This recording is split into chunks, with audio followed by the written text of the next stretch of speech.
This film is purely fictional. Please do not imitate it. Your like and subscribe are the motivation for me to update. Chapter 1. Blair.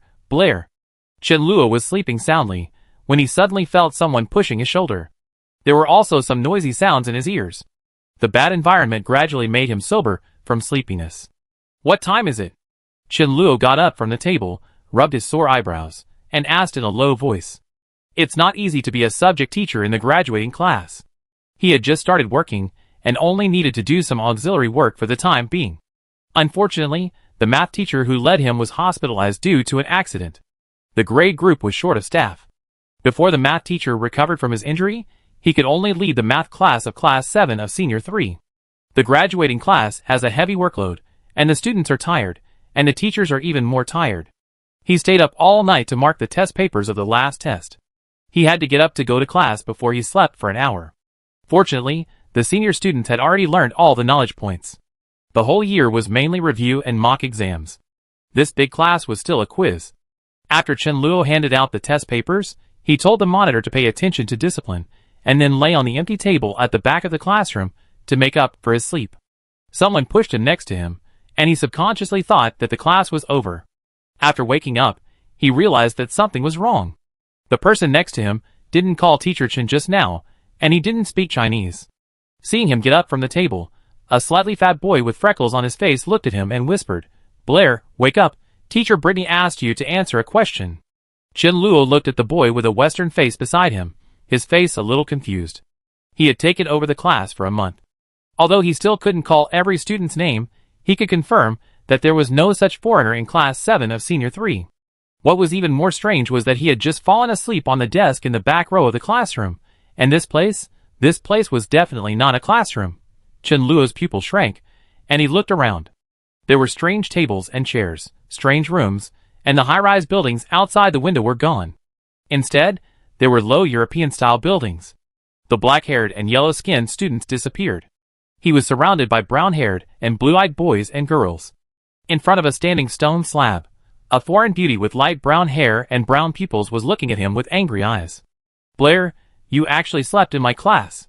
The beauty's voice was as charming as her appearance, but Chen Luo had no intention of appreciating it. He was sure that she was not speaking Chinese or English, but it was strange that he could understand it, and besides Chinese and English, he did not master a third language. What was even more strange and terrifying was that he should not be in a classroom of Shijing No. 1 middle school. Why did he appear in such a strange place after sleeping? And who was Blair? Chen Luo thought he was dreaming and pinched his thigh hard. The piercing pain made him more awake and more confused. In the eyes of the young beauty, Chen Luo's days naturally represented disregard and provocation. She was obviously out of anger, staring at Chen Luo, and said loudly, "Blair, are you listening to me?" Chen Luo's name is not Blair, but the beauty in front of him is obviously talking about him. He still has endless doubts in his mind. In order to prevent things from getting worse, he had to raise his head and look into her eyes. "I allow you to do other things in my class, provided that you have completed the homework I assigned." The young beauty frowned and looked at Chen Luo, saying, "Now you come up and answer this question. If you don't write the correct answer, don't blame me for spanking you with a bamboo stick." As her voice fell, a burst of laughter broke out in the classroom. "Hee, there's a good show to watch. Blair dared to sleep in Teacher Britney's class. He deserves it. I'm sure that even if he is given a day, Blair, this idiot, can't figure out the correct answer." Chen Luo didn't want to answer any questions now. He just wanted to find a place where no one was and be alone. But before that, he had to get through this level first. He raised his head and glanced at the slate. There was a question written on the slate, a math question. 1 plus 2 plus 3 plus 4 plus 5 plus 98 plus 99 plus 100 equals. Familiar Arabic numerals. For a senior high school math teacher, it was an insult to ask him such a question. I'm afraid that elementary school students in the future can give the answer without thinking. A bell rang outside the window. Teacher Britney glanced at Chen Luo and said, "The get out of class is over now. Before tomorrow's class, if you can give me the correct answer, I will forgive you for sleeping in my class." Chen Luo did not respond. He strode to the slate, picked up the slate pencil beside him, wrote a number after the equal sign, and then walked out of the classroom quickly. As he left, the classroom burst into laughter again. He figured it out? Haha, did he think he could fool Teacher Britney by just writing an answer? Just wait and see teacher Britney beat his butt with a wooden board. The students couldn't help laughing. The classroom was noisy and full of joy, but no one noticed that teacher Britney looked at the answer written by Chenluo on the blackboard, and a look of astonishment gradually appeared on her delicate and pretty face. This question was just a simple addition question.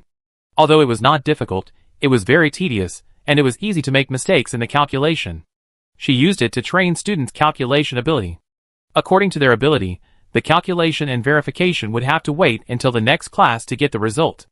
However, on the blackboard, the number 50/50 was indeed the correct answer to this question. Britney looked at the door of the classroom and murmured in confusion, "Blair, has he done this question before?" Chenluo stood in front of a magnificent European-style building, looking at a mirror as tall as a person in front of him, and the strange boy in the mirror, feeling that his 9-year compulsory education had been greatly humiliated. The boy in the mirror looked about 15 or 16 years old, with black hair and black pupils, but his skin was slightly white. Chenluo raised his hand, and the boy in the mirror raised his hand. Chenluo nodded, and the boy in the mirror followed suit. Obviously, the boy in the mirror was him. In fact, the boy looked exactly like Chenluo 6 or 7 years ago. But that was 6 or 7 years ago. At that time, Chenluo was still in high school, and before he slept, he had graduated from college and started his teaching career.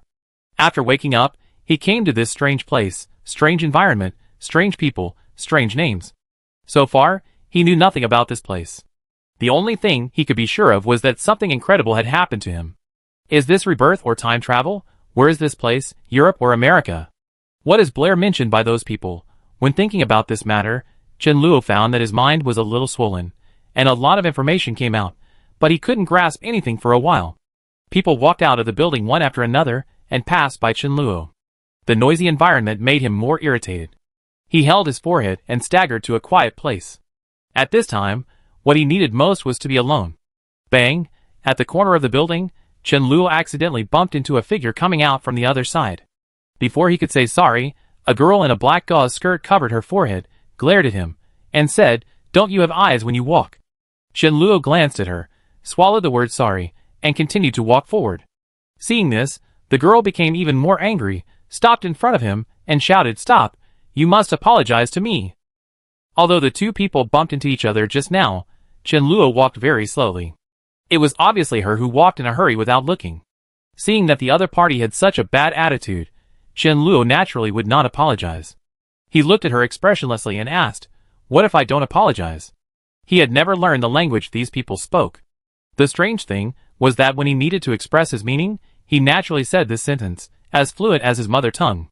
The girl narrowed her eyes, rolled up her sleeves, and said, "Then don't blame me." Chenluo was stunned for a moment. Did this little girl want to fight him?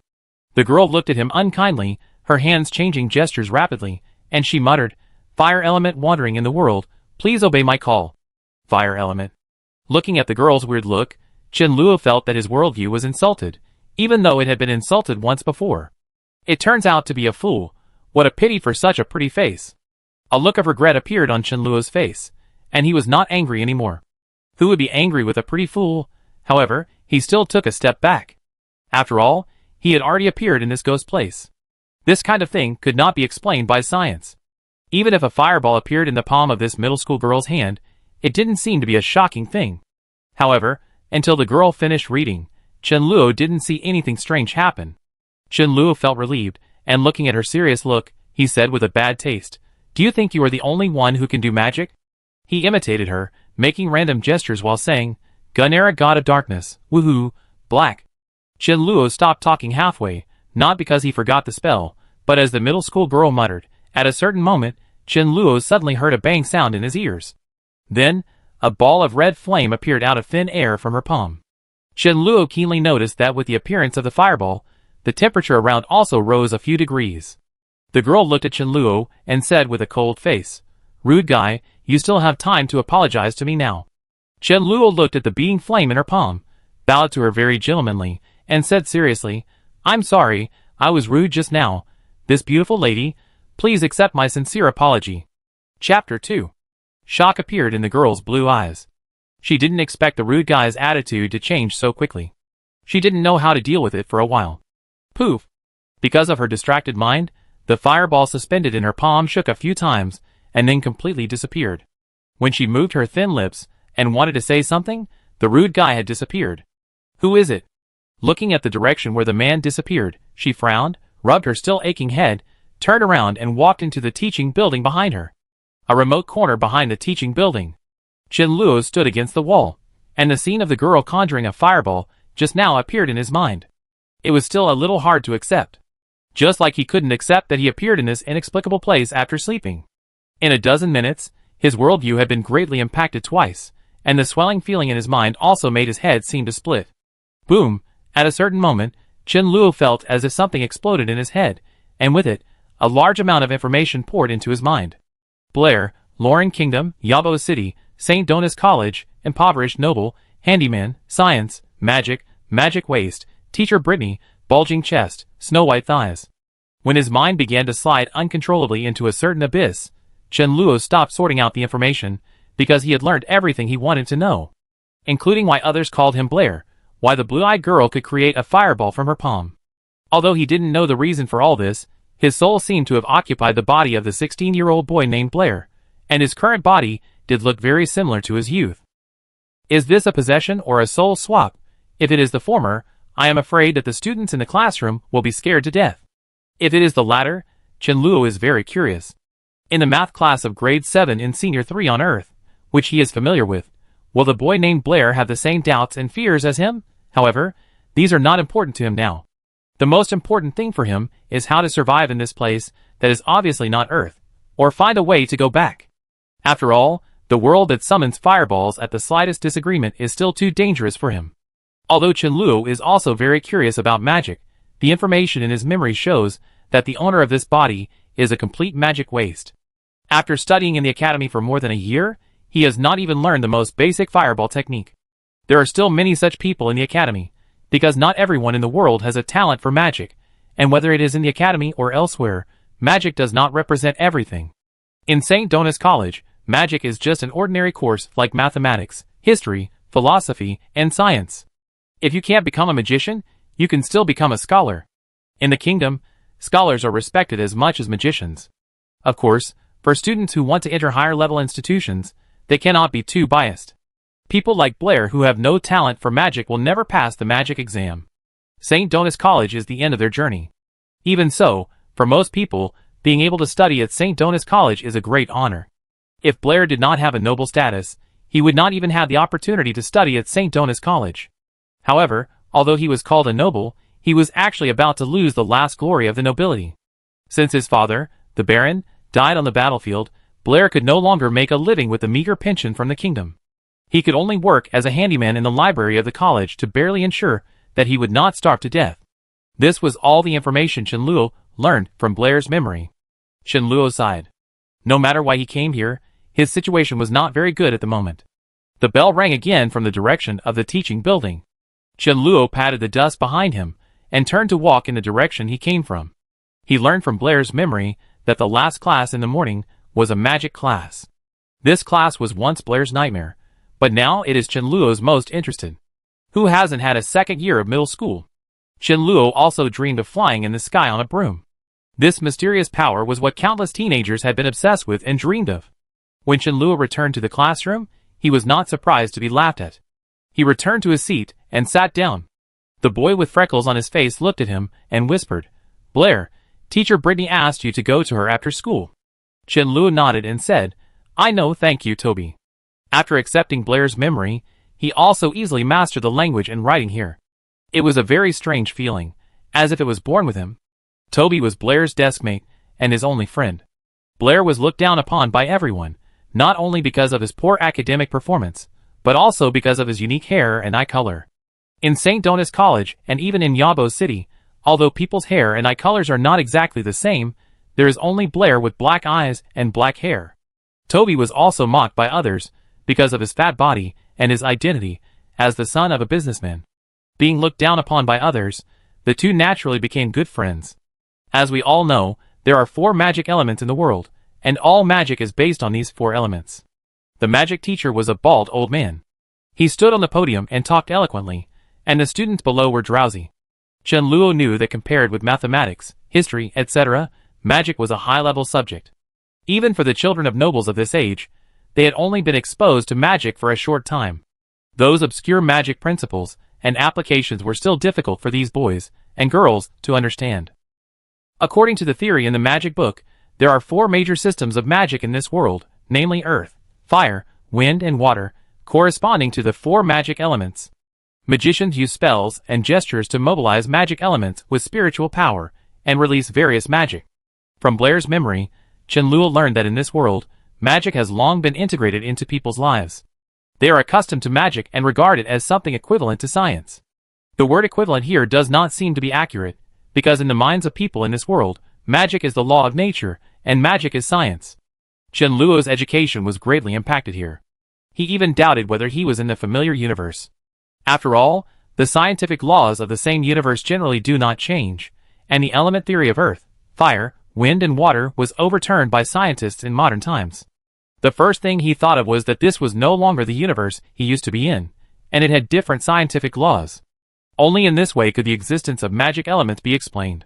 So, parallel universes are not just speculations? Chenluo spent the entire class in doubt and self-doubt. His worldview was destroyed by the old man on the podium, and then rebuilt, and then destroyed again, and rebuilt again. The class had been over for a long time, but the storm in Chenluo's mind had not stopped. He sat in his seat with dull eyes and a dull face. Toby was not unfamiliar with Blair's expression. Because he had no magic talent, every magic class was a torment for Blair. If he could not master the most basic magic within a year, he would leave St. Donis College. If he left the college and lost his job as a handyman in the library, he would not even be able to fill his stomach. Toby stood up, sighed, patted Chenluo on the shoulder, and said, "Blair, even if you don't have magic talent and can't graduate, it doesn't matter. When the time comes, you will follow me to work in my father's manor. As long as there is a piece of bread from me, Toby, there will be half of yours." When he walked out of the classroom, he took a last look at Chenluo and reminded him, "Blair, remember to find teacher Britney. If you don't go, she will definitely spank you with a wooden board in the next class." After Toby left, Chenluo was the only one left in the classroom.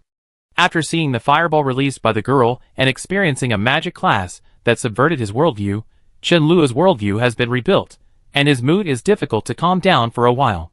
It's a very cool thing to be able to summon a fireball out of thin air.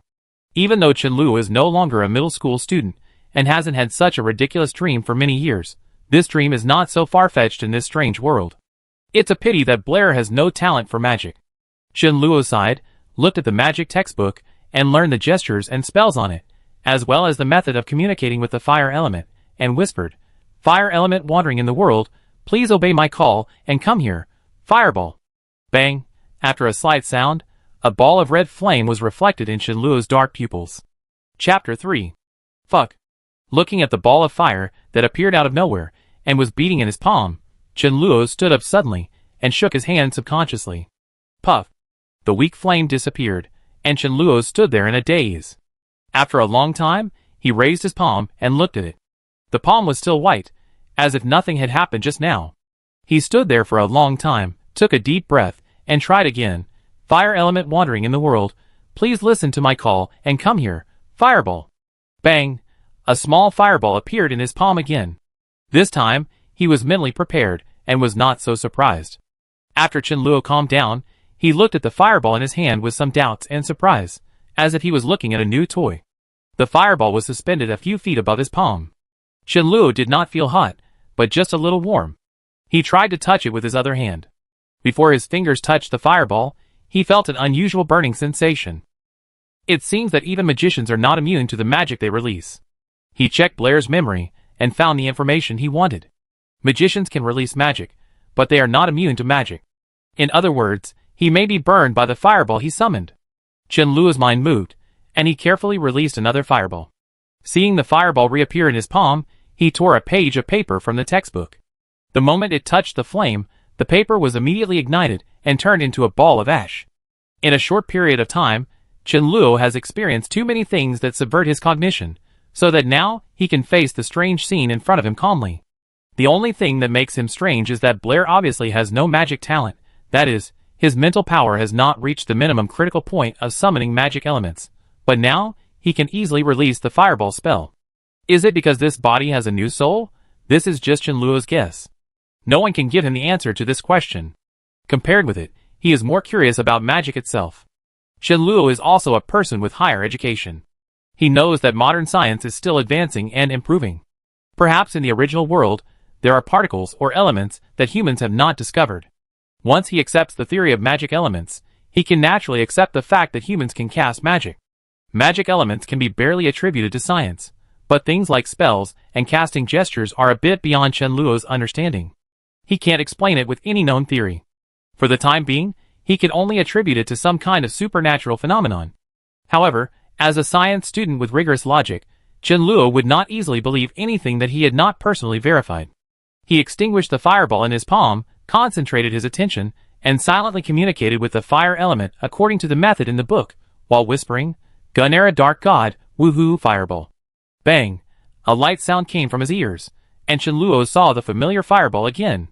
He looked at this scene in a daze, waved his hand to extinguish the fireball, and said again, "Ball energy, shallow, fireball."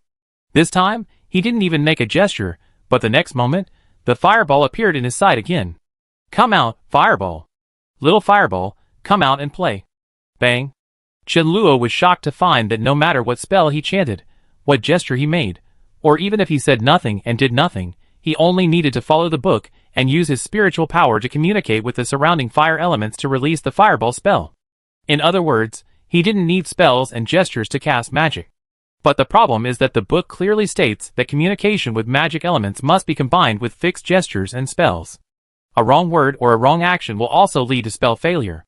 Perhaps because he cast the fireball spell too many times, Chen Luo's head began to feel a little dizzy, but this fact that violated magic theory confused him all the time. It is obviously impossible for such a low-level mistake to appear in the magic textbook. Is it because his soul comes from another world, so he does not need to follow the rules of this world? It takes time for a magician to chant. The shorter the time of casting, the more advantages it has. A magician who can cast magic instantly is a nightmare for other magicians. Chen Luo thought about this question for a long time, but couldn't figure it out, but he remembered another thing. The beautiful teacher Britney seemed to ask him to go to her after school. He was delayed for so long just now. What if the teacher who obviously has a bad temper thinks that Chen Luo stood her up? Chen Luo is really not sure whether she will spank him with a stick in the class tomorrow. The teacher's office is on the top floor of the teaching building. After Chen Luo went up, he was told that teacher Britney had returned to the dormitory. Before leaving, she told another teacher that if a student named Blair came to see her, he should go directly to the teacher's dormitory building. Fortunately, the teacher's dormitory was not far from here. Chen Luo went downstairs and walked to a building not far to the east. The teacher's dormitory building has towering spires and pointed arches. It looks like a strong Gothic style. It looks like a castle at first glance. It costs a lot of money to build such a building, but St. Donis College is obviously not short of money. In addition to the donations from the nobles, countless people want to send their children in every year. As long as they can enter St. Donis College, they will not be stingy with gold coins. Fortunately, Blair also has the identity of a small noble, which means that he does not have to pay expensive tuition every year. This is the privilege of the kingdom for the nobles. Chen Luo did not ask anyone else and easily found teacher Britney's residence. After inheriting Blair's memory, Chen Luo has discovered that this guy's dream goddess is actually his math teacher, and he often hides in the small garden behind the dormitory building and peeks in the direction of her room. For this precocious behavior, Chen Luo can only say that Blair has a good eye. After all, teacher Britney, who is only a few years older than them, is at the golden age of a girl's life. She is neither immature nor overly mature. Both her appearance and figure are very attractive to this young boy who is just beginning to fall in love. Of course, the thoughts of teenagers will not last long. This idea will disappear as they grow up. After a few years, they will find that teacher Britney, who has completely lost her immaturity, is more tempting to them. Chen Luo stood at the door of a room, forcing himself not to think about the more mature teacher Britney a few years later. Blair was so obsessed with her that even Chen Luo was affected. He raised his hand and knocked on the door gently. The next moment, a pleasant voice came from the room. "Come in." The door was ajar. After getting permission, Chen Luo pushed the door open and walked in.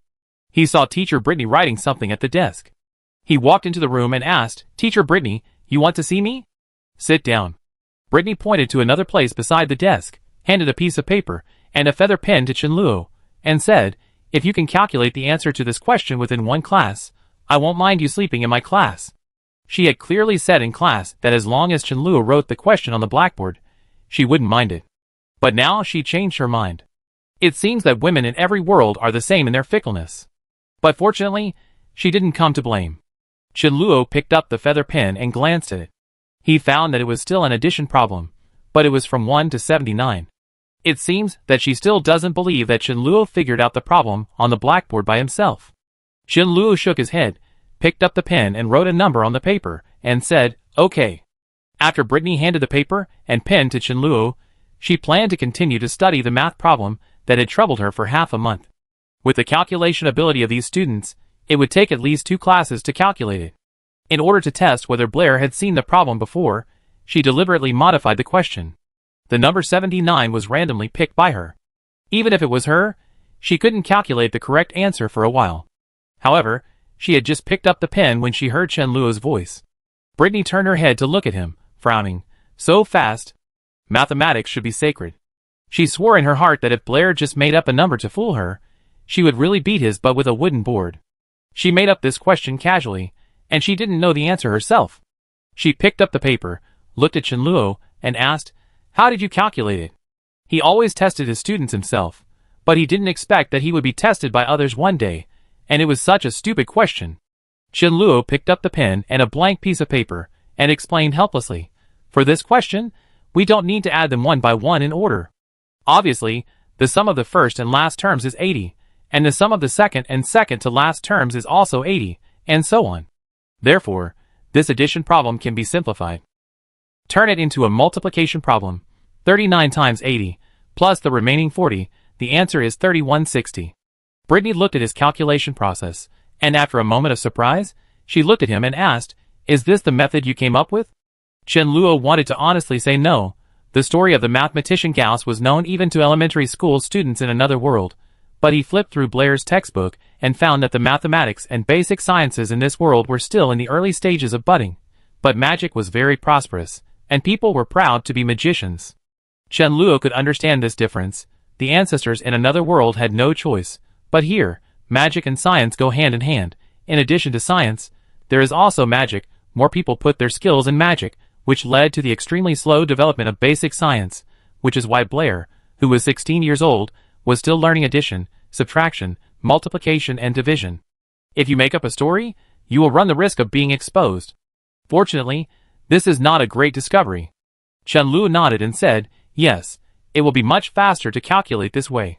For Britney, who comes from a mathematical family, she has seen many mathematicians, but those people would never have thought of such a clever method when they were Blair's age. Moreover, after seeing Blair's calculation ideas, she has already had some ideas in her mind. Perhaps this algorithm can be extended to a wider field, and this is all because of Blair's inspiration.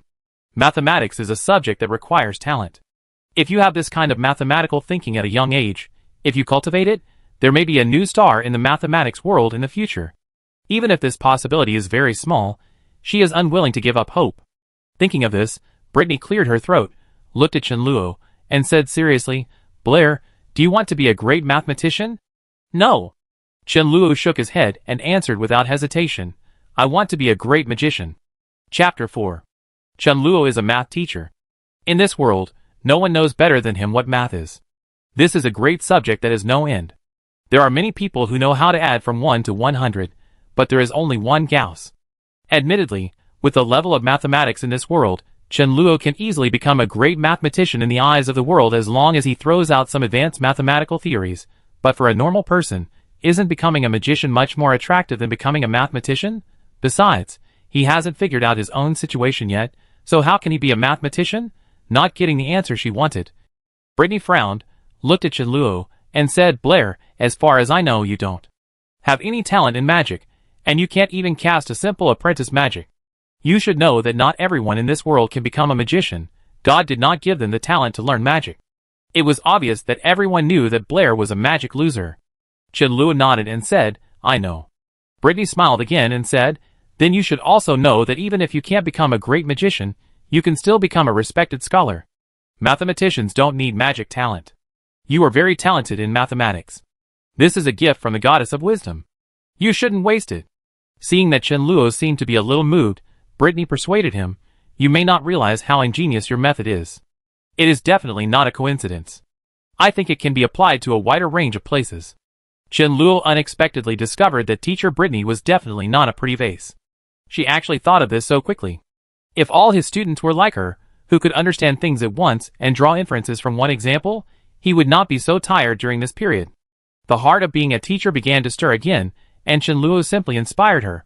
For example, if the difference between each term and its previous term from the second term of a set of numbers is equal to the same constant, then their sum can actually be described by the same simple formula. Britney was stunned for a moment, and then her beautiful eyes shone, grabbing Chen-Luo's hand and excitedly said, "Blair, I was right. Your talent in mathematics is simply unparalleled. You gave me an important inspiration, and I will write it down immediately." Teacher Britney's hands were soft and slippery, but unfortunately Chen-Luo only felt it for a moment, and she let go of Chen-Luo and picked up the paper and pen. Chen-Luo watched teacher Britney grab the feather pen and write quickly. He glanced at the content on the paper, and knew that the summation formula of the arithmetic sequence would soon be derived by her. After Britney finished writing the derivation process, she threw it aside, looked at Chen-Luo again, and said seriously, "Blair, you are a genius, a real genius. Your mathematical talent cannot be wasted. I can guarantee that you will be able to shine brightly in the mathematical sky." Chen-Luo said modestly, "The mathematical sky is so vast, each of us is just a dim star in the galaxy. Above the starry sky, no one can describe it as brilliant. I still have a lot to learn." "I'm glad you think so." Britney smiled and said, "I can guarantee that if you study mathematics with me, even if you cannot graduate from St. Donis College in 2 years, you can still stay in the college. I can apply for a teaching assistant job for you. If you have any difficulties in life, I can also provide you with help." As a teacher, Britney's words touched Chen-Luo a little. Although she is young, she has a high teacher's ethics. All she did was for Blair and mathematics. Chen-Luo could see that she loved mathematics from the bottom of her heart. Such colleagues are worthy of respect. He stood up straight, bowed to Britney, and said in a deep voice, "Thank you, teacher Britney. Mathematics is a great subject. I also have a great interest in mathematics." Britney said happily, "So, you decided to study mathematics with me? I still want to be a magician." Chen-Luo lowered his head and apologized. "I'm sorry, I failed teacher Britney's expectations." Britney looked into Chen-Luo's eyes, and said seriously, "Blair, you should know that you have no talent for magic. Studying magic is just a waste of time, and a waste of your mathematical talent. Fire elements wandering in the world, please obey my call and come here." Bang! Looking at the fireball that appeared in Chen-Luo's palm, Britney was stunned and said in disbelief, "How did you do it?" Although people's mental power can be improved through acquired meditation, generally speaking, even an ordinary person who has just come into contact with magic, their mental power is enough to release low-level magic such as fireball. People who can't even release fireballs have extremely low mental power, and do not have magic talent at all. It is difficult for them to break through acquired efforts. This is almost a consensus among people. Although this is not absolute, Blair's situation is also rare. Chen-Luo smiled and said, "I don't know either. I just slept in teacher Britney's class, and was able to release the fireball spell after waking up." Scholars are certainly respected, but magicians also have a very high status in people's hearts. If they have to choose one of the two, most people will choose the latter. After all, magicians are born warriors. They can easily accumulate merits on the battlefield. Their powerful strength can make them easily gain wealth and status. If Blair did not have a talent for magic, Britney would definitely persuade him to study mathematics. But since he has shown qualified magic talent, becoming a magician is obviously more beneficial to his future development. She looked disappointed, but still looked at Chen-Luo and said, "If you change your mind, you can come to me anytime." "Thank you, teacher Britney. I go back first." Chen-Luo walked to the door, remembered something, and turned back to ask, "I have a question. I wonder if I can ask teacher Britney?" Britney's heart ignited a glimmer of hope, looked up at him, and said, "Ask." There is no shortage of magicians in this world, but there is a shortage of great mathematicians. If he has a strong interest in mathematics, maybe he will change his mind. Chen-Luo thought for a while and asked, "Does it have to be combined with spells and magic gestures to communicate with magic elements?"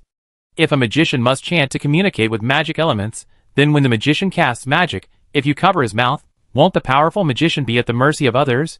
If someone is born with language and physical disabilities, wouldn't that mean they can't become magicians? Britney thought he was asking a math question, and was a little disappointed, but still explained, "Of course. This is the most basic magic common sense. If you want to be a great magician, Blair, You better memorize all the theories in the magic book. Chen-Luo asked, Are all magicians the same? Britney nodded and said, No matter how powerful a magician is, they still need to chant spells to communicate with magic elements, but they have a deeper understanding of magic and are more familiar with magic elements, so the time they spend is very short. What if you interrupt their chanting? I know what you are thinking, Britney said. The teacher rolled her eyes at him and said, Powerful magicians have extremely concentrated mental power. Chanting takes very little time and can even be completed in an instant. In such a short time, do you think you have time to do anything? Chen-Luo was unwilling to give up and said, Are there no exceptions? Is there anyone who can cast magic without chanting and gestures? Britney shook her head and said, Magic is a gift from the gods. The gods taught the ancestors to communicate magic elements with spells and gestures, and magic was passed down from generation to generation. Only gods can cast magic without chanting and gestures. Chen-Luo lowered his head and walked out of Teacher Britney's residence. Obviously, Teacher Britney could not give him a reasonable explanation for the problem that troubled him. Magic is a gift from the gods, and magic spells and gestures were also taught to the ancestors by the gods. Magicians in this world need to communicate with magic elements through chanting and gestures, and then cast various magics, but Chen-Luo doesn't. Is it because he is an outsider, and the gods of this world can't control him? Chen-Luo was thinking about these things in a mess. When he walked out of the door, he accidentally bumped into a figure walking towards him. It's not a long walk. The girl in a black lace gauze skirt covered her forehead and looked at Chen-Luo. After a moment of shock, she said angrily, Why is it you again? The place where she was hid just now was still aching, and now there was a new injury. The girl's heart was burning with anger. While changing her gestures, she murmured, Fire element wandering in the world, please listen to my call and come. Chen-Luo stretched out his hand to cover her mouth, interrupting the girl's chanting. When she was stunned and hadn't reacted, he ran away and soon disappeared from her sight. Teacher Britney said that a powerful magician could complete the recitation in a very short time. Obviously, that middle school girl was not one of them. Chapter 5. After the rude man who had bumped into her twice disappeared, Isabella came back to her senses and immediately spat a few times. She was furious and was about to chase the man in the direction he disappeared when a door behind her opened. Teacher Britney looked at her and asked, Isabella, what are you doing here? Although Isabella wanted to chase after the rude man and burn all his clothes, she still had to be respectful and polite in front of the teacher. She smiled and said, Teacher Britney, I figured out the problem and the answer is 5,050. Yes, your answer is correct. Britney nodded with relief and said, Come in, I show you another simpler method. After a while, looking at the calculation process on a piece of paper, Isabella's rosy lips opened slightly and said in disbelief, It can be like this? It took her a long time to figure out the difficult math problem, but if she used the method written on the paper, she would only need to drink water to get the same answer. Teacher Britney smiled and said, Mathematics is such a magical subject. That's why so many scholars devote their life's energy to mathematics. You and Blair are both very talented students. I will introduce you to each other someday. Isabella just found out that the handwriting on this paper was not from Teacher Britney. She looked up at Teacher Britney and asked, Did the person named Blair come up with this method? Teacher Britney nodded and said, Blair has an amazing talent for mathematics, especially his thinking, which is very suitable for studying mathematics. Unfortunately, he wants to go another way. If this method was thought up by Teacher Britney, Isabella would feel better, but the other party was actually a student like her, which immediately aroused her desire to win. She wrinkled her upturned nose and whispered, Blair, I look forward to meeting you. Chen-Luo returned to the classroom, praying in his heart that he would not run into that reckless guy next time, and then found his seat and sat down. It was lunchtime now, and everyone went back to eat. Even if Chen-Luo returned to Blair's residence in the city, he would not be able to find anything to eat. And according to Blair's memory, the shabby house he lived in collapsed a month ago due to a heavy rain. He opened the desk drawer, took out a cloth bag from it, and then took out a long strip of something from the cloth bag. This was his lunch ration today. Since his father's pension was stopped, Blair's only source of income was a handyman in the library. He needed to put the books borrowed by students back to their original places after the library closed at night, so he could get a monthly salary of 2 silver coins. These 2 silver coins are all his living expenses. In the Kingdom of Lauren, the purchasing power of silver coins is still good, but if Blair only relies on these 2 silver coins a month, he would have starved to death long ago. The compensation for work study is just a meaning. The key is to provide food and accommodation. Ordinary work outside can also earn more than 10 silver coins a month. Fortunately, the welfare of the handyman in St. Donis College is not bad. In addition to 2 silver coins a month, Blair can get 2 pieces of white bread every day, and a utility room in the library has also been divided as his temporary residence. Given the current situation, he cannot lose this job. Although teacher Britney has just promised that if he is willing to learn mathematics with her, she will give him life assistance. For Chen Luo, what he hopes most is not to have no worries about food and clothing in this world, but to return to the world he is familiar with. Although the attraction of magic is great, he still has relatives and friends in another world. Chen Luo dare not imagine what a blow it would be for his parents if they knew that he had an accident. He silently finished the bread in his hand. Although it has no taste, it is much better than most poor people who can only eat black bread. There is still a long time before the afternoon class. Chen Luo patted the crumbs on his hands, opened a history book, and read it seriously. If you want to leave this world, you must first understand this world. The gods of creation, the 4 magic elements, the continent of God's grace, the 4 empires, the OS Empire, the 7 kingdoms, the kingdom of Lauren. Although this history book is not exhaustive, it is enough for Chen Luo to learn the information he wants from it. He originally thought that he had traveled to a small country in Europe, but now it seems that this is a completely different world. It is said that the gods created the world and taught the ancestors on the continent to use magic. Magic has been passed down from generation to generation. Now, almost everyone with magic talent can become a magician through learning. Of course, even if there are many people with magic talent, it takes a lot of resources to train a magician. The profession of magician is almost monopolized by the nobles. In a college like St. Donis that trains talents for the kingdom, the students are either rich or noble. Blair can study here because he has some influence from the nobles. Nobles usually send their children to St. Donis College at the age of 15. Before that, they receive family education and study at St. Donis College for 3 years. After graduation, they have the opportunity to go to a higher institution for further study. Blair has just entered the 2nd grade and is still 2 years away from graduation. Chen Luo looked at the empty classroom with a dazed look in his eyes.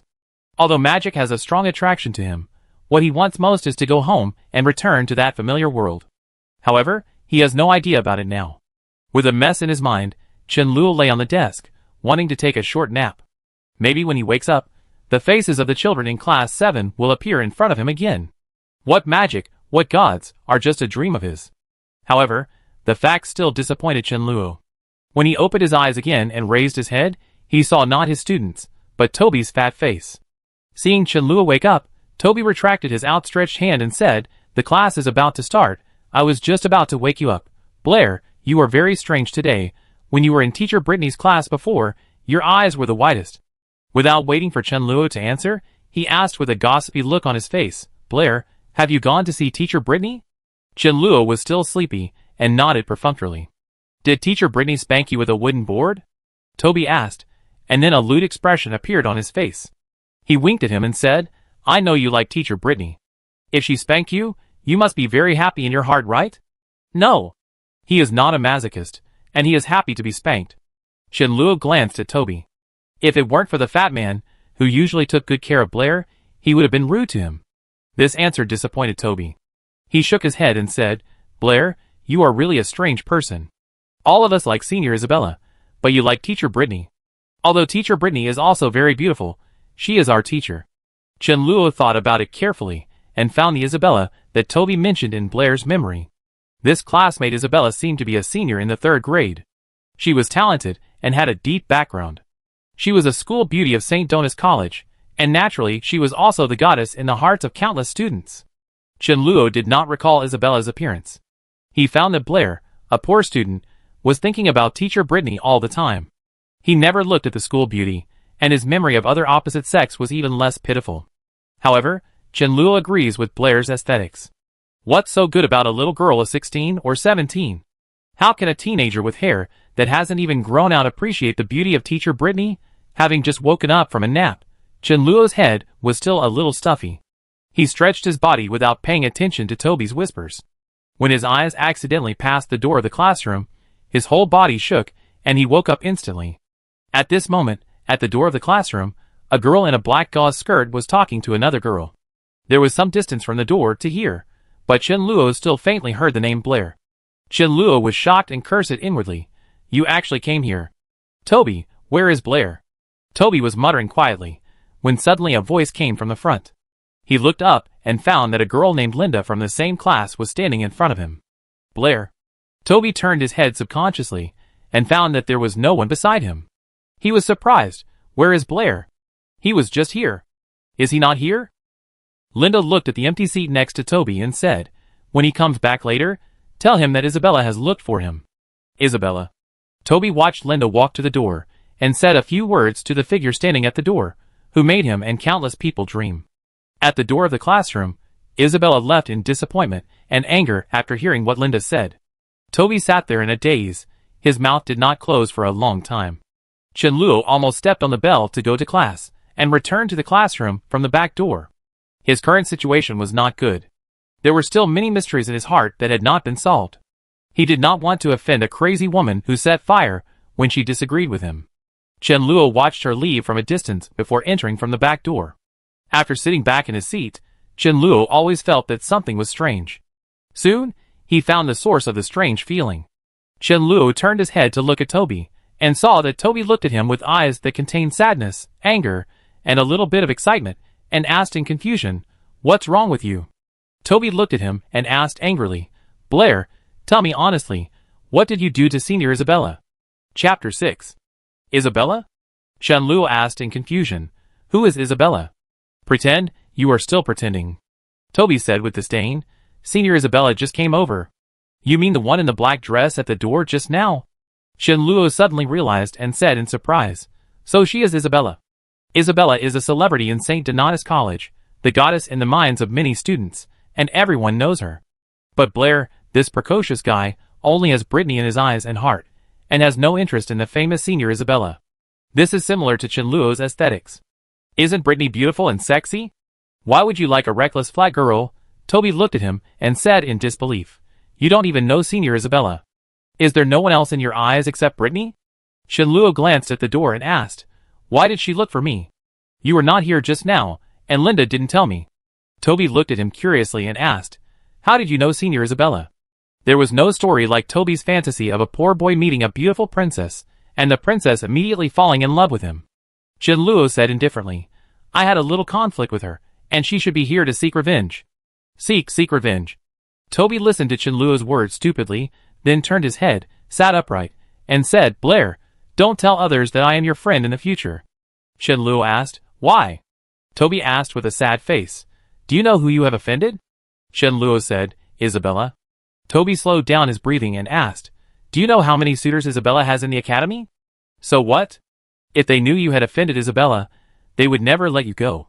Chenluo looked at Toby and said, Toby, are we friends? Toby said firmly, We were friends before, but not now. This ungrateful fat man, Chenluo, was alone and weak.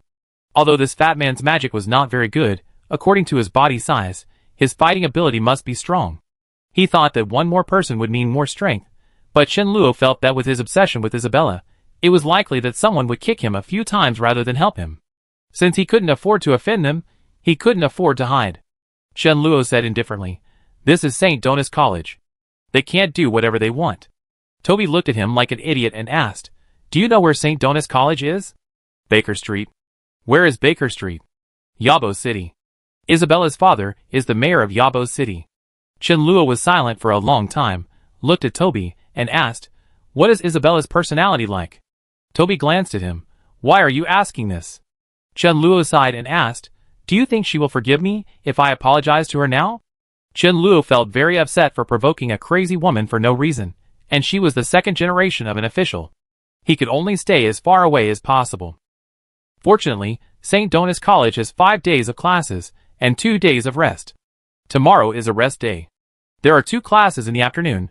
One is history, and the last one is magic practice. Magic is a compulsory subject in aristocratic schools. The entire course is mainly divided into 2 parts. One is magic theory, and the other is magic practice. The magic theory class teaches students the history of magic, the use of magic spells and magic gestures, and the methods of communicating magic elements of various departments. The magic practice class teaches the use of magic, and the teacher will truly examine the student's mastery of magic. In order to avoid the classroom from being destroyed, the magic practice class is held outdoors. When Chenluo and Toby walked slowly out of the classroom, a voice suddenly came from behind. Blair, you are a magic waste who can't even cast a fireball. How dare you stay in the academy? This voice was full of sarcasm and fooling. After landing, it attracted a burst of laughter from several people around him.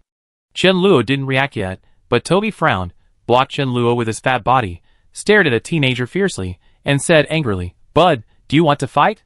Bud narrowed his eyes and looked at Toby, and said in a deep voice, Toby, you have nothing to do here. Toby said neither servilely nor arrogantly, Blair is my friend, his business is my business, if you want to fight, come on. I remember, I settle accounts with you next time. It was still class time, so Bud naturally didn't dare to fight with Toby. He glared at him, threw a harsh word and hurried out. This touched Chenluo a little. Although this fat man looked unreliable, he was still very loyal at the critical moment. Although he didn't take the threats of Bud and others seriously, Chenluo was the president of the Sonda Association in college. Although he was far from being able to fight 10 people alone, with the size of Bud and others, if they didn't fight for their lives, 3 or 4 people still couldn't take much advantage of Chenluo. Of course, if it was Toby's size, Chenluo would have a hard time dealing with 2 of them, and the possibility of losing would be greater. The weight advantage could not be compensated by any fancy moves. Chenluo put his arm around his shoulders and said, Good friend, if Isabella makes trouble for me, will you stand on my side? Of course. Toby patted his chest and said, I will try to beat you lightly when the time comes. The slight touch of emotion that Chenluo felt for this fat guy disappeared in an instant. Outside the classroom, on a wide lawn. Fireball is the basic application of the fire element. Being able to summon the fire element means that you are already a magic apprentice, but to become a qualified magic apprentice, there is still a long way to go.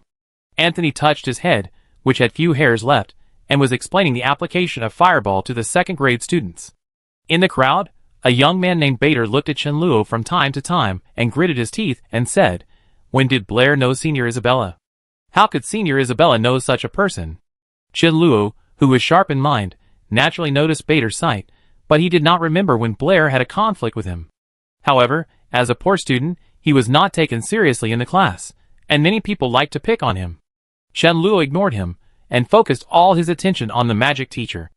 After talking for about a quarter of an hour, Anthony pointed to a target not far away and said, Now, I want to test your mastery of fireball.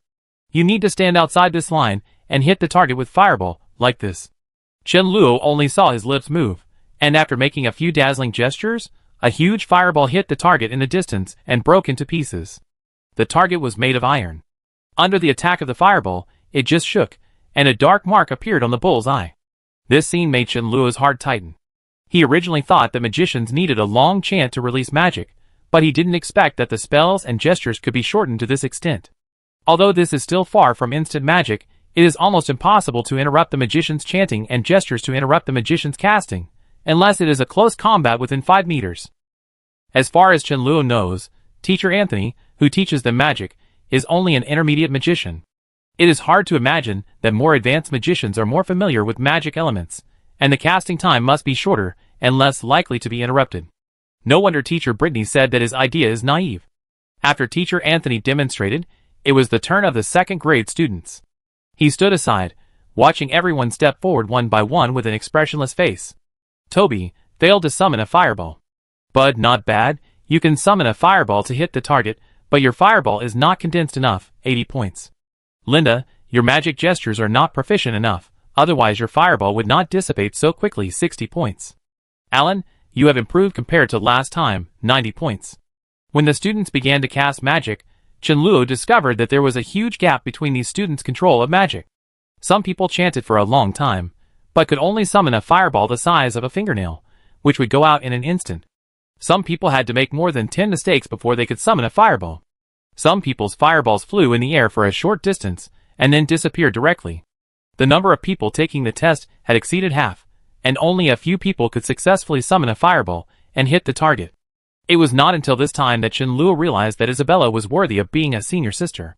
Although her chanting speed was a bit slow, her success rate and the stability of the fireball were definitely not comparable to these people. The slowness here was also relative.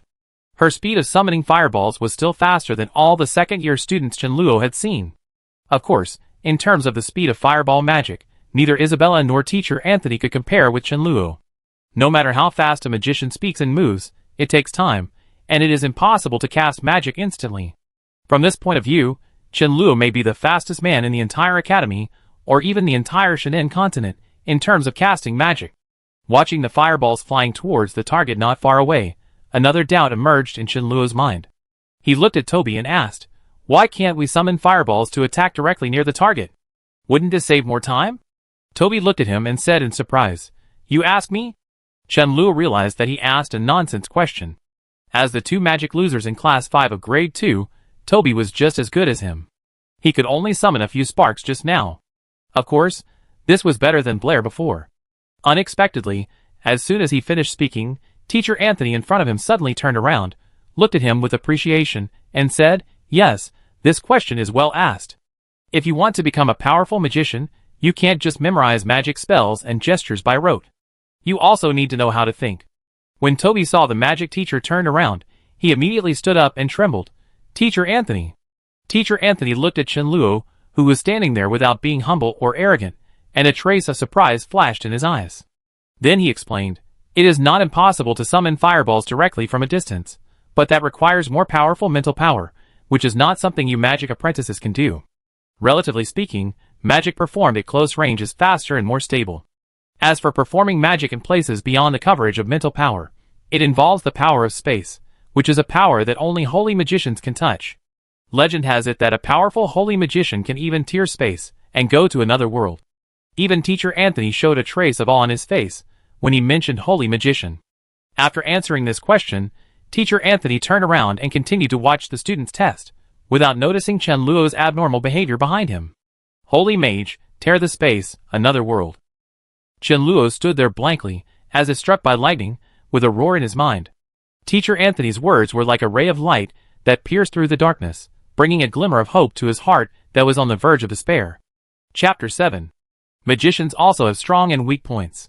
The Magic Association divides magicians into 7 levels according to the magic power they control: primary magician, intermediate magician, senior magician, great magician, magician, great magician, and holy magician. All students of St. Donis College can only be considered magic apprentices at best. Strictly speaking, magic apprentices cannot be considered magicians, and some of them cannot cross the threshold of primary magicians throughout their lives. As for the holy magician, he only appears in legends, and is too far away from them. Toby did not feel anything because of what Teacher Anthony said. When he turned his head, he found that Chenluo's expression was a little strange. He looked at Chenluo and asked with concern, "Blair, are you feeling uncomfortable?" Chenluo came back to his senses, suppressed the throbbing in his heart, and his expression returned to calmness. He smiled and said, "I'm fine." Toby thought he was still worried about the magic test, patted his shoulder and comforted him. "Blair, don't worry. If you feel embarrassed, the worst thing is to not take the test like before." Chenluo smiled and said, "It's okay, I want to try again this time." Toby sighed, just put his hand on his shoulder, but didn't say anything else. When a student successfully released a fireball and hit the target, Teacher Anthony looked at the list in his hand, and there was only the last name left on it: Blair. As a teacher, Anthony naturally knew the name of the magic loser. In the Shannon continent, magic is a talent given to humans by the gods. Although there are high and low magic talents, even civilians have some. There are only 1 person in 100 who has no magic talent and cannot even communicate with magic elements. Among these people, there are some who have improved their magic talent through acquired efforts and have made some achievements in magic, but they are almost non-existent. People have another name for them: people abandoned by God. Blair is a person abandoned by God. Although Anthony admits this fact, as a teacher, Anthony cannot open his wounds again in public. He closed the list and said, "Today's test ends here. Teacher Anthony, Blair hasn't taken the test yet." Before he finished speaking, a voice suddenly rang out from the crowd. As his voice fell, the crowd burst into laughter. "Blair, do you still have a stomachache this time? I used this excuse last time. Could it be that your butt hurts? Did Teacher Britney spank your butt with a wooden board yesterday?" This is a good excuse for Blair. Blair is a person abandoned by God. He can't even release the simplest fireball spell. He always finds excuses to avoid every test. If he takes the test, he will only make a fool of himself. Toby looked at the direction where the voice came from, clenched his fist with a fierce look, and waved at Bard. Anthony frowned at the student named Bard, knowing that ignoring Blair at this time would make him more embarrassed. He looked at Bard with dissatisfaction, looked at Chenluo, and asked, "Blair, do you want to take the test?" Although he didn't pay special attention to Blair, the question he just asked proved that he was not like most people who only knew how to study magic rigidly. He had seriously thought about the secrets of magic. Such a student was worth cultivating, but it was a pity that he did not have the talent for magic. To his surprise, Blair did not find excuses to avoid the test as he did in the past, but nodded with a smile. "I want to try." Bard was stunned for a moment, and couldn't help laughing. "Haha, Blair, do you think there will be another miracle?" After Bard started to make a noise, the crowd laughed again. "Shut up." Anthony sank his face, and said in a cold voice. The crowd suddenly quieted down. He looked at Chenluo and said, "Blair, you can start." Chenluo nodded, facing the mocking and contemptuous eyes of the crowd, and walked beyond the white line. He kept changing his hands, and whispered softly, "Fire element wandering in the world, please listen to my call, and come here. Fireball." Bang! Whoosh! He spoke slowly, but as his last syllable fell, a fist-sized fireball appeared in his palm, and the next moment, it drew a straight line in the air at a rapid speed, and hit the target in front. Although Chenluo could cast magic instantly, without using spells or gestures, it was too shocking. When he was caught for experiments, he still went through the process. Even so, among all the students, his speed of casting magic was the fastest. Not only that, his fireball was more than twice as big as others. Ding! The fireball hit the metal target, making a crisp sound, as if it hit everyone's heart. The crowd broke out into chaos again, but this time it was not laughter, but confusion, amazement, and disbelief. The mockery on Bard's face froze, with a look of disbelief, and he blurted out, how is this possible, this magic waste?" Toby stared at Chenluo blankly, his mouth wide open enough to fit an egg. Teacher Anthony also showed a look of surprise on his face, and couldn't help saying, "Miracle, it's really a miracle." He walked to Chenluo and asked, "Blair, how did you do it?" Chenluo looked at him and said, "I don't know, I just practiced every day according to what the book said, and suddenly I could release a fireball. It is not common for people abandoned by God to regain God's gift, but it has happened before. It's just that the road they have to take is more difficult than that of ordinary people, and they have to work countless times harder than ordinary people." "Very good, you got full marks in this magic test." Anthony patted him on the shoulder and said, "If you have any magic questions in the future, you can ask me." Chenluo bowed to him and said, "Thank you, Teacher Anthony." Anthony nodded, then looked at the crowd and said, "That's it for today, get out of class is over." After class, watching Chenluo and Toby leave, the voices of discussion in the crowd immediately became louder. "How is it possible? Isn't Blair a person abandoned by God? Aren't those people unable to communicate with magic elements? How did he release the fireball spell? Yes, his is even bigger than Bard's."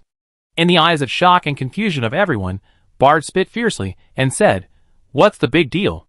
It's just a small fireball spell. He is a person abandoned by God, and can never become a junior magician." At the same time, at the door of the classroom, Toby looked at Chenluo with extremely complicated eyes, and said, "Blair, you abandoned me." Chenluo patted his shoulder and said, "No matter what, you are my friend." "No." Toby shook his head and said, "Toby will always be Blair's friend, except in front of Senior Isabella. Fatty, get out." The next 2 days were a rare vacation.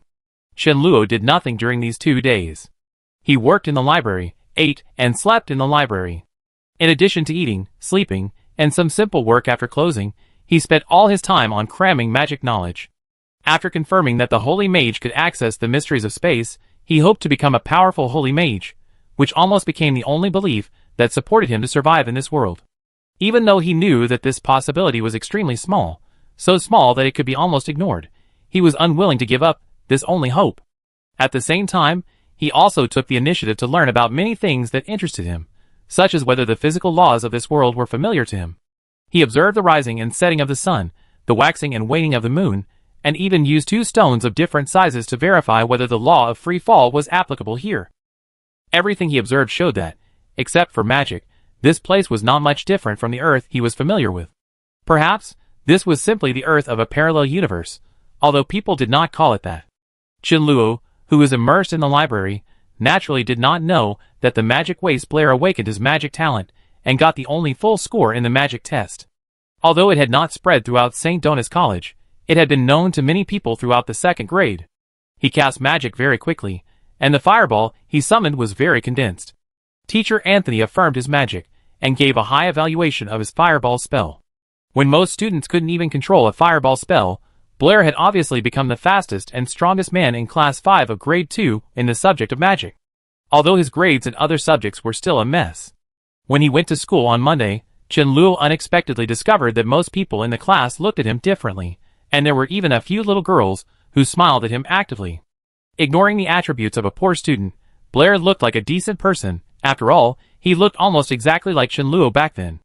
Chen-Luo had no interest in these little girls, and he only had magic in his eyes. Teacher Britney had not come to class these days, and she was replaced by another math teacher. Chen-Luo was still cramming magic knowledge, and didn't listen to other courses much, and was immersed in the world of magic alone. The only thing that bothered him was that the girl named Isabella had come to him 10 times in 3 days. Fortunately, Chen-Luo was very vigilant. He would wait until the bell rang before returning to the classroom, and would immediately slip out when the bell rang, without giving the woman any chance to retaliate. After a history class, before the teacher left the classroom, Chen-Luo habitually slipped out of the classroom, but was stopped at the door. The girl in a black gauze skirt hugged her arms, looked at him jokingly, and said, "Run? Why don't you run?" Chapter 8.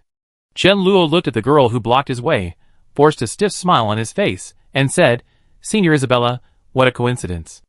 Isabella looked at him. Her expression was a little resentful, but more of a reluctance, and she gritted her teeth and said, "I didn't expect you to be the Blair that Teacher Britney mentioned." She had long wanted to get to know the second-year student with a talent for mathematics that Teacher Britney mentioned. Of course, at that time, she had a comparative idea in her mind, but for several consecutive days, every time she went to his classroom, he happened to be away. Once or twice was a coincidence, but 10 times, he must be hiding on purpose. After investigation, Isabella found out that the Blair that Teacher Britney mentioned was the rude guy who bumped into him twice that day, a famous magic waste in St. Donis College. Of course, it is not the case now. A few days ago, after the news of the magic practice class spread, Blair was called the fastest man in the entire second grade. Even most third-grade students could not match him in the speed and stability of casting fireballs. However, after knowing Blair's identity, whether he was a math genius or a magic genius, it was not something Isabella cared about. This rude guy actually covered her mouth when she was chanting a magic spell. Is this what a human being would do to interrupt a magician's spell in this way? For a lady, this is also an unforgivable humiliation. Thinking of this, the anger that had been extinguished in her chest with great difficulty was reborn. Chen-Luo watched Isabella's flat chest begin to rise and fall, and was very worried that she would summon a fireball again. The appearance of a beautiful figure in the distance finally gave him a glimmer of hope. Teacher Britney. Chen-Luo greeted Teacher Britney from a distance. "It's Blair, I was just looking for you." Teacher Britney quickened her pace and walked over, smiling, saying, "I have something to tell you." Isabella saw Teacher Britney, and temporarily suppressed her anger. Chen-Luo had a great liking for Teacher Britney, not only because of Blair, but also because of her persistence in mathematics.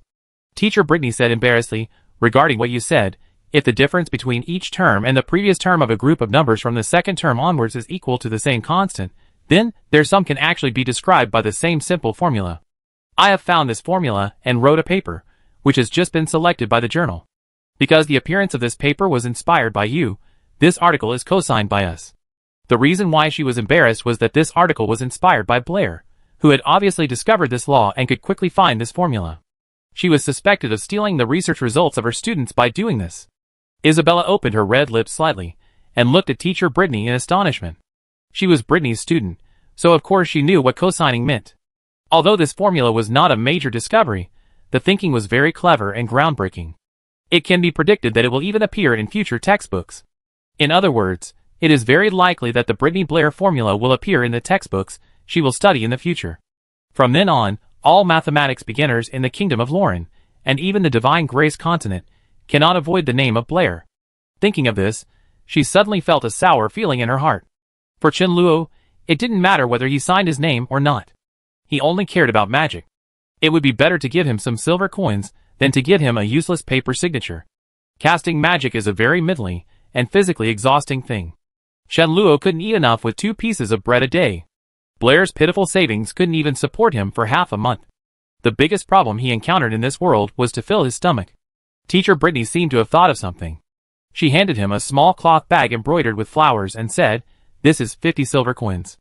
It is a reward from the Mathematical Association. I think it should belong to you." Chen Luo's salary as a handyman in the library is food and accommodation. 2 silver coins a month. He needs to earn 50 silver coins for 2 years and 1 month. No wonder Britney said that scholars, like magicians, are also respected in this world. Not only are they respected, but they also make a lot of money. With these 50 silver coins, he won't have to worry about going hungry for a long time. Of course, Chen Luo would not be so foolish as to refuse. He stretched out his hand to the purse and said politely, "How can I be so embarrassed? At least half of the credit belongs to Teacher Britney. Then I take half." Teacher Britney took back the purse, took out half of the silver coins from it, and handed the rest back to Chen Luo. Because of his polite words, half of the 50 silver coins were lost. Chen Luo wanted to slap himself. However, it seemed that Teacher Britney was not from a wealthy family, so Chen Luo no longer cared about it. Without her, Chen Luo's own paper would not be valued by the Mathematics Association and might not be handed over to the reviewer. Even so, Chen Luo still felt sorry for the 25 silver coins. He thought about it and suddenly said, "I've been thinking recently, if the ratio of each term to the previous term of a set of numbers starting from the second term is equal to the same constant, then their sum, like the previous case, can be described by a unified formula." The formula for the sum of arithmetic progressions has been developed, and the geometric progression naturally cannot be left behind. After all, this is another 50 silver coins. Teacher Britney looked at him suddenly and asked, "Are you talking about the mystery of Laos?" Isabella looked confused. "What mystery?" Chen Luo has been in the library these days, and has almost finished reading the history of magic, mathematics, and science. He nodded when he heard it, "Yes." These days, Chen Luo was surprised to find that the laws of mathematical development seem to be unified.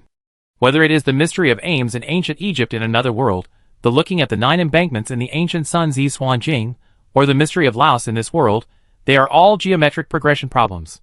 The description of the puzzle of Laos is, Laos has 7 wives, each wife has 7 pockets, each pocket contains 7 cats, each cat has 7 children, and asks how many wives, pockets, big cats, and small cats there are in total.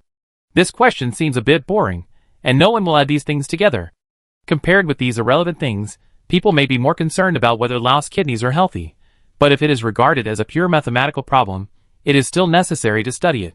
As a geometric sequence, the puzzle of Laos has a small number of terms, and the answer can be obtained by adding them one by one. But what if there are 10 terms, 20 terms, or 50 terms? If there is a formula that can summarize the sum of arrays with this rule, this is another major discovery in the mathematical world. Unlike arithmetic progression, geometric progression actually appeared earlier and corresponds to the famous Ravis puzzle. If a simple formula can be used to solve the Ravis puzzle, it would be a bit unreasonable for the Mathematical Association not to reward 100 silver coins, right? Teacher Britney asked. "You mean, you can use a formula to summarize problems such as the Ravis puzzle?" Chen Luo nodded and said, "It's just a little initial progress." Teacher Britney grabbed his wrist excitedly and said, "Let's talk in my room." Seeing Teacher Britney dragging Chen Luo towards the teacher's dormitory building, Isabella, who was ignored, stomped her feet and quickly followed.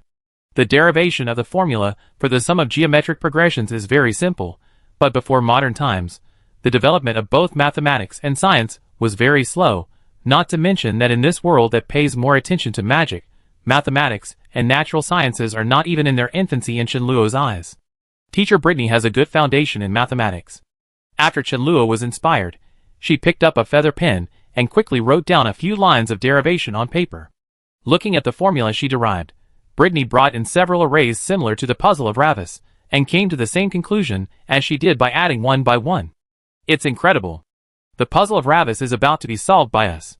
Teacher Britney's beautiful eyes bloomed with brilliance. Looking at Chen Luo, she explained, "Blair, your mathematical talent is unparalleled. Are you really unwilling to study mathematics with me?" "Gu."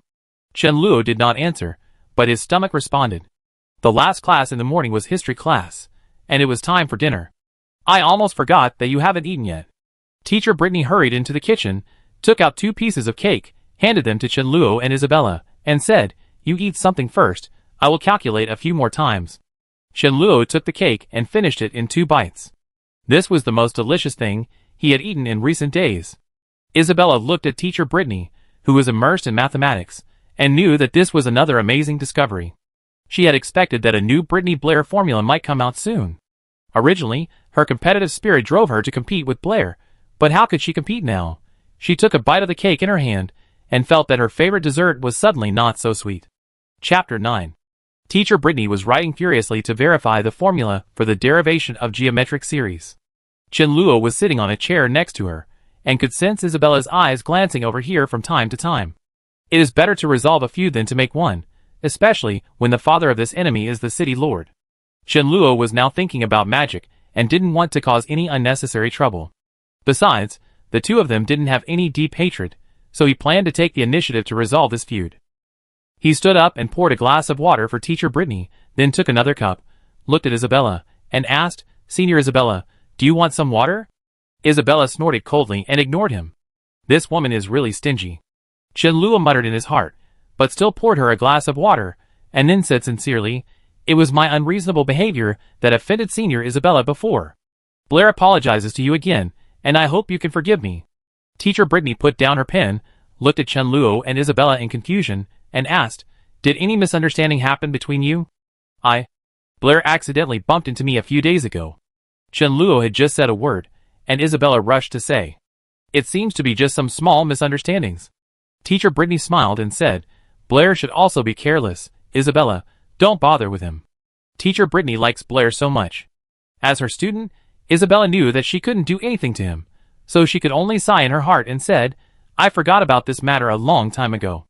Chenluo glanced at her silently. Women's mouths are deceitful ghosts. If she had forgotten about this matter a long time ago, why would she look for him 3 times a day these days? He smiled and said, "Senior Isabella has a heart as broad as the sky, and she will definitely not bother with me. Isabella not only has no breasts, but also has no heart at all." This sentence is a bit against one's will, but as long as he can get rid of her entanglement, Chenluo doesn't mind going against his conscience once. Isabella glared at Chenluo, then looked at Britney and asked, "Teacher Britney, I have a question about magic to ask you." Teacher Britney didn't mind at all and said, "Ask." Isabella glared at Chenluo again with angry eyes and asked, "The speed of magic chanting is too slow.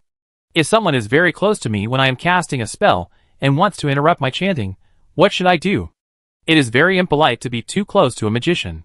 A vigilant magician will not let others get close easily."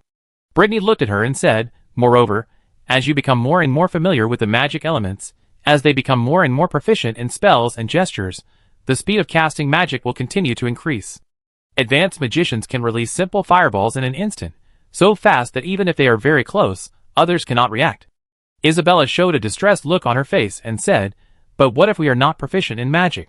Teacher Britney smiled, looked at Chenluo, and said, "Blair, try to interrupt my chanting before I cast the magic." Chenluo hesitated and shook his head, saying, "This is not good. Will it offend Teacher Britney?" Britney gave her a reassuring look and said, "It's okay." Chenluo was not a fussy person. When Britney started to make the first magic gesture, he raised his arm. However, he only felt something shaking in front of him, and his wrist was suddenly grabbed by someone. Then he felt dizzy, and was helped up by Britney before his body fell to the ground. Although Chenluo had learned Sana in college, he had no chance to fight back in front of Teacher Britney. He didn't even have time to react. Teacher Britney gave Chenluo a beautiful push, then looked at Isabella and said, "Many times, excellent magicians are also excellent fighters." Chenluo noticed that after seeing this scene, Isabella seemed to have something flashing in her eyes. This made him feel cold in his heart. In the next 2 days, Teacher Britney had to write the paper on the mystery of Rouse. Chenluo was still a minor, and could not publish articles independently.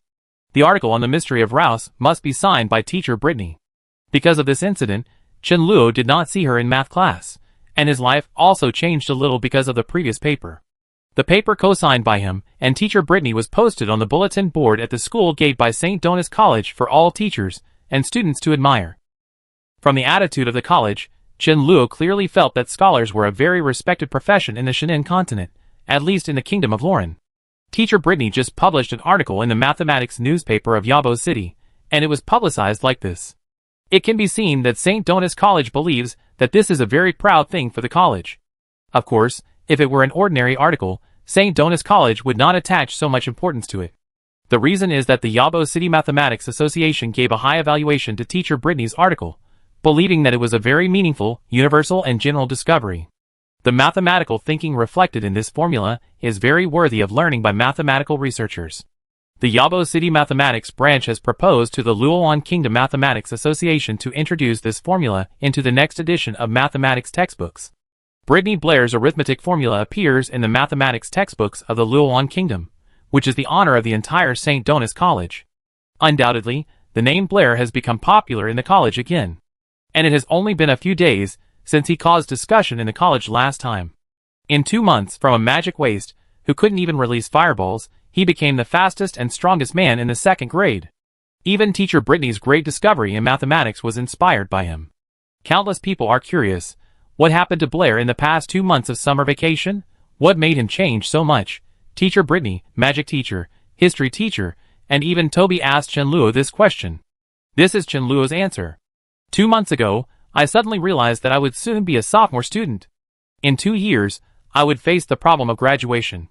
If I couldn't master a fireball technique, if I couldn't pass other subjects, I would not be able to graduate from the college, I would lose my job at the library, and I would probably starve to death on the street. From that time on, I realized that I couldn't live in such a muddle-headed way anymore. So in 2 months, he worked hard, studied hard, meditated every day to strengthen his mental strength, and studied magic. Through his own efforts, he finally made today's progress. Blair is a handyman in the library. Even in summer vacation, the library of the college is open. He spent the whole summer vacation in the library. It is reasonable. And a few days later, in a math test, the only full-score test paper in the whole 2nd grade was written by Blair, which completely dispelled everyone's doubts. Blair seemed to be really different from before. Of course, even if Blair temporarily became the fastest and strongest man in the 2nd grade, as a person abandoned by God, it was difficult for him to make progress in magic. Most people thought that learning fireball was his limit. And the signature of that paper made all the students in the college, and even many teachers, envious. They didn't believe how strong a 2nd grade student's math ability was. They envied the care that teacher Britney gave him. There is no doubt that teacher Britney is an excellent scholar. If you can be valued by her, anyone can become Blair. I have submitted another article with you as the first signature, and there should be a result soon. In teacher Britney's room, she put down the perfect test paper in her hand, looked at Chen Luo again, and asked unwillingly, Blair, that matter, are you really not going to consider it again? Teacher Britney has asked him this question many times, but a person's energy is limited. Chen Luo has only one goal in his heart. He wants to become a holy magician in the shortest time, even if he is still far away from this goal. Chen Luo sighed and said helplessly, but teacher Britney, my father's greatest wish before his death was to make me a great magician. Chapter 10. After taking off the hats of being a good-for-nothing in magic and a poor student, Chen Luo obviously became popular in the class, especially after the article written by teacher Britney was published and widely publicized by the school. Even though many people in the school believe that the reason why his name appeared in that paper was just because he hugged teacher Britney's beautiful legs. There were many sour rumors, but some people began to take the initiative to greet him. When they met female classmates on the road, they would also smile at Chen Luo. There were even lower-grade students who came to ask him about his experience in learning magic and mathematics. For them, who had just entered school, magic and mathematics were more terrifying than floods and beasts. Briar, your magic is so powerful. Are the rumors that you have no magic talent false? Faced with a question from a junior girl, Chen Luo smiled and said, No, my magic talent is very poor. I just spend the time others sleep on meditation. After the girl, who was tortured by magic theory, left with encouragement, another girl in the same class came over and said with a smile, Blair, can you tell me how to do this math problem? Just as Chen Luo finished explaining the problem to her, another cute girl came over and said, Blair, my math grades are very poor. After school, can you help me improve my math? It's in my manner. I can pay you. Chen Luo did not put on a cold look and reject the kindness released by others, because he would have to live here for a long time. It is obviously better to have a good relationship with the people around him, and live in harmony than to be hated by everyone. Although Chen Luo knew that their change in attitude towards him was only because he would most likely become a respected scholar in the future, this was also human nature. He was not a young man who had just started out, and he knew a little bit about the rules of getting along with others. Of course, not refusing is not refusing, but the premise is that the other party has no other ideas about him. For example, the girl in front of him was obviously thinking about him in other aspects. For such people, Chen Luo would usually refuse directly. So he smiled at the girl and asked, How much do you plan to pay? The girl saw that Chenluo had signs of agreeing, and she was delighted and said, 5 silver coins a month. 5 silver coins were not much compared to Chenluo's monthly salary of 2 silver coins, but with this free time, he might as well post a few more articles with teacher Britney. Chenluo smiled apologetically and said, although I am willing to do this, I have already promised Toby to help him practice fireball. People should keep their promises. I can only say sorry to you, Trish. After dealing with a few girls, no one came over. Chenluo breathed a sigh of relief. When he turned around, he found Toby staring at him blankly. Chenluo glanced at him and asked, is there something on my face? Toby shook his head, his face suddenly became serious, and asked, Blair, I have decided that I will follow you in the future. Toby really took care of Blair, so Chenluo accepted this little brother without any consideration. On the other side of the classroom, Bud looked at Chenluo, who was almost surrounded by the girls just now, and spat fiercely, saying disdainfully, I don't know what kind of shit luck Blair has, to be able to help teacher Britney, and let teacher Britney take care of him so much. After he finished speaking, people around him echoed him. Yeah, Blair is so lucky. What do you mean he is reading in the library? He obviously spends every day sleeping, and peeping at teacher Britney. Why don't we have such good things? If Blair's stunning success in the magic class only made them a little envious, the fact that teacher Britney co-signed with him on that important article, making Blair a celebrity in the college and popular with so many girls, made these people a little jealous. He is obviously the worst loser in the class. How come he has become the best of all of them overnight? As for Blair's full score in the math test, it is also considered to be teacher Britney's care for him. In addition to Bud, many people in the class and the college also think so. They don't want to admit that they are not even as good as a fool in their mouths, and they are all waiting for the day when Blair falls from that position. Just as everyone was whispering, a commotion suddenly came to their ears. It's Senior Isabella. What is Senior Isabella doing here? Is she here to see Blair too? Bud and the others' eyes wandered over Isabella, and finally stopped at a certain place in the class. Then, most of the boys' faces changed, and anger and resentment appeared on the faces of Bud and the others. Senior Isabella, the goddess in the hearts of countless people, why is she looking for Blair? In St. Donis, Isabella would cause a commotion wherever she went, so Chenluo had already noticed her the first time she came to the classroom. To be honest, apart from her figure, her appearance is definitely one of the best in the academy. In addition, with her good family background and excellent grades in various subjects, it is not surprising that she has become the focus of attention. But Chenluo is quite wary of her. Although Isabella said that she didn't care about the grudge between the two, Chenluo had already learned from these two conflicts that she was a stingy person. If it weren't for teacher Britney, I'm afraid she wouldn't be so polite to herself. Because of teacher Britney, Chenluo and her were acquaintances. He looked up and glanced at her and asked, "What's up?" Isabella did not answer, but looked at Toby and asked, "Can I sit here?" "No. It is not a good thing to tangle with Isabella for too long." Chenluo answered for Toby, "I still have to teach him about the application of fireball." Isabella looked at Toby and asked, "Really?" Toby simply stood up, holding his stomach, and said, "Blair, I suddenly have a stomachache. Let's talk about fireball tomorrow." Looking at the fat man who betrayed him and fled at the critical moment, Chenluo began to regret his decision to take him in as his younger brother. Isabella sat beside Chenluo generously and asked, "Has teacher Britney written the article about a mystery?" Not knowing what she was up to, Chenluo nodded and said, "I have written it."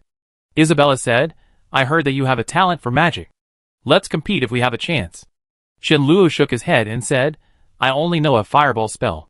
You should find someone else. Since you don't want to, forget it." Isabella looked at him and suddenly said, "I have a secret to tell you." Subconsciously asked, "What secret?" Isabella leaned close to his ear. Chenluo waited for a long time before she whispered, "I tell you next time." After that, she chuckled, left her seat, and walked straight out of the classroom. Chenluo was stunned for a long time. When he came back to his senses, he cursed in a low voice, "Psycho."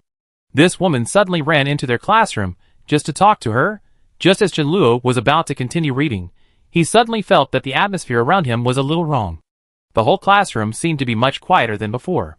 He turned around and found that the girls were looking at him with surprised eyes, and the boys looked at him with red eyes. Not far away, a girl opened her mouth and said in disbelief, "Senior Isabella, did you kiss Blair just now?" Because the classroom was too quiet, this sentence was a little far away, and Chenluo heard it clearly.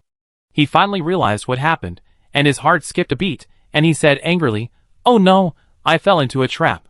At the door of the classroom, Isabella paused, and a trace of pleasure appeared on her delicate face.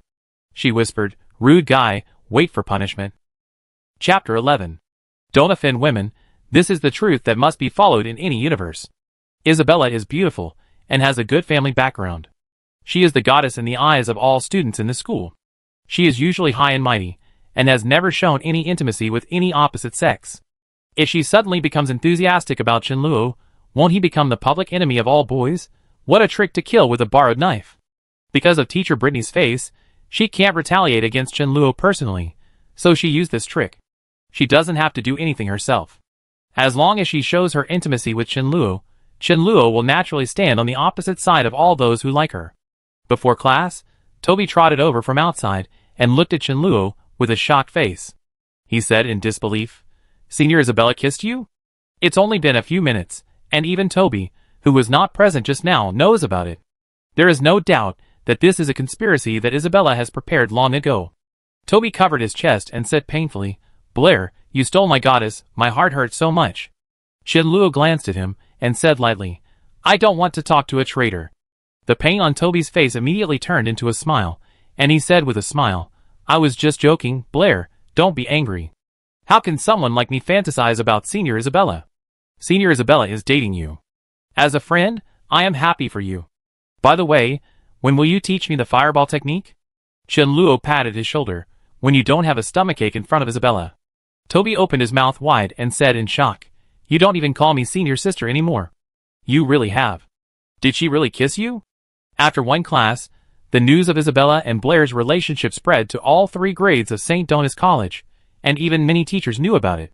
St. Donis College does not prohibit students from falling in love early. 16-year-old students will become adults in 2 years, and it is their freedom to pursue love. However, many people are puzzled by the fact that the proud Isabella, the genius girl of St. Donis College, would choose Blair, who has an ordinary identity and ordinary talent. Even though Blair has gotten rid of the title of magic waste and has an extraordinary talent in mathematics, St. Donis College is too small, and the geniuses in the college are nothing in the entire Lauren kingdom. For Isabella, she can have a better choice. The spread of this news made Blair famous. Of course, unlike the previous 2 times, this time, he became famous because of Isabella. The girls were more curious about Blair, wondering what was so good about him that he could make Isabella fall in love with him. The boys, especially Isabella's invisible suitor, have already listed Blair as their #1 enemy. Chenluo noticed that after that incident, several boys in the class, led by Bud, looked at him with murderous eyes. Chenluo didn't understand. Is Isabella stupid? What good would it do her? She would not hesitate to spread rumors that were equally unfavorable to her, just to retaliate against him because he touched her mouth? Or with her hands? At this time, in the 3rd grade classroom of St. Donis College, Isabella sat in her seat with a smile of success on her face. Most of the class's eyes were on her. The girls were confused and curious, and the boys were sad and disappointed. However, Isabella, who was immersed in her wonderful plan, did not notice. A girl sitting next to her finally couldn't help her curiosity and turned her head to ask, "Isabella, are you really dating Blair?" Isabella raised her eyebrows and asked, "How could I date that rude guy?" "Who told you that?" "Everyone says so." The girl looked at him strangely and said, "They said you just went to Blair's classroom and kissed him." "What?" Isabella sat in her seat in a daze, her face gradually turning pale. She finally realized that she seemed to have done something stupid because she was blinded by revenge. Isabella's dating with a 2nd-year student, once spread, caused a storm in St. Donis College. Chenluo, who was at the center of the storm, was now walking on the streets of Yabo City. He was going to the Magic Association. Being able to communicate with magic elements and release magic without magic spells and gestures did make him happy for a while. He felt that although the road to becoming a holy mage was far away, it was not impossible to look forward to it. However, in the next few days, as he continued to deepen his understanding of magic, it was like a bucket of cold water poured over his head, extinguishing his pride. The principle of magic in this world seems to be to communicate with magic elements through mental power, spells, and gestures, and thus release various magics. Chenluo skipped the steps of spells and gestures, but there is no shortcut to mental power, which requires step-by-step and steady improvement.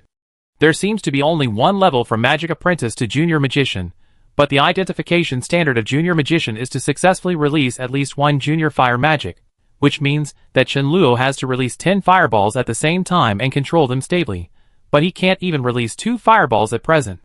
Although the spells and gestures to communicate with magic elements are simple, to release magic, it is not enough to just communicate with magic elements, but also to learn to control them. Without the guidance of a teacher, ordinary people cannot master it by themselves.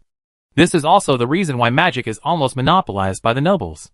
It is rare for ordinary families to have enough food and clothing. Where can they afford to hire a magician?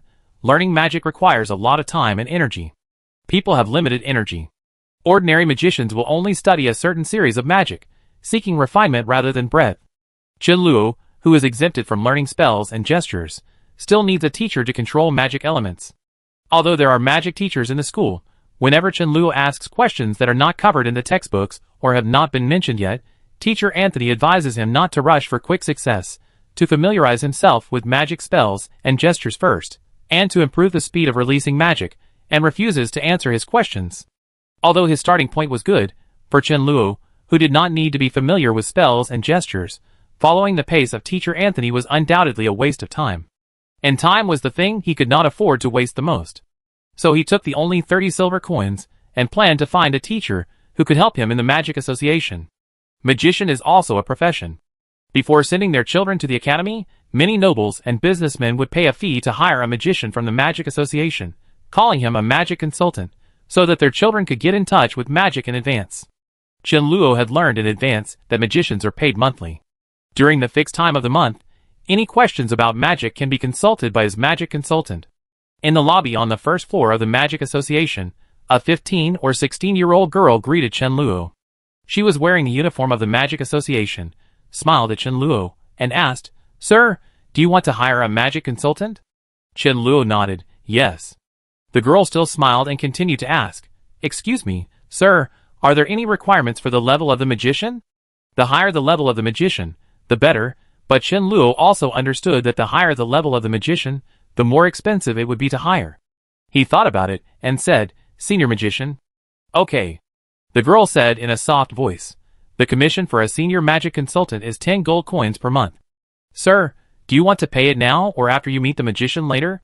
Chen Luo touched the 30 silver coins in his arms, was silent for a moment, and asked, "What about the intermediate magician?" The girl kept a polite smile on her face, and said patiently, "An intermediate magician needs 5 gold coins, and a junior magician only needs 2. Sorry to bother you." Chen Luo smiled at the girl, then turned around and walked out of the Magic Association without hesitation. Chapter 12. If 10 gold coins are converted into silver coins, there are as many as 1,000. If Chen Luo writes an article that is accepted by the journal, he can get 25 silver coins. To save up 10 gold coins, he needs to write a full 40 articles. And if he earns 2 silver coins a month as a handyman in the library, it will take more than 40 years to hire a senior magic consultant. He suddenly didn't want to work hard.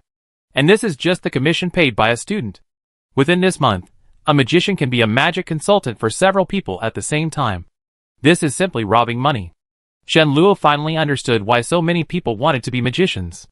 In addition to pursuing their own strength, becoming a magician means that he will never worry about material things in his life. This also means that Chen Luo can't even afford a junior magic consultant, let alone a senior magician. Even if you don't hire a magic consultant, you still need to pay a gold coin per month just to read magic books and documents in the Magic Association.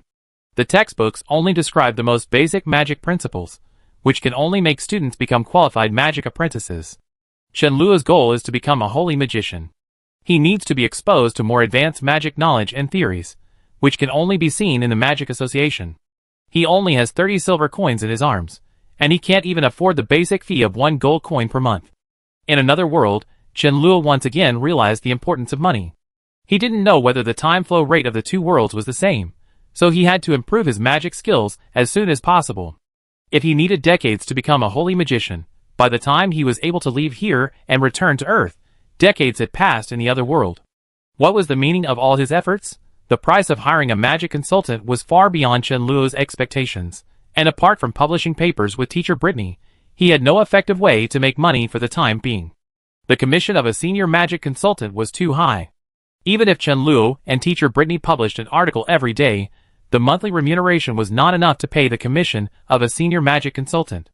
Just as Chen Luo walked out of the Magic Association, In another building not far from the Magic Association, in the attic of the Mathematics Association, a gray-haired old man opened a submission on the general solution of the Ravis puzzle problem. The Ravis puzzle problem is a very famous problem in the mathematics community. Countless scholars have studied it, but there is no result. The old man saw the title and became interested, and his eyes habitually looked at the author of the article. Blair, Britney. I seem to have seen it somewhere. A trace of doubt appeared on his face. Suddenly, as if he thought of something, he opened a journal at hand, and saw a line of words written in the most conspicuous place on it. General formula for the sum of arithmetic arrays, author, Britney, Blair. The fact that he had no money to hire a magic consultant made Chen-Luo feel a little depressed and irritable. Even when he was taking Britney's math class, he didn't pay attention to the lecture. He stared blankly ahead, but his pupils were unfocused. What he was thinking about was how to find a senior magic consultant as soon as possible to solve the magic problems he was currently facing. After class, Toby looked at Chen-Luo, who was still staring at the podium, stretched out his hand, and waved it in front of his eyes, and said, Blair, don't look at it, Britney has left. Chen-Luo retracted his gaze, and sighed secretly. There was a lot of information in the Magic Association, and those things were all things he could not access in school. No matter what, he would not give up this shortcut to learning magic. If it really didn't work, he could only put down the things in his hands, and make some money first. Toby looked at Chen-Luo with a puzzled look and asked, I don't understand. Isabella is so beautiful, why do you like Teacher Britney, Blair? Chen-Luo glanced at him and asked, Isn't Teacher Britney beautiful? Toby opened his mouth, and didn't know how to refute for a while. Teacher Britney is beautiful, and she is not inferior to Isabella. Not only Blair, but they also often peek at Teacher Britney, but she is a teacher after all. Only Blair was fascinated by Teacher Britney, and forgot this cruel fact. Toby patted his shoulder and said, Blair, as a friend, I advise you to give up. Teacher Britney is not only a respected scholar, but also a senior magician. Do you think you are worthy of her? Chen-Luo was too lazy to pay attention to Toby. Although he and Blair both thought that Teacher Britney was more attractive than Isabella, it did not mean that he wanted to seduce her.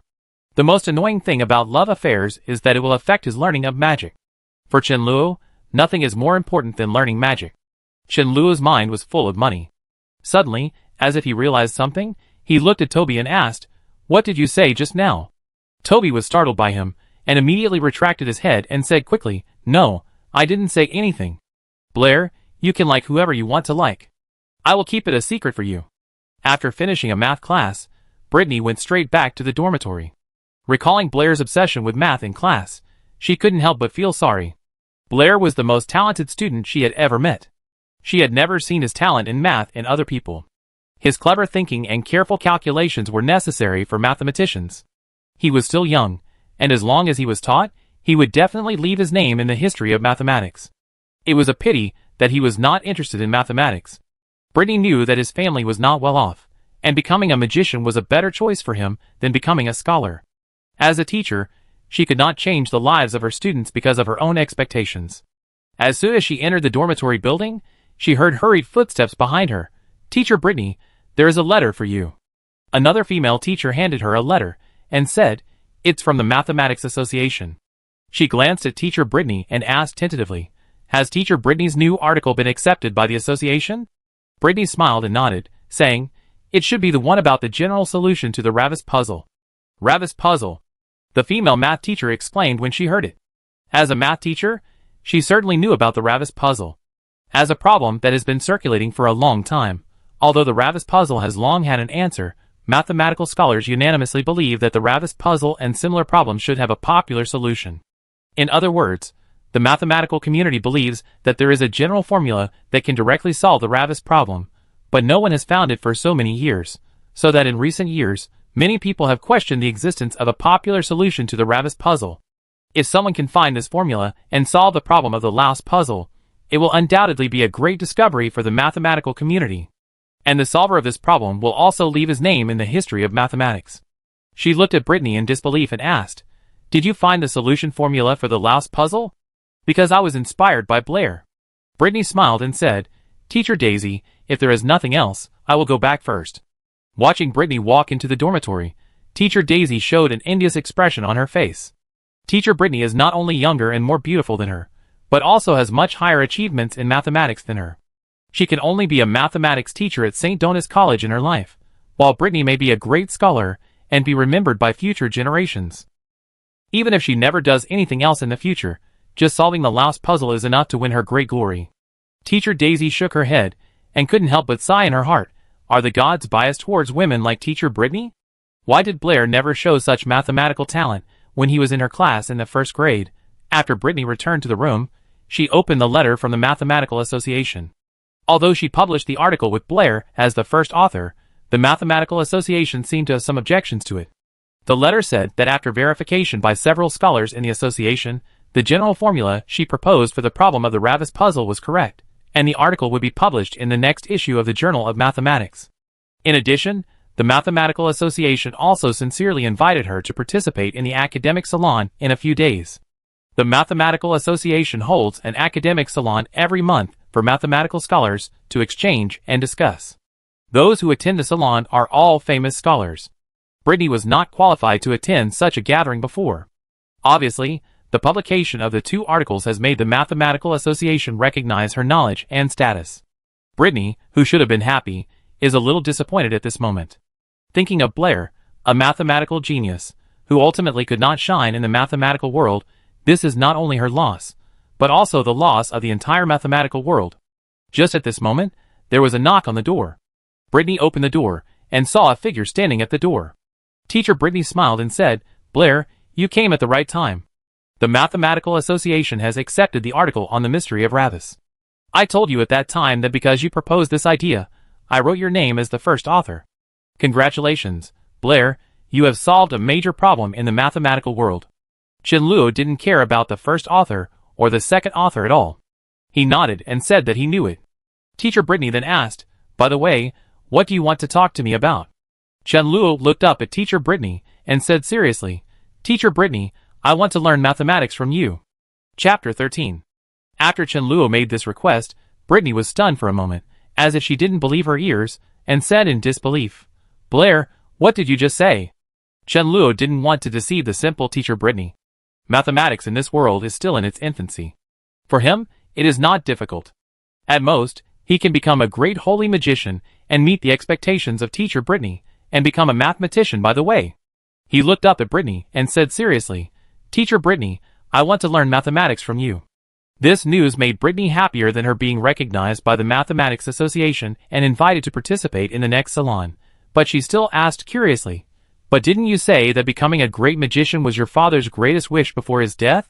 Chenluo's face was solemn, and he said, "I'll obey my father's wishes and study magic well, but I don't want to regret it. I like mathematics. I even think that I was a mathematics teacher like Teacher Britney in my previous life." Britney held Chenluo's hand and said happily, "Blair, I'm so happy that you think so. Come in." In the room that Chenluo was familiar with, Britney looked at him and said very seriously, "Blair, you have to believe in your talent.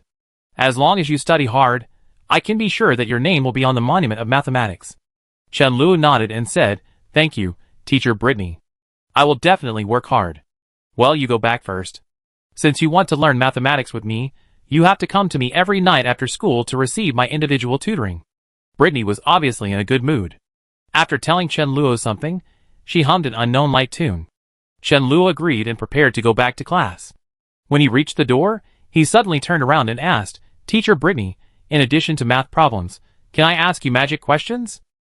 Britney said without hesitation, "Of course, you can also ask me any questions about magic."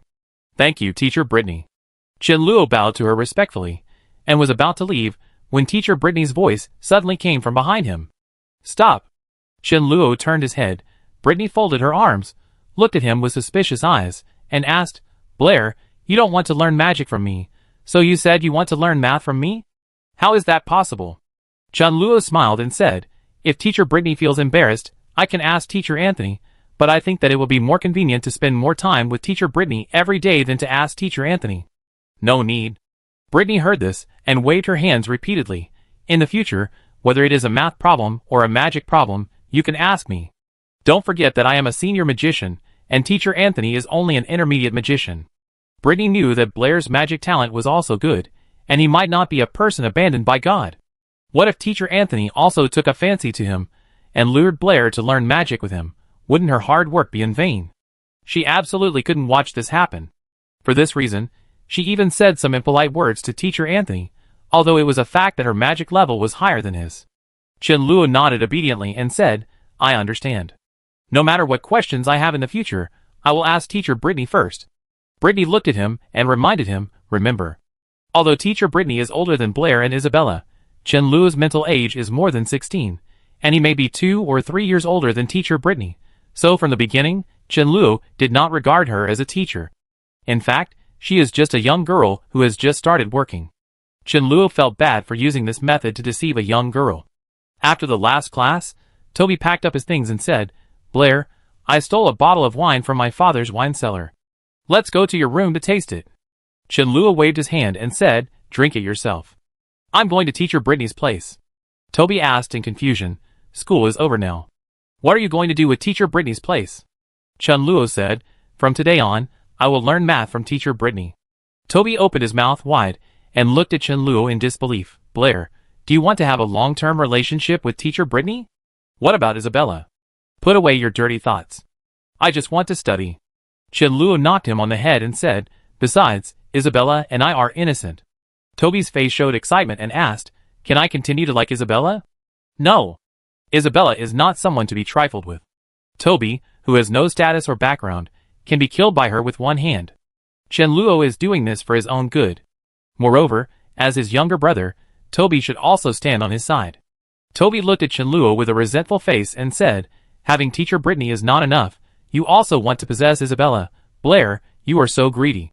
Whether it is teacher Britney or Isabella, in Chen-Luo's eyes, they are just teachers and classmates. Chen-Luo will eventually leave here, and he knows this very well in his heart. But then again, if he really can't go back, teacher Britney may not be the best choice for a life partner. She is gentle and generous, beautiful and intellectual. The most important thing is that she and Chen-Luo have the same profession and interests, and Isabella, Chen-Luo just hopes that she won't bother him. However, many times, reality is often crueler than imagination. Starting today, Chen-Luo will study mathematics with teacher Britney, which means that in addition to mathematics classes, he will go to teacher Britney every day after school for extra tutoring. Unfortunately, Isabella is also a student of Britney. For the two of them, Britney is not only their math teacher, but also their mentor. In other words, from now on, Isabella is his senior. Chen-Luo knocked on the door and walked into Britney's room. Isabella was already sitting in her seat. She looked up at Chen-Luo and frowned. What are you doing here? Britney came out of the bedroom, looked at Isabella, and said, I'm sorry, Isabella. I forgot to tell you just now. From today on, Blair will also learn math with me. Isabella, you are my senior, so you should take good care of Blair. Isabella looked at her in shock and asked, what, teacher Britney, you mean? He also wants to learn math from you? Britney nodded and said, although Blair is only in the 2nd grade, he has an outstanding talent for math. The way he thinks about problems is worth learning from Isabella. Since she realized that she had done something stupid, Isabella wished she would never see the guy who offended her again, but she didn't expect that he would become teacher Britney's student. Doesn't this mean that she will see him every day in the future? But she couldn't change teacher Britney's decision, so she could only nod sullenly and said, teacher Britney, I understand. Britney walked to a slate and said, Blair, sit next to Isabella, I'm going to start teaching. Chen-Luo sat on the stool next to Isabella. Isabella glared at him, and moved the stool to the side. Chen-Luo didn't bother to pay attention to her, and looked straight at the slate. Teacher Britney was teaching trigonometry today, which was only covered in the 2nd half of the 3rd grade. Even though she was only teaching basic concepts, Isabella was still confused. Of course, this was only equivalent to elementary trigonometric functions that junior high school students would learn in the future. Chen-Luo could teach better than teacher Britney, but he still listened carefully. About an hour later, Britney put down the slate pencil and said, that's all for today. I give you a few exercises. You have 1 day to think about them, and hand them in to me before class tomorrow. She picked up the feather pen, thought for a while, wrote a few questions on 2 pieces of paper, and handed them to Chen-Luo and Isabella respectively. She seemed to remember something, looked back and forth between the two, and finally looked at Chen-Luo and asked, Blair, I heard from the teachers that you and Isabella are dating? Chapter 14. Isabella's face changed, and she was about to explain, but Chen-Luo spoke first. Rumors, these are pure rumors, teacher Britney, don't listen to their nonsense. Isabella's expression froze. Although the guy said what she wanted to say, What did he mean by his eagerness to draw a line between himself and her? Is it a shame for him to date the beautiful Isabella? Knowing that Qianluo was explaining the misunderstanding, Isabella felt even more angry for no reason. Britney looked at Qianluo, then at Isabella, and smiled and said, "Don't worry, I'm not trying to stop you from dating. Pursuing love is everyone's freedom and right, as long as you don't let dating affect your studies." Teacher Britney misunderstood. "Blair and I have no relationship, let alone dating." Thinking of such a big misunderstanding caused by her stupidity, Isabella looked a little ugly. She stood up, bowed to Teacher Britney, and said, "I go back first." Britney watched her walk out. Her face was a little surprised, and she looked at Qianluo again and asked, "Blair, do you have any conflicts with Isabella?" Qianluo felt innocent in his heart. These rumors were obviously spread by her, and she was the one who got angry in the end. Women are really unreasonable. He told Teacher Britney about the feud with Isabella. If she mediated in the middle, this matter might become easier. Even from the perspective of his own interests, Qianluo did not want to offend the city lord's daughter. Whether in Yabo City or in St. Donis College, Isabella's identity was very sensitive. If he became entangled with her, there would be countless troubles. The road to becoming a holy mage is already full of hardships and difficulties, and Qianluo doesn't want to be affected by other things. After listening to this, Britney shook her head slightly and said, "Regarding this matter, I think Blair, you should apologize to Isabella seriously and beg for her forgiveness. Although Isabella is a little willful, she is kind-hearted." Qianluo's face showed surprise. Judging from the expression and words of Teacher Britney, the matter seemed to be more serious than he thought. Britney saw his doubts and asked, "Blair, don't you know that the lips of ladies are a symbol of chastity, and they cannot be touched by other men except their husbands?" Qianluo finally understood why Isabella was holding on to this matter tightly. In ancient China, a girl's feet were a symbol of chastity, and could not be shown to men casually, let alone touched. Qianluo read in a book that in ancient times, a woman cut off her feet because a man saw her barefoot. She was regarded as a model of a heroine. Obviously, in this world, lips are a symbol of chastity. Although this is a feudal dregs and not worth promoting, when in Rome, follow the local customs. After knowing this custom, Qianluo understood that with Isabella's character, she was very restrained not to cut herself. He nodded and said, "I know, I will apologize to Isabella seriously." For a lady, being touched on the lips by a man is an unforgivable humiliation. Even if Qianluo felt that Isabella had nothing to do with the word lady, as a man, he should also have the responsibility and courage to admit his mistakes.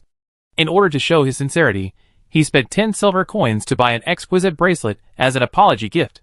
For him, who was short of money, it was painful to spend these 10 silver coins, but it was worth it to avoid greater trouble. Unfortunately, Isabella obviously hated him. Qianluo went to the 3rd grade twice, but he didn't see her as he wished, even though she was sitting in the classroom. However, as a student of Teacher Britney, even if Isabella hated him, she had to stay in the same room with him for an hour after school every day. Teacher Britney had some teaching matters today, so she left homework for Qianluo and Isabella and went out. Qianluo finished the 5 difficult questions assigned by Teacher Britney in 10 minutes, and turned his head to see that Isabella had finished the 3rd question. Qianluo put down his pen, looked at Isabella, and said, "Senior Isabella." Isabella looked up at him, and turned her head away expressionlessly. Qianluo took out a box, put it on the table in front of her, and said, "I sincerely apologize for offending Senior Isabella a few days ago. This is a small gift. I hope you can accept it." Isabella was angry at Qianluo's offense to her, and also angry at his attitude towards her. From childhood to adulthood, no one has ever been so rude to her. If it weren't for Teacher Britney, Blair would have tasted Isabella's anger long ago. Because of Teacher Britney, Isabella was destined not to do anything to him. Seeing that Qianluo's attitude was quite sincere, she glanced at him lightly and said, "I won't take your gift. For Teacher Britney's sake, our grievances are written off. Don't bother me anymore in the future." "Thank you, Isabella." Qianluo was waiting for her to say this, so he took the gift back and opened the magic book to read. Seeing that Qianluo opened the magic book, Isabella realized that he had already finished all 5 questions assigned by Teacher Britney, while she had just finished the 4th question. Although the 2 people's exercises were different, Blair's were simpler, but Teacher Britney made questions based on the knowledge they should master in their current grade. For 2nd grade students, these questions were already very difficult. This made her feel a little unconvinced, but she had to admit that Blair had a strong talent in mathematics, perhaps a little stronger than her. When Britney came back, both of them had finished the exercises she had assigned. She picked up Chenluo's exercises and looked at them. Her eyebrows raised at first, and then she realized something. She looked at Chenluo and said apologetically, "Sorry, Blair, I forgot that you haven't learned science yet. This question is beyond your knowledge. It's okay even if you get it wrong." In addition to magic, this world also pays attention to science. This is a subject that studies the laws of operation of all things in the world. Compared with mathematics and history, it is obviously more difficult to understand. Students at St. Donis College will not have this course until the 3rd year. Chenluo has not taken a science class yet. Chenluo has no interest in this. He has systematically understood that except for magic that he cannot understand, the other scientific laws in this world are the same as those on Earth. It's just that the development is extremely slow. The development level of science is similar to that of mathematics, and perhaps it is not even at the level of cognition in medieval Europe. Among the questions that Chenluo just answered, there is this one. Throw a stone into a deep well, and after a period of time, throw another stone twice as heavy as the first one into the well. When will the second stone catch up with the first one? For people who have not yet realized the law of free fall, this is a catch-up problem. However, a few days ago, Chenluo had already done an experiment with 2 stones to verify the physical laws of this world. Facts have proved that although this world has magical magic, it still has to follow the law of free fall.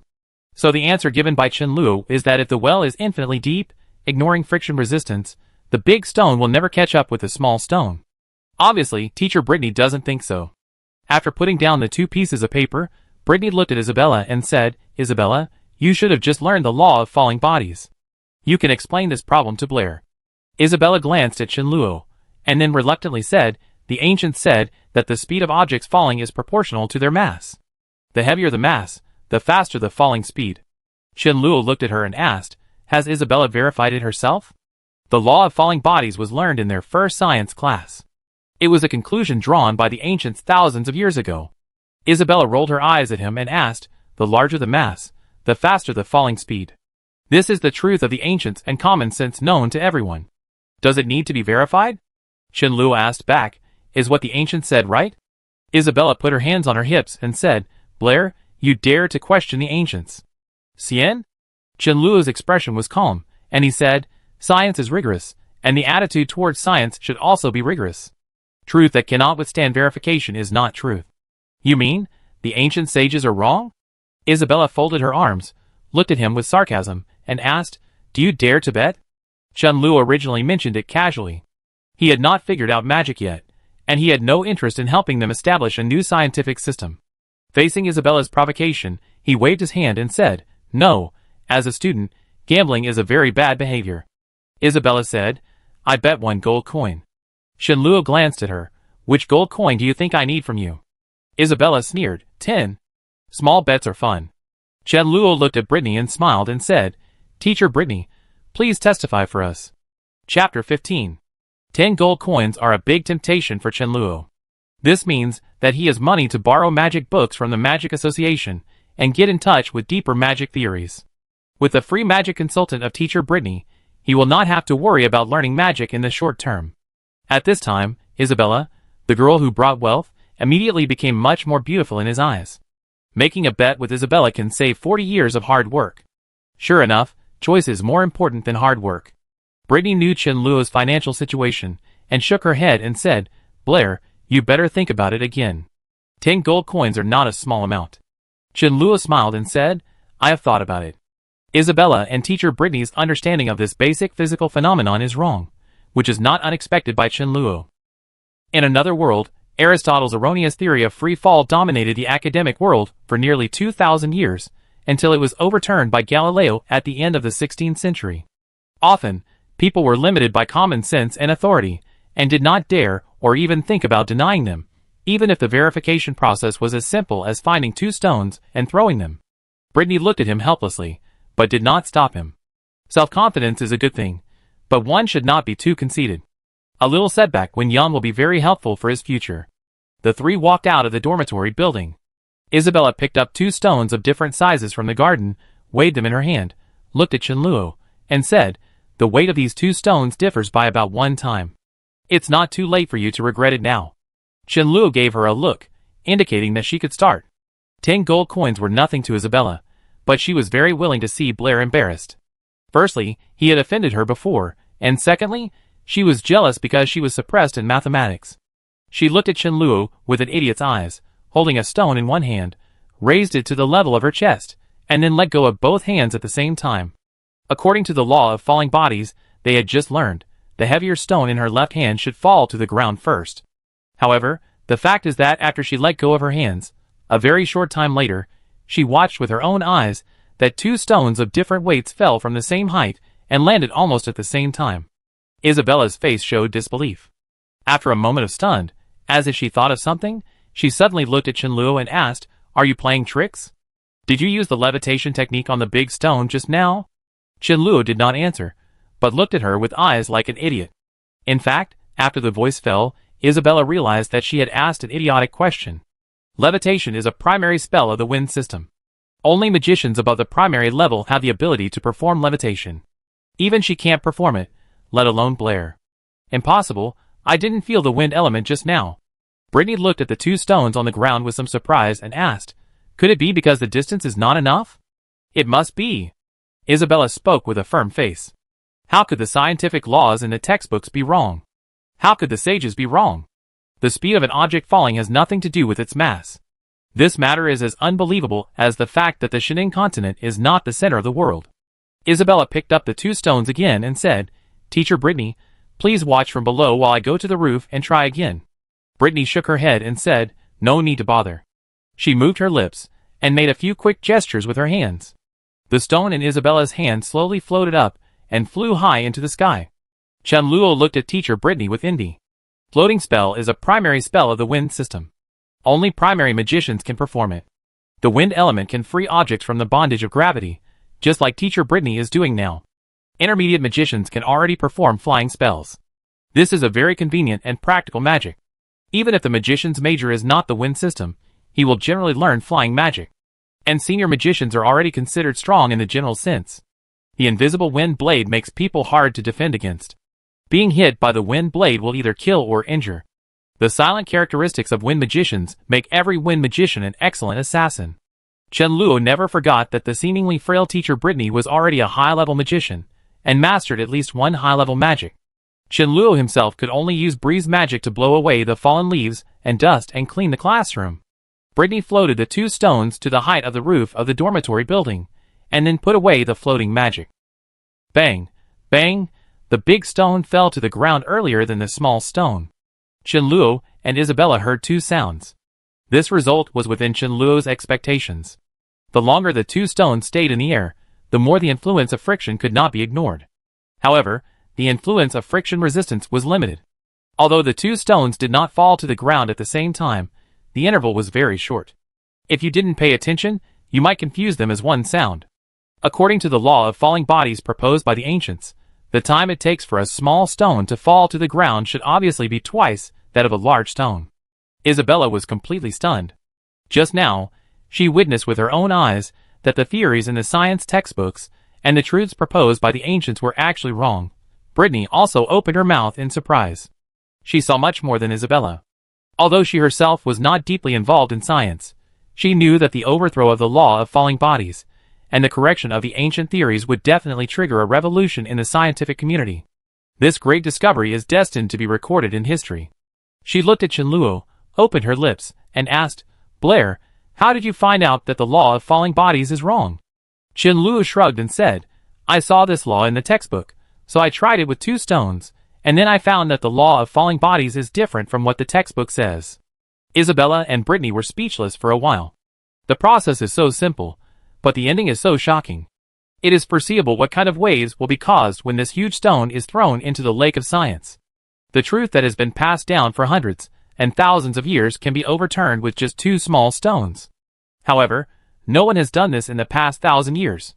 This seems incomprehensible, but it just reflects Blair's uniqueness.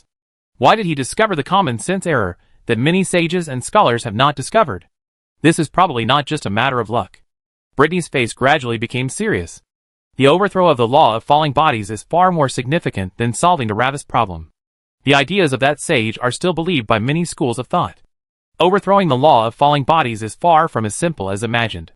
She looked at Chenluo and said seriously and solemnly, "Blair, you probably don't know what these 2 stones mean. Just overturning the law of falling bodies can make you famous in the scientific community. If you can come up with a correct law of falling bodies, I think in the near future, Blair's law of falling bodies will appear in the 3rd grade science textbook. If Isabella hadn't insisted on making a bet with him, Chen-Luo didn't want to distract himself to do these things. But now, he was in a difficult situation, so he nodded and said, there are still many places in the new law of falling bodies that need to be improved, and this is not. It's my credit alone. The law of falling bodies was overturned by the 3 of us together. No, it's your credit, Blair. I just helped you throw 2 stones. Britney shook her head, looked at Isabella who was still stunned, and said, but if you want, you can work with Isabella to improve the new law of falling bodies. Being with Isabella means that Blair's law will become Isabella's law, but Chen-Luo doesn't care about these, not to mention that she still owes Isabella a favor, so she might as well take this opportunity to repay her. I think I also need Isabella's help. Chen-Luo looked at Isabella and asked with a smile, I wonder if Isabella is willing. This invitation not only means that she will witness the birth of a new law, but also participate in it, and may leave her name in the history of science. Isabella's law, just thinking about it is an exciting thing. Isabella finally came to her senses and nodded immediately. I do. Improving and proposing a new law of falling bodies is the first topic that teacher Britney assigned to Chen-Luo and Isabella. Although this is more like a scientific problem than a mathematical problem, such cross-border things are not uncommon in the academic circle. In addition, she also seriously told Chen-Luo and Isabella that they could not spread this matter before obtaining her consent. Chen-Luo understood teacher Britney's thoughts and knew that this was her protection for them. After all, even when Galileo revised the law of free fall, it was not smooth sailing. Denying the predecessors and subverting the truth would encounter great resistance in today's era. This kind of resistance is not something that 2 little students of St. Donis College, or even teacher Britney, can overcome. Isabella did not think of this. She only thought that there might be a law named after her in the future. Her pretty face was flushed, as if she had seen this day. At this moment, her dissatisfaction with Chen-Luo had long been thrown out of the window. After all, this time, she was benefiting from this guy.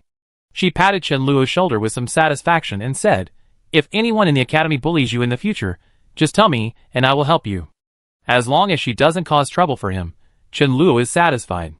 The bet is over, and it is obvious that he won. Chen-Luo raised his arm, and stretched out his white palm to her. Isabella asked in confusion, what for? Chen-Luo stretched out his hand, and said expressionlessly, give me money. Chapter 16. Isabella rolled her eyes at Chen-Luo, pulled out a white purse with flowers embroidered on it from her waist, threw it to him, and said, no need to count, there are exactly 10 gold coins. After counting the gold coins in the purse, although Chen-Luo didn't show anything on his face, he was already very happy in his heart. This time he really got rich overnight. With this money, he can get access to more advanced magic knowledge in the Magic Association, and the bet with Isabella can be regarded as a solution to his urgent needs. Isabella didn't seem to care at all that she'd lost 10 gold coins to Chen-Luo. She looked into the distance and murmured, will there really be a Blair-Isabella law in the future? Chen-Luo put away his purse and said, you can be in front if you want. Isabella's beautiful eyes lit up, looked at Chen-Luo, and asked, would you like to be behind me? Although the content of the law of falling bodies is the same, there is a difference in priority. The meanings of the Blair-Isabella law and the Isabella-Blair law are very different. People will remember the first name more, and the latter is just a foil to the former. Chen-Luo nodded and said, if you are willing to pay another 10 gold coins. Isabella put her hands on her hips, frowned at Chen-Luo, and asked, Blair, where are your principles? Although she also wanted to put her name before Blair, she also had her dignity. She just said it casually, but what she didn't expect was that Blair didn't seem to care about it at all. Doesn't he know that this is a glory that any scholar will never share with others? If it were someone else, Isabella might think that they were coveting her beauty and deliberately trying to please her, but Blair looked at teacher Britney with more lust than he looked at himself. Chen-Luo didn't care about fame or glory. It wasn't because he was indifferent, but he really thought gold coins were more practical. 10 gold coins could allow him to read books for almost a year in the Magic Association. Chen-Luo was as indifferent as ever, which finally made Isabella wonder. He didn't even care about being world famous and leaving his name in the history of science, so what did he care about? At this moment, she suddenly became curious about the person in front of her. Isabella looked at Chen-Luo and asked, Blair, what is your ideal? Chen-Luo thought about it, and said casually, Holy Mage. Isabella was stunned for a moment, then she covered her stomach and laughed. You holy mage? Even the kingdom of Lauren doesn't have a holy mage. Do you know how difficult it is to become a holy mage? The holy mage is a legendary existence in the kingdom of Lauren, and even the divine grace continent. She has only heard of the title of holy mage, but has never heard of anyone reaching this level. As a person abandoned by God, Blair's dream is not a dream, but a wishful thinking. Chenluo smiled slightly, and turned to leave. This may really be just a joke for Isabella, but for Chenluo, it is the only hope. There was no argument or explanation. Watching Chenluo leave silently, thinking of his nonchalant, but not joking words, Isabella was stunned in place. After a long time, she shook her head and whispered, "What a strange guy." Chenluo's dream was just a joke in her eyes. Thinking that a law related to herself would be published soon, she felt happy again. When Chenluo returned to the classroom, Toby hadn't left yet. He forgot to do his math homework yesterday. Today, teacher Britney found out and punished him to stay after school. He hasn't gone home yet. When Toby saw Chenluo, he felt like he saw a savior. He stood up quickly and said, "Blair, you're just in time. I only have these few questions left. Come and help me. Tomorrow, I have to go out now." With gold coins in his pocket, Chenluo couldn't wait to go to the Magic Association. He sorted out the textbooks on the table and planned to leave school. "Then let's go out together. I'm going home too." Toby packed up his things neatly and said, "By the way, math is the second class tomorrow. Let me borrow your math homework to copy during the first history class." Chenluo agreed casually and walked out of the classroom with Toby. Suddenly, they were blocked by several figures. Toby looked at the person in the front standing next to Chenluo, clenched his fist, and shouted, "Bud, what are you doing? Do you want to fight?" The person who blocked their way was Bud, who had a conflict with them a few days ago. Chenluo learned from Blair's memory that Bud was a bully in Class 5, Grade 2, and Blair had been bullied by him before. Bud looked at them with disdain and said, "I'm not looking for you this time." He and his companions made way, and someone came up behind him. "Face, Senior Fiki." Toby trembled when he saw the man, his face turned pale, and he subconsciously wanted to step away. After hesitating for a moment, he stood with Chenluo. "Are you Blair?" Chenluo looked at the person in front of him calmly and asked, "What do you want to talk to me about?" Fitch frowned. Blair's calmness and indifference were beyond his expectations. Because of his identity, almost no one in the entire St. Donis College would speak to him in such a tone. The next moment, Fitch's brows relaxed, and he looked at Chenluo and said indifferently, "Stay away from Isabella in the future. Isabella is not someone you can touch." After saying this, he no longer looked at Chenluo and turned away gracefully, but gave Chenluo a warning look. Although his expression was a little unwilling, he still followed Fitch away. After these people left, Toby leaned against the wall and breathed a sigh of relief. Chenluo looked at him and asked, "Who is Fitch? You don't even know Senior Fitch." Toby's face showed disbelief, and then he seemed to remember something and shook his head and said, "Forget it, you can't see anyone except Teacher Britney." Chenluo glanced at the direction where the man left and asked, "Are you afraid of him? Who in the academy is not afraid of him?" Toby sighed and said, "He is from the Howard family. The Howard family has a high status in Yabo City. This Count Howard is an important figure in the School of Numbers. Some teachers in the academy are members of the School of Numbers. Senior Fitch is the youngest son of Viscount Howard. If you offend him, you can't stay in St. Donis College." Chenluo was a little helpless. Although he and Isabella had reconciled, those rumors were obviously irreversible. Isabella, the girl who brought wealth, suddenly became a beauty who brought disaster. However, he had no intention of attacking Isabella, so he didn't need to care about Fitch's threats. But what he said about not letting Chenluo touch Isabella was a little late. Toby looked at Chenluo and said seriously, "Blair, you have to be careful. A senior offended Fitch a few months ago and dropped out of the college a few days later." "I know." Although Chenluo is not afraid of trouble, he doesn't like trouble either, especially since he has just come to this world and is unfamiliar with the place. It is better to keep a low profile. If it is not necessary, he is unwilling to offend those people, but if some people are blind, Chenluo is not easy to bully. He looked at Toby and asked, "Do you know where there is a tailor shop?" "I know." Toby nodded and asked, "Why are you asking this?" Blair's clothes were worn out by him, which was a bit unbearable for Chenluo, who liked to be clean and tidy. He used to be short of money, but now he had just made a fortune from Isabella. He planned to go to the tailor shop to tailor a few new clothes and replace the quilt with new ones. Toby took Chenluo to a tailor shop. After the tailor measured Chen Luo's size, he lay on the table and calculated. After a long time, he looked up and said, 5 clothes and 1 quilt are 60 silver coins in total. You only need to pay 30 silver coins as a deposit. Clothes and quilts made of high-quality silk are also considered expensive luxury goods here, and only nobles can afford them. Fortunately, Chen Luo's wallet is a little bulging today, so he doesn't feel so distressed. He took out Isabella's purse from his bosom and took out a gold coin and handed it over. Toby knew Chen Luo's financial situation and was about to ask him where he got so much money. Suddenly, he caught a glimpse of the white purse embroidered with gold threads and flowers in his hand. He stood there in shock and murmured, "Blair, where did you get this purse?" "I have seen this purse. It belongs to senior sister Isabella." Without waiting for Chen Luo to answer, Toby suddenly raised his head and asked in disbelief, "Blair, are you being kept by senior sister Isabella?" Chapter 17. Keeping a mistress is not uncommon in the kingdom of Lauren. Although the laws of the kingdom stipulate that all citizens must strictly practice the principle of monogamy, even the king and the nobles cannot violate it. However, in the upper-class aristocratic circles, keeping mistresses and lovers is too common. As long as you don't bring 2 people to register in a blatant way, it is not considered a violation of the law. Some nobles even regard it as a kind of fashion. In addition to the nobles, this trend is most common among high-level magicians and famous scholars. Put away your dirty thoughts. Chen Luo glanced at Toby and said, "I won this from Isabella." Toby looked at the lady's purse in his hand, sighed suddenly, and said with some concern, "Blair, although I don't know what happened between you and Isabella, you can't ignore what Fitch said. He also likes Isabella, and you can't beat him." Although Toby is a little bit wretched, he is really good to Blair, and is worried from the bottom of his heart.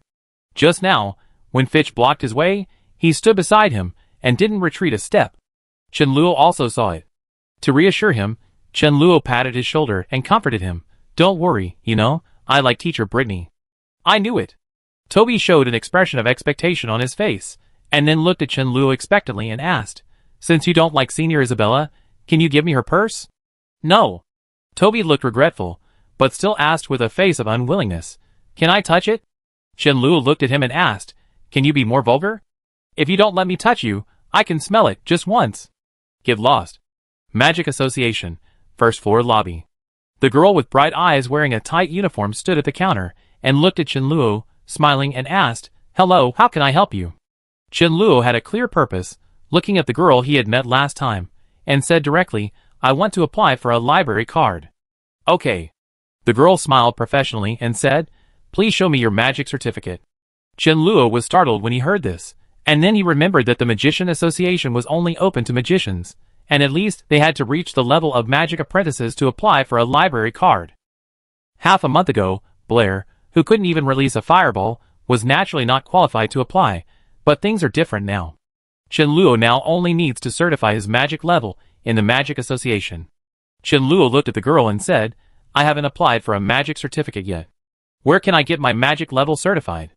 The girl still smiled and asked, "Are you going to get certified as a magic apprentice?" Chen Luo nodded. The certification for magic apprentices is on the 2nd floor. The girl walked out of the counter, made a gesture to Chen Luo, and said, "Please follow me." The Magic Association occupies a large area. The first floor hall of the Yabo City branch alone is nearly 1,000 square meters, with more than 10 counters. However, because magicians are rare, there are not many people in the hall. Chen Luo followed the girl, went up to the 2nd floor from a staircase, walked through 2 corridors, and came to a door. The girl knocked on the door, and an old voice came from inside. "Come in." There were 2 old men in magic robes in the room. The girl bowed to the old man in the fiery red robe and said, "Master Andre, Mr. Blair wants to certify the magic apprentice." Just now, when going upstairs, the girl named Jasmine had asked Chen Luo's name and the magic he certified as a magic apprentice. Chen Luo looked at the old man in the fiery red robe and saw that there were 2 silver lines embroidered on the chest of his magic robe, which meant that he was an intermediate magician who specialized in fire magic. The other old man also had 2 silver lines on the chest of his water blue robe, which meant that he specialized in water magic and was also an intermediate magician. Magicians distinguish their types by the color of their magic robes, and their levels by the silver lines. A primary magician has only 1 silver line on his chest, an intermediate magician has 2, and so on. Magicians are not only able to learn 1 type of magic, but people have limited energy, and it is impossible to study 4 types of magic at the same time. After reaching the junior level of magic, in order to go deeper into magic, almost everyone will carefully study one type in order to achieve a faster breakthrough. Blair. Andre, who was talking to his colleagues, glanced at Chenluo and shook his head, saying, "You are only here to certify as a magic apprentice now, and you will be a junior magician at most in your life." This sentence was very ruthless, but Chenluo didn't care at all. The intermediate magician named Andre was right. Many noble children passed the certification of magic apprentices early. In comparison, he, at the age of 16, was already considered an older magic apprentice. Jasmine looked at Andre and asked, "Master Andre, are we going to the test hall now?" "No, let's do it here." Andre waved his hand, looked at Chenluo, and said, "Since you came to me, I guess you want to use Fireball to certify the magic apprentice." "Yes." Chenluo nodded. To certify the magic apprentice, you need to release any apprentice magic, Fireball, Water Ball, Breeze, Earth Shield, but compared with the other magics, Fireball has a stronger attack power, so most people will choose Fireball as the first spell to learn. Andre stood up from his chair and said, "Use your strongest Fireball spell as fast as possible to attack me." Chenluo looked around and said uncertainly, "Here?" Seeing his slightly worried expression, another magician in a water blue robe laughed and said, "Don't worry. Do you think your little Fireball can hurt Andre? If he asks you to attack, just attack. Don't waste time." Chenluo nodded and looked at the intermediate magician Andre. Andre was 5 meters away from him at the moment. At present, Chenluo could not cast magic stably 5 meters away, but he cast magic quickly. At such a short distance, he could almost cast it instantly. Of course, in order not to be caught for research, on the surface, he still needed to cooperate with magic gestures and spells. He moved his lips, but made no sound. At the same time, he made dazzling gestures with his hands. Almost in an instant, he pointed at Andre and shouted, "Fireball." This was what he learned from teacher Britney. Magic spells do not have to be chanted aloud. Reciting silently can also have the same effect, but this requires extreme proficiency in spells. All this seemed long, but in fact it was only a short moment. Almost as soon as the water magician finished speaking, Chenluo completed the spell and gesture at an incredible speed, and a fist-sized fireball appeared out of thin air and shot towards Andre. For an intermediate magician, the certification of magic apprentices was too simple, and Andre's mind was not on the magic apprentice in front of him at all. So, when the fireball appeared in front of him, he didn't react at all. A hot feeling came over him, and his face changed drastically in an instant. He didn't have time to use his mental power to control the fireball. He waved the wide sleeves of his magic robe and scattered the fireball. At the same time, sparks fell on his magic robe, and the magic robe immediately burned. After a cry of surprise, Brady, an intermediate water magician, summoned a water curtain in the fastest time to wrap Andre up. Soon, the flames on his body disappeared and were extinguished. At this moment, Andre was in a rather miserable state, no longer as cool as before. There were large patches of blackened on his magic robe, and there were even holes in several places. Even a strand of his hair was burnt. However, he paid no attention to these. Although the power of the fireball was not great, the opponent's speed of communicating with the fire element was not even comparable to his. In Andre's opinion, the opponent must be a high-level magician. Andre raised his head and looked at Chenluo with a frightened look and shouted, "Which adult is making fun of Andre?" Chapter 18. The girl named Jasmine stared at the scene blankly, not believing her eyes. A little magic apprentice actually used Fireball to attack Andre, a mid-level magician? She looked at Chenluo, with confusion and shock in her beautiful eyes. Chenluo was also a little surprised. Andre, like teacher Anthony, was a mid-level magician. At this distance, even if he cast magic faster, he should not be able to hurt him. Could it be that his identity as a mid-level magician was not a small amount of water? He looked at Andre with a puzzled look and asked, "What, sir?" Andre looked at Chenluo with a suspicious look. He was also scared just now, and subconsciously thought that the person in front of him was a high-level magician, but after calming down at this moment, many doubts immediately emerged in his mind. If the other party is really a high-level magician, the power of the fireball should not be so weak, and the mental power he just felt faintly was only at the level of a magic apprentice. Of course, the most important thing is that he is too young.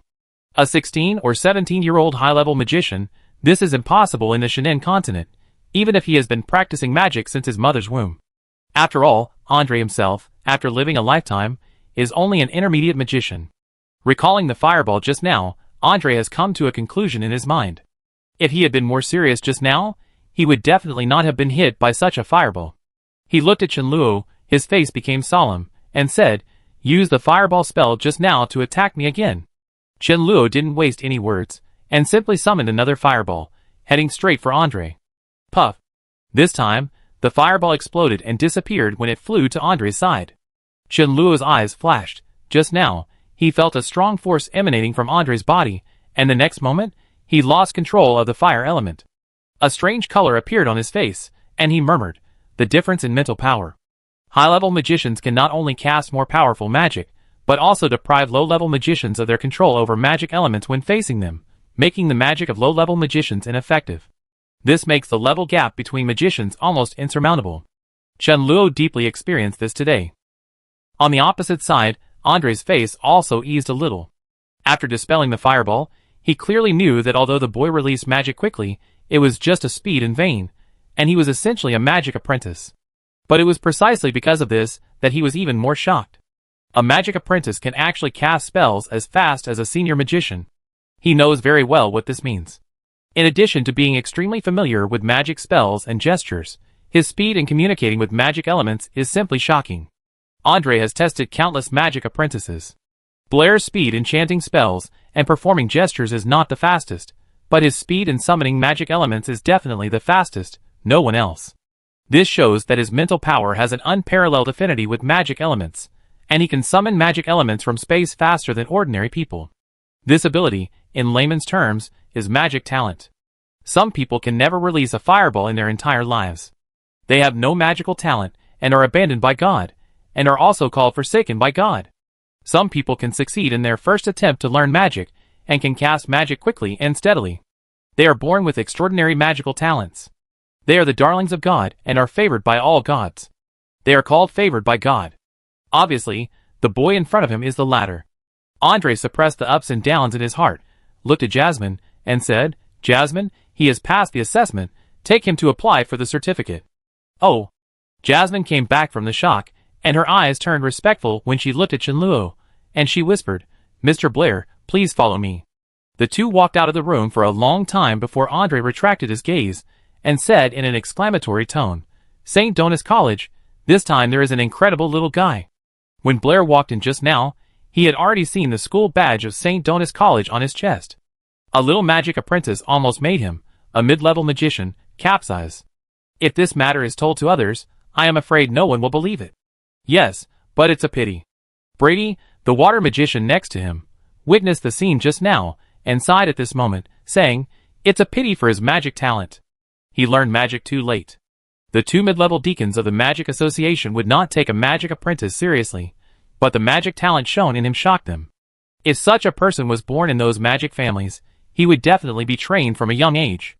It is not impossible for him to become a mid-level magician when he is 16 years old. The boy named Blair was very talented, but he learned magic too late, so his achievements were limited. Andre took off his burnt magic robe and said, if he was born in those families, decades later, the kingdom of Lauren might have one more great mage. Great mage is a bit exaggerated. Brady smiled and said, but with his talent, if he had learned magic 10 years earlier, he might have the strength of you and me now, and it is possible to become a mage in the future. Now, I am afraid he can only stop at the great magician. Great magician. Andre showed a look of disappointment on his face and sighed. You and I, at most, are a great mage in this life. Senior magician, these little guys are really enviable. After seeing the boy's magic talent, Brady's expression was a little depressed, and he nodded. Yes, I heard that the lady of the Stern family was a senior magician a year ago. She should have been only 20 years old a year ago. This talent is not worse than that little guy just now. Comparing the lady of the Stern family with this little guy is a bit too bullying. Chenluo naturally didn't know that after they left, the two deacons of the Magic Association had a conversation. After passing the Magic Apprentice test, the little girl named Jasmine took him to handle the documents. In addition, Chenluo also received a magic robe belonging to him. Jasmine handed the certificate representing the Magic Apprentice to Chenluo, smiled slightly, and two shallow dimples appeared on her face, saying, Mr. Blair is the same age as Jasmine. Chenluo smiled and asked, Can I apply for a borrowing card now? Okay. Jasmine nodded repeatedly, and then said, The borrowing fee is 1 gold coin per month. Mr. Blair, please wait here for a while. I will help you with it. Luo handed the certificate and gold coins to Jasmine, and she ran away quickly. After a while, she ran back again, handed a silver card to Luo, and said with a smile, "It has been done." The rule of the Magic Association is that anyone who has applied for a borrowing certificate must renew it within the validity period, regardless of whether it has been borrowed or not. Luo did not want to waste time and planned to go to the Magic Association's library today. "Thank you." Luo asked Jasmine about the location of the library, left her a silver coin, and then smiled and waved away. Although these services of the Magic Association are free, it is not easy for her to run around with him today. A silver coin is also a small token of my appreciation. After all, Luo's own salary is only 2 silver coins a month. Jasmine sat at the counter, holding her chin with both hands, staring at the silver coins in front of her in a daze.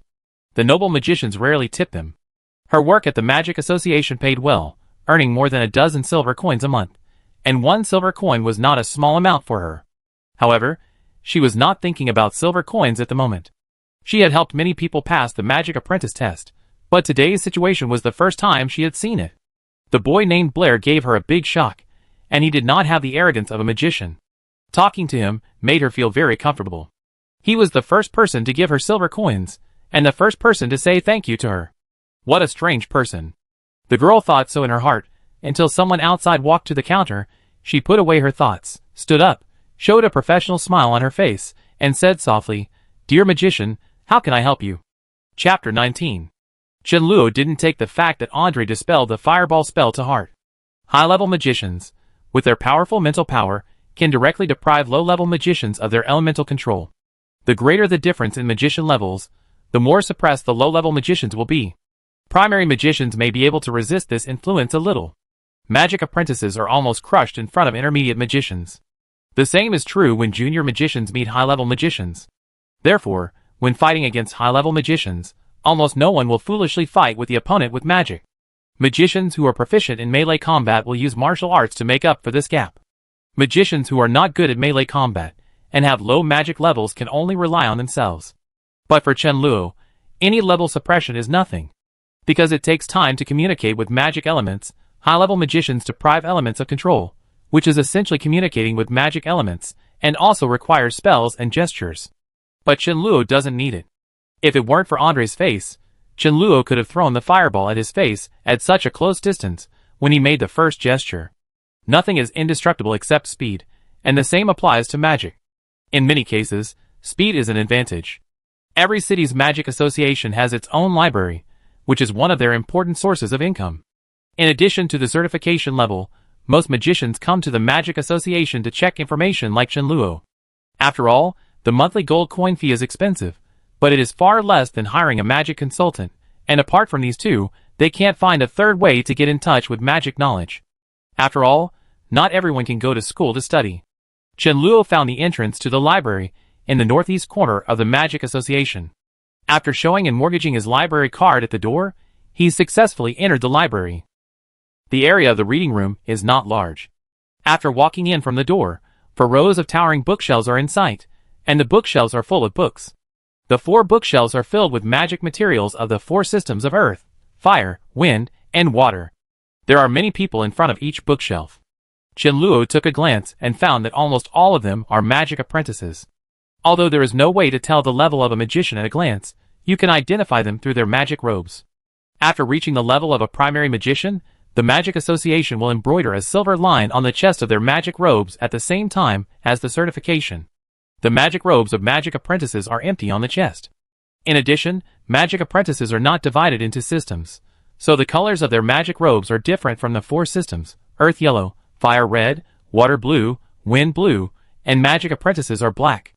Luo looked around and saw nothing but magic apprentices wearing black magic robes. There were the most people around the bookshelf of fire in the 4 bookshelves.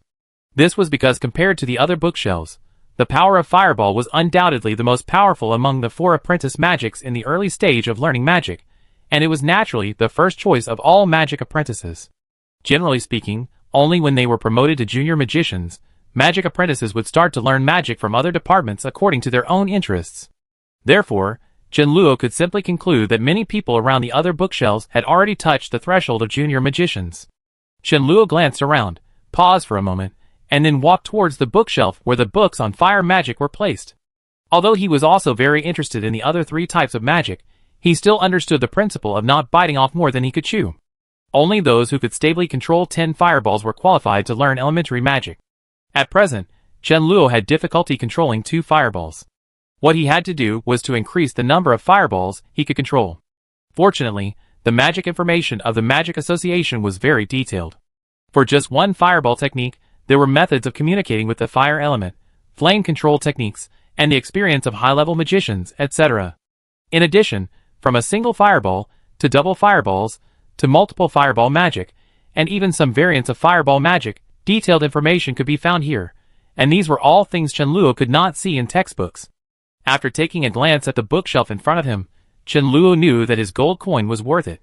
Whether you can control more fireballs and release more advanced magic, in addition to having the corresponding magic skills and knowledge, the most important thing is mental strength, and the latter is much more important than the former. The common way for magicians to improve their mental strength is meditation. There is no shortcut to improve mental strength.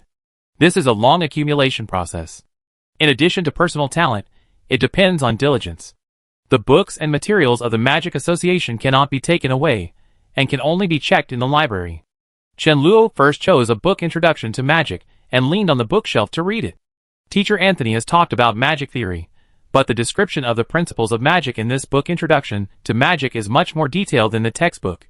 Chen Luo also saw some things that are not mentioned in the textbook. Teacher Anthony once said that there are 4 major magic elements in the world, namely feng shui, earth and fire, and the 4 major magic elements are the basis of all magic. This view is extended in this book Introduction to Magic. Magicians believe that the 4 major magic elements are not only the basis of all magic, but also the basis of all things. All other elements are transformed through the combination of the 4 major magic elements in a certain proportion. This view is obviously nonsense in Chen Luo's view. The theory of the 4 major magic elements is similar to the 4 elements theory proposed by a certain school of thought in ancient Greece. Of course, science later proved that this view is wrong. Even if Chen Luo is in a world with magic, everything here is no different from the world he is familiar with except magic. Of course, Chen Luo did not despise the scholars in this world because of this. Some concepts that seem to be taken for granted in him have also been obtained after many centuries of hard work in another world. The theory of the 4 elements was still considered correct until the end of the 18th century, and ether was still considered the medium for light propagation until the end of the 19th century. The earliest proposal of this concept can be traced back to ancient Greece more than 2,000 years ago. Since then, this wrong understanding has existed in people's minds for more than 2,000 years. Science is constantly progressing in modification and correction. If he did not have another soul in his body, his understanding of things would not be much better than that of the people here. The library of the Magic Association is far from comparable to the library of St. Donis College. The vast amount of magic information has opened a new door for Chen Luo. He stayed here until the library closed before returning to the academy. It was not as easy as Chen Luo expected to look up information in the Magic Association. Many of the things described in the books, which were revered as truth by everyone, were wrong in Chen Luo's eyes. He could not accept all of what he read, but had to identify it. Chen Luo always needed to distinguish which of the books were true magic laws, and which were the author's misunderstandings. Of course, the understanding of people in this world is not always backward.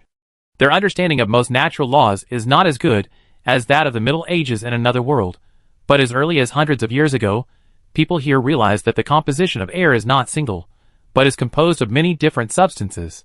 You know, in another world, until the 17th century, people simply regarded air as a single substance.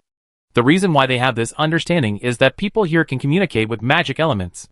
Although they do not recognize the essence of air, the basic operation of performing magic is to find various magic elements from the surrounding air. Dealing with air all day, they have a comprehensive understanding of the composition of air. In just a few hours at the Magic Association, Chen Luo accepted too many new concepts and new knowledge, which made his head a little swollen. After returning to his own utility room and washing up simply, Chen Luo lay on the bed, but did not fall asleep, but began to meditate. The process of meditation is actually the process of communicating with magic elements. This requires magicians to spread their mental power and communicate with the magic elements floating in the world with their whole body and soul. This is a process of getting familiar with magic elements. As time goes by, their mental power will be more in line with the magic elements, which can greatly shorten the speed of their magic release. At the same time, their mental power will also be gradually improved in the process of meditation.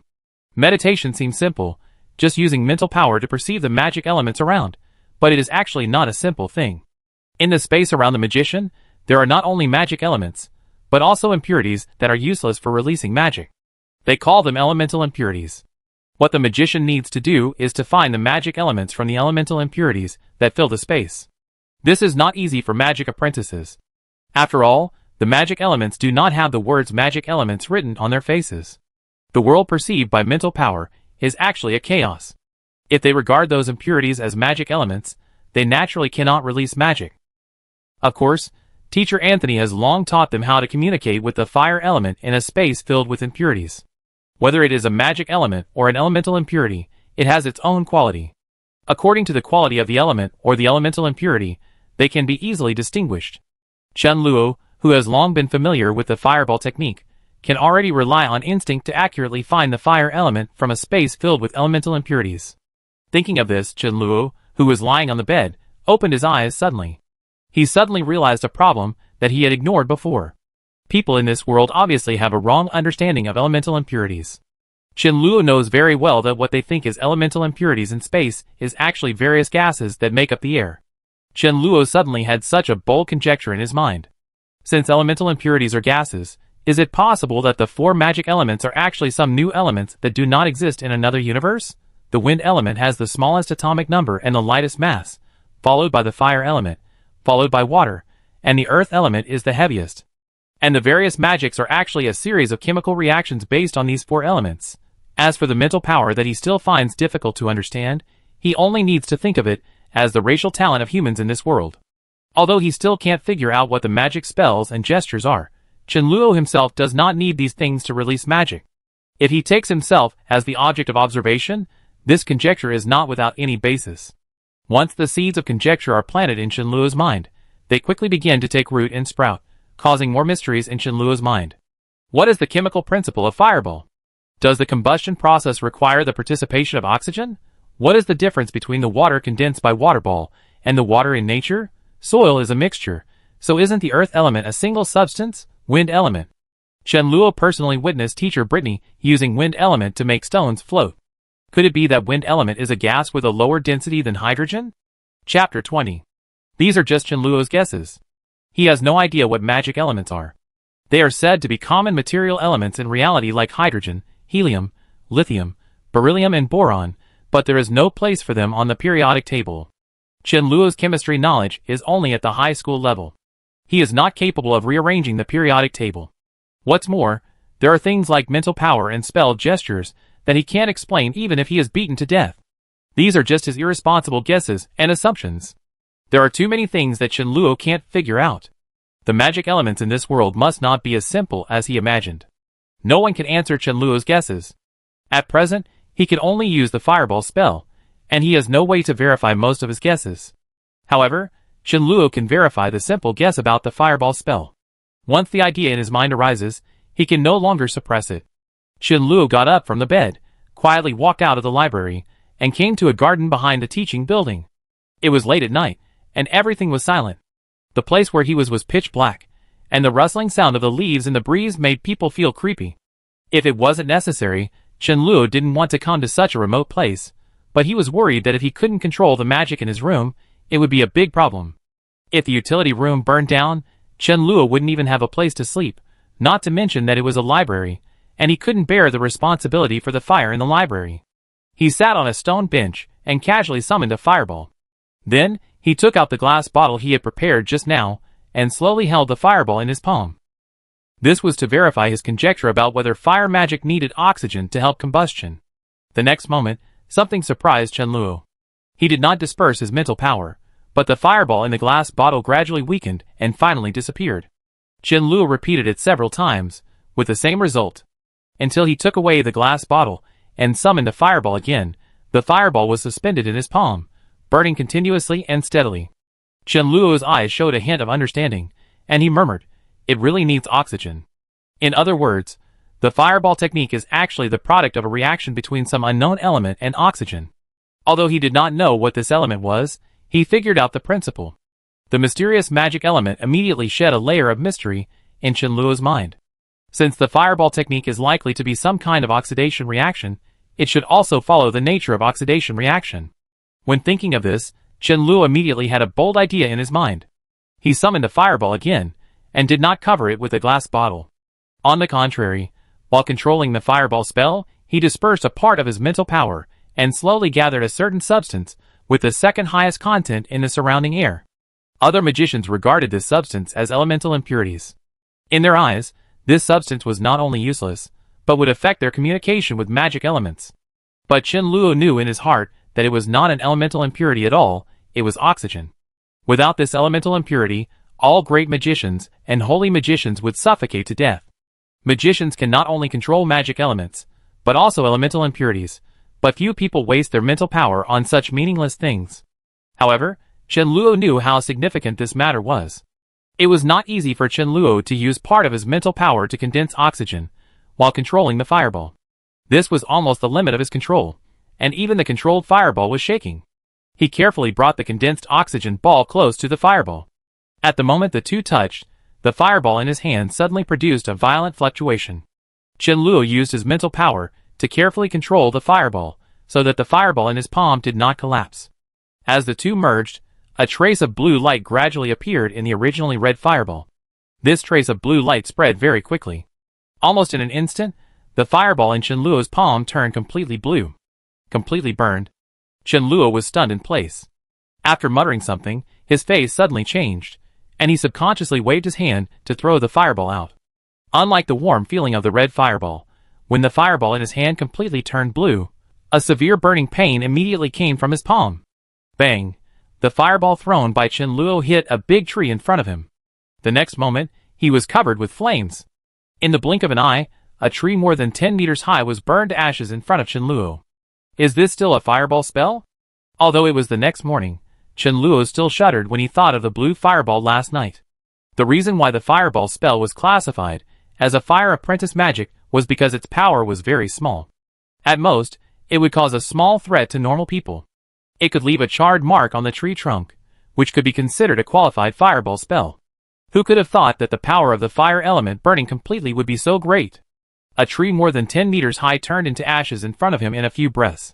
If Qianluo hadn't seen the situation was not right, he would have been the first magician to be burned to death by the fireball he released. This level of fireball magic can be classified as advanced magic. Thinking of what happened last night, he is still a little scared. Originally, he planned to verify how powerful it is after mixing a certain amount of hydrogen and oxygen and igniting it through magic. After experiencing the dangerous moment last night, Qianluo decided to put this matter aside for the time being. After all, curiosity is far less important than a dog's life. Last night, Qianluo almost didn't sleep all night. Combined with the characteristics of magic elements, he vaguely felt that magic elements should not be material elements on the periodic table, but they are not completely separated from material elements. The mutant fireball produced by the combination of fire elements and oxygen can illustrate this point. In addition, the fire element is rich near volcanoes, the water element is abundant around rivers and lakes, and the wind element and earth element are everywhere. It is definitely not a coincidence. No wonder people regard the four elements as the origin of the world. When Qianluo was daydreaming, Toby came in from outside and muttered, "I heard that a senior magician burned a sycamore tree in the academy last night. The academy is investigating. I don't know which senior magician is so bored." Qianluo coughed lightly, and said nothing. Toby sat down beside him, and said with great expectation, "When can I become a senior magician? A man should become a great magician. I don't want to inherit my father's broken manner." Toby's dream is to become a great magician, but unfortunately, he still can't successfully release a fireball. Toby talked to himself, and suddenly looked at Qianluo and asked, "Blair, what is your dream?" After Isabella's incident, Qianluo naturally wouldn't talk about his dream of becoming a holy mage, and said calmly, "Graduate from St. Donis College." Toby was a little surprised and whispered, "I thought your dream was Teacher Britney. When I asked you last year, you said your dream was Teacher Britney. What's wrong with Teacher Britney?" A pleasant voice came from behind. Toby turned around, stood up immediately, and said excitedly, "Senior Isabella." Isabella smiled at him and asked, "Excuse me, can I sit here?" "Yes, of course." Toby nodded repeatedly, and crawled away, and when he left, he winked at Qianluo, with an extremely obscene expression. Isabella sat beside Chenluo, stretched out her slender hand to him, and said, "Give it to me." "What?" Chenluo glanced at him and said, "I don't remember borrowing anything from you." "My gift?" Isabella said, "You gave it to me when you apologized to me." Chenluo frowned and asked, "Don't you want it?" Isabella didn't want the bracelet, but she left him 10 silver coins. Chenluo originally planned to return it after school today. Isabella said, "I want it again now, is that not okay?"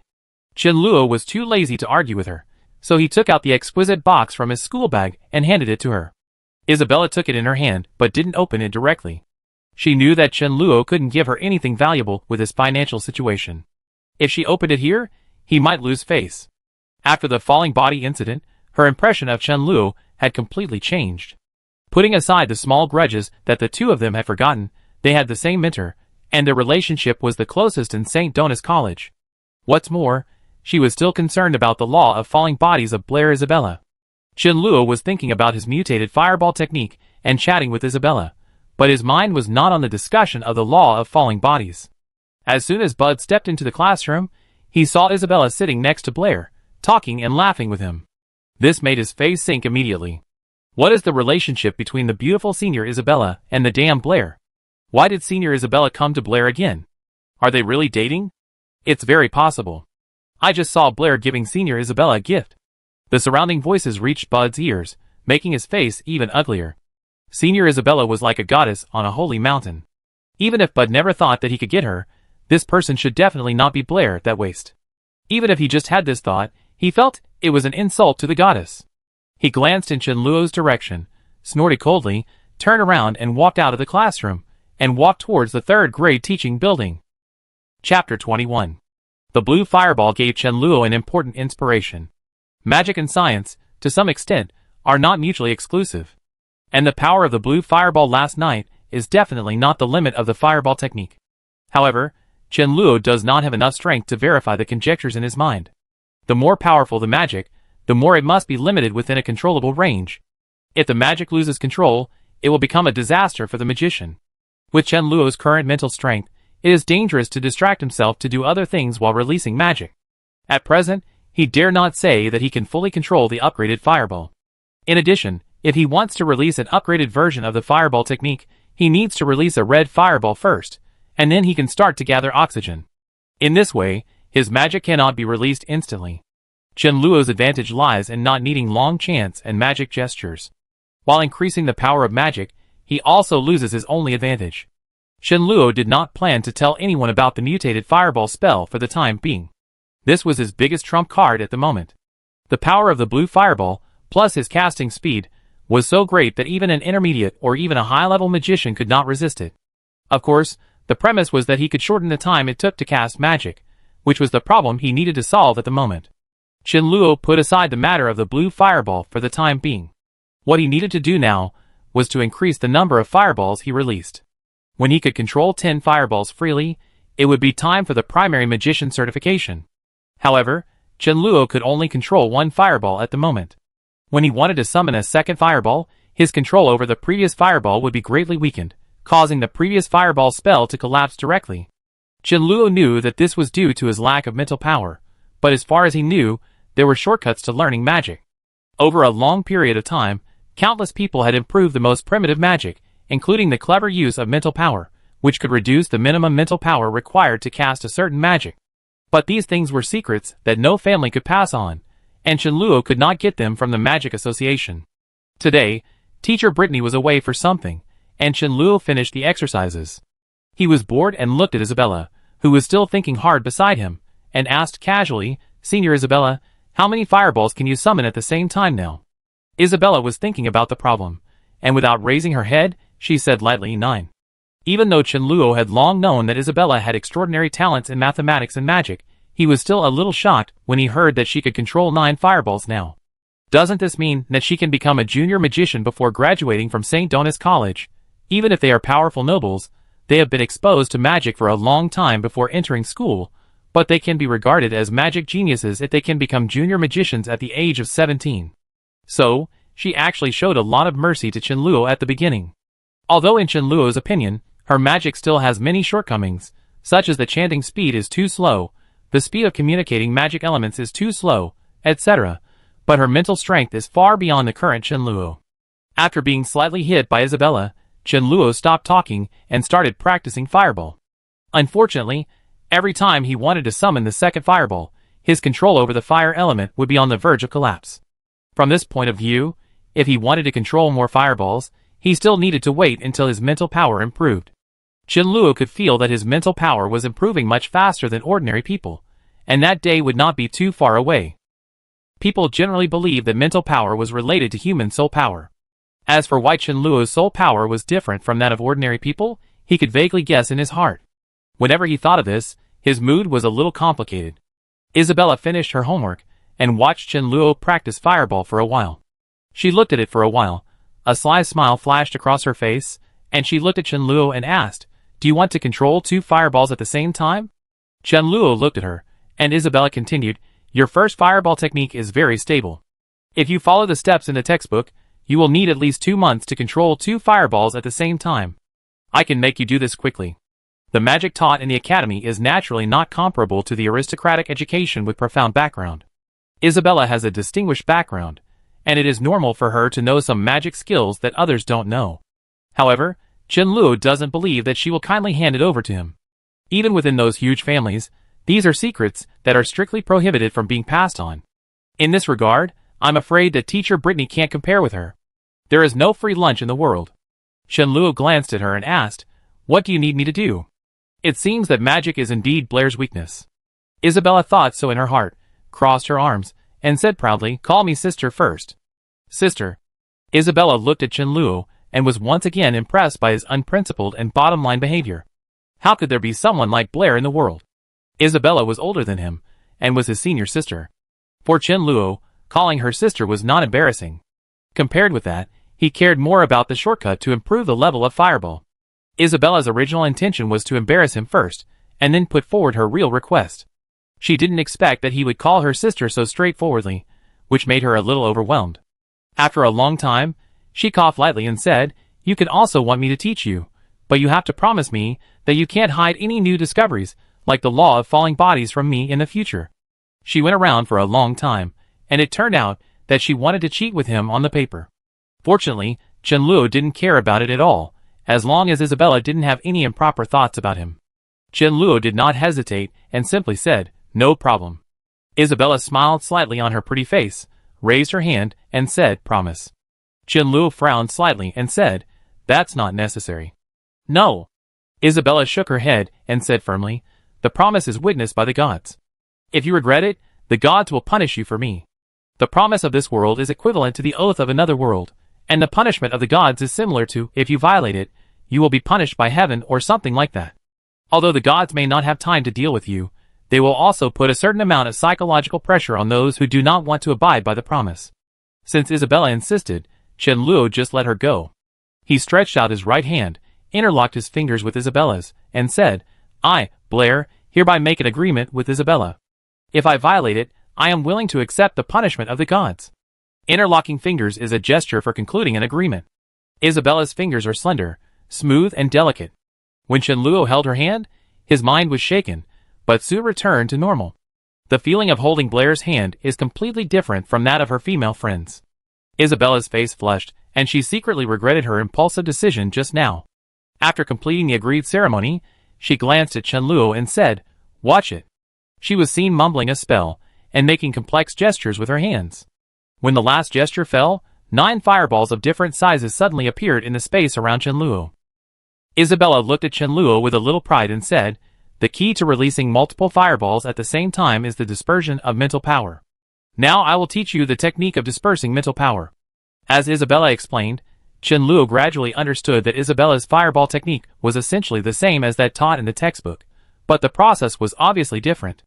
The general magic theory talks about one force defeating 10 skills, and summoning fireballs one by one. The disadvantage of this method is that it takes a long time and requires strong enough mental power to maintain the first summoned fireball. But the advantages are also obvious. Any magic apprentice can easily increase the upper limit of the fireball, as long as the mental power is sufficient. Isabella's method is clever. It abandons the traditional method and disperses the mental power into several parts to summon multiple fireballs at the same time. Because of this simultaneity, when the traditional method summons one fireball, it has already summoned 10, but its disadvantages are also very obvious. Dispersing mental power is equivalent to multitasking. To communicate so many magic elements at the same time, this tests the magic talent. Chen Luo's eyes showed a strange look. If he could disperse his mental power and release multiple fireballs at the same time, then could he gather some oxygen and some hydrogen at the same time when releasing the fireballs? Although this is more difficult, in this way, wouldn't he be able to achieve the instant release of blue mutant fireballs? The biggest problem that bothered him at this stage was solved like this. Chen Luo's eyes changed immediately when he looked at Isabella. When he was short of money, Isabella sent him gold coins. When he encountered obstacles in magic, Isabella sent him a perfect solution. Whenever he was in trouble, Isabella would appear at the right time. She was not a troublemaker at all, but his treasure girl. Chapter 22. Isabella keenly noticed the change in Chen Luo's eyes, crossed her arms, and said vigilantly, "You, what do you want to do?" "Nothing." Chen Luo shook his head, determined to hold Isabella's long legs tightly, and asked again, "Although this method can summon multiple fireballs faster, it seems not stable." Chen Luo just saw that the fireballs summoned by Isabella were of different sizes, which was obviously not normal. Isabella snorted coldly and said, "Do you think anyone can do this? Even if you know certain skills, it takes talent to divide your mental power into so many parts. It's already very good for me." Chen Luo can understand this point. The talent required to disperse mental power is not the same as magic talent. It is somewhat similar to the ability to multitask, which reminds Chen Luo of drawing a square with his left hand and a circle with his right hand, but it is definitely not as simple as drawing a square with his left hand and a circle with his right hand. It is a shortcut on the road of magic. It may not be of much use to others, but it is of great use to Chen Luo.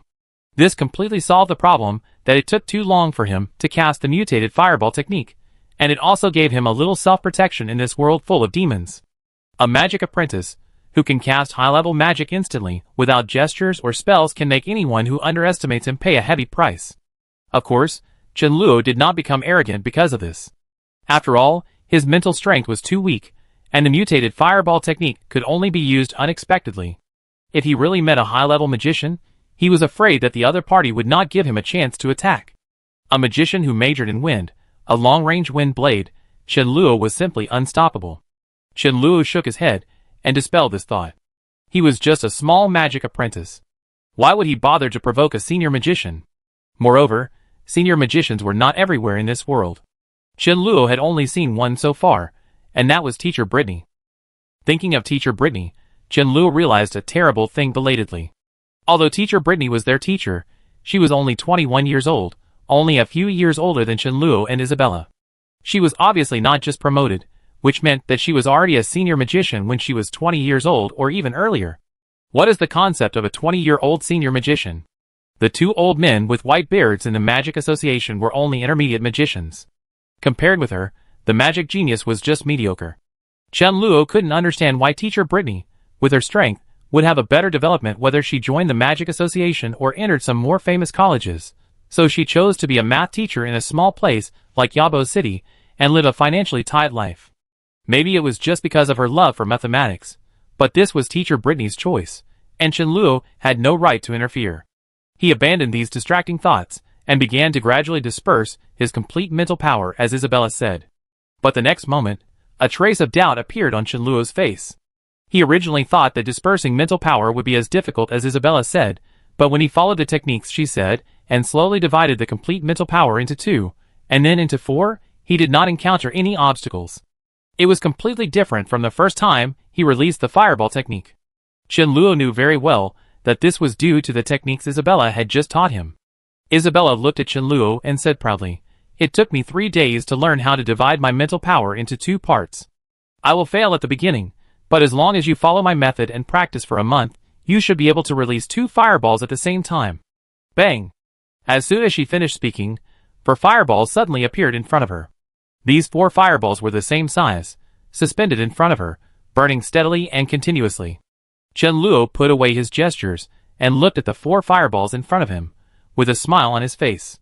It was not that he could only divide his mental power into 4 parts, but because if he divided it further, the mental power contained in each part would not be enough to summon a fireball. Isabella's eyes widened, her rosy lips turned into an O shape, pointing at him, and said in disbelief, You, how did you do it? Chen-Luo extinguished the fireball and said, I will follow the method you taught me, divide the mental power into 4 parts, and then I can summon 4 fireballs. Listening to him saying this lightly, Isabella had the urge to strangle him to death.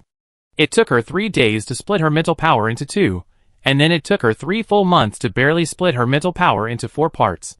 But Blair actually did what she could only do in 3 months in such a short time. Not only that, the fireballs he released were still so stable, and even the size was almost the same, which showed that his control over mental power was very precise. Even she couldn't compare with it now. Even though Isabella was often called a genius, she blushed when she thought of the word genius in front of Blair. What kind of person is abandoned by the gods? This guy is clearly the favorite of the gods. Resisting the sour feeling in her heart, Isabella patted his shoulder and said, Not bad, keep working hard. When Chen-Luo and Isabella finished their exercises and were about to leave, Teacher Britney had not returned yet. The two walked out of the dormitory building at the same time. Chen-Luo took the initiative to wave to her and said, Goodbye, Senior Isabella. His attitude towards Isabella is much better than before. After all, who would look coldly at their treasure girl? Goodbye. Compared with Chen-Luo, Isabella's voice seemed weak and looked quite shocked. After mathematics, Chen-Luo also gave her a heavy blow in magic. He had just learned Fireball for a few days, and he could release Intermediate Fireball. Doesn't it mean that it won't be long before he will catch up with her, or even surpass her? Isabella glanced at him and gritted her teeth secretly. She didn't want to be outdone by the junior students. It seemed that she had to work harder. Chen-Luo watched Isabella leave, and stopped when she walked down the stairs. In the shadow of the teacher's dormitory building, Fitch Howard walked out slowly, looked at Chen-Luo with a half-smile, and said, Brother Blair, I remember I warned you, but you didn't seem to take me to heart. As he walked out, 3 more people walked out of the shadows, forming a triangle and surrounding Chen-Luo. As a newcomer, Chen-Luo didn't want to cause trouble, but that didn't mean he was afraid of trouble. Especially after Isabella changed from his trouble to his senior sister, a senior sister who could give him great help in magic. Chen-Luo looked at Fitch and smiled. Sorry, I don't have the habit of taking men to heart. Fitch's expression froze, and even the 3 people behind him, Bard, showed disbelief on their faces. They never thought that the cowardly Blair would dare to say such words to Senior Fitch. Is he crazy? Fitch looked at Chen-Luo, and suddenly smiled on his face, saying, Very good, you are the first one who dares to talk to me like this. He clapped his hands, turned around and left in a chic manner, but after walking a few steps, his footsteps suddenly stopped, and he said lightly, Bard, teach him the rules of St. Donis College. After speaking, he took another step, and his figure quickly disappeared. Chen-Luo looked at Bard and asked, What are the rules of St. Donis College? You will know soon. Bard laughed and punched Chen-Luo in the face. Chen-Luo was able to become the president of the Sonda Association in college, not only because he was handsome, but also because his strength was recognized by everyone. He might not be able to deal with a vicious and desperate criminal, but he could handle 2 or 3 small thugs. Bud and his 3 men blocked him in front and on both sides. When Bud's fist came over, Chen-Luo subconsciously slid back and then threw a straight punch. This is one of the basic action combinations of Sonda. Bang! Bud covered one eye and looked at Chen-Luo in disbelief. However, the sharp pain in his eye socket quickly turned his shock into anger, and he roared, Beat him! The other 2 finally reacted and punched Chen-Luo at the same time. However, Chen-Luo, who had rich combat experience, reacted faster than them. He turned around and kicked one person very cleanly, and met the fist of another person with a left straight knee to his abdomen. In addition to Bud, one person was kicked down by Chen-Luo, and another person was holding his abdomen and retching. Bud, who was about to rush forward, stopped and looked at Chen-Luo with horror. His counterattack just now was smooth and flowing. Is this still the useless Blair he knew? At this moment, he suddenly saw Blair on the opposite side bending down and holding his knees, looking very painful. Bud knew that he was also injured, and he was happy in his heart, and immediately said, Let's go together. Just when the 3 people ignored the pain and rushed towards Chen-Luo again, they suddenly felt that their feet were empty, and the whole person slowly left the ground and floated in the air. The 3 people floated in the air, with fear on their faces, waving their hands and feet constantly. Not far away, Teacher Britney looked at the 3 people with a cold face, and asked coldly, What are you doing? Chapter 23. Teacher Britney. Bud and the other 2 were floating in the sky. When they saw Teacher Britney, their faces turned pale instantly. Everyone knew that Teacher Britney liked Blair the most. She would even sign Blair's name on the articles she published. If they beat Blair and were seen by teacher Britney, they would definitely not have a good ending. Thinking of this, Bud felt that something seemed to be wrong.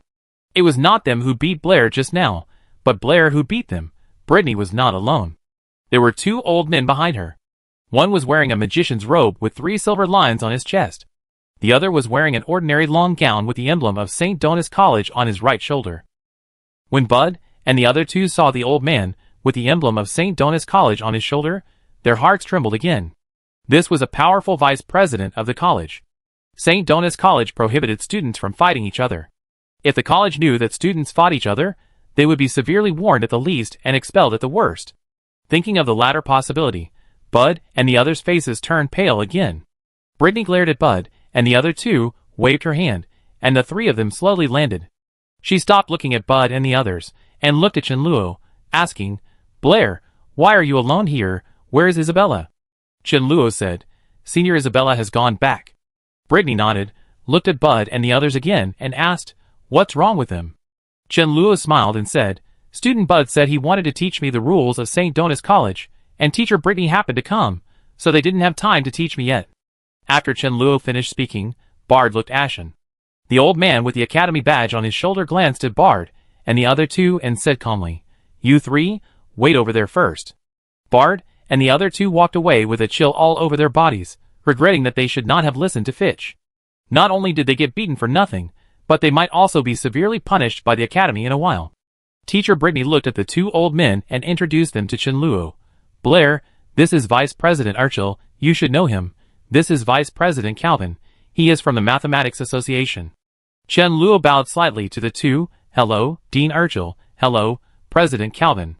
The 2 old men looked at Chenluo with strange expressions, and the Vice President of the Mathematics Association named Calvin looked Chenluo up and down and nodded. "You are a good candidate for learning mathematics to help Miss Britney solve the puzzle of Laos." Britney immediately corrected him. "President Calvin, I think you got one thing wrong. The puzzle of Laos is. Blair solved it independently, and I just helped him write the paper."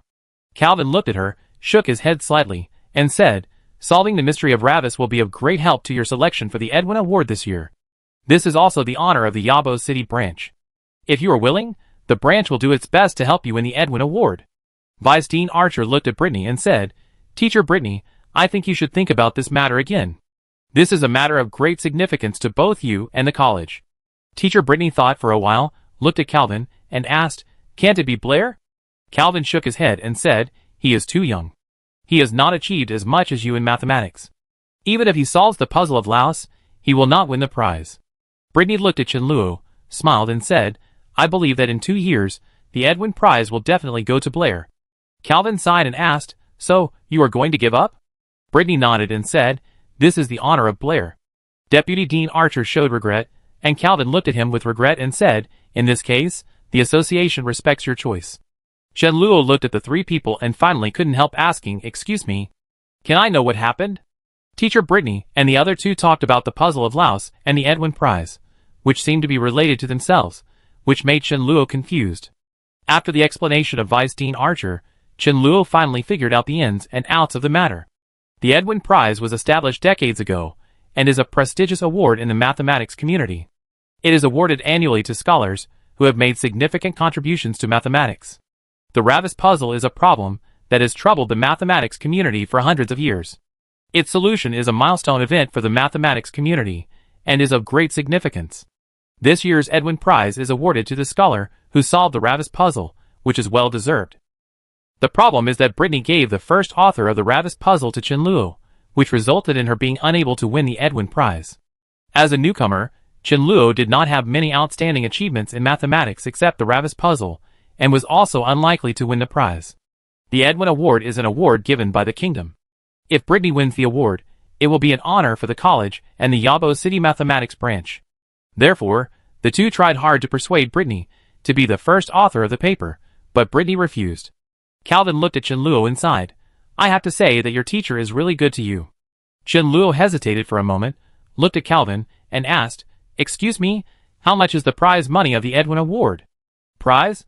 Calvin was stunned for a moment, then shook his head and said, "It is a great honor for a scholar to be able to win the Edwin Award. It is an insult to the Edwin Award to measure this honor with gold coins. That means there is no prize money. Calvin nodded, although there is no prize money, but... Chenluo shook his head decisively and said, regarding the mystery of lavus, I just put forward the idea.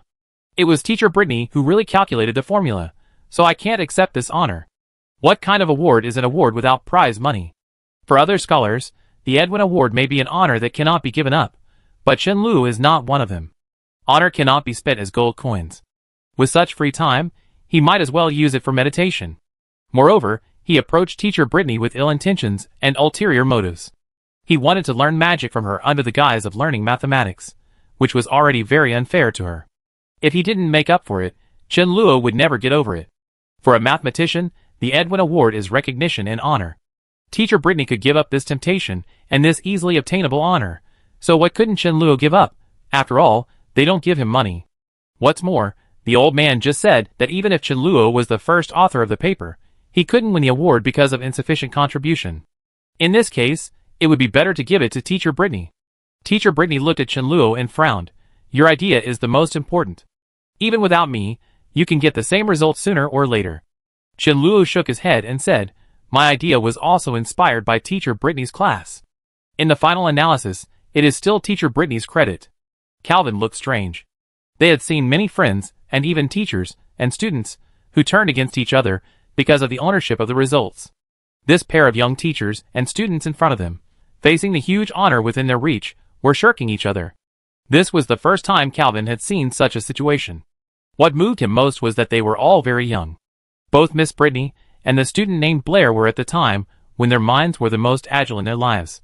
This meant that they had unlimited prospects and their names were destined to appear in the history of mathematics. In fact, they had already done this now. Calvin pondered for a moment and suddenly said, perhaps there is another way. Parallel? After listening to Calvin, Britney looked at him in surprise and said, President Calvin means that Blair and I should be the first authors and jointly apply for the Edwin Award, but there has never been such a precedent for the Edwin Award. Just because there was no precedent before doesn't mean there won't be one in the future. Calvin smiled and said, the mystery of Ravis has been circulating for so long that even many mathematicians have doubts about its authenticity. Doubt, your contribution is huge and irreplaceable. What is impossible for the Mathematical Association to make an exception for this? Then it is decided. Without waiting for Britney to speak, Dean Archer immediately said, whether you can win the Edwin Award or not, you are the glory of St. Donis, and the college is proud of you. Britney frowned and was about to speak when Chenluo pulled her sleeve. Although teacher Britney has unparalleled IQ and magic talent, she is still a little too simple in some aspects. The Edwin Award is not only related to her and herself, but also to St. Donis College and even the Yabo City branch of the Mathematical Association. If she insists on her own way, she will offend too many people. Britney didn't say anything in the end, and President Calvin and Dean Archer also achieved their respective goals. Calvin smiled at Britney and Chenluo and said, I'm going to go back first. If there is any progress regarding the Edwin Award, I will inform you as soon as possible. Dean Archer also said goodbye and left. However, when he left, he looked at Bud and the other two coldly and said in a deep voice, you three follow me. Chapter 24. Blair, you shouldn't have done that. When there were only two of them left, Britney looked at Chenluo and said, the discovery of the general solution to the Ravis puzzle is not a great new development, but it solves a historical problem and has extraordinary significance in the entire history of mathematics. It belongs only to you, and you shouldn't share this honor with others. Chenluo knew very well that he was incompatible with most people in this world, both in terms of soul and concept. In his opinion, those so-called academic honors were far inferior to the method of dispersing mental power that Isabella taught him, but Isabella and Britney didn't understand his idea. He looked at Britney, smiled slightly, and said, Britney is not someone else. There are still chores to do in the library, Britney, I go back first. Chenluo waved to Britney, and simply turned and walked towards the library. Blair. Britney stretched out her hand to call him, but the figure in front of her had already walked away quickly. She stood there, looking somewhat helpless, and shook her head after a long while, then turned and walked into the dormitory building. Back in the library, as usual, when he put the books borrowed by students back to their original places according to the book numbers, Chenluo was already thinking about how to quit this job. In the past, Blair took this job because he had nowhere to go and needed 2 silver coins a month to make a living. Now Chenluo is not short of money, and he can enter the library of the Magic Association at any time, so this job seems a bit redundant and a waste of time. He didn't want to waste any time, and was ready to go to the steward to resign as soon as possible. The only trouble was that he had nowhere to go without the library's utility room. Before resigning, he needed to find a place to live outside. Regarding the article The Mystery of Rouse, the Mathematics Association acted much faster than Chen Luo had imagined. The next morning, the article co-signed by Chen Luo and teacher Britney appeared in the new issue of the Journal of Mathematics. Chen Luo could almost conclude that the reason why this issue of the journal was postponed for a few days was because the Mathematics Association wanted to persuade teacher Britney to let her participate in the selection of the Edwin Award as the first author. The Edwin Award is an award for the entire mathematics community, representing not only teacher Britney. Once she wins the award, St. Donis College and even the Yabo City Mathematics branch will share this honor. When Chen Luo walked into the classroom, everyone in the class, including Toby, focused their attention on him. This made Chen Luo feel a little uncomfortable. There was still some time before the class started. It was conceivable that if he walked into the classroom now, he would inevitably be stared at by everyone. Although as a teacher, he was used to being stared at by many people, but Chen Luo didn't like what was revealed in those people's eyes. He walked to the end of the corridor, intending to wait until the class started before going in. At this time, the class was already in an uproar. Have you heard that Blair has published another article? It seems to be about some mystery. The mystery of Lavus. I've heard of it. This is a mystery that many great scholars have not solved. How could Blair do it? Needless to say, it must be because of teacher Britney. Is Blair better than those great scholars? Damn Blair, what kind of magic potion did he give to teacher Britney? Chen Luo stood at the end of the corridor and could only hear the noise in the class. At a certain moment, he heard a roar of anger. You bastard, your family supports you to go to St. Donatus. Is it for you to fight? I will beat you to death. Chen Luo looked in the direction of the voice and saw a ragged middle-aged man standing in front of Vice Dean Archer, holding a thick wooden stick in his hand and beating another person. But no longer had the arrogant and domineering look he had in the past. He stood there with a dull expression and let the middle-aged man beat him. The middle-aged man seemed to be Bud's father. Judging from his clothes, Bud's family conditions should not be too good. In fact, except for the nobles, even slightly wealthy families would not have much property left after sending their children to St. Donis. The middle-aged man used a wooden stick to beat Bud more than a dozen times, then looked at Vice Dean Archer and said, Dean, I beg you, don't expel him, we finally sent him in. Vice Dean Archer showed regret on his face and said, I'm sorry, Bud's behavior is too bad and seriously violated the school rules of St. Donis College. We can only expel him. Although St. Donis College has severe punishment for student fights, it generally does not expel students if there are no serious consequences. The problem is that the person Bud beat was most likely the winner of the Edwin Award. If it weren't for Blair's insistence yesterday, St. Donis College would definitely miss this award this time, which also led to the punishment of Bud this time being much more severe than before. The middle-aged man's face was pale. He gritted his teeth and knelt directly in front of Vice Dean Archer, begging, Please, please. Bud's eyes were full of bloodshot, his nails dug deep into his flesh, and he trembled, Father. Dean Archer showed a helpless expression on his face, and cast a wind magic to prevent the middle-aged man from kneeling. Just as he was about to speak, someone suddenly walked over. Chen Luo bowed slightly to Dean Archer and said, Dean Archer, good morning. When he saw Chen Luo, Archer smiled and said, Good morning, Blair. Chen Luo smiled, then looked at Bud, wondering what happened to Bud. Deputy Dean Archer said, Bud has seriously violated the school rules. The college is going to expel him. Blair, please rest assured that anyone who violates the school rules will be punished accordingly. Chen Luo looked at Archer, shook his head, and said, Although Bud and I have some minor conflicts, the college will not punish him so severely. Bade raised his head suddenly, and looked at Chen Luo in disbelief. Chen Luo had learned from Blair's memory that although Bud acted a little domineering, he did not do anything too excessive in the college. On the contrary, because of his existence, to some extent, Class 5 was not bullied by other classes. As for the conflict between Blair and Bud, in Chen Luo's eyes, it was no different from children playing house. Since he is not a bad person by nature, he may be given a chance to correct himself. Of course, no matter what punishment the Academy imposes on Bud, it has nothing to do with Chen Luo. But after seeing what Bud's father did, Chen Luo decided to plead for him. This reminded Chen Luo of his father, which brought up his deep longing for another world that he had hidden deep in his heart and never showed to others. Vice Dean Archer looked at him in surprise, and after a moment, he smiled and said, "Since Blair has pleaded for you, the college will temporarily withdraw this decision. However, if you do such a thing again in the future, the college will not give you a second chance." The middle-aged man was excited when he heard this, and hurriedly grabbed Bud's arm and said loudly, "Why don't you thank Dean Archer and Blair?" After experiencing ups and downs, Bud looked dazed and murmured, "Thank you, Dean, thank you, Blair." The bell for class rang at the right time, and Dean Archer looked at the two and said, "Go to class." "Goodbye, Dean Archer." Chen Luo nodded slightly, and walked slowly towards the classroom. Bud slowly followed Chen Luo.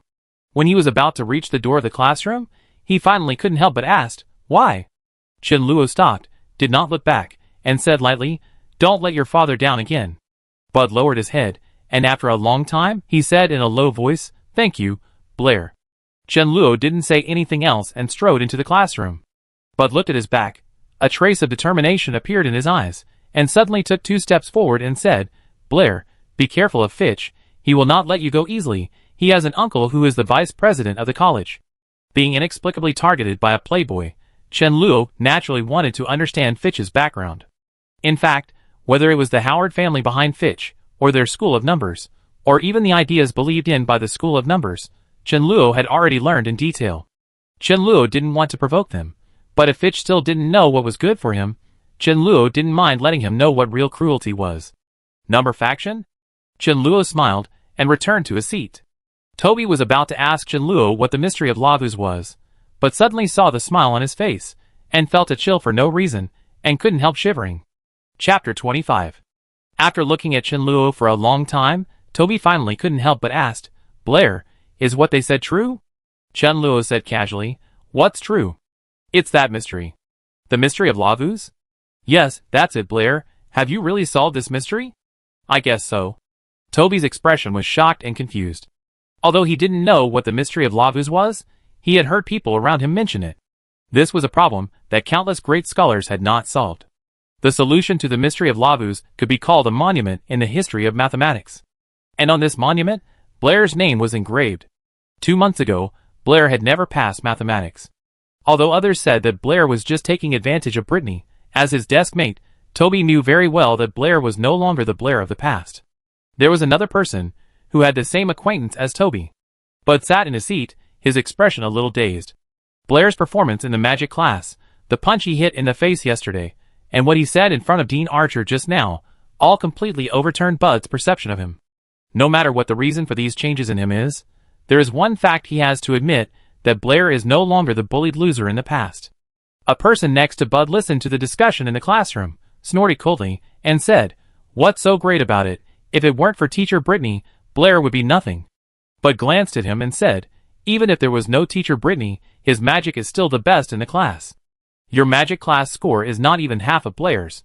The man looked at Bud in astonishment, almost thinking that he had heard wrongly. Bud, who had always disliked Blair, actually spoke for him. During the first class break, Chen Luo used this short break time to practice the method of dispersing mental power. At a certain moment, there was a commotion in the classroom, and then Toby, who was looking around, immediately stood up and left his seat. Chen Luo knew what happened with his eyes closed. No one except Isabella could cause this effect. Since Teacher Britney handed over the matter of correcting the law of falling bodies to the two of them, Isabella came to Chen Luo more often than before. "You gave up the Edwin Award?" Compared with other people who didn't know the truth, Isabella knew more about the mystery of Ravus. Blair deserved the first credit for this extremely valuable discovery, which was also the reason why Teacher Britney made Blair the first author of the paper. And just now, she learned from Teacher Britney that Blair insisted on giving up the first author, which meant that he gave up a glory that no one could give up. If someone else did this, Isabella would definitely think he was crazy, but Blair, through getting to know him, Isabella found that he seemed to be indifferent to everything except magic.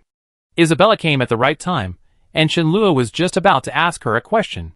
He originally thought that the method of dispersing mental power that Isabella taught him was the trick of drawing a circle with the left hand and a square with the right hand, but after careful consideration, Chen Luo found that it might not be the case. The skills of communicating with the fire element are the same, so summoning multiple fireballs at the same time is at best drawing a circle with the left hand and a circle with the right hand. Being able to release a water magic at the same time as releasing a fire magic is considered to be truly multitasking. After all, Water and fire are two different elements, and the ways of communicating with them are also different. Chenluo's blue fireball is a combination of fire and oxygen, and is closer to the latter in principle. So, even if Chenluo can release 4 fireballs at the same time, it is still not as easy as imagined to release a blue fireball, but it is much better than the situation at the beginning. But this situation is not mentioned in the magic books that Chenluo has read. It seems that no one has ever tried to release 2 different magics at the same time. He looked at Isabella and asked, "Do you know water ball magic?" Isabella glanced at him, and after a short chant, a water ball appeared in her palm. Chenluo thought for a moment and asked, "Can you release fireball and water ball at the same time? How is that possible?" Isabella looked at him like an idiot and asked, "How can a magician release 2 types of magic at the same time?" Chenluo looked at her, performed 2 simple chants and 2 gestures, then he spread his palms under the table, and a red flame and a transparent water ball appeared in his palms at the same time. Because his hands were under the table, only Isabella saw this scene. The expression on Isabella's pretty face was almost dull, and she looked at Chenluo with a look of looking at a monster, and said in disbelief, "Blair, are you still a human?" Isabella's performance made Chenluo more certain that ordinary people in this world seem to be able to communicate only one magic element at the same time, which meant that even if Chenluo taught them the principle of the blue fireball, they would not be able to perform it. The burning of fire and oxygen is very intense, and both need to be precisely controlled at the same time. If 2 people are trying to control the fire and oxygen separately, it is more likely to burn themselves. This is the real multitasking. Chenluo vaguely feels that he can do this because his soul has undergone some unknown changes. He can cast magic without spells and gestures, which should be for this reason. In this world, there must be someone who can do multitasking like him, but Chenluo doesn't know if there are people who can cast magic without spells and gestures like him. Teacher Britney has something to do at the Mathematics Association today, so Chenluo and Isabella don't have to go to her. When Chenluo returned to the library, he unexpectedly met someone at the door of the utility room. An old man with loose coarse clothes and sparse hair stood at the door of the utility room, looked at Chenluo, and said, "Blair, you are finally back." "Manager Carl, what's the matter?" Chenluo knew this old man. He was the manager of the library's logistics management. He helped introduce Blair to this job, and he usually took good care of Blair. Carl looked a little serious, looked at Chenluo, and asked, "Blair, did you offend someone?" Chenluo was stunned for a moment, with a thoughtful expression on his face, and asked, "Uncle Carl, what happened?" Carl sighed and said, "Blair, starting tomorrow, you can't work in the library. I heard that this is an order from a vice president above." Except for Bud, Chenluo did not directly offend anyone in St. Donis College, and the number of people he indirectly offended through Isabella was countless. When the rumors about his relationship with Isabella were flying everywhere, there was no telling how many boys in the academy hated him. Among them was Fitch Howard, whom Chenluo had met twice. Bud reminded himself that Fitch had an uncle, who was the vice president of St. Donis College. In addition to the deterrence of the Howard family, this was one of the reasons why Fitch could run rampant in St. Donis College. Uncle Carl had a worried look on his face, and said, "Blair, I bought you 3 days. You have to move out of here in 3 days. No matter who you offended, you better get his forgiveness in these 3 days. He just wants you to move out of the academy. Then no one can help you." Chenluo looked at Uncle Carl and smiled. "Thank you, Uncle Carl, I understand." Chenluo knew Fitch's purpose very well. If it was Blair before, he would lose his job at the library, become homeless, and lose all his sources of income. Without Fitch doing anything, he would starve to death on the street. Chenluo now naturally does not have this worry, but he also knows that this is just the beginning of Fitch's revenge. If he moves out of school, endless troubles will follow. Although Chenluo had planned to quit his job at the library, he did not want to face Fitch's endless harassment. Since Senior Fitch is so idle, Chenluo does not mind finding him something to do. Uncle Carl bought 3 days for Chenluo. It was too late to rent a house today. After school the next afternoon, Chenluo planned to solve the problem of accommodation first, and send a gift to the Howard family. Before that, he needs to ask for leave from Teacher Britney. In the teacher dormitory building, Britney looked at Chenluo and said, "I am going to take you and Isabella to an important academic exchange tonight." "What is Blair doing? Can't we do it tomorrow?" Chenluo has no interest in academic exchanges. He has to solve the problem of accommodation first, otherwise he will have to sleep on the street tomorrow night.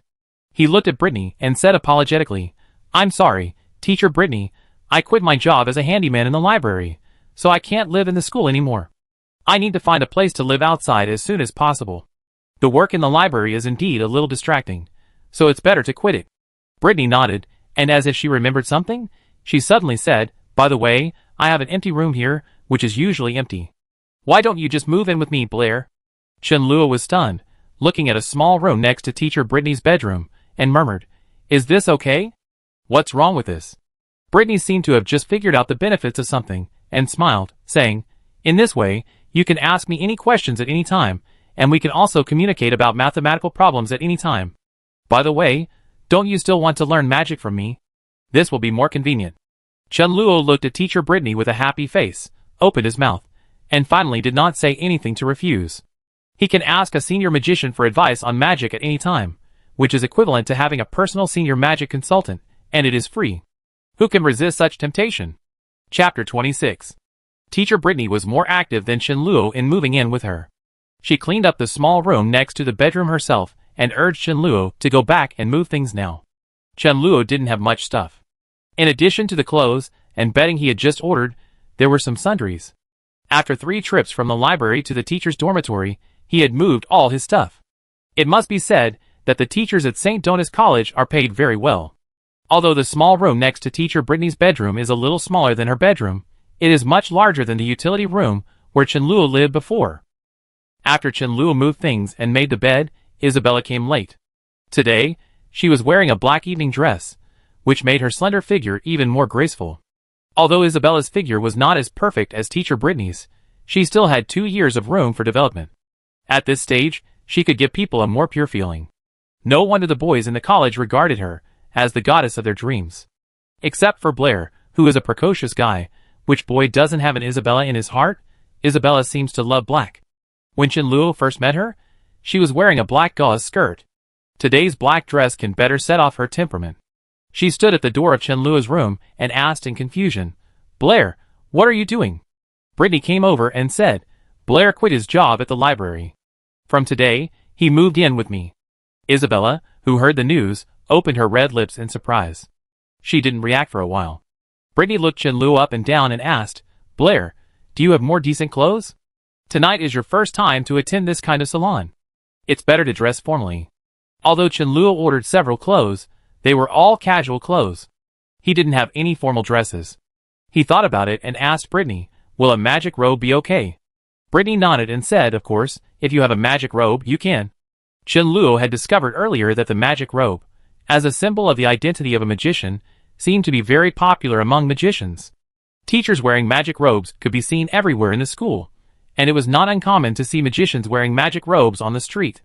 This was the first time Chenluo had worn a magic robe since he had it. The magic robe of a magic apprentice was black, and it looked like a formal dress. After Chenluo changed his clothes and walked out of the room, he saw Isabella talking to teacher Britney. Release 2 types of magic at the same time? After listening to Isabella's words, Britney thought about it and shook her head and said, "To communicate with magic elements, you need to concentrate your mental power. Different elements have different communication methods. Few people can communicate with 2 magic elements at the same time." Isabella glanced at Chenluo and said in disbelief, "Teacher Britney can't do it?" Britney thought about it and said, "I try." She chanted a few words and changed her gestures quickly. At a certain moment, when she opened her eyes and stretched out her hands, a red fireball and a transparent water ball appeared in her palms at the same time. Teacher Britney shook her head and said, "It doesn't seem that difficult." Isabella looked at teacher Britney, and then at Chenluo. Her expression was dull, and her heart was bitter and bitter. After seeing Blair release 2 kinds of magic at the same time yesterday, she asked her friends around her, the 3rd grade magic teacher, and even 2 senior magic consultants, but all of them, including the 2 senior magicians, could not release fireball and water ball at the same time. Blair was able to do this incredible thing. Today, she witnessed teacher Britney releasing dual magic. Could it be that her magic talent was so much worse than that of Blair and teacher Britney? When Chenluo saw teacher Britney releasing water and fire magic at the same time, he was also shocked. Teacher Britney could release dual magic at the same time like him. Doesn't that mean that she, like Chenluo, could release an upgraded version of the blue fireball? Of course, although it is possible in principle, in this world, except for him, no one would do such a superfluous thing. While thinking about this, he had already walked slowly to the 2 of them.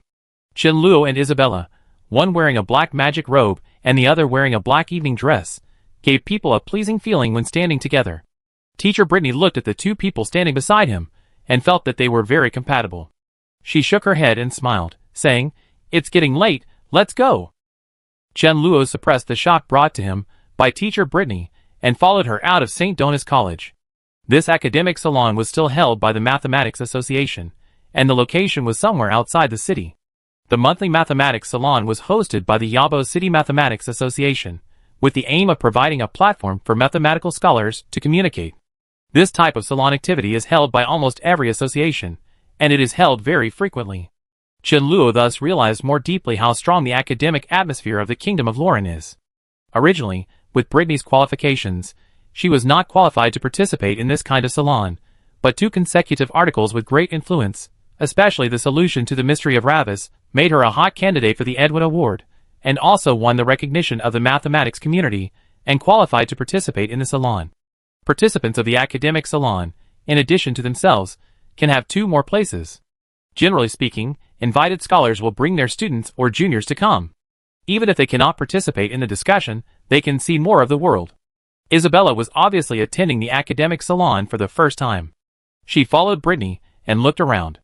Her inexperienced look made Chen Luo doubt whether her identity, as the daughter of the city lord, was true.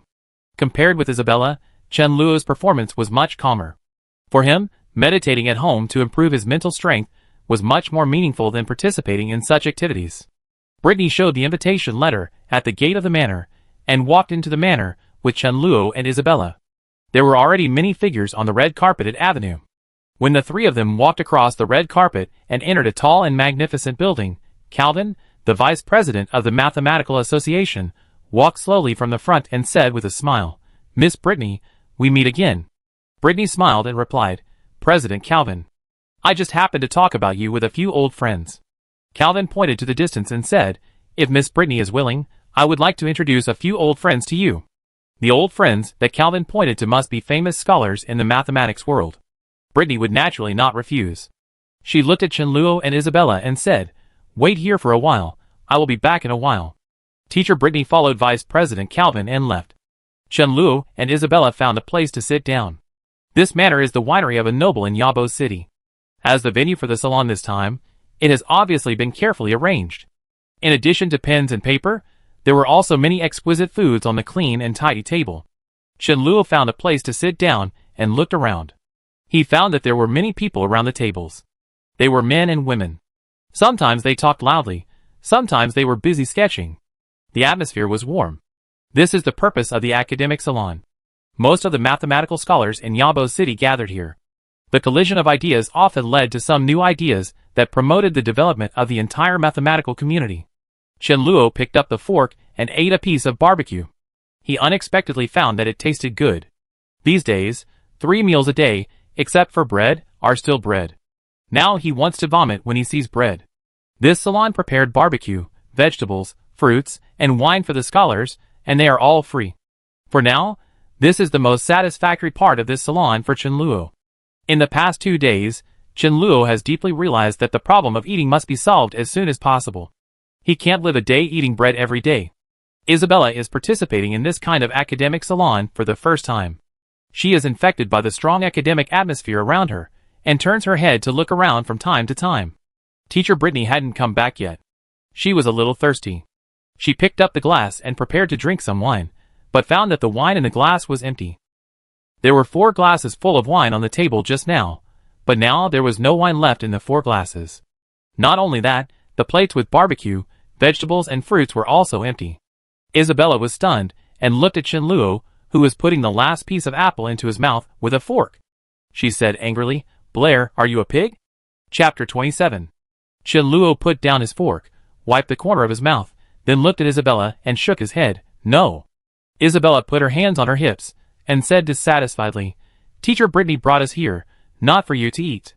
This guy is simply embarrassing Teacher Britney. As his senior, Isabella also felt embarrassed. Just when Isabella was ashamed and angry, a figure came from a distance. Fitch Howard looked at Chen Luo, smiled, and said, "Isn't this Junior Blair? What a coincidence, we meet again." Chen Luo keenly noticed that as Fitch approached, A trace of barely perceptible disgust flashed across Isabella's face. It turned out to be Senior Fitch. Chenluo looked at Fitch, also smiling, and said, "For the library, I have to thank Senior Fitch. I was looking for a reason to resign these 2 days, but I didn't expect Senior Fitch to have found it for me." The smile on Fitch's face froze, and his expression was a little uncertain. He asked his uncle, who was the vice president of St. Donis College, to handle the library matter. After all, he was a student of St. Donis College. Blair had always been in the college, so he couldn't do too much. But if Blair lost his job in the library and moved away from the school, he had countless ways to teach him a lesson. However, what he didn't expect was that Blair actually thought of him so quickly and seemed to be fearless about it. Isabella showed a puzzled look on her face, looked at Chenluo, and asked, "What library matter?" Chenluo shook his head and didn't explain anything. "This is just the beginning." Fitch looked at Chenluo and said in a low voice, "Remember what I said before, stay away from Isabella." Although Fitch's voice was low, he did not avoid Isabella. Isabella was startled when she heard it, then frowned and said coldly, "Fitch, my business has nothing to do with you." "Blair, let's go!" Isabella grabbed Chenluo's wrist and left angrily. Watching the two of them hand in hand go, Fitch's pupil shrank slightly and murmured, Blair, it seems that I really underestimated you." Isabella pulled Chenluo to the corner in one breath, and then let go. She opened his hand and said apologetically, "I'm sorry, Blair, it's because of me that you were picked up by Fitch." Chenluo waved his hand and said, "Even if there was no Fitch, I would have planned to resign as soon as possible. The work in the library affects my energy, so this time, you should be considered to have helped me." Isabella only thought that this was Chenluo's comfort to her. She patted his shoulder and said, "Don't worry, as long as I am here, Fitch can't do anything to you." Chenluo has never been a person who sits and waits for death. If it weren't for teacher Britney taking him here tonight, he would have launched an action against the Howard family. He sat down at a new table in the corner, used a fork to pick up a piece of apple again, and asked, "Why is Fitch here?" Isabella squinted and said, "It's because of his brother, Douglas Howard, who is a genius of the Howard family. Although he is still young, he has already made many research achievements in the field of mathematics, and is a famous scholar in Yabo City. Chenluo is no longer a rookie who has just entered this world. During this period of time, he has a deeper understanding of the rules, customs and practices of this world. Here, the status of scholars is so high that Chenluo could not imagine it before. In another world, although scholars are equally respected, most of them are unknown. Compared with scientists, who have made great contributions to the country and mankind, people pay more attention to the gossip and scandals of celebrities. The attention and popularity of celebrities cheating on their legs, getting pregnant, and doing hair are far higher than the new discoveries and new progress in the scientific community. And here, the status of scholars has been improved beyond Chenluo's imagination. People here worship knowledge just like they worship magic, and even more so. Scholars who have made great contributions to the progress of science are respected by everyone regardless of their nationality, even the royal family and the nobles, and they must give them enough courtesy. The existence of a large number of scholars has also led to the emergence of countless schools. Some scholars with the same ideas and interests have gathered together to form various schools. This is a huge force. They control huge political and economic resources. The School of Numbers is one of them. The Howard family is the backbone of the School of Numbers, which makes them quite influential in the circle of mathematical scholars. To some extent, Isabella's father, the Lord of Yabo City, also has to give the Howard family some face. Chenluo picked up another piece of salad with a faint smile on his face, and whispered, "Douglas, School of Numbers. People's thinking is different, and different people will have different perceptions of the same thing. Some people believe that everything is made of water, some believe that everything is made of fire, and some believe that everything in the world is made of wind and soil. Those who have different perceptions attack each other, and those who have the same perceptions hold together. This is how the earliest school was born. The origin of the School of Numbers can be traced back to hundreds of years ago. This is an organization that integrates politics, academia, and religion. People in the School of Numbers have a natural worship of numbers. They advocate that everything can be measured, and any entity in nature can be accurately described by numbers. This reminds Chenluo of Pythagoras in another world. The Pythagorean school of ancient Greece has similar propositions to the School of Numbers in this world. The School of Numbers believes that everything can be measured, and the Pythagorean school advocates that everything is number. The views of the Pythagorean school have their merits. This school has made great contributions to mathematics, but they also made a huge mistake. The numbers they understood were not real numbers, but integers such as 0, 1, 2, 3, 4, and fractions that can be expressed as ratios of integers. The Pythagorean school confidently believed that integers and ratios of integers represented all the numbers in the world. Junior high school students in later generations all know that the set of integers and ratios of integers actually refers to rational numbers. In addition, there are irrational numbers such as pi and square root of 2. However, in ancient Greece more than 2,000 years ago, this was still something that mathematicians could not understand. The first person to discover this problem was Pythagoras' student Hippasus. He found that the length of the diagonal of a square with a side length of 1 could not be expressed by an integer or a ratio of integers, which directly overturned the Pythagorean school's view that everything is a number. This discovery seriously shook the foundation of the Pythagorean school's faith, causing great panic among the Pythagorean believers. They were afraid of the discovery that their school's theory could not solve this problem. If the problem cannot be solved, then solve the person who discovered the problem. In order to commemorate Hippasus' discovery, the Pythagorean believers tied him to a stone and threw him into the Aegean Sea. Hippasus' discovery was great. Because of his discovery, later mathematicians expanded the concept of number to the entire range of real numbers. People finally realized that number includes both rational numbers that can be expressed by the ratio of integers and irrational numbers that cannot be expressed by the ratio of integers. The views of the Pythagorean school were the mainstream of the mathematical community at that time. Hippasus' discovery led to a crisis in people's cognition, which led to a major storm in the history of Western mathematics, known as the First Mathematical Crisis. In this world, the number school has similar propositions to the Pythagorean school and made the same mistake as them. In the Shannon continent where mathematics and science are still in the Enlightenment stage, not only the school of numbers, but also the entire mathematics community has not discovered the existence of irrational numbers. Similarly, Chen-Luo only needs to use 3 simple straight lines to overturn the core view of the school of numbers and artificially create a mathematical crisis in this world. The core view has problems, which is a devastating blow to a school. Moreover, the school of numbers also has certain religious attributes. Serious errors in religious beliefs may cause the entire school to fall apart. At that time, the entire school of numbers and the entire Howard family will be swept into this inevitable storm. Can Fitch be spared? This is the gift that Chen-Luo intended to give to Fitch. Unfortunately, before Chen-Luo could give away the gift he had carefully prepared, teacher Britney brought him here to attend the academic salon. Isabella had already turned around from a distance and looked at Chen-Luo. Seeing that he seemed to be in a daze, she asked in confusion, "Blair, what are you thinking about?" Chen-Luo shook his head and said, "Nothing." Isabella looked at him and suddenly said, "Blair, don't forget our agreement. If you have any new ideas, you must share them with me." She was very curious about the strange and subversive things in Chen-Luo's head. "Got it." Chen-Luo waved his hand and asked, "Where did teacher Britney go? Why hasn't she come back yet?" Isabella looked into the distance and said, "Teacher Britney is talking to several vice presidents. She is very likely to win the Edwin Award this time. Many scholars want to meet her, and she can't get away in a short time." Speaking of this, Isabella looked in a certain direction, with a gloating smile on her face. Originally, the Edwin Award this time was likely to go to Douglas, and the Howard family was ready to celebrate, but just a few days ago, you solved the mystery of Ravis and got the support of the Mathematical Society. You are likely to snatch the award from Douglas.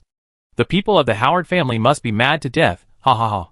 Because of Fitch's entanglement, she had no good feelings for the entire Howard family.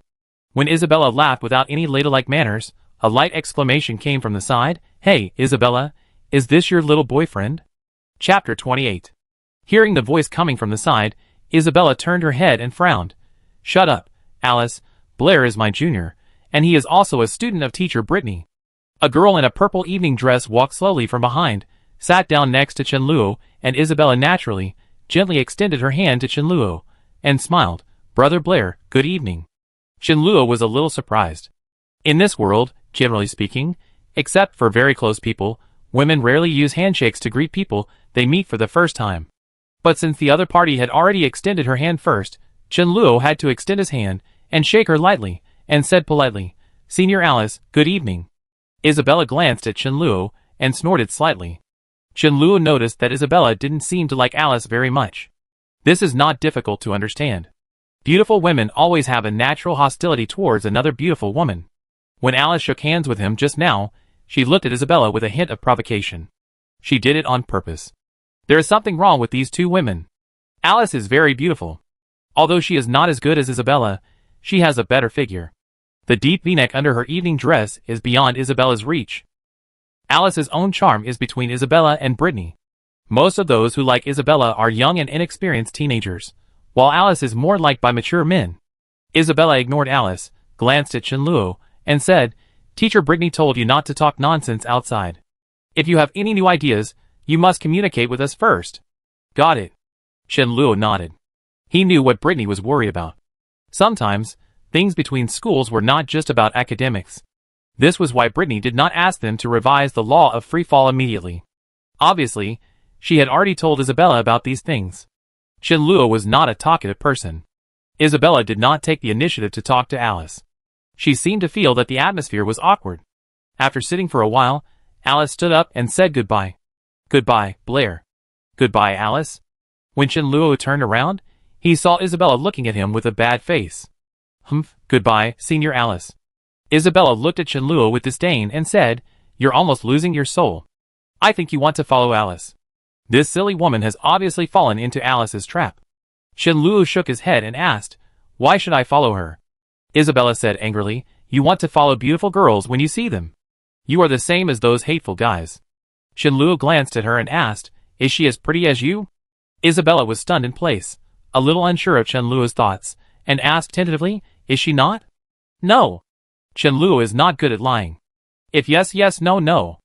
Isabella is not asking who has bigger breasts between the two of them. In terms of appearance alone, Alice is indeed slightly inferior to her. If Fitch or someone else said this, Isabella would definitely think they were flattering. But it was Blair who said this. Various evidences showed that Blair was not a gentleman at all, and would not try to please her because of her status. The key point was that Blair did not like her. So he was speaking the truth from the bottom of his heart. Sure enough, people who speak the truth are likable. When Isabella looked at Chenluo again, she felt that he was more pleasing to the eye than ever before. "You have good taste."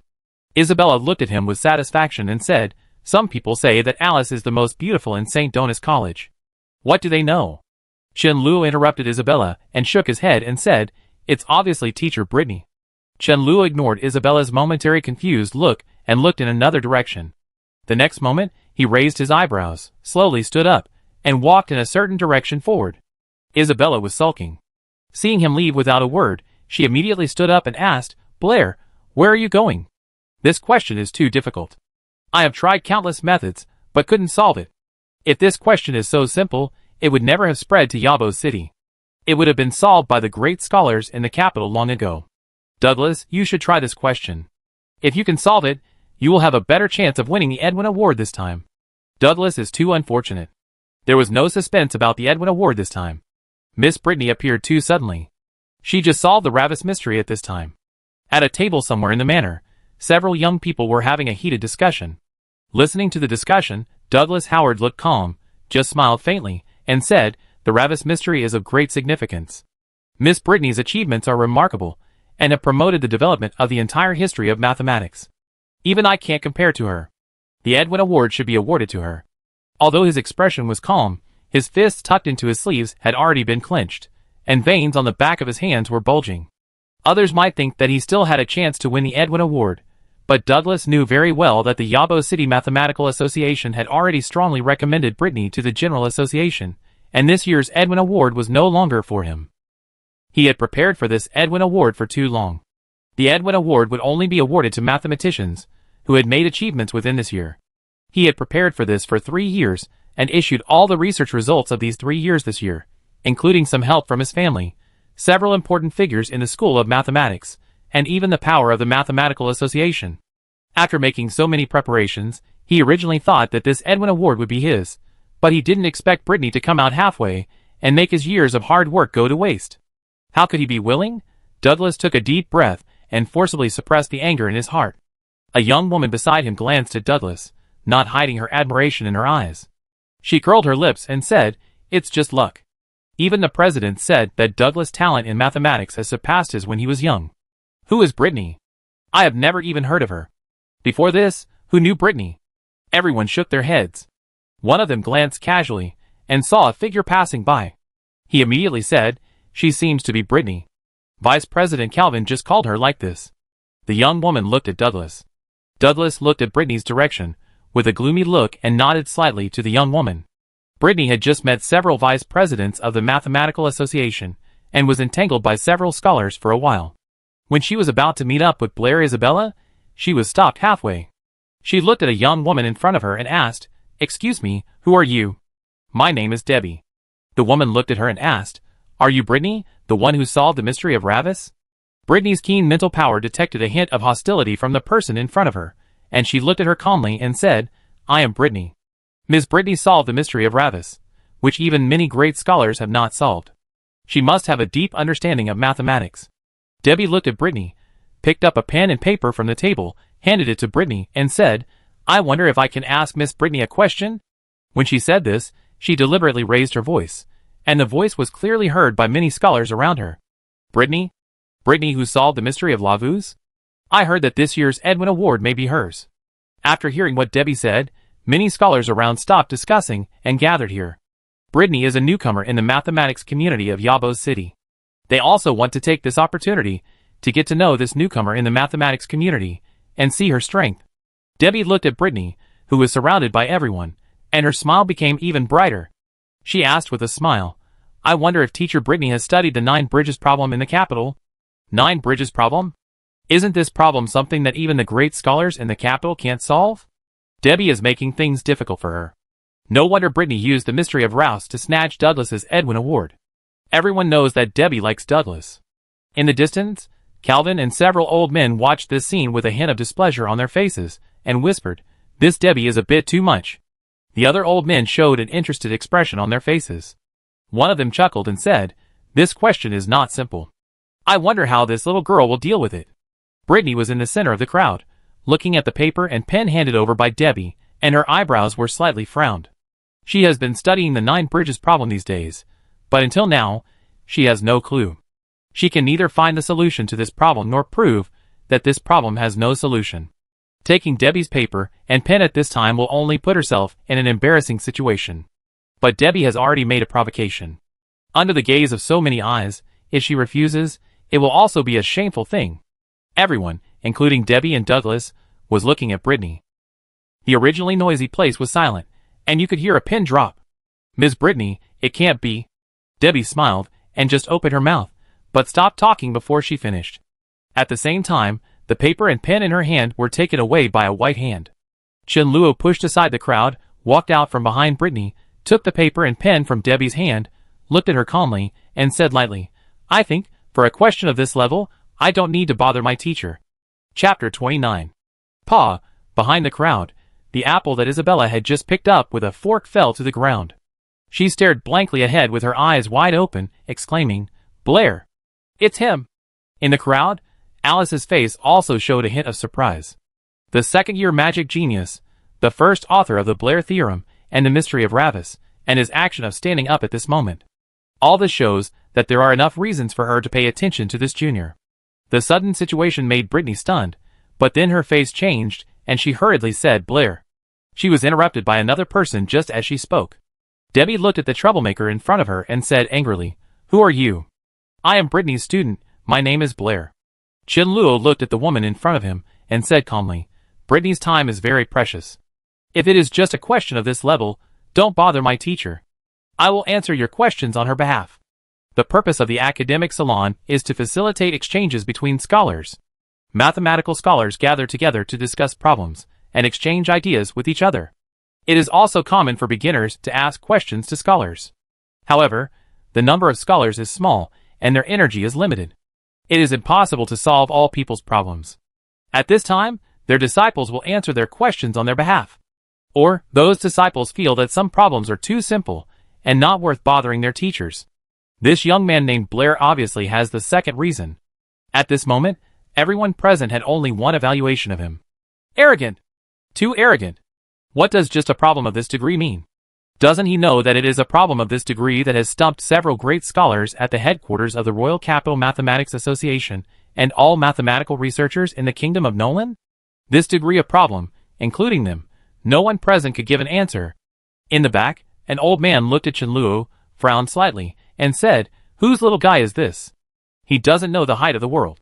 Calvin looked at Chenluo with a strange look on his face, and whispered, "Let's see, maybe this little guy can really create a miracle." Britney looked at Chenluo, with a trace of worry in her eyes. Chenluo smiled at her and said, "Please sit here and wait for a while. I'll be ready soon." After that, he looked at Debbie and the others and said, "Can you make way?" Debbie glanced at Chenluo coldly, and made way for an empty table. She didn't believe that the unknown Britney could solve the King's Capital 9 Bridges problem, let alone her young and ridiculous student. This problem has stumped countless mathematicians, and even great scholars. Could he rival the entire mathematics world with his own strength? Chenluo was surrounded by people. The King's Capital 9 Bridges problem had been circulated in Yabo City for some time. Almost everyone present had studied it, but to no avail. If the answer to the 9 Bridges problem could be obtained here tonight, it would be the biggest gain of attending the academic salon tonight. Although it sounds a bit unbelievable, the problem that stumped all great scholars could be solved by a new mathematical student. But isn't this the charm of mathematics? The goddess of wisdom is not fair. All mathematical researchers must admit that talent, though seemingly illusory, really exists. The results of their lifelong research may not be as good as others' casual efforts. Under the starry sky of mathematics, countless geniuses have emerged and illuminated the entire night sky with one person's power. Chenluo, who has become the focus of the audience, picked up the feather pen calmly and drew a strange figure on the paper. The so-called King's Capital 9 Bridges problem by these scholars, and the Königsberg 7 Bridges problem that Chenluo is familiar with are both one-stroke problems. The Königsberg 7 Bridges problem is one of the famous classical mathematical problems in the 18th century. The 7 Bridges problem is described as follows. In a park in Königsberg, there are 7 bridges connecting 2 islands and a river with the riverbank. One day, a passerby had a boring idea in his mind. Is it possible to start from any of the 4 lands, pass through each bridge exactly once, and then return to the starting point? The King's Capital 9 Bridges problem, although there are 2 more bridges than the Königsberg 7 Bridges, is essentially a one-stroke problem. The 7 Bridges problem once stumped many mathematicians in the 18th century, and it was finally solved by Euler, one of the greatest mathematicians in history. Thinking of Euler, Chenluo couldn't help but think of Euler's teacher Bernoulli, and Bernoulli's teacher was called Leibniz. Euler also had a student named Lagrange, who later accepted a disciple named Cauchy. These names were once a nightmare for Chenluo during his college years. Until now, he still can't forget the shadow of being dominated by these people. Euler not only solved the 7 Bridges problem, but also created a new branch of mathematics, graph theory and geometric topology. At the same time, he summarized and classified such problems, and obtained and proved several more extensive conclusions about one-stroke drawing, which people usually call Euler's theorem. Since then, the difficult problems that once troubled countless great mathematicians have become easy-to-score problems in elementary school mathematics. Chenluo has no interest in teaching these people elementary school mathematics, but he must consider the face of teacher Britney. Putting these thoughts away, he looked at the figure on the paper again. Although the one-stroke drawing problem is simple, it involves an important mathematical idea, which is to abstract a complex practical problem into a suitable mathematical model. This mathematical idea only began to sprout in the 18th century. According to the level of mathematical development in this world, it will probably take hundreds or thousands of years to produce this modern mathematical idea. Chenluo pointed to the figure on the paper and said, "The 9 Bridges problem can be equivalently represented like this. We consider each piece of land as a point, and the bridge connecting 2 pieces of land is represented by a line, and we get the figure on the paper. If we can start from a point and draw this figure without repeating one stroke, it means that we can start from a piece of land, walk through 9 bridges without repeating, and then return to the starting point." A scholar was closest to Chenluo, and just saw the figure he drew on the paper. When he was confused, he heard his explanation and suddenly realized it. He couldn't help saying, "It can actually simplify complex real-life problems into geometric figures in this way." What a brilliant idea! The scholars around had also studied the 9 Bridges problem. They crowded to the table, looked down at Chenluo's graph, and immediately realized that this was a simplification of the 9 Bridges problem. In a short period of time, most of the people around put away their contempt for the young man in front of them. Whether he could solve the 9 Bridges problem or not, just this kind of exquisite thought could make him win the respect of everyone. This has pushed the 9 Bridges problem forward a big step. Douglas's face was calm, and his emotions could not be seen. Debbie's face turned a little ugly. She glanced at Chenluo and said, "You don't talk first." She just opened her mouth, and was interrupted by someone next to her. The man didn't even look at Debbie, but looked at Chenluo with a questioning look and said, "Please continue." Debbie's face flushed, but she didn't dare to say anything else. The other party was a famous scholar in Yabo City, and his status was higher than her elders. Chen Luo nodded slightly to the scholar and continued, obviously, except for the starting point and the end point, when someone enters a piece of land from a bridge, he must leave from another bridge. Therefore, except for the starting point and the end point, the number of bridges connecting each piece of land to other land must be even. We call the points on this graph connected by an odd number of line segments an odd point, and the points connected by an even number of line segments an even point. Teacher Britney stood behind Chen Luo, with a look of realization on her face, and murmured, if you want to start from the starting point and eventually return to the starting point, then it will reach all points and leave all points, so the 9 bridges problem can only be solved if all points are even points. Just as Teacher Britney said. Chen Luo turned around, looked at Teacher Britney with a smile, and said, the imperial capital 9 bridges problem obviously has 4 singular points, so there is no way to allow people to start from the starting point, eventually return to the starting point, and pass all 9 bridges without repeating. In summary, the imperial capital 9 bridges problem has no solution. After Chen Luo finished speaking, he looked at Debbie and others and asked, do you understand? Chapter 30. The problem that had stumped the entire mathematics community was solved so easily by the students of St. Donis College.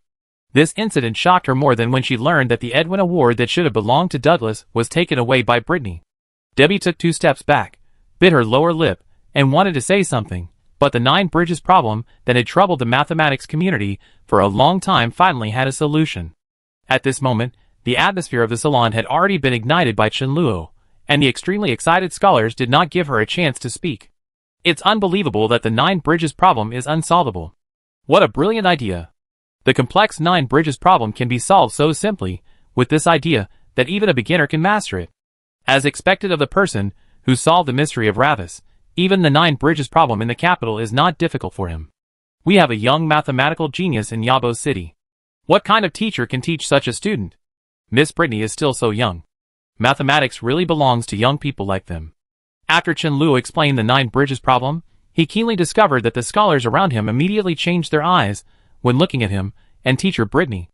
Many people even showed respect on their faces. This problem, seemingly simple, stumped many mathematicians in the 18th century.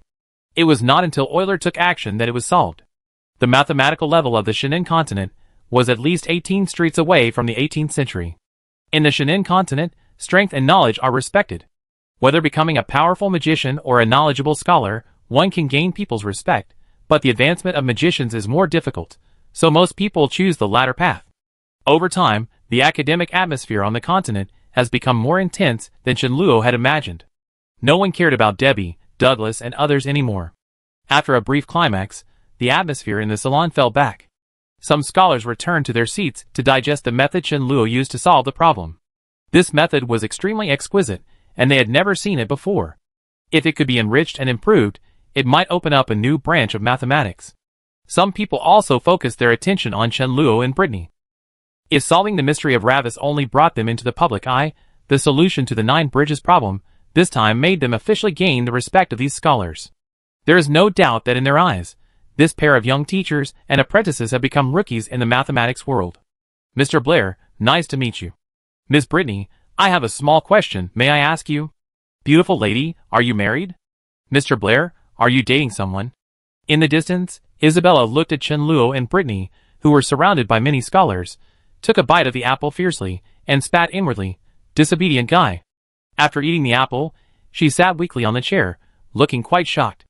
In the past few days, she has gradually accepted the fact that Blair's mathematical talent may be a little better than hers, but she has never thought that even Britney, so many mathematical scholars, and even the great scholars in the capital can't solve the problem, but he can solve it.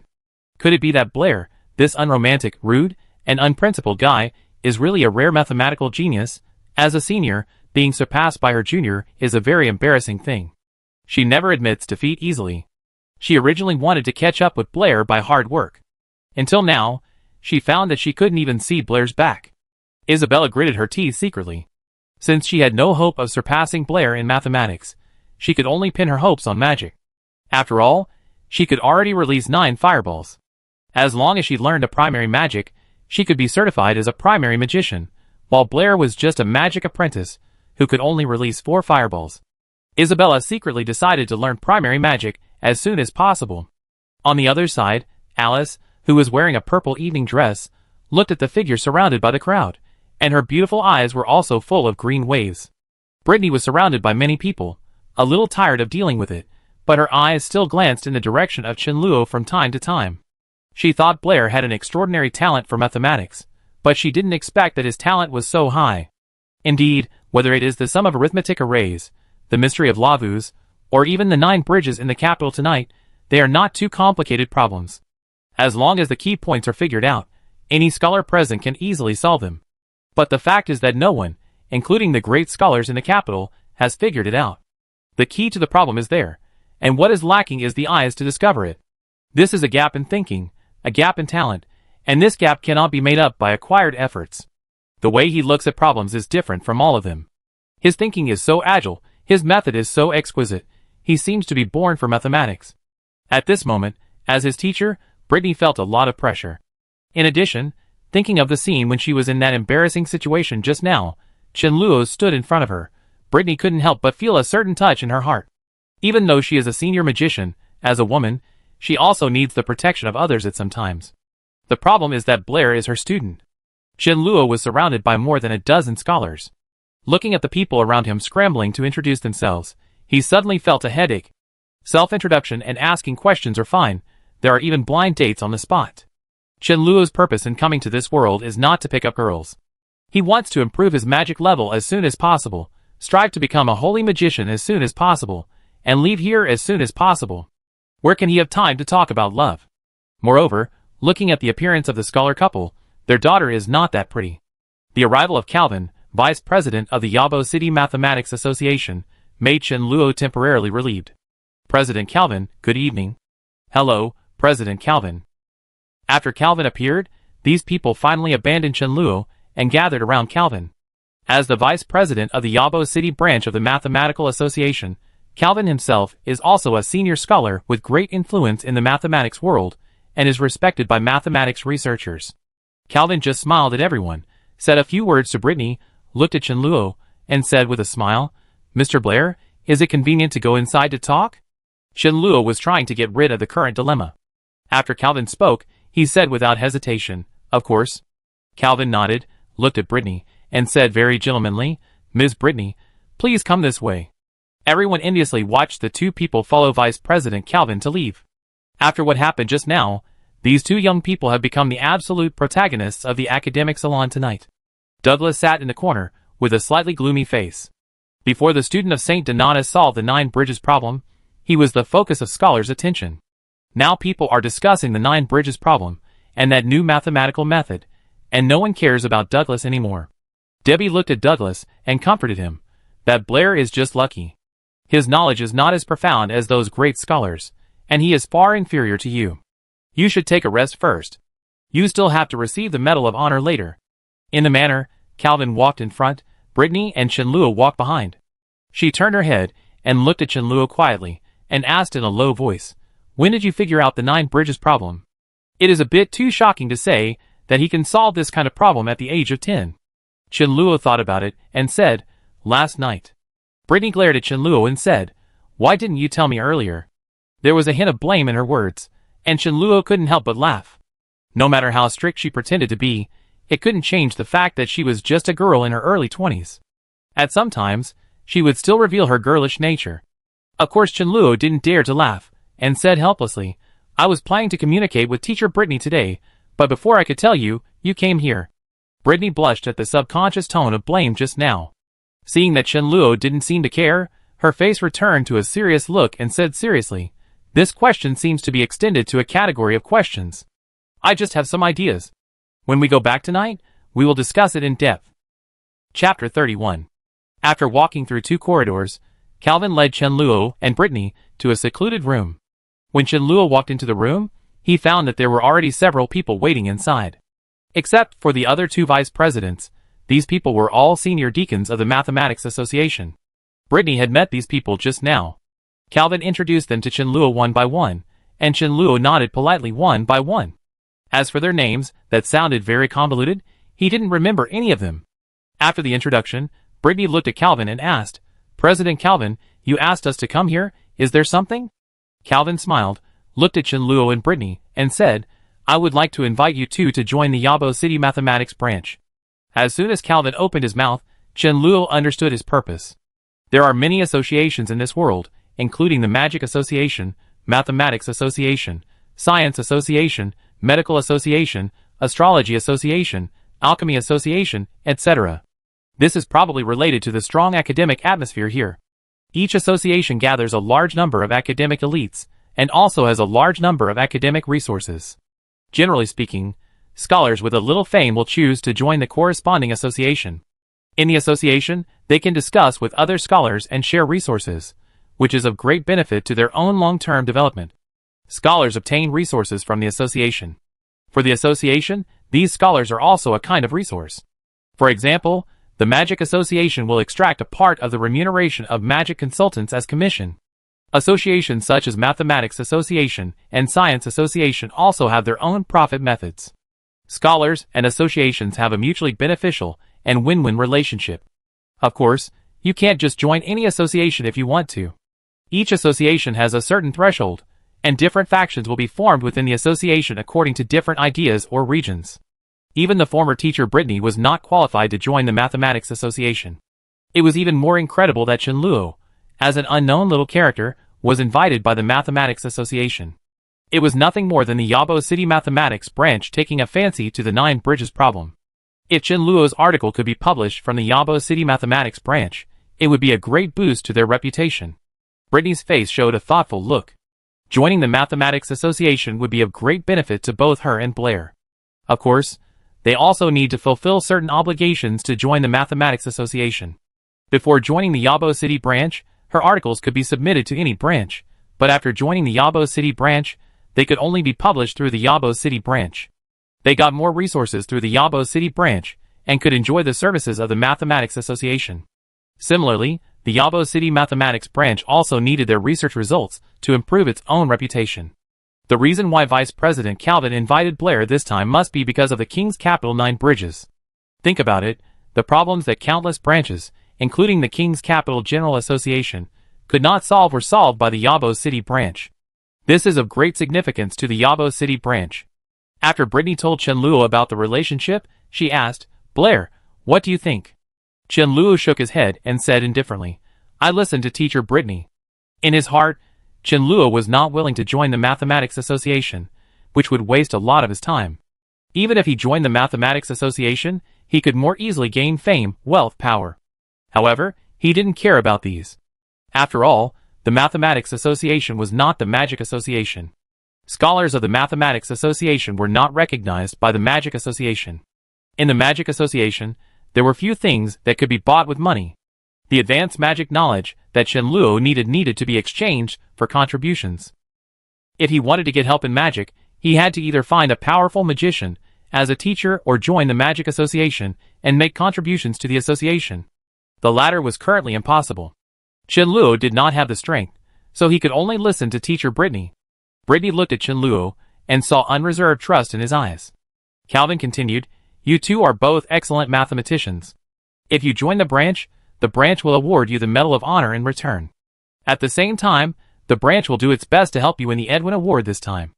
A deacon of the Mathematics Association was stunned when he heard this, and immediately said, Mr. Calvin, isn't this year's Medal of Honor going to be awarded to Douglas? Calvin smiled, still looking at Britney, and asked, Miss Britney, I think Mr. Blair is more suitable for this medal. What do you think? The awarding of the Medal of Honor of the Mathematics Association must be approved by the King's Capital General Assembly. Even the Yabo City branch only has 2 Medals of Honor quotas each year. Britney looked at Chenluo. The Medal of Honor is a proof of identity and ability. Blair is still young. If he wants to take this path in the future, this Medal of Honor will bring him countless benefits. Moreover, as a scholar, sooner or later, he will join the Mathematical Association. This time, the invitation from the Yabo City branch is a rare opportunity. After careful consideration, she looked at Calvin and said, I agree. Calvin smiled and said, Please sit here for a while. We are about to issue this year's Medal of Honor. The existence of the academic salon is mainly to provide scholars with a platform for communication. In addition, the academic salon in October every year is also the time when the association issues the Medal of Honor. This medal is almost available in every association. It is a reward for scholars who have made significant contributions and a recognition of their abilities. Those who receive the Medal of Honor are called honorary scholars. These talents are the core of every association. They are of noble status and high position. They will be respected anywhere in the kingdom. To a certain extent, scholars who receive the Medal of Honor are real scholars. Most of the people present can only be regarded as mathematical researchers. The Yabo City Mathematics chapter can get 2 junior honor medals every year to reward scholars with significant research results. Before the salon started, people had roughly guessed who would receive these 2 honor medals. One of the 2 medals will definitely be awarded to the solver of the Ravis puzzle. After all, this is a remarkable discovery in the entire mathematics community, and has a milestone significance. Miss Britney deserves the title. Moreover, the Yabo City chapter also wants to recommend her for the Edwin Award, and will definitely make adequate preparations for this. As for the other medal, it should belong to Douglas. If it weren't for Britney's sudden appearance, Douglas should be the most accomplished mathematician in Yabo City this year, and the person most likely to win the Edwin Award. The awarding of the Medal of Honor is a grand ceremony for mathematical scholars, and all scholars want to witness this scene. However, in the academic salon tonight, Chen Luo successfully shifted everyone's attention to the issue of the 9 bridges in the imperial capital. The issue of the Medal of Honor has been almost forgotten by scholars. It was not until Calvin and several vice presidents of the Mathematical Association appeared again that everyone remembered this matter again. President Calvin should issue the Medal of Honor. I almost forgot that the Medal of Honor will be awarded tonight. I don't know who the medal will be awarded this time. This is a Medal of Honor. I don't know if I will have the opportunity to become an honorary scholar in this life. Who else can it be? It must be Miss Britney and Mr. Douglas. Only their achievements are worthy of the Medal of Honor. Listening to the discussions of the people around him, Douglas's gloomy face finally improved a little in the crowd, and a smile began to appear at the corner of his mouth. As we all know, in order to honor scholars who have made great contributions to mathematics, the Mathematical Association selects outstanding scholars among them every year and awards them the Medal of Honor. Today, the Yabo City branch of the Mathematical Association will award this honor to 2 outstanding mathematical scholars. Calvin's words, with the blessing of wind magic, reached the ears of everyone present. At this moment, everyone present, whether they were thinking deeply about the problem or whispering with their companions, temporarily stopped what they were doing and looked in the direction of Calvin. The Medal of Honor is too important to them. It is the recognition of the association and a symbol of identity. Having the Medal of Honor means that they have become a real scholar, and others will change their address to them from Mr. to Your Excellency. When the surroundings were quiet, Calvin took an exquisite box from a deacon and said slowly, "The Ravis puzzle was once the most confusing puzzle in the history of mathematics. Its solution can be regarded as a monument in the history of mathematics, and has extraordinary significance for the entire mathematics community." After the discussion of the association, the first Medal of Honor winner is Britney Blair, the originator of the formula and one of the solvers of the Ravis puzzle.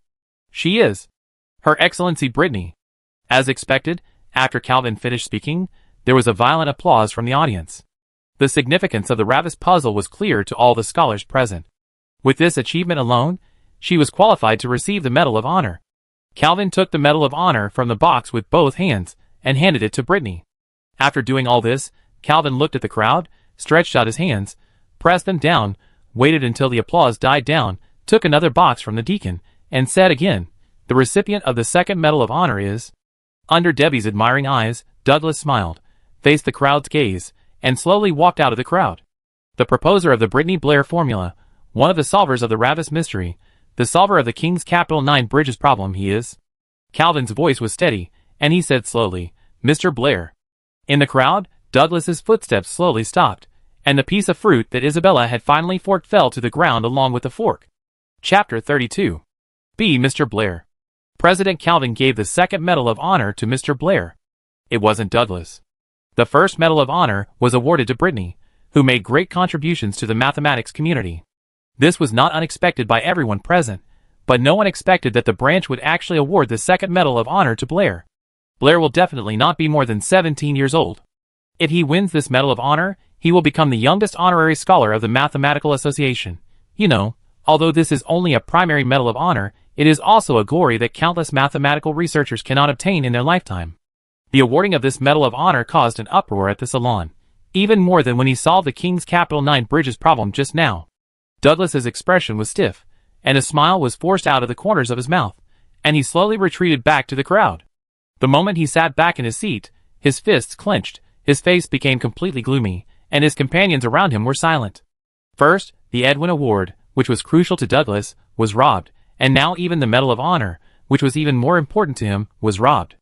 Obviously, Douglas should not be easily provoked. Debbie looked at Douglas worriedly, and when she looked at Britney and Chinluo in the front, her eyes were full of resentment. Isabella looked at Chinluo, not knowing whether to be happy or sad. She was happy for her junior and teacher to receive this honor, but sad for herself. After today, there were 2 honorary scholars among the 3 people in Britney's school, and she was the only one left. Isabella, who had always been very confident, had a rare feeling of inferiority at this moment. Alice stood beside a family elder, watching Calvin present the Medal of Honor to Chinluo, and finally an expression of disbelief appeared on her face. Because the Medal of Honor in Blair's hand was not even owned by her family elders. Whether it was the Mathematics Association, the Magic Association, or other associations, the number of medals of honor was fixed and would never increase. Only when scholars died or received higher-level medals would new vacancies appear. Therefore, no matter in which era, those who could receive the Medal of Honor were the top scholars in the mathematics world. Except for teacher Britney, none of the more than 10 mathematics teachers in the entire St. Donis College had ever received this honor. In other words, Blair's status in the mathematics world has surpassed all the mathematics teachers in the college except teacher Britney. Fortunately, it was teacher Britney who taught him mathematics. If he was in other classes, I don't know how his mathematics teacher would feel. Mr. Blair, please answer this question. Thinking of the scene where Blair was called to answer questions in class, Alice felt incredible. At this time, a woman beside him looked at her and said, "Alice, this Blair is also a student of St. Donis College. Are you familiar with him?" Alice shook her head and said, "We met for the first time today." The woman looked at Chinluo in the distance and said, "This young man who can make Calvin, a cunning old fox, offend the Howard family and several factions, and make an exception for him has unlimited future. After returning to the college, you should get in touch with him more. Maybe he will bring benefits to the family in the future." Alice nodded, and a hint of curiosity also emerged in her eyes when she looked at Chinluo. She nodded and said, "Aunt Xia, I understand." When Calvin awarded Britney the Medal of Honor, the applause was extremely enthusiastic. However, when he announced the second medal, the scene fell into silence. This news was really too incredible and shocking. Although Britney was young, there were honorary scholars as young as her in history, including the current Mathematical Association, but Blair, let alone witnessing it with their own eyes, they had never heard that the Mathematical Association's Medal of Honor was awarded to a minor. But think about it carefully, Britney Blair, the originator of the formula, the solver of the Ravis mystery, can use this clever and numbing way to solve the King's Capital 9 Bridges problem that stumped countless scholars. It seems very reasonable for him to receive this Medal of Honor. Before tonight, people preferred to call the Britney Blair formula the Britney formula, and also assumed that the Ravis puzzle was solved by Britney, and only gave him face to promote his students. After tonight, no one will have such an idea. Although Blair is only a student of St. Donatus College, he and his teacher are both very good scholars. The Ravis puzzle will not be the last problem they solve. In the years to come, they may hear the names of Britney and Blair together more than once. Douglas's achievements were just an advancement on the basis of his predecessors, while Blair solved problems that no one in the current mathematical community, including great scholars, could solve. Ignoring his age, he is indeed more qualified than Douglas to receive this Medal of Honor. And age has never been the basis for measuring ability in the mathematics community. Pa, pa, pa. After a short silence, sparse applause began to appear in the venue. Pa, pa, pa, pa. The applause gradually became dense from sparse, and finally spread throughout the venue. The atmosphere of the salon finally reached a climax again. "Congratulations, Mr. Blair. Mr. Blair will be the glory of our Yabo City Mathematics branch. The 9 Bridges problem will give a heavy blow to those who look down on the Yabo City branch." Behind Calvin, an old man looked at the active crowd and whispered, "Calvin, is this really worth it?" Calvin did not look back, but smiled and said, "He is still very young, too young. This may be an opportunity for the Yabo City branch. The Yabo City branch has been ranked behind all branches for a long time. Do you trust him so much?" "I don't know." Calvin shook his head, he said. "I just saw something in him, something I have never seen in a great scholar." "What is it?" Calvin looked back at the old man and asked, "Have you ever seen his eyes?" The old man shook his head. No. I have. Calvin looked at him and said slowly, when he gave up the title of the first author of the Ravis puzzle, and when he just explained the 9 bridges problem, I saw his eyes. He doesn't care about the Ravis puzzle, and he doesn't take the 9 bridges problem seriously at all. I don't know if you noticed that he doesn't even care about the Medal of Honor. Calvin took a deep breath and said, when he took the paper with the 9 bridges problem from Debbie, when he looked at the 9 bridges problem, he was like a king inspecting his people. The purpose of Chen Luo learning mathematics from teacher Britney was actually to take the opportunity to learn magic from her. As for the Medal of Honor given to him by the Mathematics Association, he didn't care at all.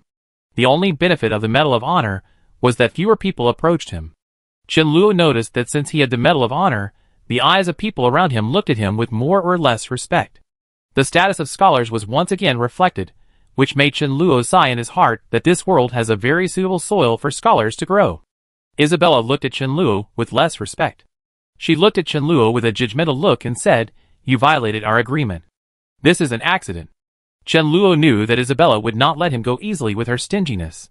He and Isabella had an agreement that Isabella would teach him magic skills that he could not learn from textbooks or the Magic Association.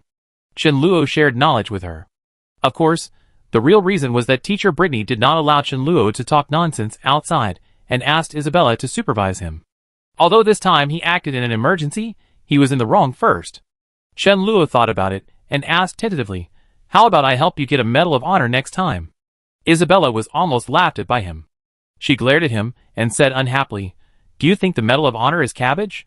Chen Luo did not know whether the Medal of Honor was cabbage, but if a 9-bridge problem could get a Medal of Honor, he could easily help Isabella get 100 of them. He just felt that in the wild age of mathematics, it was meaningless to bully these mathematical pioneers. Once he got serious, junior, intermediate, and senior honor scholars, even the great scholars of the Mathematics Association, would have to kneel in front of him and sing conquer.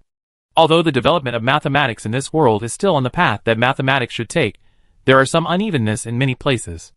For example, the general solution of the puzzle of Lavues and irrational numbers have not been noticed for so long, but in branches such as geometry and trigonometry, their research has already had some clues of modern mathematics. Just tell me if you want it or not. Chen Luo put away his thoughts, looked at Isabella, and said, "How about I give you mine?" Isabella stared at the Medal of Honor and curled her lips. Who cares? As soon as the voice fell, Alice slowly walked over from a distance, smiled at Chen Luo, and asked, "Brother Blair, can I touch your medal?" Chapter 33. Congratulations to Blair for becoming an honorary scholar. Alice walked to Chen Luo and said with some envy, "How many people dream of becoming an honorary scholar? Blair is so young, but he has achieved what others cannot achieve in their lifetime." Chen Luo shook his head and said, "I'm just lucky. Luck is also part of strength." Alice smiled and asked, "Can I see Blair's honorary medal? I have never seen it before." Although Chen Luo didn't like to be disturbed, but they were from the same school, and Alice was very polite from beginning to end, and the request was not excessive. Chen Luo handed the box over. Cough, cough. Isabella had a gloomy face, and kept coughing beside Chen Luo. Alice took the box with the Medal of Honor, looked at Isabella with a smile, and asked, "Isabella feeling unwell? If you are unwell, why don't you go back and rest early?" Isabella snorted coldly, "What do you care?" Chen Luo was just guessing just now, but now it can be confirmed that the relationship between Isabella and Alice is not just a relationship between two beautiful women who dislike each other. It is very likely that they are rivals in the academy, so there is such a strong smell of gunpowder when they meet. Chen Luo did not want to get involved in the war between the two women, so he sat on the other side of the table and handed the battlefield to them. However, Alice obviously did not intend to leave after touching. "Thank you, Blair Jr." She returned the Medal of Honor to Chen Luo, looked at Isabella again, and asked curiously, "Many people in the academy said that Blair Jr. and Isabella are dating. Is this true? Because of the stupid thing Isabella did last time, many people in St. Donis College still think so, and many people in the class are hyping up the CP of Chen Luo and Isabella." Isabella looked at Alice coldly and said, "Does this have anything to do with you?" "Rumors." Chen Luo shook his head and said, "Senior Isabella and I are innocent." Chen Luo hoped that Alice would leave quickly, so that he would not have to bear the smoke of the two women. Unexpectedly, Alice not only did not leave, but sat down beside him, picked up the paper and pen on the table, and asked Chen Luo for math problems. Seeing Isabella's face getting worse and worse, even clenching her fists, Chenluo secretly thought it was not good. He knew very well that in the future, it was Isabella, not Alice, who would live with him day and night, and live under the same roof. It was obviously not a wise thing to offend his treasure girl because of Alice. Just as Chenluo was about to find an opportunity to slip away, Fitch's familiar voice came to his ears again. "Isn't this Miss Alice? I didn't expect you to be here tonight." Fitch Howard walked over slowly, held out his hand to Alice, and said with a smile, "Miss Alice, good evening." As he held out his hand, he looked at Alice with a quick flash of passion. Although Alice was not as popular as Isabella in St. Donis College, many boys still liked her because Alice had a kind of temptation that other girls in the college, including Isabella, did not have. Alice looked at Fitch's hand, smiled slightly, and said, "Aunt Chia told me to broaden my horizons, so I followed her." Seeing that Alice did not shake hands with him, the gloom on Fitch's face flashed away, and he withdrew his hand without leaving a trace, and asked with a smile, "I wonder if I have the honor to invite Miss Alice to have a drink together?" Alice shook her head and apologized. "Sorry, I still have a few questions that I want to ask Blair Jr." Fitch smiled and said, "My brother Douglas is also there. If Miss Alice has any questions, you can also ask him." Alice refused. "I want to ask Blair Jr. about the 9 Bridges problem. No one knows this problem better than him." Fitch's face finally darkened. He couldn't figure out what was so good about Blair. Isabella liked him, and Alice also rejected him for him. Inner jealousy, coupled with the fact that Chenluo stole his brother Douglas's badge of honor, made Fitch's resentment towards Chenluo reach its extreme at this moment. His face was gloomy. He looked at Chenluo with disdain, and mocked. "What a terrible 9 Bridges problem. Is it great? He is just a bastard with black hair and black eyes." Alice stood up and said angrily, "Fitch, how can you say that about Blair?" Isabella slapped the table, pointed at Fitch, and said angrily, "Say another word." With a not-so-long chant, several fireballs floated directly in the void in front of her. Fitch's face changed, and a trace of fear flashed across his face. He took 2 steps back, glanced at Chenluo, and snorted, "A waste who can only hide behind a woman." Isabella looked at Fitch viciously, and then looked at Chenluo and said, "Blair, don't pay attention to him." Chenluo looked at Fitch, his face calm. No emotion could be seen. Blair had many things that Chenluo didn't like, such as being mean, cowardly, and not ambitious. His unique hair color and eye color were the only things that made Chenluo very satisfied. In this world, Chenluo didn't care about many things, but there were also a few bottom lines that could not be touched. Fitch didn't know, Alice didn't know, and Isabella didn't know that black hair and black eyes meant more to Chenluo than just hair color or eye color. Isabella saw that Chenluo didn't say a word and didn't seem angry, but for some reason, his calmness made her a little scared. She looked at Chenluo and said worriedly, "Blair. It's okay." Chenluo slowly stood up and stood in front of Isabella, looking at Fitch and said, "Do you dare to make a bet with me?" Fitch looked at him disdainfully and asked, "What do you want to bet with me?" Chenluo took out the badge of honor and said, "If you win the bet, I will give this badge to you. If you lose the bet, stay away from Isabella in the future." Although Isabella was a little touched, she still frowned at Chenluo and said, "Blair, my business is none of your business." Alice glanced at Chenluo with a surprised look on her face. She thought to herself, could he really like Isabella? Otherwise, why would he make such a bet with Fitch? It's impossible for him not to know the importance of the badge of honor, but he is willing to take risks for Isabella. Could it be that he wants to impress her heart, this stubborn boy's mind? Be a hero? Fitch looked at Chenluo, his eyes flickering. Staying away from Isabella was not difficult for him to accept. After all, Isabella had never given him a good face. However, this Medal of Honor was originally snatched by Blair from his brother Douglas.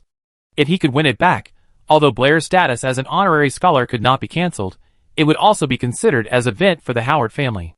Fitch sneered and said, "What are you betting on? If you can answer one of my questions, you win." Chenluo looked at him and said, "You can ask anyone for help during this process." Fitch looked at Chenluo. If it weren't for the second half of Chenluo's words, he would most likely refuse. He was still very clear about how capable he was. However, he did not expect that Blair would be so arrogant that he would allow him to ask for help from anyone. Doesn't that mean that he wanted to fight the entire Howard family, or even the entire school of numbers, with his own strength? Anyway, even if he lost, he would not suffer much loss. Fitch smiled and said, "I bet with you." Chenluo picked up the feather pen and drew a square on the paper, and a diagonal line.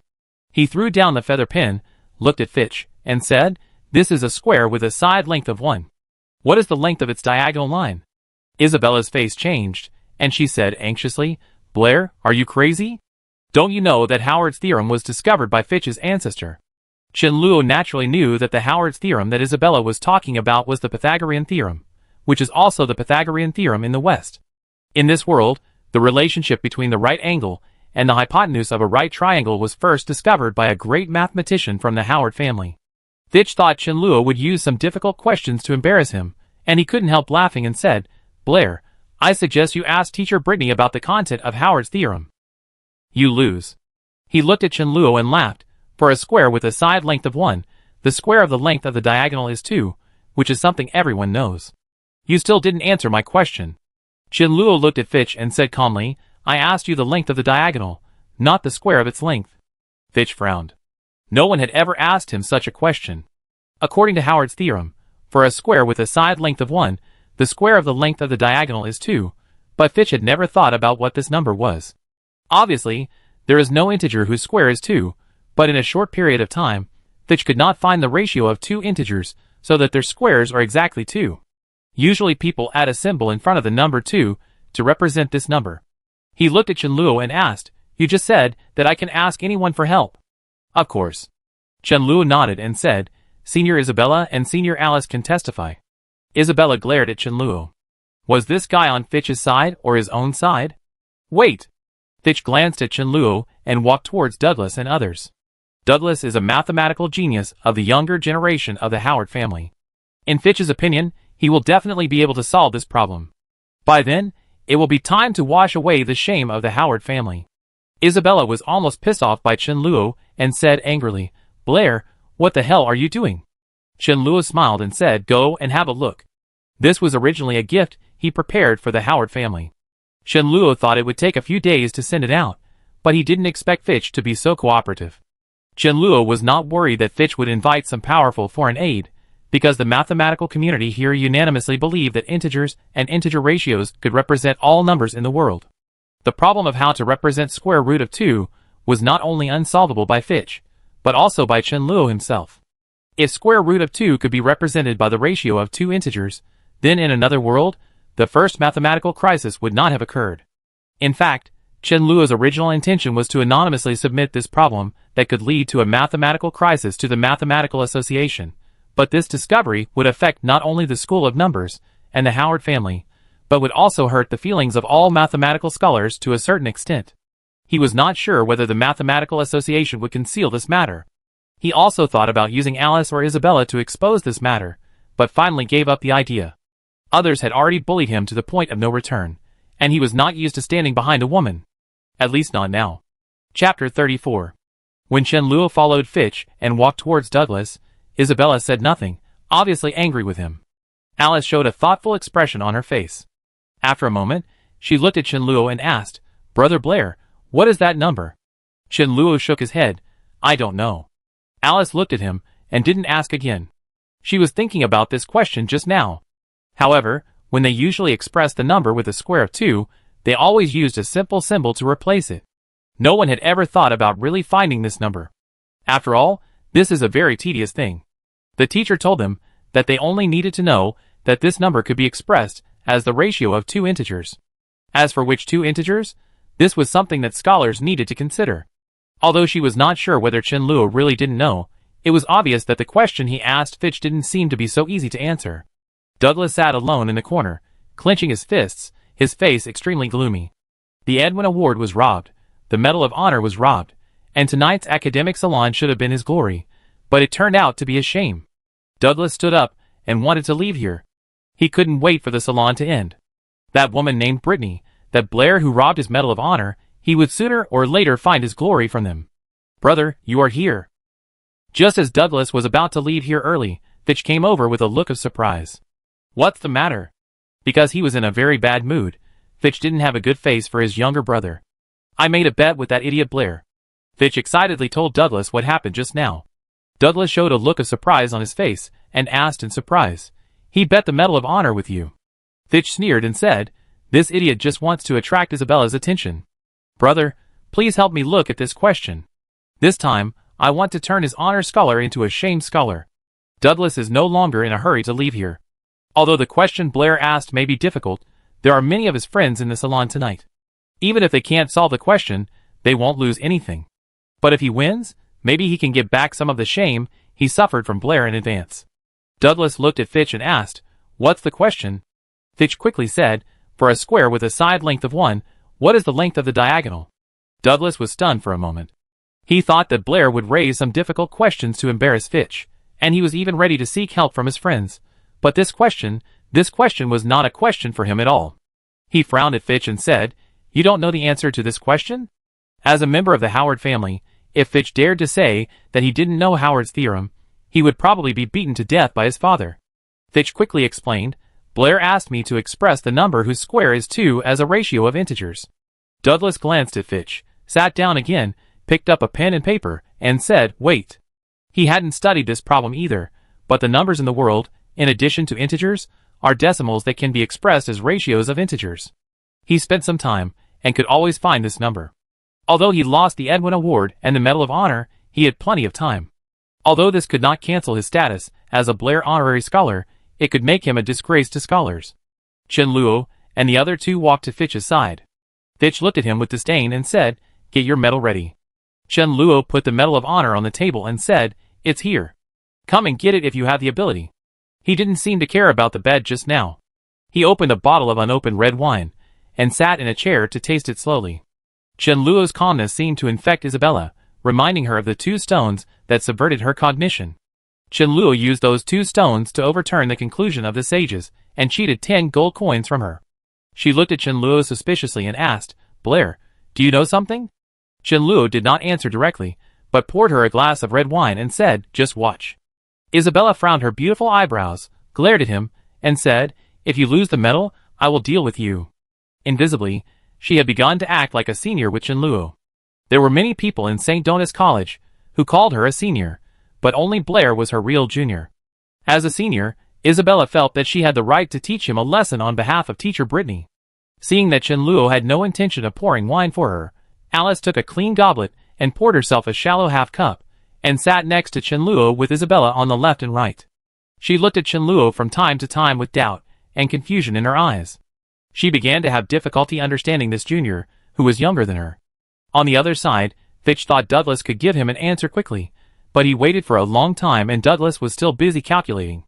Fitch glanced at the leisurely Chen Luo, and couldn't help but bow his head and said to Douglas, "Not ready yet?" Douglas frowned and said irritably, "Don't talk." He thought things would go smoothly. Expressing a number as a ratio of integers is something that only math beginners would do. For a scholar like him, who has already become famous, this is a kind of insult. However, Douglas used several methods and didn't get the answer he wanted, which made him a little irritated. Fitch was so angry that he didn't dare to speak anymore, but he was not panicked at all. Douglas is one of the best scholars in the Howard family. It's just asking him to express the length of a line segment, which is not a big problem. He even felt that as long as he was given a little time, he could get the answer himself. At the same time, Douglas, who was busy calculating, finally couldn't sit still. He was somewhat horrified to find that he could not express the length of the diagonal of a square with a side length of 1 with an accurate number. The School of Numbers and the Howard family advocate that everything can be measured, and any entity in nature can be accurately expressed with numbers. How could there be a line segment in this world that cannot be expressed with numbers? Doesn't this mean that the School of Numbers is wrong, the Howard family's ancestors are wrong, and the entire mathematical community is wrong? This idea is simply too absurd. Douglas promptly abandoned this sinful idea. He raised his head, looked not far away, and said, "Debbie, Baker, Benson, come here." The power of one person is limited, so he decided to gather the power of 4 people to find this damn number. 3 people came over from the side. The young man named Benson looked at him and asked Douglas, "What's the matter?" Douglas handed the 3 people a piece of paper and said, "Take a look at this problem." Benson glanced at the paper, then looked at Douglas again, and said in surprise, "No way, you even forgot Howard's theorem, it is." Douglas suppressed his anger and said, "Look at the problem first." The 3 people glanced again, and then sat down next to Douglas. Benson shook his head and said, "I'm afraid even your brother can do this kind of problem. You actually asked the 3 of us to help. Douglas, I think you need to take a good rest." Although he said so, he still picked up the pen and lowered his head to calculate. Debbie and Baker didn't say anything, sitting aside, silently calculating. Half a divine hour passed. 1 divine hour passed. Isabella had finished the red wine in the glass, and even the whole bottle of wine was drunk by the 3 of them. She looked at Douglas and others impatiently and asked, "Why haven't they finished yet?" Beside Douglas, Fitch was waiting anxiously, and even his legs were numb from standing, but he didn't dare to disturb Douglas and others. He looked around and saw a familiar figure standing next to several scholars. He looked down at Douglas, gritted his teeth, walked over quickly, and said, "Uncle Duke, I have a question to ask you." Although Duke was not a member of the Howard family, he had a close relationship with the Howard family, and he himself was an honorary scholar of the Mathematical Association. Douglas and others had no results for so long, so Fitch decided to ask Duke for help first. However, at this time, Fitch did not notice that his brother Douglas was sitting there. His face was extremely terrified. He could no longer hold the feather pen in his hand, and sweat was pouring down his head. Chapter 35. No one can understand the fear in Douglas' heart at this moment. Everything can be measured, and any entity in nature can be accurately expressed by numbers. This was proposed by the ancestors of the Howard family, and is the core view advocated by the School of Numbers. The reason why the Howard family can have today's glory and status is because his father, Viscount Howard, is one of the leaders of the School of Numbers. As long as the School of Numbers does not fall, the Howard family can continue their glory. However, today, he actually found a length that cannot be accurately expressed by numbers. What does this mean? This means that the School of Numbers is wrong. It means that in addition to integers and decimals that can be expressed by integer ratios, there are other numbers in the world.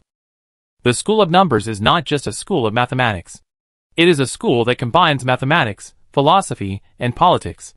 Mathematics is the cornerstone of this school and their belief. Now, their cornerstone has fallen and their belief has collapsed.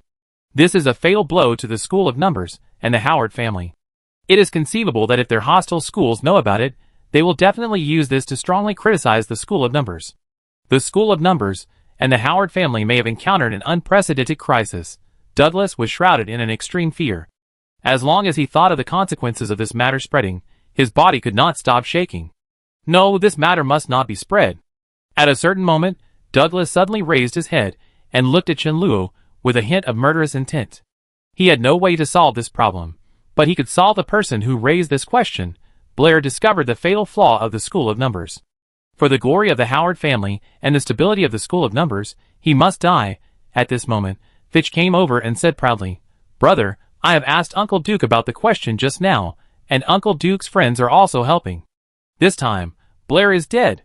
Douglas looked in the direction Fitch pointed, and saw Duke and several scholars concentrating on calculating something, and there were many scholars around them. He felt a chill rushing straight from his spine to his head, his body shook, and he almost collapsed on the ground. "Idiot, what did you do?" Douglas' eyes were red with anger, and he slapped Fitch's face hard, almost screaming. "Paw!" Douglas attacked with anger, and Fitch turned half a circle on the spot. Half of his face was swollen, and blood flowed from the corner of his mouth. He looked at Douglas in horror and trembled. What happened to me? What happened?" Isabella, who had been paying attention to Douglas and others, almost jumped up from her seat. Just now, she saw with her own eyes that Douglas slapped Fitch and made him turn a circle on the spot.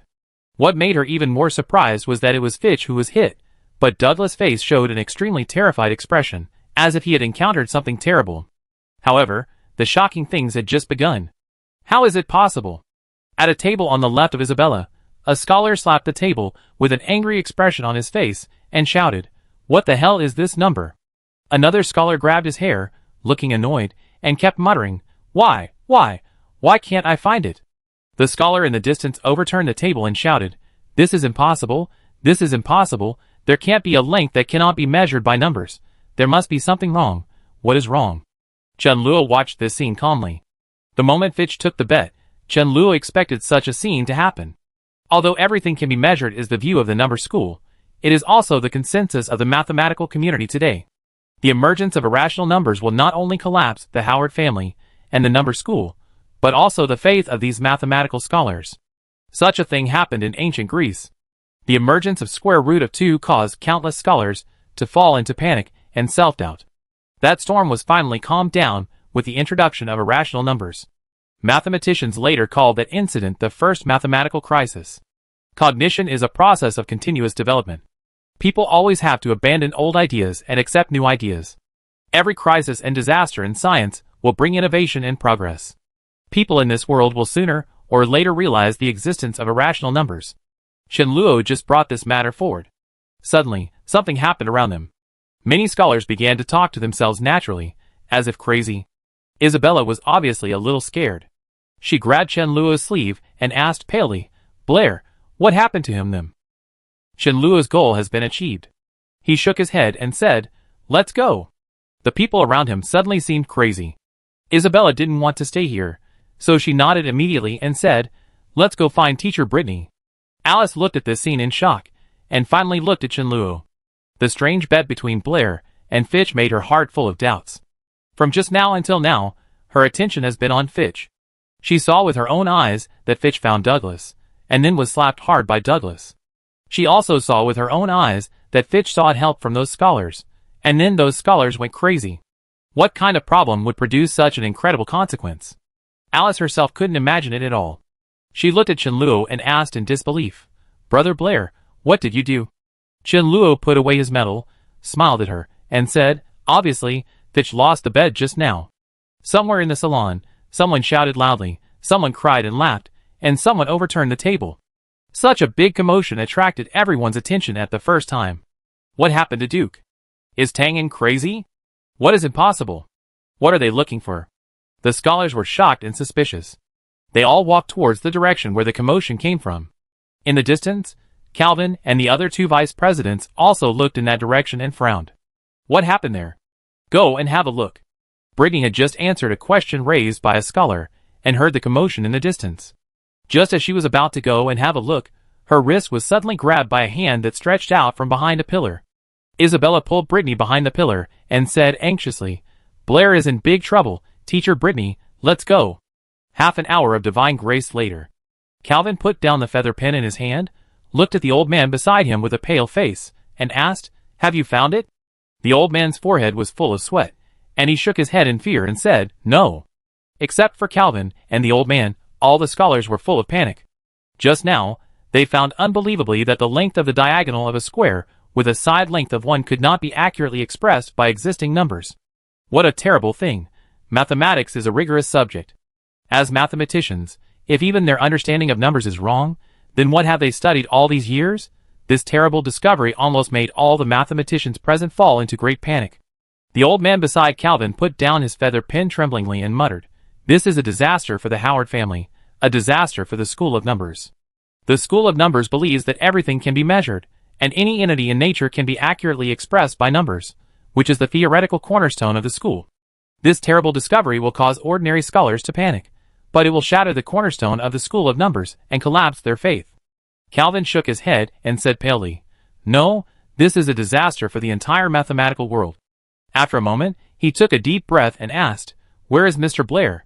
A deacon behind him turned pale and said in a trembling voice, "The waiter said that Mr. Blair, ran away." Chapter 36. In the wide and bright hall, Alice was surrounded by countless people. Among these people were 3 vice presidents of the Yabo City Mathematics branch, several senior deacons, and the rest were all scholars with great reputation in Yabo City. Even her most respected Aunt Xia could only stand in the corner. Alice had never experienced such a scene before, and her palms were full of sweat due to nervousness. Calvin looked at her with a serious face and asked, "Miss Alice, you have been following Mr. Blair just now. Do you know what happened?" Alice nodded and whispered, "Yes, it was Fitch Howard who provoked Blair first. Mr. Blair, and insulted him with very unpleasant words. Later, Mr. Blair made a bet with Fitch. He said that if Fitch could answer his question, he would lose the Medal of Honor to Fitch." After listening to Alice's words, Calvin looked at another old man and smiled bitterly. Howard family, this time they got themselves into a big trouble. First, Douglas and others embarrassed Miss Britney, and then Fitch ignorantly provoked and insulted Blair. Do they really think that the honorary scholar, who can solve the mystery of Ravis and answer the 9 bridges problem, is easy to bully? When Blair stood up for his mentor just now, Calvin knew that he would not be a person who would swallow his anger in the face of such bullying, but he did not expect that he would not take action if he did not take action, but once he took action, he dealt a fatal blow to the Howard family and the School of Numbers. The discovery of this mysterious number completely destroyed the foundation of the School of Numbers. This blow was fatal to the School of Numbers. Douglas and others left here long before half a divine grace. Now the Howard family may have been in chaos. What made Calvin and others angry and helpless was that the little guy named Blair dragged the Howard family and the entire mathematics community into a quagmire of panic, and he actually ran away secretly, leaving the biggest trouble to the Mathematics Association. Is this something a normal person can do? If this matter is not resolved one day, the mathematics community will have one more day of chaos. Calvin took a deep breath, looked at the other two vice presidents, and said, "Tomorrow morning, let's go to St. Donatus College." This academic salon ended later than any previous one. When all the scholars dragged their tired bodies back to their residences and lay in bed, but still couldn't fall asleep, the Howard family was already in chaos. Just now, Douglas, who came back from the salon early, brought back a news that shocked and frightened the Howard family. At the mathematics salon tonight, someone found a devil's number that is neither an integer nor can it be expressed by the ratio of integers. This is inconsistent with the school's theory. There is no length in the world that cannot be expressed by numbers. The only explanation is that the Howard family and the school are wrong. In this world, in addition to integers and decimals that can be expressed by the ratio of integers, there are other numbers. If this is true, then the school will face the biggest crisis since its establishment. If they do not solve this problem, they are likely to suffer the consequences of the collapse and dissolution of the school. It was late at night, but no one in the Howard family went to bed. Everyone was writing furiously in the room, hoping to find this number under the theoretical guidance of the School of Numbers and help the Howard family and the School of Numbers survive this crisis. In Douglas' room, Douglas sat at the desk, grabbing his hair and gritting his teeth. "Father, give me a little more time, I will definitely find this number." "No need to look for it." Viscount Howard shook his head and said, "The devil's number cannot be expressed by the ratio of integers, you can't find it." Douglas looked up at him and said in shock, "Father, I knew about this a long time ago." Viscount Howard looked at him and said, "The first person to discover this was your brother Abel." "Brother Abel?" Douglas' face changed drastically and said in shock, "Didn't he disappear?" The name of Abel Howard is well known in the entire mathematics community. At the age of 20, he won the Edwin Award and became an honorary scholar of the Mathematical Society at the age of 21. He was hailed as the youngest genius in the mathematics world. At that time, he was the pride of the entire Howard family. But 3 years ago, Abel Howard mysteriously disappeared while out, and there has been no news since then. The Howard family and the Mathematical Society have sent people to look for him, but they have never found his trace. 3 years have passed, and the family has tacitly accepted that he met with an accident outside. In 3 years, the light of genius has become dim, and Douglas began to emerge. The Howard family has a new genius, and he is gradually regarded as the new generation of the Howard family. No matter what kind of praise he has received from the outside, Douglas himself knows very well how big the gap between him and the genius is. Viscount Howard did not answer his question directly, but shook his head and said, "Abel's discovery will bring disaster to the Howard family and the School of Numbers. I once thought that if I didn't let this news spread, I could avoid this disaster." Unexpectedly, only 3 years later, the ghost of irrational numbers has raised its terrifying head again. Douglas moved his throat and asked with difficulty, "Brother Abel, where is he now?" In the deepest part of the Howard family manor, there is a place that is forbidden to Howard family members. No one is allowed to approach without Viscount Howard's permission. Several low buildings are hidden in the deepest shadows of the trees. The lights are on in the innermost room. Inside the room, a young man is sitting at a desk, slowly flipping through a mathematics newspaper. Creak! The door was pushed open from the outside. The young man did not look up and asked calmly, "What interesting discoveries have there been in the mathematics world in the past 2 days? The article about the mystery of Lavus yesterday was good. I didn't expect that there is such a scholar in Yabo City. I really want to get to know him. By the way, has anyone solved the problem of the 9 bridges in the capital? I feel that this problem is simply unsolvable." Douglas stood behind Viscount Howard, looking at the figure, and said in disbelief, "Brother Abel." Abel Howard raised his head and looked at the door. A smile appeared on his face and said, "Brother Douglas, long time no see." Viscount Howard looked at him and whispered, "Tonight, someone has proved that the 9 bridges problem is unsolvable." Abel showed an interested expression on his face and immediately said, "Who proved it?" "Let me see his proof method." Viscount Howard said, "He is the solver of the mystery of Ravus." Abel smiled and said, "Young scholar, I really want to meet him." Viscount Howard looked at him. A trace of guilt appeared on his face, and said, "From now on, you are free." Abel's body trembled, and his eyes slowly looked at Viscount Howard. Viscount Howard lowered his head, not daring to look him in the eye, and whispered, "I once put the devil you released into a cage, and tonight, someone let it out again." Abel was silent for a long time before slowly standing up, looking directly at Viscount Howard, and said, "Father, I told you a long time ago that the truth cannot be caged. Even if you put it in a cage, it will shine through the gap in the window." St. Donis College, teacher's dormitory building. Isabella had been sent back to the city lord's mansion by Chenluo and Britney. After returning to the dormitory, Britney sat at the desk and picked up a feather pen to calculate. After half an hour of divine grace, she rubbed her sore eyebrows, looked at Chenluo beside her, and asked, "Blair, what's going on?" Chenluo moved his legs that were almost numb from standing, and said innocently, "Teacher Britney, have you ever thought that perhaps the ratio of integers to integers cannot represent all numbers?" Britney asked, "For example, this number whose square is 2. Chenluo nodded and said, "This is my accidental discovery." Britney frowned and thought for a while, and said, "In any case, you shouldn't bet with the Medal of Honor. It is very important to your future." Chenluo lowered his head and said, "I won't do that again." Britney nodded, covered her mouth and yawned, and said, "Okay, it's getting late, Blair, go to bed first, I do some calculations." "Teacher Britney, go to bed early, don't sleep too late." Chenluo reminded her, and went back to his room to sleep. Practicing magic is a very tiring thing. He must ensure enough sleep to have enough energy the next day. However, when he was about to go back to his room, Britney suddenly looked at him and said, "Don't be so impulsive in the future. If today's incident had not happened at the salon, if there were not many scholars with different ideas from the school of numbers present, you would be in danger. Although Isabella is about the same age as you, she is your senior, so don't always disobey her." Isabella is indeed Britney's little undercover agent by his side, but her purpose is to protect him. Facing Britney's instructions, Chenluo said obediently, "I know." Britney was silent for a moment, and said softly, "Also, thank you tonight." Chenluo knew that she was talking about the 9 bridges problem, so he just smiled and waved again, saying, "Good night, Britney." "Good night." Chenluo lay on the bed, without the musty smell in the utility room, but with a faint fragrance similar to that of Britney, and he fell asleep quickly. This was his first good sleep since he came to this world. However, for many mathematicians in Yabo City, including Britney, tonight is a sleepless night.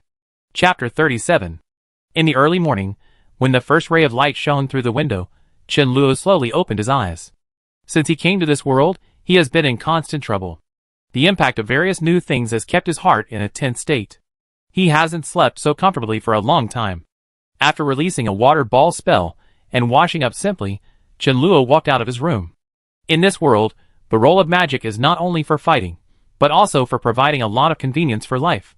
Fire magic is used for making fire, water magic is used for cleaning, wind magic is used for cleaning, and earth magic is used for construction. This is already common sense for magicians in the Shannon continent. There is a thick stack of manuscripts on teacher Britney's desk. Chenluo walked up and flipped through it casually. He knew that teacher Britney must have been busy until late yesterday. The emergence of irrational numbers will greatly impact the faith of mathematical researchers in this world. This is common sense that junior high school students in later generations take for granted, but here it will subvert the cognition of the whole world. However, square root of 2 cannot be expressed as the ratio of 2 integers.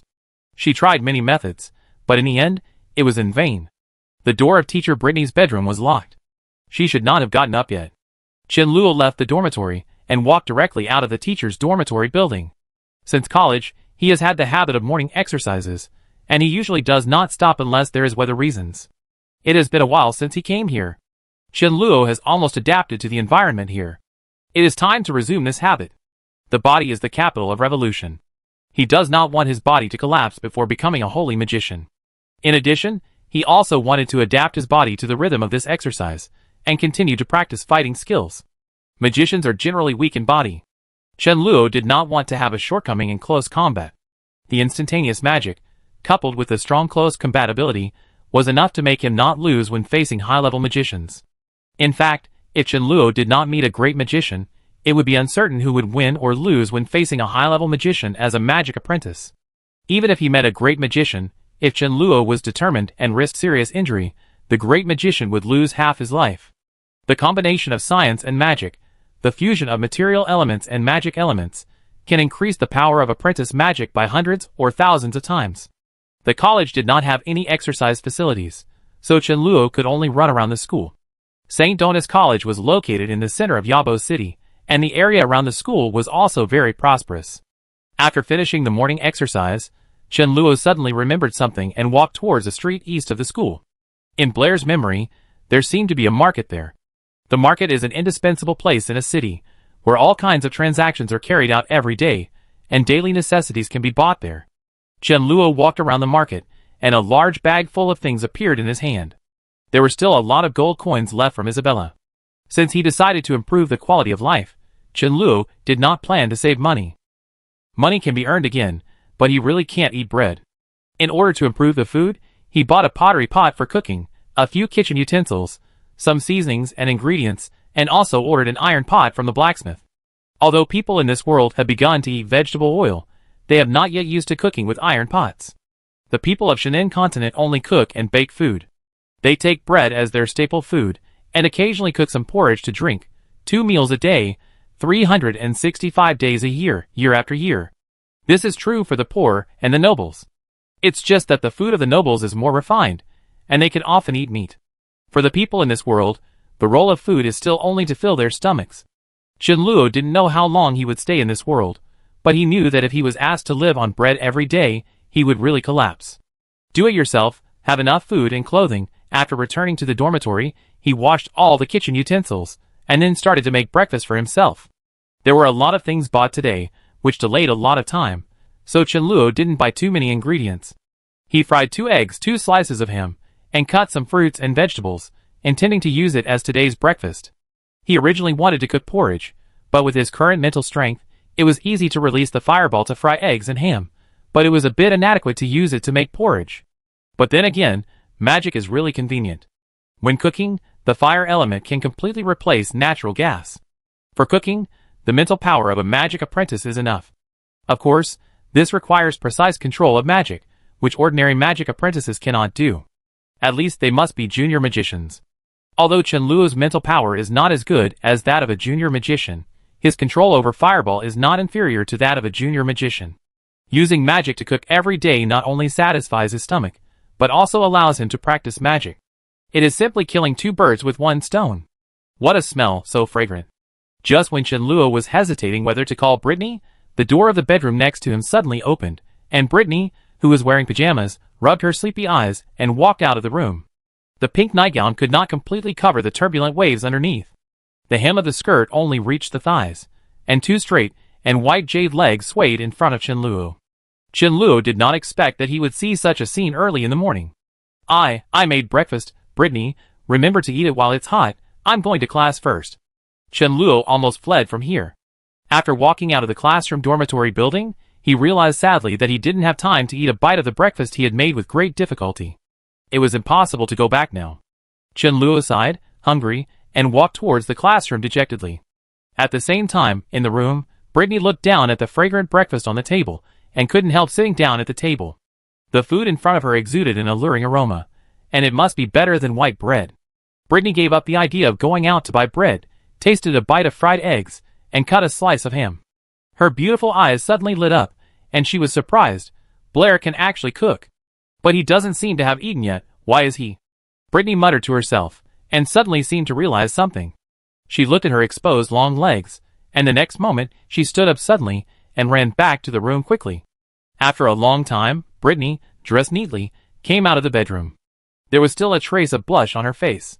She shook her head and reminded herself, he is just a child, he is just a child. Even though she was only a few years older than Blair, he was her student, and in Britney's eyes, she was not considered the opposite sex. However, after this embarrassing experience, Britney realized that she would not be the only one in the dormitory in the future, and she could no longer be as casual as before when doing anything.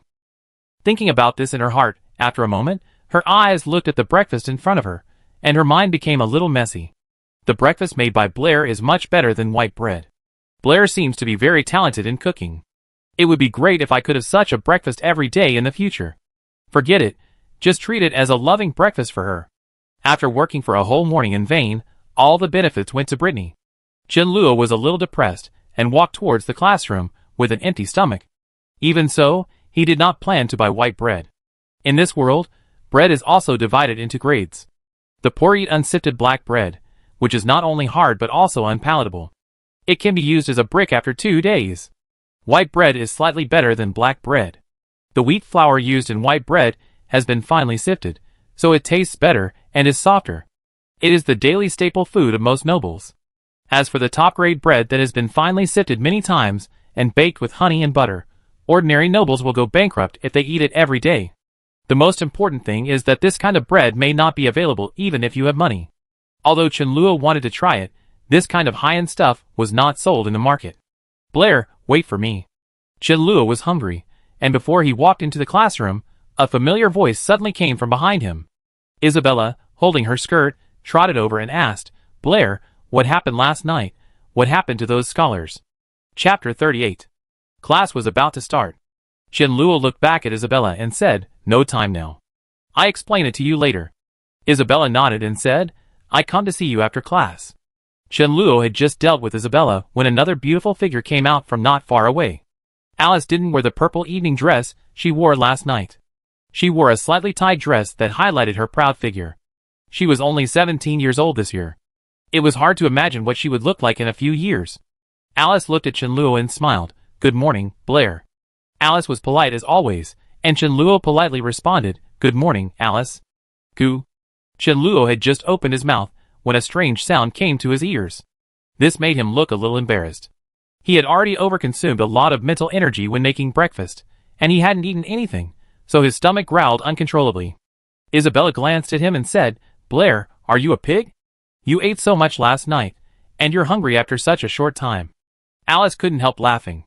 After thinking for a while, she took out an exquisite lunch box from her school bag, opened it, and handed it to Chenluo, saying, Brother Blair, why don't you eat my lunch first?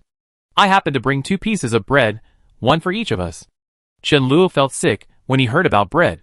He wanted to refuse, but his nose smelled a fragrance. This was the fragrance of honey and butter. Chenluo looked at the lunch box handed over by Alice, and saw 2 exquisite butter breads in the lunch box, with a few raisins evenly sprinkled on the bread. His throat moved instinctively, and he said with embarrassment, This is not good. Alice smiled and said, Anyway, I can't eat so much by myself, so Blair, just do me a favor.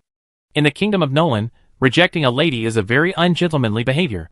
Besides, who can resist the temptation of honey cream cake? Chenluo took the lunch box from Alice and said, Then thank you, Alice. Not far away, Toby looked at Chenluo standing next to Isabella, holding Alice's hand intimately, and was stunned in place. He looked up and looked forward, and couldn't help slapping himself in the face, muttering, I must be dreaming. Alice's honey cream bread was very small. After eating it, although Chenluo was not full, he was not as hungry as before. This made him like this senior, who he had just met twice more. Alice was what a noble lady should be like. She was gentle, generous, and polite. She was not as irritable, reckless, and willful as someone else. She was not like a senior. Isabella and Alice were called the double beauties of the college. After a brief contact with Alice, Chenluo probably understood why her popularity in St. Donis was not inferior to Isabella. Isabella had no obvious advantages except that she was a little prettier than Alice. Alice was also a beauty. The reason why she was not as popular as Isabella in St. Donis College was that she looked more mature and did not have a boy's first love face like Isabella. However, Alice's gentleness, intelligence, and understanding were what Isabella did not have. Of course, the most important thing was that her figure was outrageously good. The difference between Isabella and Alice is that when Chenluo is hungry, Isabella will laugh at him for being a pig, while Alice will share her honey butter bread with Chenluo. Goodbye, Blair. Goodbye, Alice. Blair, I come find you after class, don't run around. Class was about to start, and Chenluo, Isabella, and Alice separated at the door of the classroom, and walked into the class alone. Isabella glanced at Alice, snorted, and walked upstairs to the 3rd grade. Alice ignored her, but looked at the classroom where Chenluo walked in, with a thoughtful expression. Her curiosity about this Blair Jr. was initially due to the rumor that he was dating Isabella. Isabella was her biggest rival at St. Donatus College. They were almost the same in terms of family background, academic performance, and talent. Isabella was a little bit better than her in appearance, and she was much better than Isabella in figure. Overall, the two were evenly matched. Alice was very curious about what the person Isabella liked would look like. Until last night, she took the opportunity to contact Blair, but found that the relationship between him and Isabella was not the kind of relationship that many people said. Although it was a rumor that he was dating Isabella, Alice saw something more shocking from him. The solver of the Ravis puzzle, the youngest honorary scholar of the Mathematical Society, has stumped the entire mathematics community. He has easily solved the 9 bridges problem that countless honorary scholars and great scholars have solved. He just asked Fitch a question, and all the scholars present went crazy. Last night, the serious and fearful expressions on the faces of several vice presidents of the Mathematical Society were something she still hasn't forgotten. Just this morning, several scholars from her family came back from the Mathematical Society, and her most respected Aunt Xia told her that she must build a good relationship with Blair in the college, and it would be best if she could become friends with him. Aunt Xia's evaluation of Blair made Alice feel uneasy. He is the youngest honorary scholar in mathematics, and has a slight possibility of becoming a great scholar. Alice knew very well the weight of the 3 words great scholar. This is a wise man standing at the top of the discipline above the honorary scholars. Every great scholar is the wealth of all mankind. They will be respected by people in any city and any country. Will Blair become such a person? Alice looked in the direction of Class 5, Grade 2, with confusion and strong curiosity in her eyes. When Chen-Luo came to the classroom, there were already quite a few people in the classroom. He had just sat down at his seat when Toby came in from the back door. After putting down his school bag, he looked at Chen-Luo impatiently and asked, "Blair, who were you with when you were outside just now?" The first class was math class. Chen-Luo opened his textbook and said, "Senior Isabella." Toby said, "I know Senior Isabella." "What about another girl?" Chen-Luo said, "Senior Alice." Toby finally confirmed that he was not dazzled just now. He looked at Chen-Luo in a daze and asked, "When did you meet Senior Alice?" "Last night." Looking at Toby's mouth wide open, his face began to show a wretched expression. Seeing the look on his face, Chen-Luo knew that he was thinking wrongly, and added, "Last night, Teacher Britney took me to an academic salon, where I met Senior Alice." Toby asked, "What were you doing just now?" "I saw you holding Senior Alice's hand." Chen-Luo explained, "I didn't eat breakfast, and Senior Alice shared her cake with me." Toby looked at him with a strange look. Senior Alice and Senior Isabella are the 2 goddesses of St. Dona's College.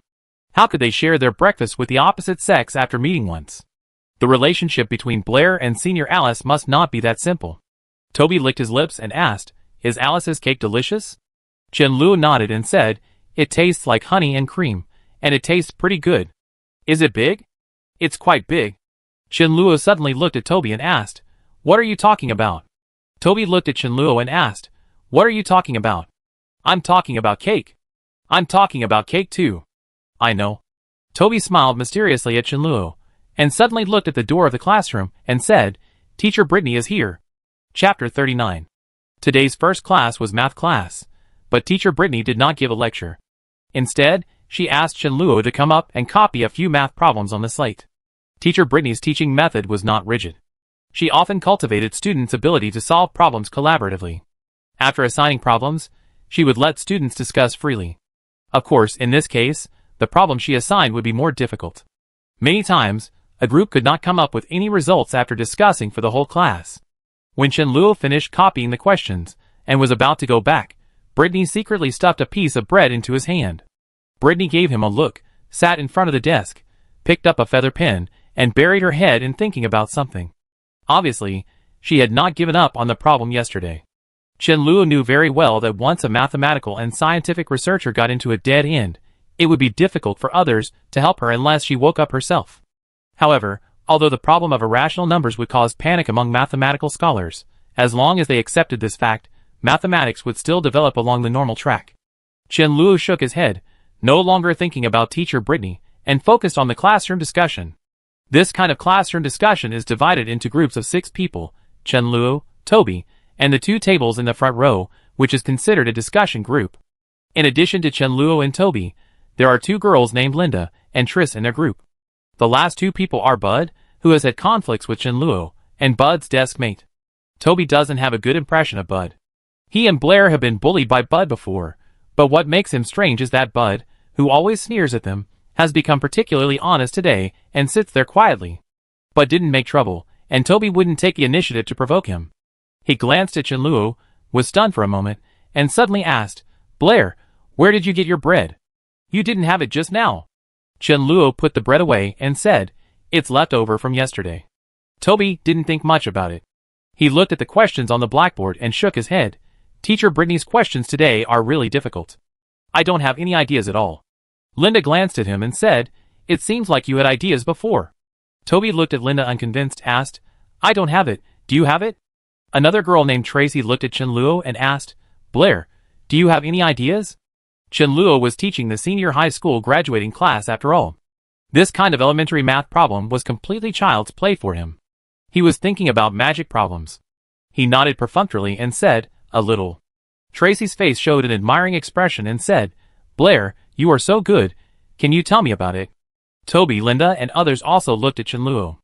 In the past, they basically didn't know how to discuss such problems in class, and they used small talk to pass the time. But since Blair suddenly became smart, he would explain these difficult problems to them every time. Chenluo's thinking was interrupted by Tracy, and he could only explain a few problems on the slate to them first. This little girl named Suesi has been eyeing him for a long time. If she doesn't tell him now, she will invite Chenluo to her manor in the evening. She even emphasized to Chenluo many times that her manor is very big and beautiful. Not long ago, Chenluo went through many trials and eliminated countless competitors before he got the job of a math teacher in a key high school graduating class. In terms of teaching ability, Teacher Britney is not as good as him.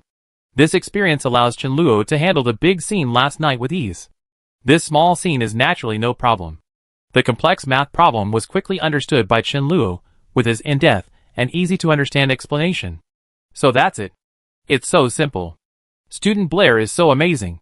Toby looked at Chenluo with a monster-like look and couldn't help saying, "Blair, what's wrong with your brain? Why do I feel that you are better than Teacher Britney? I can't understand Teacher Britney's lectures." Chenluo smiled and didn't say anything. Teacher Britney is an excellent scholar, a scholar who is very good in scientific research, and may not be an excellent teacher. This is a very normal thing. Linda snorted coldly and mocked Toby. "Do you think Blair is you? Your head is full of garbage." Others don't know what's in Blair's head, but Toby, as his best friend, certainly knows that Blair's head is full of Teacher Britney's body, and mathematics only occupies a little bit of the size of the little fingernail. But this is Blair's secret. He can't tell others. Toby faced Linda's mocking eyes and said with a smile, "Who said that? My head is full of you. You are not allowed to like me." Linda blushed, but suddenly thought of something, and said angrily, "Toby, you called me garbage." Toby asked back, "Aren't you?" Linda's face flushed, and she said angrily, "I'm so angry. If you have the guts, wait after school. I will burn you into a roasted pig." Toby and Linda were arguing fiercely, and some classmates around them also looked over. In order not to attract the attention of Teacher Britney, Trish interrupted them and changed the subject. "Do you know that a big thing happened in the Mathematics Association yesterday?" Trish's grandfather is a junior deacon of the Yabo City Mathematics branch. Several people knew about this matter. Linda gave Toby a fierce look and asked Trish, "What happened?" Trish said mysteriously, "I don't know the details, but I heard from my grandfather that last night, when scholars participated in the salon, a scholar raised a question that stumped all the scholars. Even the vice presidents couldn't answer it." Linda rolled her eyes at her and said, "What's the big deal? I heard that there is a 9-bridge problem that even great scholars can't solve." "No." Trish pursed her lips a little. "Because of that problem, the Mathematics Association urgently convened hundreds of scholars last night, but they couldn't solve it after a whole night. This morning, dozens of scholars withdrew from the mathematics school. I heard that 2 honorary scholars withdrew from the Mathematics Association overnight and vowed never to study mathematics again." "Ah?" Linda was stunned when she heard this and asked, "Why?" Trish shook her head and said, "I heard from my grandfather that this matter seems to be related to the mathematics school. That problem proves that the ideas of the mathematics school are wrong. The numbers in the world cannot all be expressed by the ratio of integers, and those 2 honorary scholars have been proving that the claims of the mathematics school are correct all their lives. So after the claims of the mathematics school were overturned, they withdrew from the Mathematics Association and the mathematics school, and vowed never to study mathematics again. My grandfather also said that if this problem spreads, the entire mathematics community will be in chaos." Linda didn't understand the significance of this matter. She just stuck out her tongue and whispered, "It's just a question. Is it so serious?" At this time, Trish seemed to remember something. She looked at Chenluo and asked, "The scholar who raised that question is also called Blair, the same name as Blair." "I almost thought it was Blair." Chenluo, Linda waved her hand and said, Tris, what are you talking about? That scholar just has the same name as Blair. The academic salon invites famous scholars. Do you think Blair can participate in such an event? Chunluo continued to remain silent. Linda and others treated this matter as a joke. Only Bud looked at Chunluo, as if he thought of something. He showed a look of shock on his face and muttered, Number faction, Howard family Fitch. Academic salon, Blair. Toby widened his eyes. Among the few people, he was the only one who knew that Chunluo really participated in the academic salon last night. He slowly turned his head, looked at Chunluo, and whispered, Blair, is that you? After all, the truth cannot be hidden. Chunluo did not deny it, nor could he deny it. A question caused the Mathematics Association to convene hundreds of people overnight, dozens of scholars to withdraw from the mathematics school, and 2 honorary scholars to withdraw from the Mathematics Association overnight, and swear never to study mathematics again, making the entire mathematics world in chaos. Toby swallowed his saliva, his face showed disbelief, and murmured, Blair, are you a devil? Chapter 40. Tris was still telling Linda and the others about the rumors she had heard from her grandfather, who was a deacon in the Mathematics Association. She was only a sophomore at St. Dona's College. Mathematical schools, honorary scholars, and things in the mathematics world were too far away from her. Even though she learned from her grandfather that this seemed to be a crisis that the mathematics world had never encountered in the past few decades, or even the past 100 years, and that the Mathematics Association took this matter very seriously, these had nothing to do with her. What she cared more about was whether Blair would accept her invitation to visit her family's manor. To be honest, Blair looked good. When he was called a magic waste before, Tris had never paid attention to him, but now, everything was different. Everyone knew that Blair was not only not a waste, but was also likely to become a great scholar. Which girl didn't want their husband to be a great magician or scholar? She had to take the initiative, and not be robbed by other little sluts in the class.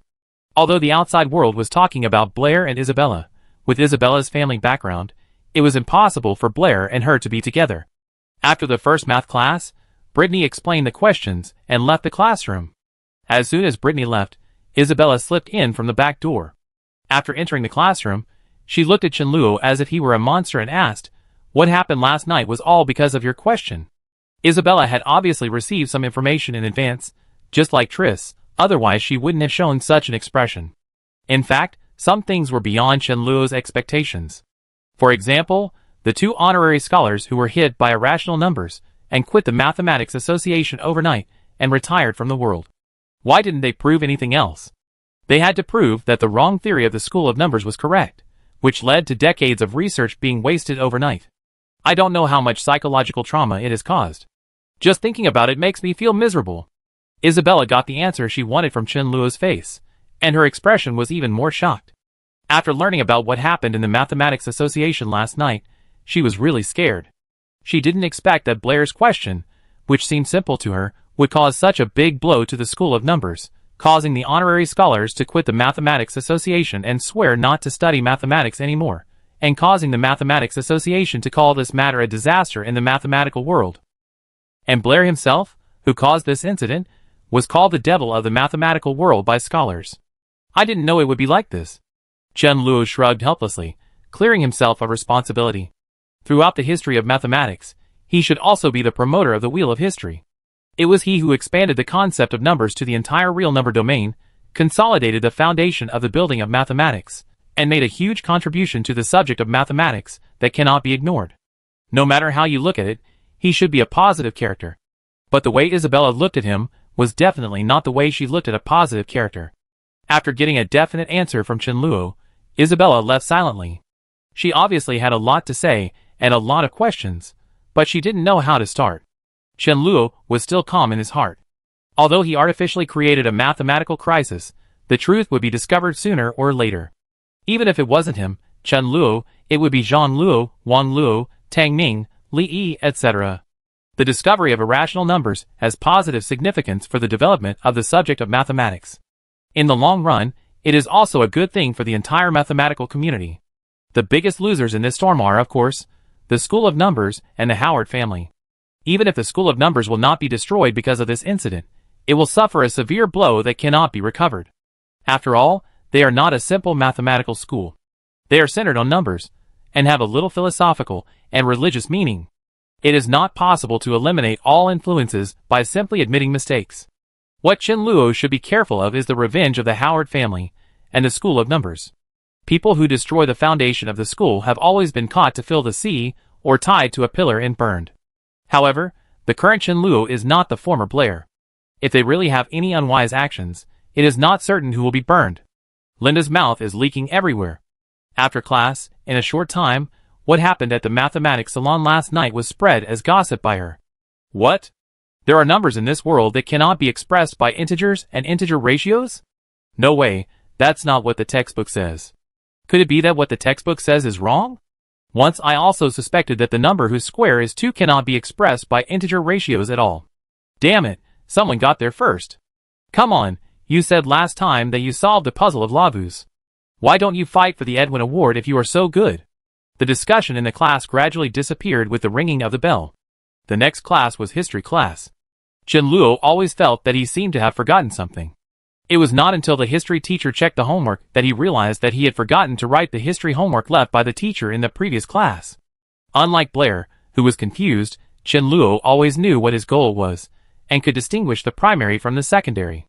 In the academy, he had to listen carefully in magic class and Britney's math class. Apart from that, in literature class and history class, the teacher usually lectured while Chen Luo meditated. He was far less interested in the literature and history of another world than in magic. The history teacher of grade 2, class 5, was named Hank, a middle-aged man with a big belly. He knocked on the table with his knuckles and said, "Blair, I think you need to give me an explanation." Chen Luo lowered his head and apologized. "I'm sorry, Teacher Hank. I forgot to do yesterday's homework." Hank looked at the boy in front of him, and a surge of anger surged in his heart.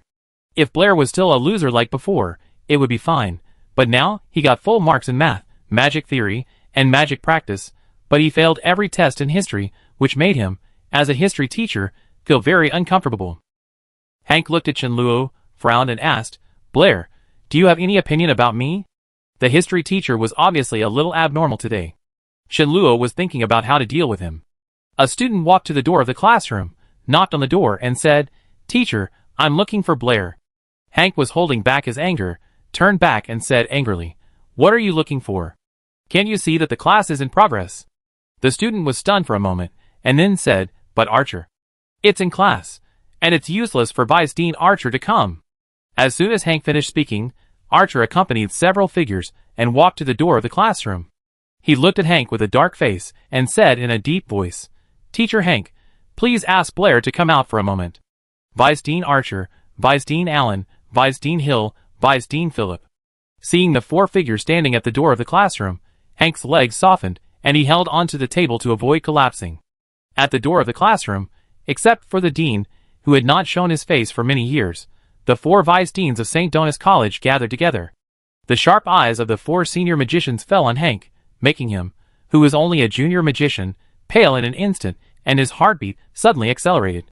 Of the 4 vice deans of St. Donis College, Chen Luo only knew Archer. He didn't know what these vice deans wanted to talk to him about until he saw Calvin, the vice president of the Yabo City Mathematics branch, standing behind Archer. "What is coming will come." Chen Luo looked at Hank and asked, "Teacher Hank, can I go out?" "Yes, of course." Hank wiped the cold sweat from his forehead and said, "Student Blair, please go out quickly. Don't let the deans wait anxiously." In the shocked and puzzled eyes of all the students in Class 5, Chen Luo slowly walked out of the classroom. At this time, there was also a burst of uproar in the classroom. "It's the vice deans. What do they want to see Blair about? Did Blair get into a big trouble? What big trouble made the 4 vice deans come here? Who is the person behind the deans?" That's Vice President Calvin. In the class, Triss looked at a figure at the door of the classroom, with a puzzled look on her face, and murmured, "Why did Vice President Calvin come to our college? Is he here to see Blair, Blair, Blair, Blair?" At a certain moment, a flash of lightning suddenly flashed through Triss' mind. She was shocked and said in a lost voice, "Could he be the Blair?" Chapter 41. Dean Archer. Of the 4 vice deans of St. Donis College, Chen Luo only knew Archer. After leaving the classroom, he only greeted him. The other 3 vice deans, 2 men and 1 woman, were all gray-haired old men. One of them, a man and a woman, looked at Chen Luo with strange and surprised eyes. They never thought that the 3 vice presidents of the Mathematics Association and more than 10 deacons came to visit St. Dona's College early in the morning just to find a second-year student. They had heard about what Blair did last night. Until now, they still felt absurd no matter how they thought about it. Such a young boy actually created a crisis that implicated the entire mathematics community. As for the last person, there were several emotions in his eyes when he looked at Chenluo. Confusion, shock, resentment, disbelief, and a hint of deep fear. Achior looked at Chenluo with a complicated look and said, "Student Blair, Vice President Calvin and his friends want to talk to you about something. Please come with us." In the spacious conference hall of St. Dona's College, all the strangers were excluded from the hall. In addition to Chenluo, there were only 4 vice presidents of St. Dona's College and 3 vice presidents of the Mathematics Association. This lineup is luxurious in Yabo City. Not to mention their respective status, just looking at their strength, the 4 vice presidents of St. Dona's College are all senior magicians without exception, and the 3 vice presidents of the Mathematics Association also have a senior magician and 2 intermediate magicians. Only Chenluo is a small magic apprentice.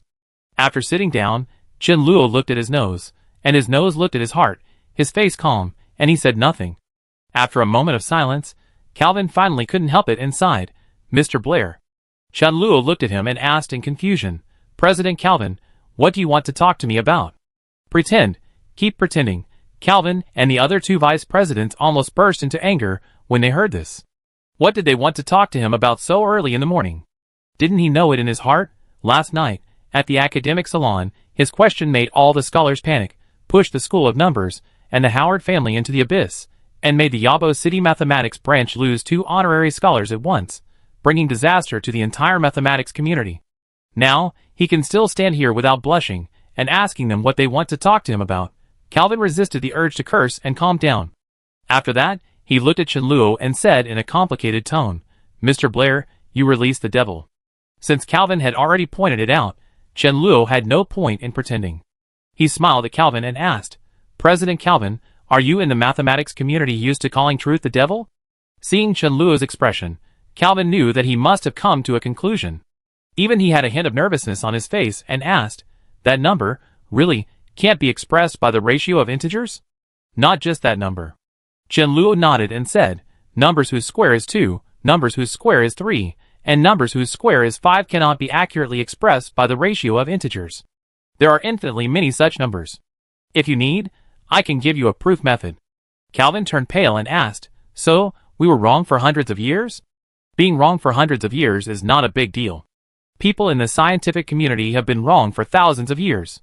Chenluo looked at Calvin and said, "Obviously, but this is not a serious mistake. We just need to redefine this type of number, and expand the range of numbers. Isn't mathematics a process of continuous discovery and correction?" Calvin thought for a moment, and his face gradually turned rosy. Although this is a crisis for the entire mathematics community, this crisis is not impossible to overcome. In fact, as Blair said, as long as they redefine this type of number that they have not discovered before, mathematics will be more perfect. This is both a disaster and an opportunity for the mathematics community. However, after this incident, he no longer dared to be sure of certain things. He looked at Chenluo tentatively and asked, "Integers?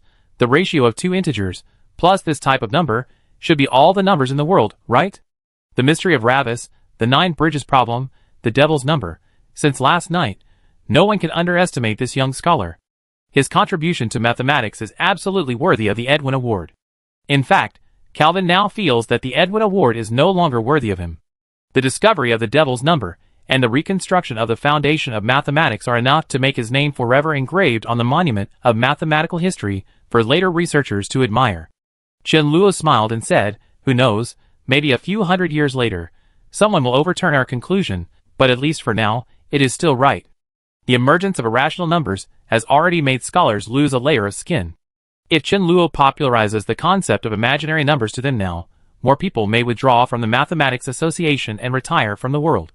Calvin was silent for a long time, suddenly stood up, saluted respectfully to Chenluo, and said, "Mr. Blair, the mathematics community will always remember your contribution." The other 2 vice presidents of the Mathematics Association also stood up and bowed to Chenluo. This bow has nothing to do with age, status, or magic level. It is their heartfelt gratitude as mathematical scholars to the pioneers who promote the progress and development of mathematics. Although Blair is young, Although he is just a magic apprentice, although he is only a student of St. Donis College, he is qualified to accept their salute. Vice Dean Archer looked at Chenluo with bright eyes. The mystery of Ravis, the 9 bridges problem, the youngest honorary scholar, the perfecter of the foundation of mathematics. Such a person actually lives in their St. Donatus College. If the school promotes it, it will be of great benefit to the school's reputation and the quality of students.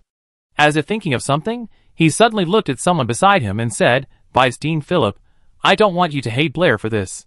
I think the dean doesn't want to see such a thing either. As soon as he finished speaking, the 3 people from the Mathematical Association, including Calvin, also focused their eyes on Philip. Philip Howard sighed, and when he looked at Chenluo, he had no resentment. He shook his head and said, This is the victory of truth. The School of Mathematics was born in pursuit of truth and died because of truth. It has nothing to do with Blair. Chenluo then realized that this Vice Dean Philip should be Fitch's uncle. No wonder the way he looked at him just now was obviously different from that of others. Philip looked at Chenluo and said, Don't worry, Blair, I will control Fitch well, and you can go back to the library. Chenluo shook his head and said, No, I already have a new place to live. Philip nodded, his expression a little sad, and didn't say anything else. The appearance of the devil's number has dealt a great blow to the number school. As of this morning, nearly 100 scholars have withdrawn from the number school, and this is just the beginning. The Howard family relied on the number school to grow. With the decline of the number school, the decline of the Howard family is imminent. Although this incident was caused by Blair, they did not lose to Blair, they just lost to the truth. The discovery of this type of number is of great significance to the mathematical community. Calvin looked at Chenluo and was about to say something when there was a commotion outside. Most of the people present were high-level magicians, who keenly sensed the disorder of the magic elements in the space. The 4 vice presidents stood up at the same time and walked to the door of the conference room. They saw more than 10 deacons of the Mathematics Association floating in the air and fluttering around. Britney stood at the door, her face as cold as frost, and asked in a cold voice, What did you do to Blair? Chapter 42. Teacher Britney, don't be impulsive, classmate Blair is fine. Achior looked at the junior and intermediate magicians floating in the air, and suddenly felt a headache, and hurriedly spoke to stop them. As a senior magician who majored in wind, even he was very troubled. He still couldn't figure out how Teacher Britney could be a senior magician at such a young age. This made Achior, who broke through to the senior magician at the age of 50, often sigh that he was living a dog's life at such an old age. Chenluo walked out and also saw the scene of everyone floating in the sky, as well as the aggressive and unfriendly Teacher Britney. He was a little amused and said quickly, Teacher Britney, I'm fine. When she saw Chenluo, Britney finally felt relieved, waved to let those people go, walked to Chenluo and asked, What do they want from you? Calvin walked out quickly, looking embarrassed, and said, Miss Britney, we just want to ask Mr. Blair a question. We won't do anything to your students. After that, he looked at Chenluo again and said, Mr. Blair, the discovery of this number is very important to the mathematics community. I wonder if it is convenient for you to write it into an article. I will submit it to the General Association. Writing a paper is a very time-consuming thing, and Chenluo has long known that in this world, paper publishing is not what he thought. He originally thought that the higher the level of the paper published, the more royalties the Mathematical Association would give, but he only got 50 silver coins for the article on the mystery of Lavus. 50 silver coins is the highest royalty given by the Mathematical Association, which shows that they recognize the quality of the paper. Most people who want to publish articles in the Journal of Mathematics have to pay money. Moreover, only he can write this article. The entire Shannon continent has almost zero tolerance for academic plagiarism. Once an author is found to have plagiarized or falsely claimed academic achievements, he will be arrested and imprisoned. Strictly speaking, the discovery of irrational numbers is not Chenluo's credit, but this is another world after all, and it belongs to the wisdom of the ancient philosophers of another world. No one is competing with him. Chenluo looked at Calvin and said helplessly, I do it as soon as possible. Although he is not short of money for the time being, it is not a good thing to live off his savings like this. He can't really rely on Isabella to support him in the future. Moreover, he also wants to improve the quality of life. If he doesn't find a way to make money, he will have to eat white bread again after spending all the gold coins he won from Isabella. Calvin thought for a moment and said, then about the 9 bridges problem. Based on the principle of making as much money as possible, Chenluo nodded and said, I will write it out as soon as possible. At this time, he began to envy those magicians. No wonder more people choose to become magicians instead of scholars. From the speed of making money, scholars can't compare with magicians at all. Calvin is the vice president of the mathematics branch of Yabo City. After the blow yesterday, the Mathematics Association is still in a mess. After thanking Chen Luo again, he went back with the other two vice presidents and the deacons. After Calvin left, Vice Dean Archer looked at Chen Luo with admiration and nodded. Student Blair, St. Donatus is proud of you. Akil didn't say much. He only learned about what happened at the mathematics salon last night, this morning. It is not appropriate to publicize the crisis in the mathematics world for the time being. But the emergence of two honorary scholars in St. Donatus College is the pride of the entire college, and the college must vigorously publicize it. After encouraging Chen Luo, he left with the other three vice presidents. When Philip Howard left, he looked at Chen Luo with a complicated look. There was no resentment in his eyes, but more sighs and sadness. In the mathematics world, there are often young geniuses like him who shine the entire night sky with their own light, and there are also stars that were originally dazzling and gradually lose their light. Under his light, the glory of the School of Numbers is gone forever. Britney folded her arms, looked at Chen Luo, and asked, Blair, don't you want to explain something to me? Chen Luo looked at her and said innocently, Fitch often harassed Isabella, so I made a bet with him. If he can't answer that question, he will stay away from Isabella in the future. I thought about that question for a long time, but couldn't find an answer. Fitch should not be able to answer it. I didn't expect that things would turn out like this in the end. Isabella was the cover Chen Luo used to explain this matter. Obviously, teacher Britney was easily diverted by Chen Luo. She looked at Chen Luo and asked curiously, Blair, do you really like Isabella? Chen Luo shook his head and said, I just don't want to see Fitch pestering Isabella. You don't have to deny it. This is a normal thing at your age. Britney smiled and said, if you really like Isabella, go for it bravely. However, Isabella has a good family background. If Blair, you can become a famous scholar, the chances of pursuing Isabella may be greater. Chen Luo was speechless for a moment. Teacher Britney seemed to have confirmed this matter, and did not believe his denial at all. Britney waved to Chen Luo and said, okay, you go back to class first. Blair, you haven't written an article yet. If you have any questions, you can ask me at any time. I know. Chen Luo nodded, and was about to go back to the classroom, when he was stopped by Britney again. Wait a minute. Britney suddenly looked at Chen Luo, with a thoughtful look on her face, and said, no, you dare to bet with Isabella and Fitch, and allow him to ask for help from anyone, which means you know that this problem is not only Fitch can't solve, Douglas and the Howard family can't solve it, and no one in Yabo City, or even the entire mathematics community can solve it. You have long known that the number of square 2 cannot be expressed as a ratio of integers, so you made this bet with Fitch, because you know that Fitch will definitely lose, and the Howard family, and the number school will definitely lose. Chen Luo looked at Britney blankly, puzzled. Teacher Britney, what are you talking about? Britney looked at Chen Luo's innocent big eyes, and her heart began to waver again. In Britney's view, Blair's mathematical talent is more of a talent in thought. He can always find what others can't find and see aspects that others can't see, whether it's the mystery of Ravis, the 9 bridges, or even the discovery of that kind of new number. The bet he made with Fitch may really be a youthful spirit, not as complicated as she thought. Britney looked at the confused and innocent Chen Luo, and suddenly felt a strong sense of guilt in her heart. How could she doubt her student so much? He trusted her so unreservedly. Britney didn't dare to look into Chen Luo's eyes again, and said in a panic, It's okay, you should go to class. Chen Luo smiled and waved, Goodbye, Teacher Britney. After returning to the classroom, Chen Luo breathed a sigh of relief. A 21-year-old honorary scholar, and a 21-year-old senior magician, Teacher Britney is not only powerful and shocking, but also meticulous, and is completely different from Isabella's naivete. Fortunately, Chen Luo's psychological quality is strong enough, and his acting skills are superb, so he didn't show his flaws in front of her. After sitting back in his seat, the history teacher never mentioned that he had not completed his homework. Chen Luo was concentrating on thinking about the 2 papers. He could feel that there were eyes on him from all directions, including on the podium. It was all because Calvin and others were too high profile. The 4 vice presidents of St. Donatus College stood at the door of the classroom, looking for him. People who didn't know thought he had done something serious. The mystery of Ravis, the Edwin Award, the 9 bridges problem, the Edwin Award, the devil's number. The students of Class 5, Grade 2, including history teacher Hank, did not think that Chen Luo had committed any serious crime, but they knew what he had done. He alone caused panic in the entire mathematics community, almost destroyed a school, and pushed the Howard family into the abyss. The reason why Fitch was so arrogant in the academy was because the School of Numbers and the Howard family, these two behemoths, were two insurmountable mountains in the hearts of other students. Blair just asked a question, and these two mountains collapsed. And just a month ago, he was still recognized as a total loser in the class.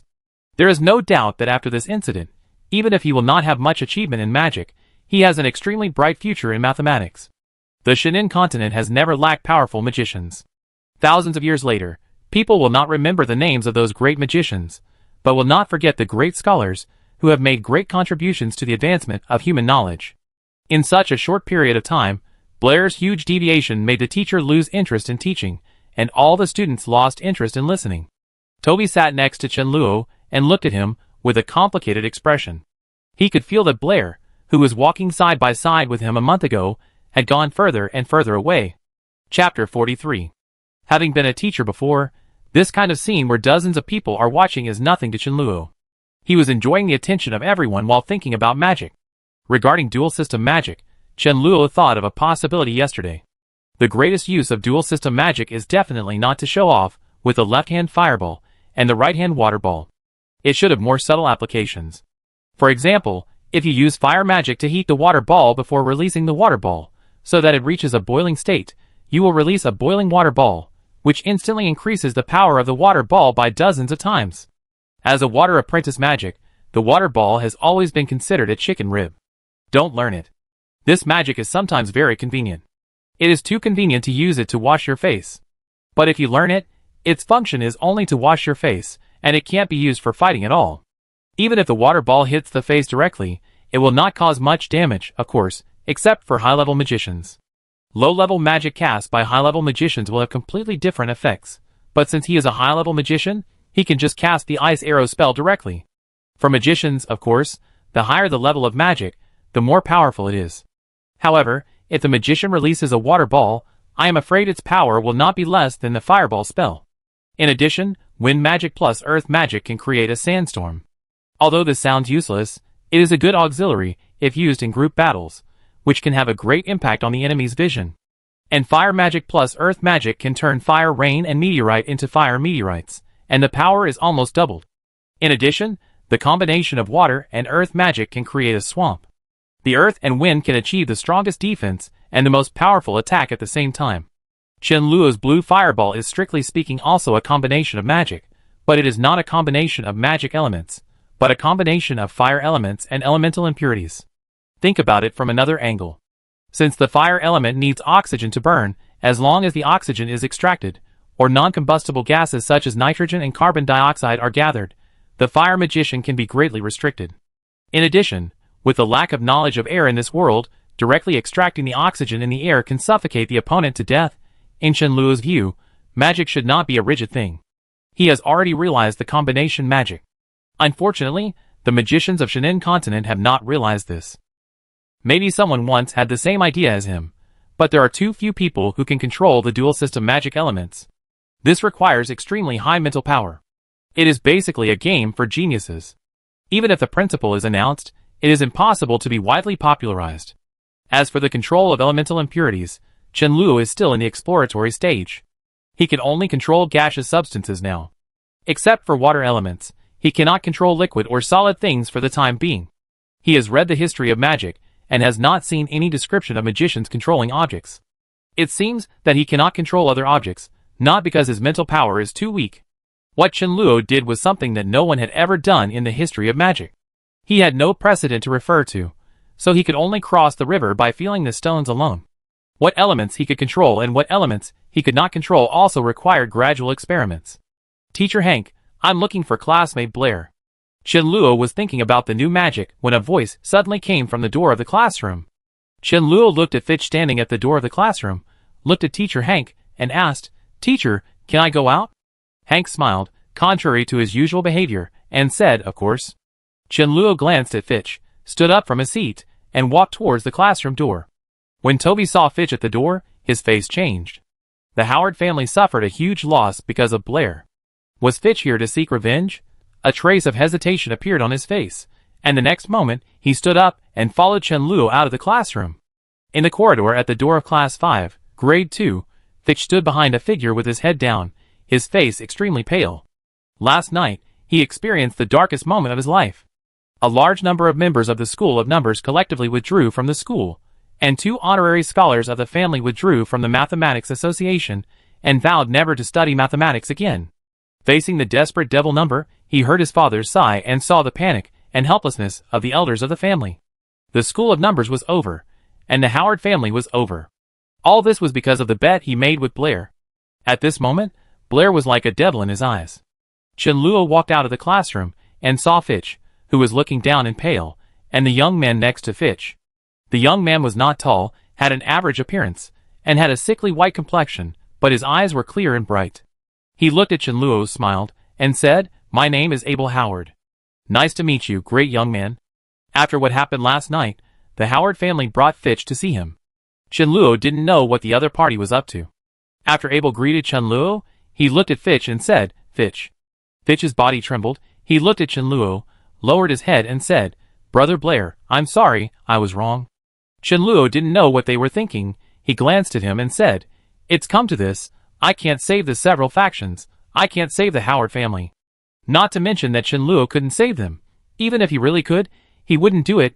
This is the price Fitch must pay. The young man looked at him, shook his head and smiled, saying, "Young man who discovered the truth, you misunderstood. Only we can save the School of Numbers and the Howard family. I just want to meet you and let Fitch apologize to you." Chenluo looked at Fitch and said, "Don't bother Isabella in the future, otherwise, I still have a few questions I don't understand." Fitch's body trembled, and he hurriedly said, "Brother Blair, the past things are all my fault. I will stay away from Isabella in the future." He was really scared. One question almost destroyed the School of Numbers. If he asked a few more questions, the Howard family would be gone. Chenluo glanced at him lightly, and turned to walk towards the classroom.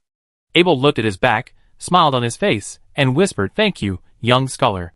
Chenluo walked to the door of the classroom, and found Toby standing there, staring straight at the direction where Fitch and the others left. His face was full of disbelief, and he asked, "Is that Abel Howard?" Chenluo looked back and asked, "Why, do you know him?" "Of course." Toby nodded sharply and said, "Before you, he was hailed as the person most likely to become the next great scholar, but unfortunately, he disappeared later, and people thought he was dead. By the way, why did he look for you?" "Who knows?" Chenluo shook his head. Abel had no ill will towards him, which Chenluo could feel. As for the real purpose of bringing Fitch here, only he knew it. He patted Toby's shoulder and said, "Come half a class earlier every day at noon." Toby asked in confusion, "Why?" "Come a little earlier and practice magic with me." Chenluo glanced at him and asked, "You don't want to graduate next year without being able to cast a fireball spell, right?" Toby was stunned for a moment, and his face showed excitement. He asked, "Blair, are you going to teach me the secret of learning magic?" In the situation just now, Toby could follow him out without hesitation. From that time on, Chenluo really recognized Toby as a friend. Not Blair's friend, but Chenluo's friend. Blair is Blair, Chenluo is Chenluo. Blair is a magic loser from St. Donis College, and Chenluo is a lost person alone in a foreign land. Although this friend is a little, no, very wretched, he is trustworthy at critical moments. Toby's biggest dream is to become a great magician. In his mind, Blair must have some secret to learning magic, as he was able to go from the last in the class, from a waste who couldn't even summon a spark, to the fastest and strongest man in the entire second grade in such a short time. If he learns magic from Blair, he might become the second fastest and second strongest in the class. Just thinking about this kind of thing makes people tremble with excitement. Toby showed an expectant look on his face, and said, "Then I won't go home at noon. I bring 2 more pieces of bread in the morning, and go to your room to rest for a while at noon, and then we start practicing." Chenluo shook his head and said, "I'm afraid that won't work." Toby was stunned and asked, "Why?" Chenluo said, "Because I live with teacher Britney now." Toby's eyes widened instantly, and he looked at Chenluo in disbelief. "Have you and teacher Britney developed to this point?" "Don't get me wrong," Chenluo said calmly. "We just live together, I'm here to study." Toby looked at him and asked seriously, "Blair, check your conscience, are you really here to study?" Chenluo glanced at him and asked, "What else?" Chapter 44. After school in the morning, with Toby's envious eyes, Chenluo walked out of the classroom and headed towards the teacher's dormitory building. The utility room in the library was crowded and smelled bad, which really couldn't give him the feeling of home, but the new residence was different. Although it was not large, it was warm enough. It would be better if the situation that happened this morning happened less often. When Chen Luo returned, teacher Britney was in the kitchen, staring at the pile of kitchen utensils that Chen Luo bought. The welfare of teachers at St. Donis College is very good. Everyone has a dormitory equivalent to 2 bedrooms and a living room, in addition to a separate kitchen and bathroom, which makes Chen Luo more satisfied with the new residence. Although the level of scientific cognition here is not very good, and the development level of many disciplines is not as good as that of the European Middle Ages, some living facilities are already relatively complete. Every city has sewage facilities, and the streets are very clean, with almost no odor. This is simply impossible in the European Middle Ages, where people and animals lived in the same room and excrement was directly dumped on the street. Of course, this is mostly due to the use of magic. Chen Luo is glad that he has come to such a world. At least the environment is acceptable to him as a modern person with a slight mysophobia. Britney stood at the door of the kitchen, looked at Chen Luo in confusion, and asked, "Blair, are you going to cook at home in the future?" Chen Luo nodded and said, "This way you can practice magic while cooking." Britney then put aside her doubts. All the students in the academy either want to become powerful magicians or great scholars. No one wants to be a cook. If Blair just wants to practice fire magic in this way, it is not surprising. However, magicians' time is very precious, and few people will waste their energy on this matter. But Britney had to admit that Blair's cooking skills were really good. Today's breakfast was much better than the bread she usually ate. Chen Luo looked at Britney and said, "Teacher Britney, if you think the food I cook suits your taste, I will make more in the future." In Britney's cognition, the purpose of eating is just to fill the stomach. However, after eating the breakfast made by Blair, she vaguely felt that in addition to filling the stomach, eating can also be a kind of enjoyment. If she can eat the food made by Blair every day, she can stop eating bread in the future. Although she was very willing in her heart, the woman's modesty made her not agree immediately, and she said with some embarrassment, "Will this not trouble you?" "No." Chen Luo shook his head and smiled. "In fact, it is easier to cook for 2 people than for 1 person. If teacher Britney doesn't like what I cook, I will be more troublesome. Then, I will eat with you at home in the future." Britney nodded, and then said, "I can pay you silver coins. If teacher Britney says so, I will be embarrassed to live here." Chen Luo looked at her and said, "Teacher Britney allowed me to live here and didn't charge me rent, so how could I accept your silver coins?" Britney thought about it, but didn't insist, and said, "Then if you need to buy any ingredients, you can tell me and I will buy them." Teacher Britney's life is still very tight. Although the salary of teachers at St. Donis College is not low, in the Shannon continent where grain production is generally low, many seemingly ordinary ingredients are ridiculously expensive. Her salary may not be enough for the 2 of them to eat. Of course Chen Luo couldn't say these words. He thought of something and looked at Britney and asked, "Is Britney's major in wind magic?" Britney didn't answer his question directly, and asked in confusion, "Why are you asking this? There is no refrigerator in this world. Even if the unused ingredients will not go bad in a short time, it will affect the taste." Chen Luo plans to make something similar to a refrigerator to preserve the ingredients, but ice spells can only be performed by senior magicians who major in water. Although Chen Luo can make ice without magic, it is too troublesome and can't be preserved for a long time. Magic ice making is the fastest and most convenient method. Britney listened to Chen Luo's description and asked, "Do you want a box made of ice?" Chen Luo nodded and said, "I need it to preserve the ingredients." Britney murmured and made a few gestures that Chen Luo had never seen before. The next moment, Chen Luo saw the water element condense rapidly in the air and immediately condense into ice. The temperature around him quickly dropped. Chen Luo stared at the scene, his lips parted, not knowing what to say. If magic apprentices are compared to high school students, then junior magicians are equivalent to college students in another world. High school students learn everything: Chinese, mathematics, English, physics, chemistry, biology, politics, history, and geography, but they can only learn the basics of each subject. When you reach undergraduate level, you will be assigned to a department and major according to your hobbies and specialties, and from then on you will only study a certain subject. After undergraduate level, in the master's and doctoral stages, you will go deeper and deeper into your profession, and the same is true for magicians. The more advanced the magic, the longer it takes to cast it, and the harder it is to learn and master it. However, human energy is limited, which prompted magicians to give up learning other magics after becoming junior magicians, and start majoring in a certain department. Only in this way can they go further on the road of magic. Chen Luo once thought that teacher Britney was a senior magician of the wind system, because he had seen Teacher Britney's magic robe. There were 3 silver lines in the shape of water waves on the left chest of the cyan magic robe. But ice magic can only be mastered by senior magicians of the water system. This shows that Teacher Britney is at least a dual system magician, and the difficulty of this is no less than obtaining a doctoral degree in 2 research directions that have no overlap. What's more terrifying is that she is only 21 years old this year.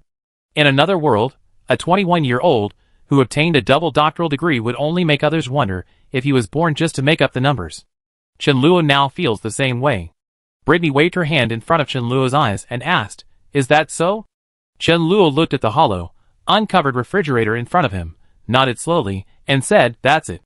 Britney clapped her hands and said, "After the water elements condense into ice, they can only last for 1 day at most. After 1 day, they will dissipate, but as long as we condense them once every night, it will be fine." Chenluo didn't care about these things now. He looked at Britney and asked in confusion, "Teacher Britney, you have such a good magic talent. Why do you stay in St. Donis?" Although the job of a mathematics teacher at St. Donis College is not bad, with her strength and talent, joining the Magic Association is definitely a worshipped existence. Chenluo really couldn't understand why she was willing to stay here. "Because I like it here." Britney smiled and changed the subject. "I'm already hungry, let's get started. What can I do for you?" "Then please help me wash the vegetables. I didn't buy firewood this morning. I have to help boil the water in the pot later." Britney didn't want to go into the topic further, and Chenluo didn't ask her to the end. It was her freedom to choose a career. He bought a lot of kitchen utensils this morning, but not too many ingredients. He looked at the rest, and could only use it to make vegetable porridge. The ingredients in Shenin continent are quite diverse, some of which Chenluo has seen, and some of which Chenluo has not seen. It stands to reason that the nobles can enjoy better food, but the primitive and backward cooking methods make them more of a waste of food. After Chenluo washed the rice, and was about to wait for the water to boil before putting it in the pot, he turned his head inadvertently, and saw this scene. Above a ball of red flames, the water in the pot has begun to boil. The vegetables prepared by Chenluo are wrapped in another ball of water, and suspended in the air. At the same time, Teacher Britney did not forget to use wind magic to clear away the smell of fireworks in the kitchen. Britney hummed the tune of her hometown, brisk and leisurely. Isabella gave her an important inspiration yesterday. It turns out that different types of magic can be performed together. By communicating with different magic elements one after another, the magician can release 4 types of magic at the same time. Chenluo stood there, stunned. At this moment, he deeply felt that learning mathematics with Teacher Britney was the most correct decision he made after crossing into this world. Chapter 45. Vegetable porridge is very nutritious. After Chenluo started working, he lived alone in the teacher's dormitory and often made this porridge himself. Of course, he was not attracted by the nutrition, but by the convenience of this method. He only needed to fry the rice to a certain degree, then add his favorite vegetables, and simmer it slowly over a low fire. With Chenluo's mental power, he could only create a short-term fierce fire, which was enough for stir-frying, but he was far from being able to cast magic continuously and stably like Teacher Britney. There was no skill involved, only strong mental power was needed. Teacher Britney was indeed a senior magician. When she maintained the fire magic, it did not affect her from doing other things. Half an hour later, Britney smelled the fragrance of the porridge and asked curiously, "Blair, when did you learn cooking?" Even if she hadn't tasted it yet, just by smelling the fragrance, she could tell that the porridge must taste good. She picked up the spoon and tasted it. The endless aftertaste on the tip of her tongue proved that her guess was correct. Chenluo also served himself a bowl of porridge and said, "I made it myself when I had nothing to do before." He just picked up the spoon when there was a knock on the door. Afterwards, Isabella pushed the door open and walked in. When she saw the situation in the hall, her expression was also stunned. Teacher Britney and Blair were sitting at the dining table, seemingly preparing to eat. The aroma that came to her face made her swallow her saliva. Britney looked at Isabella and asked with a smile, "Isabella, have you eaten yet? Do you want to try Blair's cooking?" Isabella had just eaten a piece of bread and wanted to shake her head to refuse, but the fragrance she smelled when she pushed the door open made her nod and say, "Okay." Chenluo stood up and reluctantly served Isabella a bowl of porridge. This was the last bowl. He didn't eat much in the morning. This was what he left for himself. But he never expected Isabella to come and eat. During the meal, Isabella asked Britney some questions about magic, while Chenluo remained silent. The meal was quickly finished. Seeing that Isabella had no intention of washing the dishes, Chenluo couldn't let Britney do it, so he had to do it himself. Fortunately, After mastering the water ball technique, things like washing dishes and washing pots became a very simple thing. These days, Chenluo has understood that although the water element is very similar to water in form and properties, it is not water. The water element is summoned from the void, and will dissipate by itself in a short time. When Britney and Isabella were cleaning the table, they looked at her and asked, "How is it? Blair's cooking skills are not bad." "It's okay." Isabella touched her slightly bulging belly, and resisted the idea of praising Chenluo. He stole the show at the salon last night, and people outside praised him enough. If he was praised again, I'm afraid his tail would be lifted to the sky. Britney thought for a while, and said, "Isabella won't go back at noon anyway, why don't you eat with us in the future?" Chenluo, who was washing dishes, secretly complained in his heart. It's okay to cook for one more person. People who cook often know that it's easier to cook for 2 people than for 1 person, and it's easier to cook for 3 people than for 2 people. However, the problem is that 1 more person means 1 more mouth to feed. It's already hard for Chenluo to support Britney, a teacher. If Isabella is added, he will have to eat bread again soon. Chenluo looked at teacher Britney helplessly, but found that she was winking at him. He was stunned for a moment, and the next moment he understood her good intentions. He and teacher Britney were both poor, but Isabella was a small rich woman who never blinked when spending gold coins. Instead of Chenluo supporting teacher Britney and her, it would be better for her to support them. It can't be said that Isabella paid money and Chenluo paid physical labor. This is a normal transaction. Chenluo gave teacher Britney a clear look, and both of them smiled at the same time. Seeing that Blair understood what she meant, Britney was relieved. Blair and Isabella, unlike other students, are her disciples, and she is happy to see their relationship go further. Isabella is lively, while Blair is much more calm. When they are together, their personalities complement each other. As a teacher, she would not interfere too much in the emotional life of students, but since Blair liked Isabella, she could create more opportunities for them. As for whether Blair could grasp it, it was up to him. Judging from his reaction, he obviously understood her good intentions. Britney's words made Isabella stunned. St. Dona's College was not very close to her home, so she usually stayed at school at noon. Lunch was the bread or cake she brought in the morning. Obviously, neither bread nor cake was as delicious as the meal made by Blair. Teacher Britney's invitation was just what she wanted. Before she could respond, Chenluo came out of the kitchen and said, "Yes, Isabella, you are growing up now. Eating bread every day is not nutritious. Why don't you eat with us every day? It's easier to cook for 3 people." Chenluo certainly wouldn't be stupid enough to talk about money with Isabella now. He just needed to trick her into joining the group and treat her with delicious food and drinks every day. After a while, she might not be able to eat and drink for free. Although Isabella always felt that there was something strange about Chenluo's words, she did want to grow up a little bit. Her requirements were not high. She didn't want to grow up like teacher Britney, but just wanted to be like that annoying Alice. She hesitated for a moment, pretending to be reserved, and then nodded and said, "Well, okay." Under Chenluo's kind invitation, Isabella officially joined the group. But this was not Chenluo's real purpose. After eating Chenluo's meal, Isabella occupied his bed again. She lay on Chenluo's tidy bed. The afternoon sun shone on her through the window. At this moment, Isabella looked like a lazy cat. Chenluo leaned against the door and said, "Senior Isabella." After eating and drinking, Isabella lay on the soft bed, resting her head on Chenluo's pillow. She felt sleepy and didn't want to open her comfortable eyes. She asked lazily, "What's the matter?" What Chenluo wanted to talk to Isabella about was the signature of the paper. Articles published in the Journal of Mathematics usually have 2 signatures.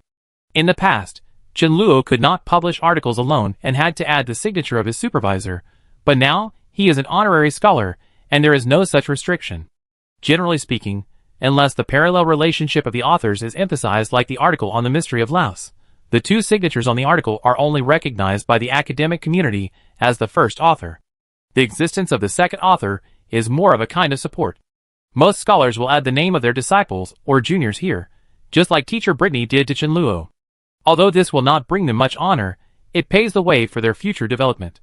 Many times, it is better to meet a good mentor or a good junior who can help you publish articles and take you to fly than to read thousands of books. Chenluo just talked about this issue with teacher Britney. He originally wanted to fill in the name of his mentor as the second author, but teacher Britney refused to sign. Teacher Britney is a real mathematics scholar. She can even refuse the Edwin Award. This choice is also within Chenluo's expectations. In line with the idea of keeping the fat water in the field, Chenluo will naturally give this opportunity to Isabella. Of course, giving Isabella 2 sweet dates first will be beneficial to his next action. Chenluo looked at Isabella, who was lying on the bed and lazy, and said, Vice President Calvin of the Mathematical Association invited me to write an article about the 9 bridges problem. Teacher Britney was unwilling to sign, so I wrote your name. As soon as Chenluo finished speaking, Isabella, who was lying on the bed, suddenly opened her eyes. The 9 bridges problem is a century-old problem that even great scholars cannot solve. This problem was solved by Blair. According to the convention in the mathematical community, this problem will be named the Blair 9 bridges problem in the future. If Blair adds her name to the article about this problem, then the Blair 9 bridges problem will become the Blair Isabella 9 bridges problem. Suddenly hit by a huge happiness, Isabella was not so sleepy immediately. At this time, Chenluo said again, By the way, I will also write an article about the new type of numbers that have just been discovered. If Senior Isabella has no objection, I will also write your name as the second signature. The mathematical community has long been turned upside down by the new numbers discovered by Blair. In the morning, Isabella was still thinking whether that type of number would be named Blair numbers in the mathematical community in the future. This made her feel sour in her heart. Blair's law, Blair's problem, Blair numbers. Will the math textbooks of students in the future all have Blair's name? Now think about it. It is possible that they are all Blair and Isabella's names. After all, Blair only has her as a senior, and Teacher Britney is unwilling to sign her name. 2 cakes fell from the sky one after another, and there may be more cakes in the future. Isabella was stunned for a moment and said subconsciously, I don't have any objection. One more thing. Chenluo leaned against the door and continued, Senior Isabella, what do you like to eat? I will go to the market tomorrow morning to buy more of your favorite food. Isabella's eyes were blurred, and at this moment, she was overwhelmed by great happiness. He helped her publish influential articles, made her name resounding in the mathematics world, cared about her health, and made delicious lunch for her every day, and she only needed to lie here. What kind of fairy junior is this? Chapter 46. For a moment, Chenluo's slightly thin figure shone brightly in Isabella's eyes. She had previously thought that he was rude, ungentlemanly, and had no bottom line, and only had gold coins in his eyes. Thinking of this, Isabella suddenly felt a strong sense of shame in her heart. Seeing Isabella's expression, Chenluo knew that he had almost finished his trick. His face suddenly showed a distressed look, and he murmured, However, the ingredients in the market are not cheap. It seems that I have to work hard to publish more articles, otherwise we can only eat bread in the future. At this moment, Chenluo felt like a fox, showing his tail to the ignorant girl on the bed. Isabella raised her head suddenly and asked, are those foods expensive? Chenluo nodded. If it's just white bread, it will be very cheap, but those foods only supplied to nobles are not very cheap. He was telling the truth. If it was just to fill his stomach, then a few silver coins could last for a month. But if it was just to satisfy his appetite, making delicious food for himself in different ways every day would really be a very expensive thing, enough to make ordinary small nobles bankrupt. Isabella took out her purse without hesitation, poured out a pile of gold coins from it, handed it to Chenluo, and asked, Are these enough? If not, I will give you more tomorrow. Chenluo showed hesitation on his face and said, But this is Isabella's money. Isabella waved her hand and said, Anyway, this money is not for you, it is for me and Teacher Britney to buy ingredients. Okay, thank you Isabella. Chenluo took the gold coins from Isabella's little hand, roughly estimated that there were more than a dozen. Enough food expenses for the 3 of them for a long time. However, he got the gold coins from Isabella with legitimate reasons, but why? Still have a feeling of being kept? No, this is certainly not keeping. There is no free lunch in the world. This is just the money Isabella prepaid to buy food for herself. Her body is still in the development period. Eating bread every day is not nutritious. Chenluo must take the responsibility of taking care of her body. As her only junior, Chenluo has no choice but to do so. Chenluo finally successfully convinced himself, and threw away those messy thoughts. They are all senior sisters and brothers from the same school. He thinks of Isabella when he has good things, and Isabella thinks of him when she has money. Everyone complements each other's strengths and weaknesses, and takes what they need. It's so vulgar to say whether to keep or not. Thinking this way, it really makes me feel more at ease. Blair, Isabella, come out for a moment. Chenluo had just put away the gold coins when Teacher Britney's voice came from outside. Isabella got up from the bed and walked out of his room with Chenluo. On the sofa in the living room, Britney looked at Isabella and asked, Isabella will be promoted to a junior magician in a while. Have you decided which department you want to specialize in the future? Isabella said without hesitation, I want to major in wind magic, just like teacher Britney. Chenluo glanced at her. Isabella probably didn't know that teacher Britney's water magic had also been advanced. In other words, she was at least a dual system advanced magician, and maybe even a triple system magician. Although wind magic has great power in the later stage, it will not improve your combat effectiveness too much before you become a senior magician. Britney looked at Isabella and continued, and you are a girl. The most important thing for girls is to protect themselves. You can consider earth magic. After all, earth magic has the strongest defense among the 4 magics. Isabella said firmly, the earth magic robe is too ugly. I believe that I can become an excellent wind magician like teacher Britney. Britney nodded, and did not interfere with Isabella's choice. She said, your mental power is strong enough. I will start teaching you levitation in 2 days. Levitation is a primary spell of the wind system. When a magician can use levitation to float an object of a specified weight of the magic association to a specified height, he can pass the assessment and become a formal primary wind magician. Chenluo sighed a little. Isabella could become a primary magician before graduation. At her age, she is already a magic genius. After all, many people have been struggling at the level of magic apprentices for decades. After Britney finished speaking, she looked at Chenluo and asked, Blair, what department do you plan to study in the future? Chenluo had thought about this question before. Among the 4 departments, the most magicians majored in the fire department. The main reason is that although the power of fire magic is not the strongest, it is stable and balanced. From the beginning of magic apprentices, fire magic has a certain amount of damage. As the magic level increases, the power of magic will also increase steadily.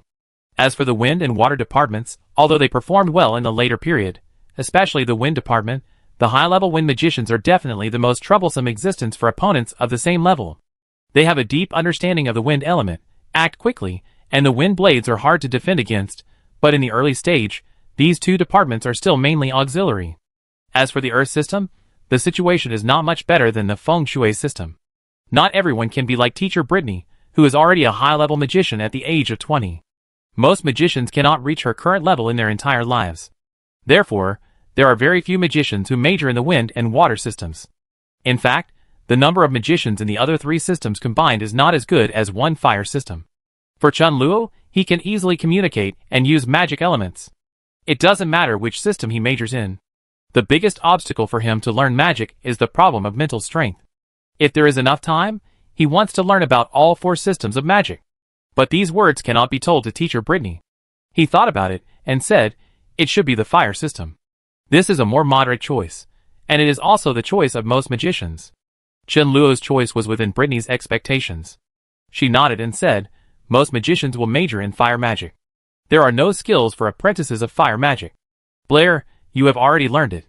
The only thing you need to do now is to improve your mental power and complete the certification of junior magicians as soon as possible, just like Isabella. Chenluo nodded and said, I know, teacher Britney. Britney was silent for a moment, looked at him again, and said, although you became my student to learn mathematics, Blair, you seem to want to become an excellent magician. Scholars and magicians are not contradictory. In addition to mathematics, I can also teach you some magic. You will learn magic with Isabella in the future.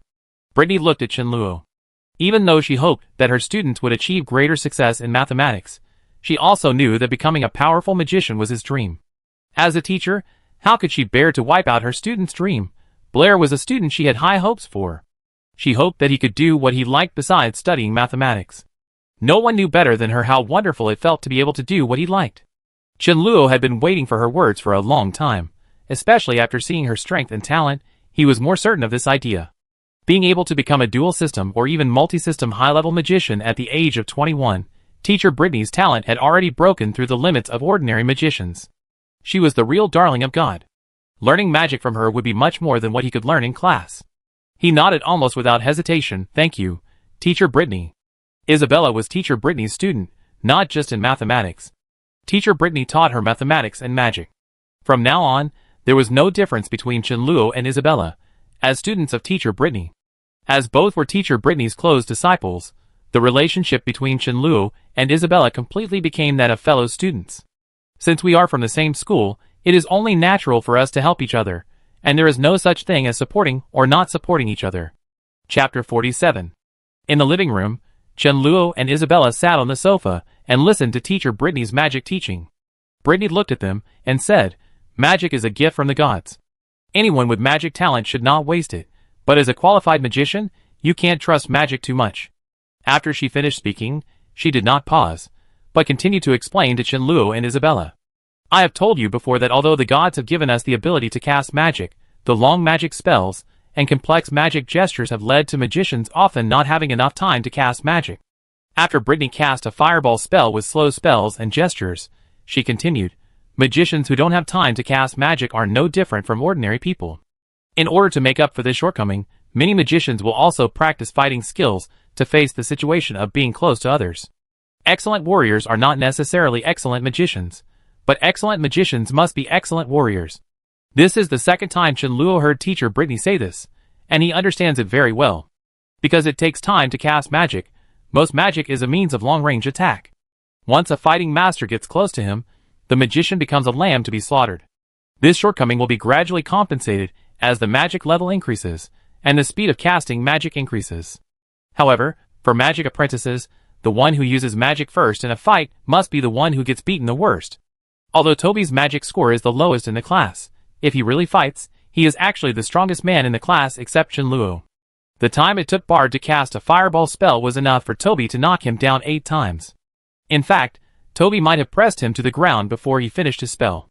Chenluo listened to teacher Britney's explanation and felt Isabella's eyes scanning him back and forth.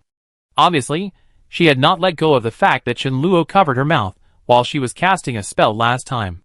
Chenluo pretended to listen carefully and pretended not to notice Isabella's gaze. Britney looked at Chenluo and Isabella and said, "In many cases, the ability to fight is more important than magic. I hope you will realize this as soon as possible, so I plan to teach you fighting before teaching you magic." Chenluo had already seen teacher Britney's fighting ability.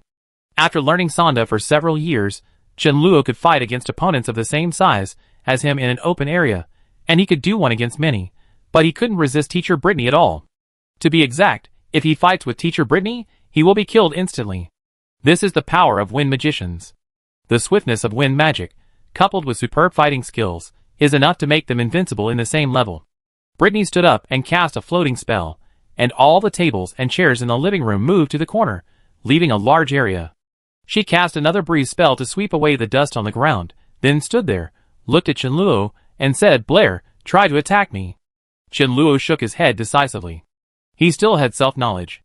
Although teacher Britney looked harmless, innocent and cute, in fact, she could beat him so hard that he couldn't get up tomorrow morning without magic.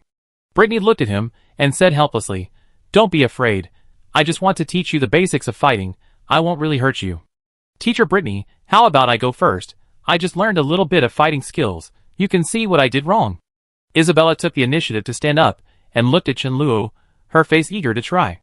Britney intentionally created an opportunity for Chenluo to contact Isabella. Since Isabella took the initiative, she did not refuse.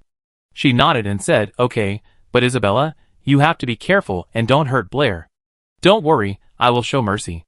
Isabella nodded quickly, then looked at Chenluo and asked with a smile, "Blair, you are not afraid of me, are you?" A smart person knows how to judge the situation and accurately estimate his own strength. He will be timid when he should be timid and go forward when he should go forward. Those who rush forward no matter what the situation is are reckless, and those who retreat no matter what the situation is are cowards. Obviously, if the opponent is Isabella, Chenluo thinks he can still go forward. So he walked slowly to the opposite side of Isabella. He looked at Isabella and said, "Please show some mercy, senior sister Isabella." Isabella couldn't wait any longer, as if she had seen Chenluo begging for mercy from her. After Chenluo stood up, she took the lead in launching an attack. This time, she would definitely beat him up so hard that he would have to cover her mouth the last time. Chenluo took a step back, causing Isabella's first attack to miss, and then grabbed her wrist.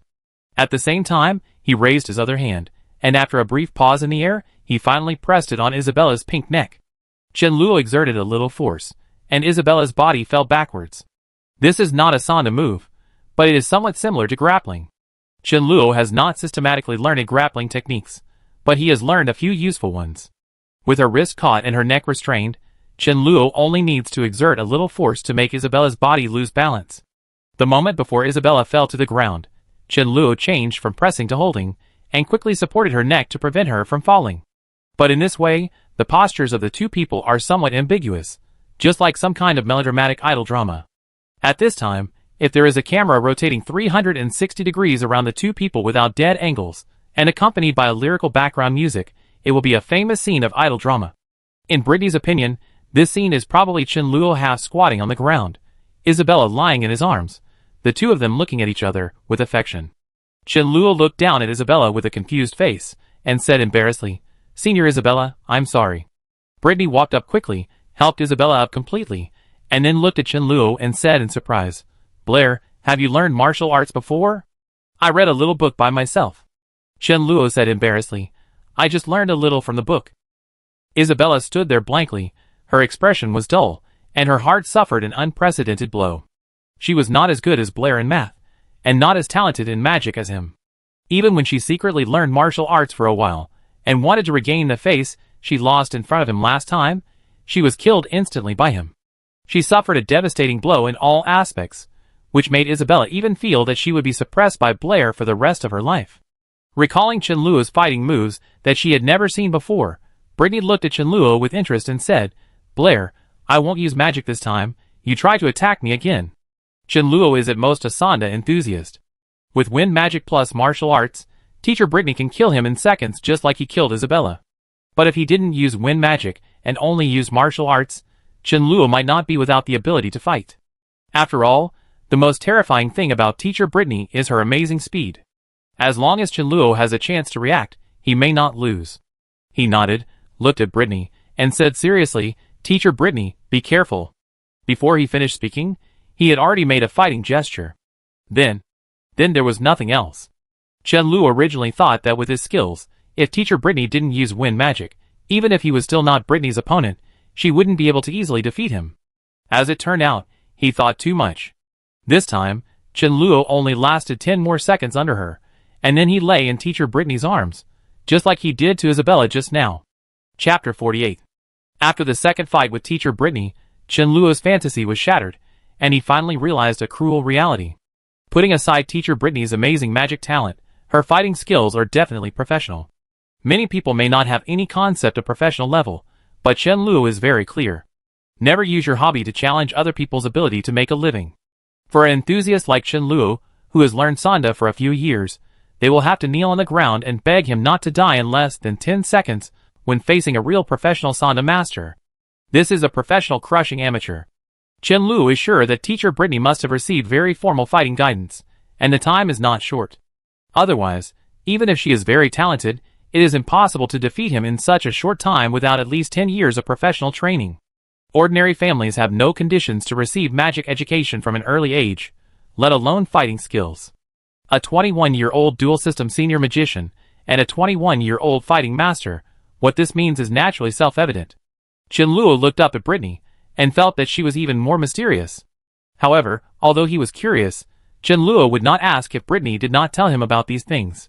Britney was his teacher and roommate, and no matter who she was, or where she came from, this would not change. Britney helped Chen-Luo up, with a look of surprise on her face, and said, "If I am not mistaken, Blair's fighting skills seem to be a complete fighting system. Could it be that this new fighting system was also created by you?" Chen-Luo did not expect that Teacher Britney was not only powerful, but also had such a sharp vision. He only used a few moves, and she saw that this was not an independent move, but another kind of fighting technique that was different from the magic and fighting system in this world. Of course, he could not say that this was his own creation, and Teacher Britney would not believe it even if he said it. If he could create this kind of fighting technique, it would be Teacher Britney, who was suppressed just now. When Chen-Luo did not know how to answer for a while, Isabella stood up at the right time, looked at Chen-Luo with complicated eyes, and then looked at Teacher Britney with a firm gaze, and said, "Please teach me fighting techniques." Chen-Luo always felt that Isabella's eyes seemed to have deep meaning when she looked at him, and her persistence contained firmness. His intuition told him that Isabella was so eager to learn fighting techniques, not just to become an excellent magician and warrior. She might also want to rely on her real strength one day, like Chen-Luo did to her just now, to suppress him under her body, to avenge today's instant kill. Based on his understanding of Isabella, this speculation is not entirely without basis. In the Shenan continent, although magic is the mainstream, as people gradually realize the defects of magic, In order to make up for the shortcomings caused by the slow casting speed, fighting skills have gradually developed. Unlike magic, fighting skills are mainly used for close combat. Over the past hundreds and thousands of years, many schools have emerged. Just as the martial arts of later generations have Sanda, Taekwondo, Tai Chi, Wing Chun, etc., the fighting skills of this world are similar. Different schools have their own emphases, but they are similar. The biggest difference between the fighting skills here and the martial arts of another world is that they can be combined with magic. When magicians act quickly, ice magicians can condense a sharp ice sword at any time, fire magicians can attach fire elements to weapons, and earth magicians can condense earth elements into armor, and the defense will be abnormally amazing. This combination of magic and fighting not only makes up for the weakness of magic, but also enhances fighting skills with magic, allowing warriors to have the ability to attack from a distance and magicians to have close combat skills, gradually developing a fighting system that is completely different from martial arts on Earth. Sanda is actually also a fighting technique, but Chen Luo doesn't want to go into it. Looking at teacher Britney, he said embarrassedly, "It's not my creation. I just thought about it after reading a lot of books. It's not very useful." Britney shook her head and said, "No, your fighting system seems to be more practical. If it was a fight on the battlefield just now, Isabella would have been killed by you." Isabella lowered her head and felt that she was shot in the chest. Sanda is a highly confrontational fighting skill with strong practicality. If Chen Luo had the strength of a professional master, he might not lose to teacher Britney. He smiled and said, "I have only figured out a few moves." Britney did not think much about it and said, "It's getting late. You should go to class first. I will teach you fighting and magic at this time every day at noon." The two walked all the way to the teaching building. When they were about to separate, Chen Luo said, "Senior Isabella, if you have nothing to do after school in the afternoon, let's go shopping together." Isabella waved to him, which was considered as an agreement. She had no mind to think about these things now. She had suffered a series of blows from Chen Luo, which even diluted her joy about the authorship of the article. If he was not her junior, if he did not always add her name to the articles he published, if he did not care about her health, she must stay as far away from him as possible. It was really embarrassing to have such a junior who surpassed her in every aspect. Who was the senior sister? Chen Luo felt that it was necessary to take Isabella to see the prices in Yabo City. Although Isabella trusted him very much, some things were better to be exposed in the sun, so as not to let her think that Chen Luo was cheating her money under the guise of buying ingredients.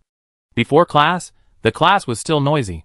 Chen Luo sat in his seat and heard that most people were still discussing what happened last night. Tris' grandfather worked in the Mathematical Association. From Tris, Chen Luo learned about the follow-up of the salon incident. The emergence of irrational numbers was not a big problem for other mathematical scholars, but it shook the foundation of the School of Numbers and dealt a great blow to the School of Numbers and the Howard family. The direct result of this incident was that a large number of scholars withdrew from the School of Numbers overnight, causing the overall strength of the School of Numbers to shrink rapidly, from a large school to a medium-sized school, and as this incident gradually spreads, this shrinkage will continue. Even if the School of Numbers does not disband, it will lose its previous glory and become a small school with a small number of people. This is the most fatal shortcoming of a school that uses philosophy or religion as a cohesive force. Once the proposition is overturned and the foundation of faith collapses, the entire school will disappear. As for those schools that simply study mathematics, as long as they update their knowledge in time, they will not be affected too much, and at most they will just be confused and panic for a while. To everyone's surprise, the Howard family, faced with the unexplainable number square root 2, frankly and generously admitted that it was their mistake, and promptly corrected their wrong claims, announcing to the entire mathematical community that in addition to integers and numbers that can be expressed by integer ratios, there is a third type of number in the world. And the previous claims of the School of Numbers were wrong, and they are willing to accept the mistakes and correct them. Although the Howard family's statement did not completely save the School of Numbers, it minimized the impact of the incident and preserved some of the School of Numbers' power. There is another incident related to the Howard family that has also caused quite a stir in the academic circle. Just today, the genius of the Howard family who once disappeared, Abel Howard, returned to the family and took charge of the family power. The name Abel Howard was once a legend in the mathematics world, and a leader of the younger generation in the mathematics world. His appearance also reduced the impact of irrational numbers on the School of Numbers to a certain extent.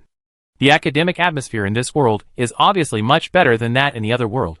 At least the School of Numbers frankly admitted its mistakes instead of tying up Chen Luo and throwing him into the sea. The truth cannot be covered up. The discovery of irrational numbers is both a destruction and a rebirth for the Howard family and the school of numbers. Of course, the survival of the school of numbers and the subsequent development of the Howard family have nothing to do with Chen Luo. The only thing that makes him a little depressed is that in this matter, he is obviously the discoverer of the truth, the witness of history, and has promoted the perfection and progress of contemporary mathematics. He is undoubtedly a positive character. But he learned from Tracy that some scholars in the school of numbers, whose faith was destroyed by Chen Luo, secretly called him the messenger of the devil and the symbol of evil. Chapter 49. Normal people are called the messenger of the devil and the symbol of evil, so they probably won't be in a good mood. Chen Luo was of course very depressed, but after thinking carefully, normal people would not do things that would destroy the foundation of the school's faith. Not being tied up and sunk into the sea to feed the fish was also a good result, so he soon felt relieved. Chen Luo spent an afternoon writing the articles on the 9 bridges problem and the irrational number problem, and planned to find an opportunity to send them to Calvin tomorrow. The reason why it was not today was because after school this afternoon, he asked Isabella and Britney to go out to buy ingredients. Since there were 3 people working together, Chen Luo couldn't always think about himself. Women have a natural interest in shopping, but this does not include buying vegetables. Britney and Isabella went shopping and left all the decision-making power to Chen Luo. This is related to their habits. Not only Isabella and Britney, but food is just something to sustain life for everyone here. In the case of the barbaric and primitive cooking methods, few people would pursue the desire for food. In terms of eating, the biggest difference between Chen Luo and them is that the Chinese people have a deep obsession with eating. Chen Luo can live in the utility room and wear Blair's old clothes, but he can't eat bread for 3 meals a day, even if it is Alice's fragrant and sweet butter bread. If eating is just to fill the stomach, what is the meaning of life? After buying vegetables, Chen Luo went to the blacksmith to see that the iron pot he needed was also made. In addition, he also went to the carpenter to make a few pairs of chopsticks. Compared with Western knives and forks, the things passed down by our ancestors are more convenient to use. For Chen Luo, of course, he must work hard to practice magic and strive to reach the realm of the holy mage as soon as possible, but he must also live a more refined life. Even in this unfamiliar world, he must not treat his mouth badly. This is the romance in people's bones.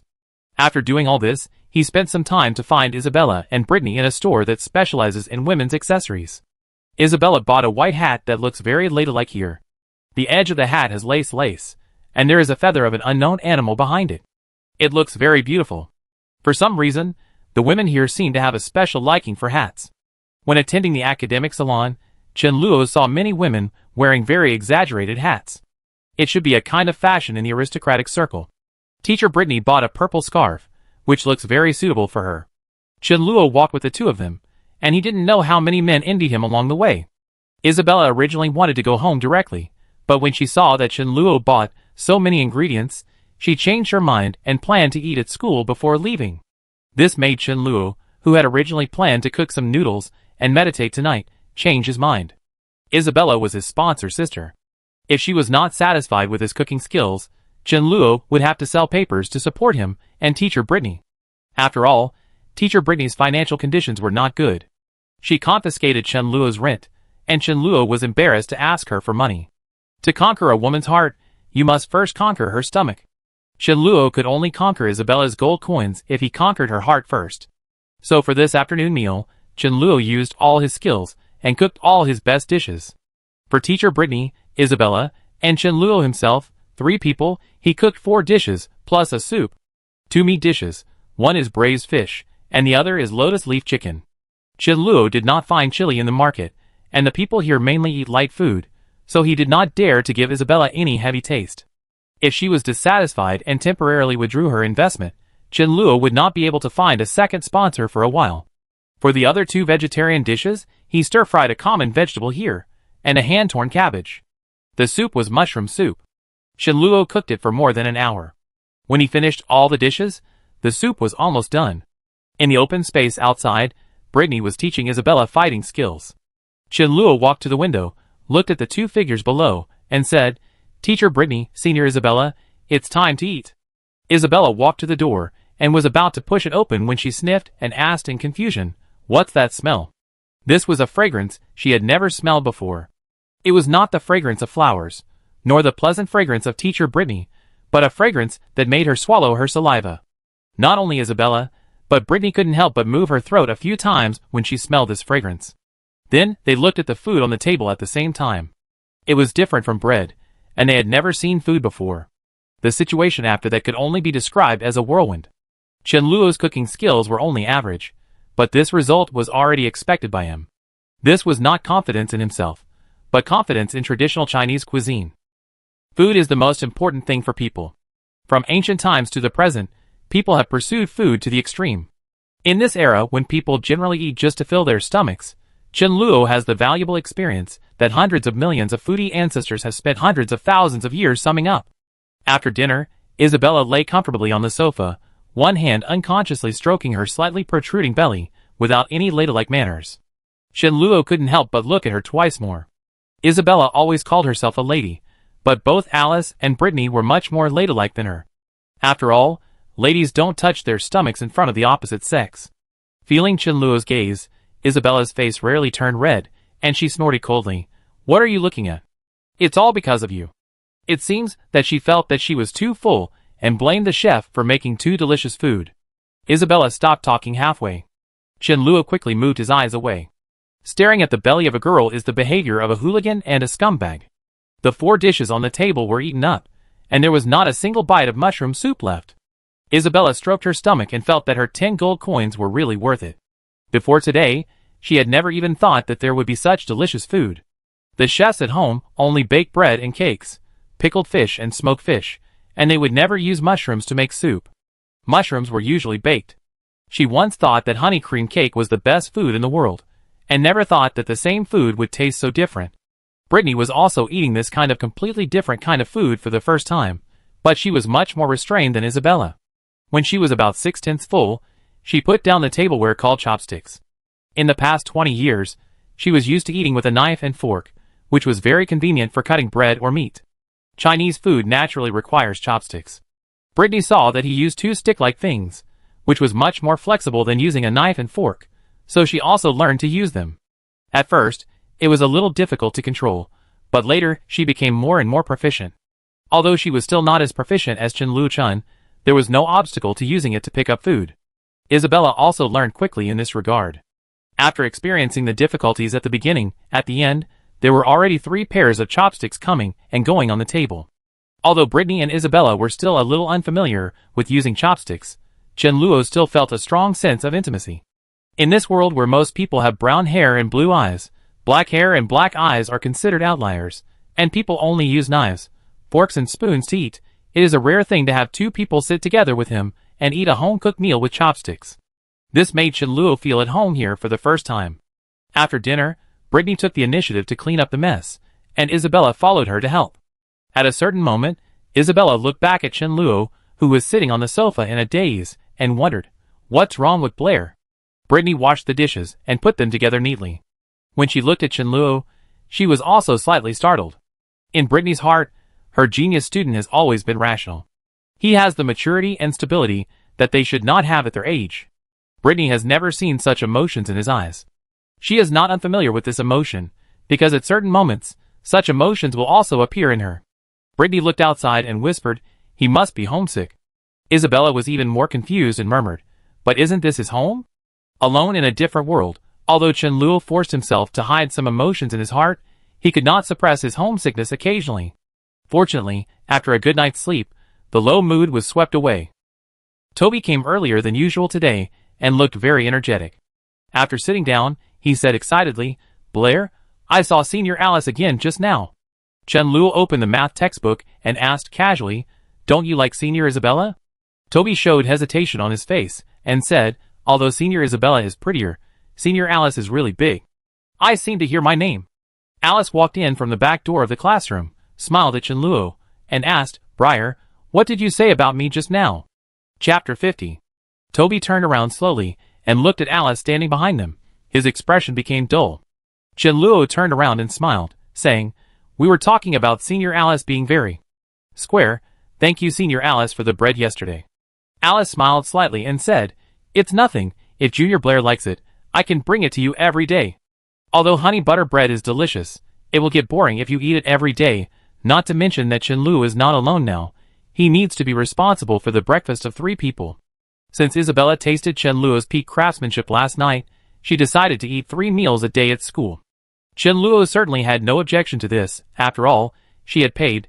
Chenluo took her gold coins, and he had to be responsible for her stomach, which was the most basic ethics of being a human being. Chenluo looked at Alice and said politely, "Thank you, Alice, but no, I just forgot to bring bread yesterday." Alice smiled and did not insist. Instead, she gently waved the small notebook in her hand to Chenluo and said, "Brother Blair, can I ask you a few math questions?" Chenluo nodded and said, "Of course.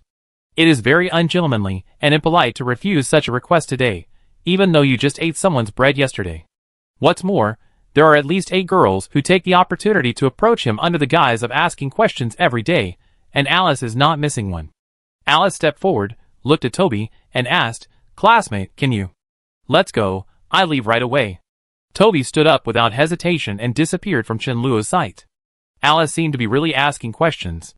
She asked Chenluo some math problems, which were indeed difficult to answer with the math level of a 3rd grade student.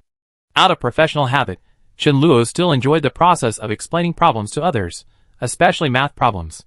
After listening to his explanation, Alice was silent for a long time before she sighed and said, "Student Blair is really a math genius. Our math teacher didn't explain it clearly." Chenluo said modestly, "It's Alice who has a quick mind and understands it at once." After Chenluo finished explaining these questions, the class time was about to end. Alice thanked Chenluo and left the classroom. As soon as she left, Toby slipped in. As soon as he sat down, he couldn't help asking, Blair, what does Senior Alice want you to do?" Chenluo said, "Ask me math questions. Didn't you hear it just now?" Toby looked unconvinced and said, "Senior Alice's family is a math family. There are several math scholars in their family. If you have any questions, you need to come to school to ask you, and she wants to bring you breakfast every day. What is your relationship with Senior Alice? Does Senior Isabella know? Does Teacher Britney know? Which of the 3 do you like the most?" Chenluo ignored Toby's machine gun-like questions. Alice's behavior was indeed a little abnormal. She had a scholar in her family, but she had to go to a far place to ask him. Chenluo and her had only met twice, so they were not very familiar with each other, but she brought him expensive honey and butter bread every day, as if they were old friends who had known each other for a long time. If Chenluo didn't know that he was already a big shot in the mathematics world of Yabo City, Alice must have been instructed by her family to make friends with him, and he might have thought that she was here to steal Isabella's boyfriend. Ever since Isabella did that stupid thing last time, and after the bet between Chenluo and Fitch that night at the salon, the rumors about Chenluo and Isabella have become more and more true in St. Donis. After all, he and Isabella are always together every day, and they really look like a couple in love. In St. Donis, Alice is Isabella's rival and nemesis. She stole Isabella's beloved boyfriend, abused him, and then cruelly abandoned him to attack Isabella. This kind of bloody plot is not impossible to happen. The appearance of Alice not only made Toby become 100,000 wise, but also the students in the 2nd grade class 5 looked back and forth at Chenluo. First, Senior Isabella liked him, and now even Senior Alice seemed to have fallen for him. The 2 goddesses of St. Donis College were actually stolen by Blair. Who could feel good about this? This guy Blair is simply a senior killer. Seeing Alice and Chenluo chatted for a long time before leaving, some girls were also in a bad mood. They didn't have the confidence to snatch Isabella and Alice. They only hated themselves for not discovering Blair's goodness, when he was not as good as he is now. Now it's too late to do anything. Chenluo didn't have time to pay attention to those rumors. He still had a lot to do. The 2 papers that Calvin urged him to write have been completed. Tomorrow is the weekend, so he can find time to send them to him. In addition, Chenluo also planned to take advantage of the weekend to go to the Magic Association again. He didn't want to waste the monthly borrowing fee of 1 gold coin. In Toby's matter, since Chenluo promised him, he naturally had to pay a little more attention. Toby's magic talent is also average, and since Chenluo got rid of the title of Magic Loser, this hat fell on Toby's head. So far, when everyone in the class can summon fireballs of varying sizes, Toby can only summon a few sparks. This is certainly related to his laziness, but his talent in magic must be average. Have you tried other magic? Chenluo has no way to change Toby's talent, so he can only start from another angle. There are 4 major magic elements in the world, and people have different affinities for the 4 major magic elements. Some people are more affinities for fire elements, while others are affinities for water elements. Of course, under normal circumstances, this difference is very small, but it does not rule out that some people are born with a special affinity for a certain element, which is several times or even dozens of times that of other elements. This will make them more effective when learning this magic, but the probability of this happening is extremely low, probably only 1 in tens of thousands of people. Teachers in the academy usually only teach students fireballs, which is for the convenience of management and testing. Magic apprentices are not divided into different departments anyway. It is not too late to learn other departments of magic after they become junior magicians. No. Toby shook his head.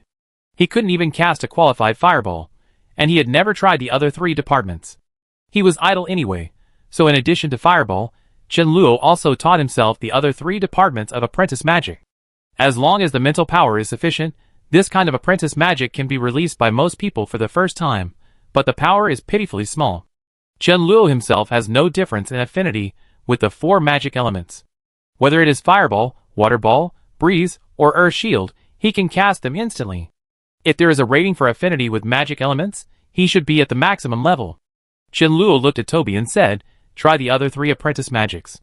The other 3 apprentice magics were not in the textbooks, and Chen Luo learned them after consulting teacher Britney. He told Toby the spells, gestures, and methods of communicating with the other 3 elements of the 3 magics. After Toby tried hundreds of times, Chen Luo finally drew a conclusion from him. Toby's magic talent is really not high. He is basically not friendly to the 4 magic elements. Among them, his affinity for water and wind elements is not even as good as fire elements. His affinity for earth elements is slightly stronger, but it is also limited. He can barely wrap a layer of earth armor on his fist, and the attack power is at least better than summoning a few Mars. Chen Luo patted his shoulder and said, "Try to improve your mental strength. Maybe you can major in earth in the future." Toby seemed very disappointed about the fact that he was a useless magician. If he didn't have a high talent for magic, even if he worked harder than others, he wouldn't be able to achieve the same success as them. In fact, those who were more talented than him worked harder than him, so what was the point of his hard work? Toby's magic talent was below average, which meant that it would be difficult for him to become a high-level magician by relying on his acquired efforts. Although there were several legendary magicians with low talent and high achievements in history, their number was too small, and the efforts they made for this were unimaginable to ordinary people. The school bell rang, and Toby, carrying his school bag, said goodbye to Chen Luo and walked out of the classroom dejectedly. Bang, depressed, he walked with his head down and accidentally knocked someone to the ground. The boy's buttocks hit the stone, and tears almost came out of his eyes. He pointed at Toby and cursed, "Toby, are you blind?" Toby, who was in a bad mood, didn't even look at him and continued to walk forward. The boy was furious. He looked at the companions who helped him up, pointed at Toby, and shouted, "Beat him!" St. Donis College prohibits students from fighting each other, but this time it was obviously Toby who started the trouble. Almost as soon as the boy finished speaking, several companions around him rushed to Toby. Toby was depressed and uncomfortable, and someone provoked him again. In anger, he threw down his school bag and rushed towards those people. Chen Luo, who had just walked out of the classroom, happened to see this scene. Toby was only about 1.7 meters tall, but weighed about 200 kilograms. The 4 teenagers were not in the same weight class as him. Although Toby moved a little slower, other people's fists had no effect on him, but he only needed to hit them lightly to knock his opponents away. Not only that, this guy actually knew to attach a layer of earth armor to his fists before taking action. In this way, although he was delayed and received a few punches, he could knock an opponent down with one punch and make him fall to the ground and lose his fighting power. When the 4 people were lying on the ground, Toby looked down at them and asked viciously, "Are you still fighting?" The 4 teenagers shook their heads and ran away. Toby picked up his school bag, patted his butt, turned around and waved to Chen Luo, saying, "Blair, see you tomorrow." Chen Luo looked at him, pondered for a moment, and asked, "Have you ever thought about becoming a warrior?" Chapter 51. In the land of divine grace, magicians are just a profession, but this profession is just like scholars, with a high status and respect. Although the status of warriors is not as high as these 2, they also belong to the top of society. After all, warriors are more likely to accumulate military merits, become knights, and even be in theft as nobles, completely changing their identity as merchants. With Toby's magic talent, it is unlikely to become a top magician in this life, and it is obviously even more impossible to become a scholar, but if his goal is to become a warrior, this magic talent is enough. After all, Magicians generally do not fight with people in close combat unless they have no choice, and warriors will not throw fireballs at enemies from a distance. As long as he passes the magic subject, he can successfully graduate from St. Donis, enter a more advanced institution, and completely embark on the path of a warrior. Toby is obviously still confused about this question, and did not give Chen Luo a direct answer. Chen Luo asked him to think about it carefully after returning home. After all, this is related to his future development. He hopes that he will not act impulsively, and do something that he will regret for the rest of his life.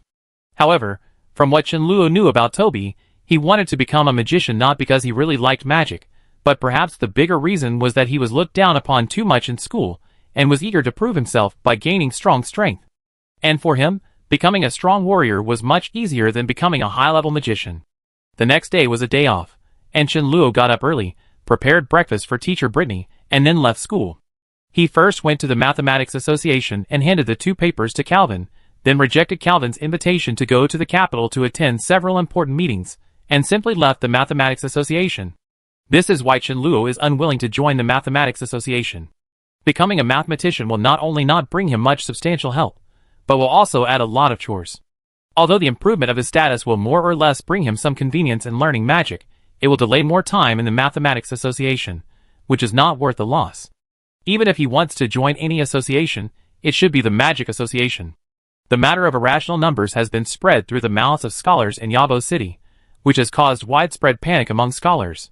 In order to eliminate the impact of irrational numbers in time, Calvin must go to the headquarters of the Royal Capital Mathematics Association as soon as possible and hand in Chen Luo's paper. After leaving the Mathematics Association, Chen Luo went straight to the Magic Association. At the front desk of the Magic Association, Chen Luo did not see the girl named Jasmine, but he did not have anything important to do this time. After bypassing the front desk, he went directly into the library of the Magic Association. Although he already has a senior magic consultant like teacher Britney, Chen Luo's magic is no longer the magic that magicians in Shan'en continent commonly refer to. Since he discovered that magic elements can be combined with material elements and different types of magic can be used in combination, his research on magic has gone further and further in a strange direction. But no matter what, with the guidance of teacher Britney and the magic skills he cheated from Isabella, Chen Luo has become very proficient in performing elementary magic.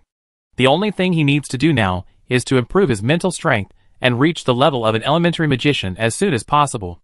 However, the improvement of mental power cannot be achieved overnight. In addition to meditation, it is to practice magic constantly. In order to improve the magic level as soon as possible, Chen Luo has been so crazy that he uses magic to cook. In terms of improving mental power, he has almost reached the extreme.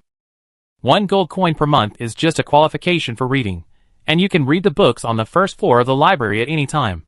Here you can find the spell gestures of apprentice magic of various departments, the communication methods of the 4 elements, and various small tricks for casting basic magic. For magic apprentices, the knowledge learned from here is enough for them to successfully advance to junior magicians. Chen Luo already has a teacher named Britney. For him, the books here are no longer of much use. What really interests him is the place above the 2nd floor of the library, which is not open to most people. Like the Mathematics Association, scholars who want to enjoy the resources of the association must join the association and contribute to the association. The Magic Association is more strict in this matter. If you want to get more resources from the Magic Association, you must first become a member of the Magic Association. The method of becoming a member of the Magic Association is simple. When magic apprentices are promoted to junior magicians, they are eligible to join the Magic Association. After that, they can choose to become magic consultants or complete the tasks of the Magic Association. After making certain contributions, they can obtain the rights to the corresponding resources. There is another method that has no restrictions on the level and strength of magicians. The development of the 4 magics has become a relatively complete system today. Each system and each level of magician has corresponding magic. For example, the apprentice magic of the fire system, the water system, the primary magic of the water curtain, and the advanced magic of the wind system, the wind blade, are all magics that magicians are familiar with. But the magician's exploration of magic is endless. These magics that have long been popularized are also the result of the research of magicians' ancestors, who spent a lot of time. Later magicians have continuously improved on this basis. With the efforts of countless people, all kinds of magic today are close to perfection. Perfecting and improving existing magic, even if it only takes a small step forward, is a big step for magicians. Shortening the time of casting existing magic, strengthening the stability of existing magic, improving the power of existing magic, or proposing new magic. Anyone who can do any of these items is eligible to join the Magic Association. After careful consideration, Chen Luo decided to take the second path. Although his combination magic is not a new magic, the power of the water ball is obviously greater than that of ordinary water ball magic, which can barely be regarded as improving the power of existing magic. Of course, Chen Luo does not intend to reveal a word about the upgraded blue fireball. This is his current trump card, and he certainly will not hand it over to the Magic Association. Even if the water ball technique has a slightly improved power after boiling, not everyone can learn it. The prerequisite for being able to perform combined magic is to be able to do two things at the same time, like Chen Luo and teacher Britney, and perform dual system magic at the same time. And such people may be rarer than magic geniuses. Apart from Chen Luo, who else can perform instant magic? The time it takes for a magician to perform dual system magic is much longer than that of a single system magic. Moreover, the power of the fireball technique is already sufficient, and it seems unnecessary to waste time and mental energy to upgrade the water ball technique. If there is time to upgrade the water ball technique, you could already throw several fireballs. The upgraded version of water ball technique, in Chen Luo's opinion, is full of shortcomings. So, for most magicians, this is actually a useless magic that they will never learn, and it is just right to be used as a stepping stone for Chen Luo to join the Magic Association. Chen Luo is very clear about the advantages and disadvantages of combined magic. Although the combination of dual system magic can increase the power of magic, the preparation time is too long, and it is not suitable for actual combat. After all, the problem of casting time is the fatal weakness of magicians, and combined magic is equivalent to magnifying this weakness several times. However, the method he used can indeed increase the power of water ball technique. Others cannot perform it because of their talent problem, and the long preparation time is not Chen Luo's fault. His stuff is good, but they can't use it. Having made up his mind, Chen Luo is not stupid enough to do this directly as Blair. As a small magic apprentice, he should try to be low-key. If it weren't for Fitch repeatedly testing Chen Luo's bottom line, Chen Luo would not have offended the Howard family and the School of Numbers. He proposed the idea of combining magic just to obtain membership of the Magic Association and obtain the resources he needed. If his true identity was revealed, he would have countless troubles in reality. Moreover, the principle of a man is innocent, but guilty of a treasure in his possession applies everywhere. Chen Luo is still very weak now. If someone is targeting him, he can't always be with teacher Britney. He is more careful than others. Having lived twice, he cherishes his life more than anyone else. Of course, another reason is that this magic is too useless. Chen Luo can't guarantee that if a magician spends a lot of money to buy it, and finds that he can't learn it at all, or, if he finds that the upgraded version of Water Ball is not as powerful as Fireball after learning it, will he be angry and fight him? Chapter 52. Chen Luo stayed in the library for a while, then walked out of the Magic Association, found a secluded corner, put on the magician robe in his school bag, put the hat of the magician robe on his head, and then put on the mask he had prepared long ago. Masks are a trend among the nobles in the Kingdom of Lauren. In addition to attending balls, some people also wear such masks in daily life and regard them as a kind of ornament. The hat is wide enough to cover his entire face, plus the mask. No one should recognize his identity. This image looks a bit strange. When he walked into the Magician Association, the servants at the door looked at him twice more, but did not come forward to question him. Magicians have all kinds of hobbies. There are many magicians who come to the Magic Association every day who are unwilling to show their true faces. As long as they do not cause any harm to the Magic Association, it is their freedom to show up or not. Chen Luo walked to a counter. Inside the counter, a 17 or 18-year-old girl with freckles on her face and a bloated figure looked up at him. When she saw his black magic robe that represented a magic apprentice, the enthusiasm on her face immediately dissipated a little, and she asked lightly, "What do you want?" Chen Luo saw the change in the girl's attitude, which reminded him of the girl named Jasmine.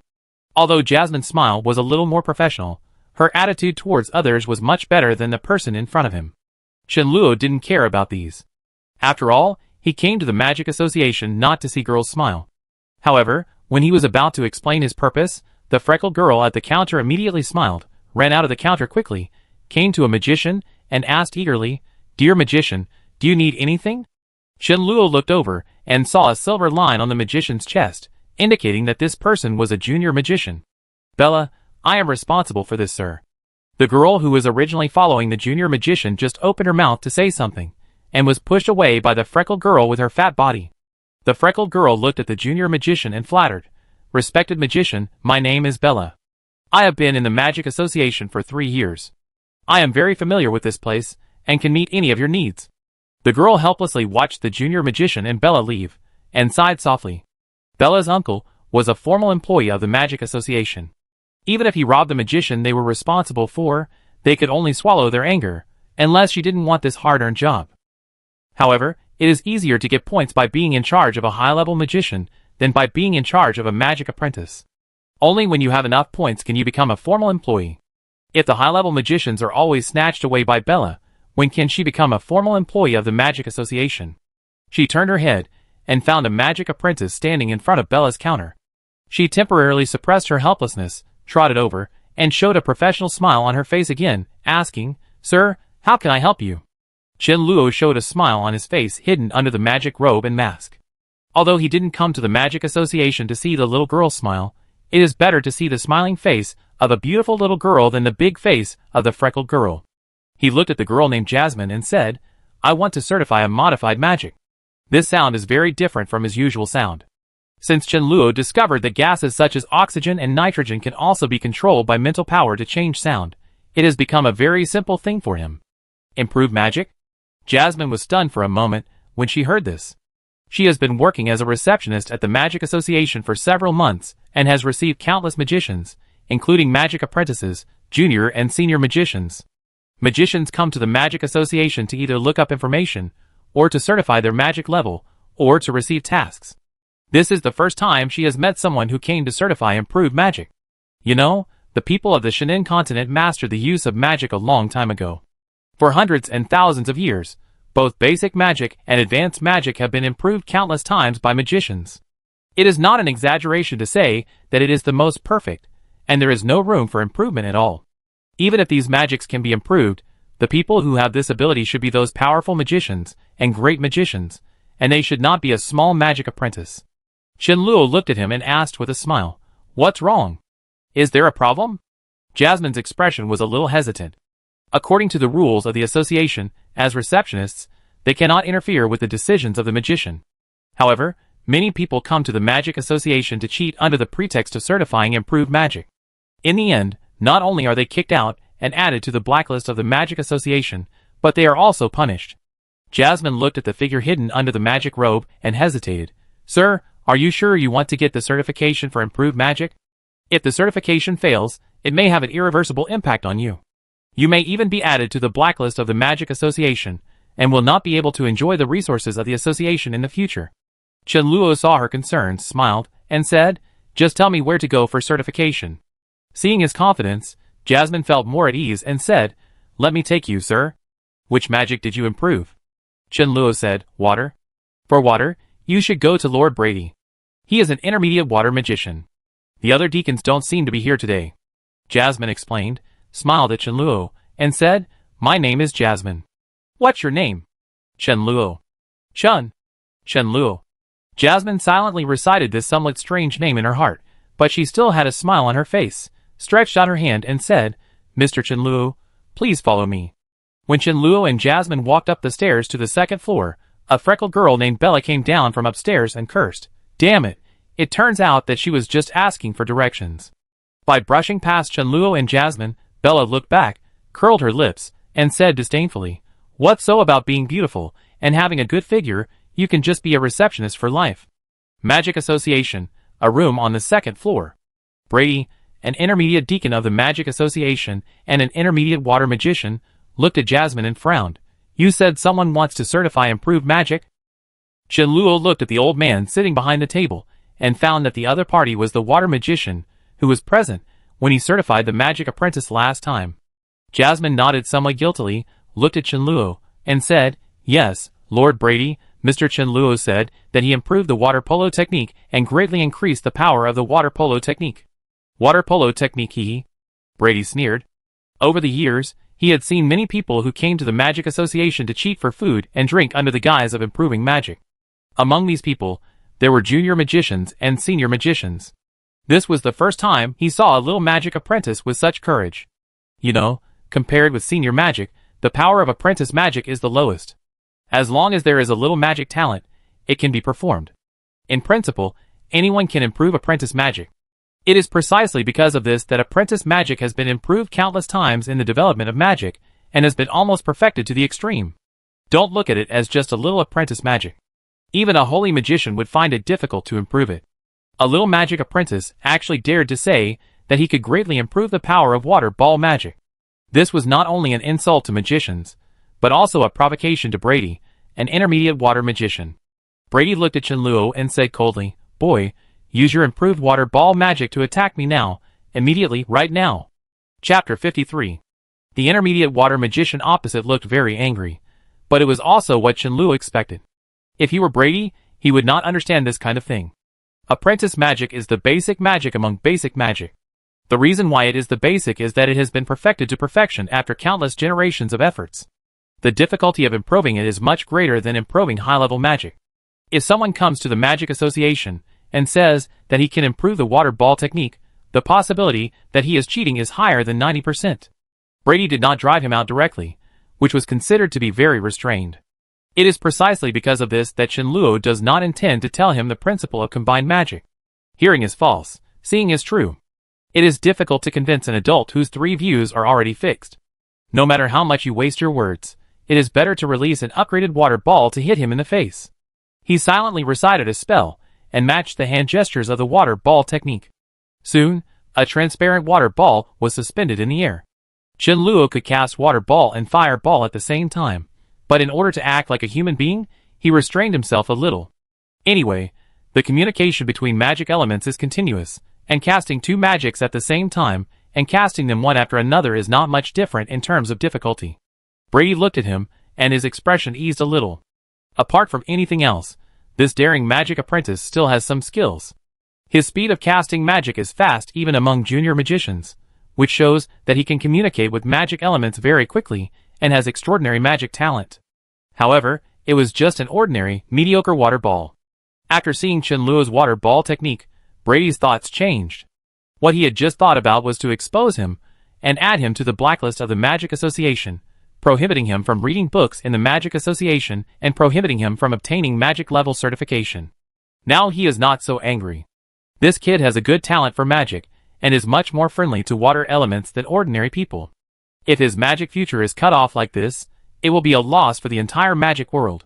As for the water ball technique, he didn't take it seriously at all. The water ball technique was not like the fireball technique. The water apprentice magic had no power at all. He was not the reckless guy like Andre, who would foolishly fall into the hands of the magic apprentice. Thinking of the boy named Blair, Brady sighed again in his heart. That guy was the real God-favored one, but it was a pity that he learned magic too late. After a moment of distraction, when Brady looked over again, he found that a red fireball appeared next to the water ball. The magic apprentice named Chenluo was trying to merge the water ball in his left hand, and the fireball in his right hand. After a brief pause, Brady's face showed an expression of seeing a ghost, and he said in shock, "How is this possible?" He had never seen anyone release dual system magic at the same time, even if it was just 2 apprentice magic. This completely overturned his understanding of magic and magicians. After summoning the fireball, Chenluo directly merged it into the water ball. Almost in an instant, the fireball disappeared, while the water ball showed signs of rolling. "Go!" Chenluo pointed his finger, and the water ball, which was rapidly heating up, hit Brady's face, who was standing there in shock, under Jasmine's astonished eyes. Ouch! On the 2nd floor of the Magic Association, a scream suddenly came from a room somewhere. In addition to pain, there was also undisguised shock in the voice. What happened? It's Mr. Brady's room? Did Mr. Brady get attacked? People were puzzled and surprised, and a fiery red shadow rushed into Brady's room in an instant. Andre looked at Brady, whose face was flushed, and said in shock, "Old man, what's wrong with you?" Chenluo stood there, looking at the embarrassed Brady. If he hadn't controlled the power of the fireball, the temperature of the water ball would have dropped a lot, far from reaching the boiling point, and it would have hurt people for a while at most. Otherwise, Brady would not have been slightly scalded, but directly disfigured. Seeing that Brady was fine, Andre was relieved, and then asked in confusion, "Why is your face so red?" Brady ignored him at all, and didn't care about the burning feeling on his face.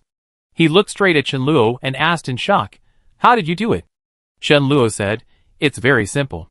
As long as the magic apprentice releases a fireball and a water ball, and then merges them, the temperature of the water ball can be increased, thereby greatly increasing the power of the water ball technique. Brady just witnessed this scene with his own eyes, and of course he knew the principle of the enhanced water ball, but what he asked just now was not this matter at all. He waved his hand and asked directly, "How did you release the dual system magic?" Chen-Luo recited a spell and released a water ball with a hand gesture, then changed another spell and hand gesture, and another fireball appeared again. He merged the fireball and the water ball together, and the ordinary water ball technique suddenly rolled up, much more violently than before. Chen-Luo looked at Brady and said, "Just like this?" In the room, Brady, Andre, and Jasmine were all stunned.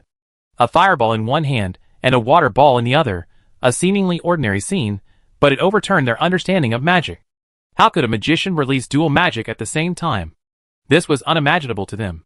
No one in the Shinin continent had ever done this. In their subconscious, this was simply impossible. Brady looked at the violently rolling fireball, and a deep fear appeared on his face. The person opposite him had obviously shown mercy just now. If he was hit in the face by this water ball, his old face would really be ruined. Soon, he came to his senses and imitated Chen-Luo, first condensing a water ball quickly, and then preparing to summon a fireball.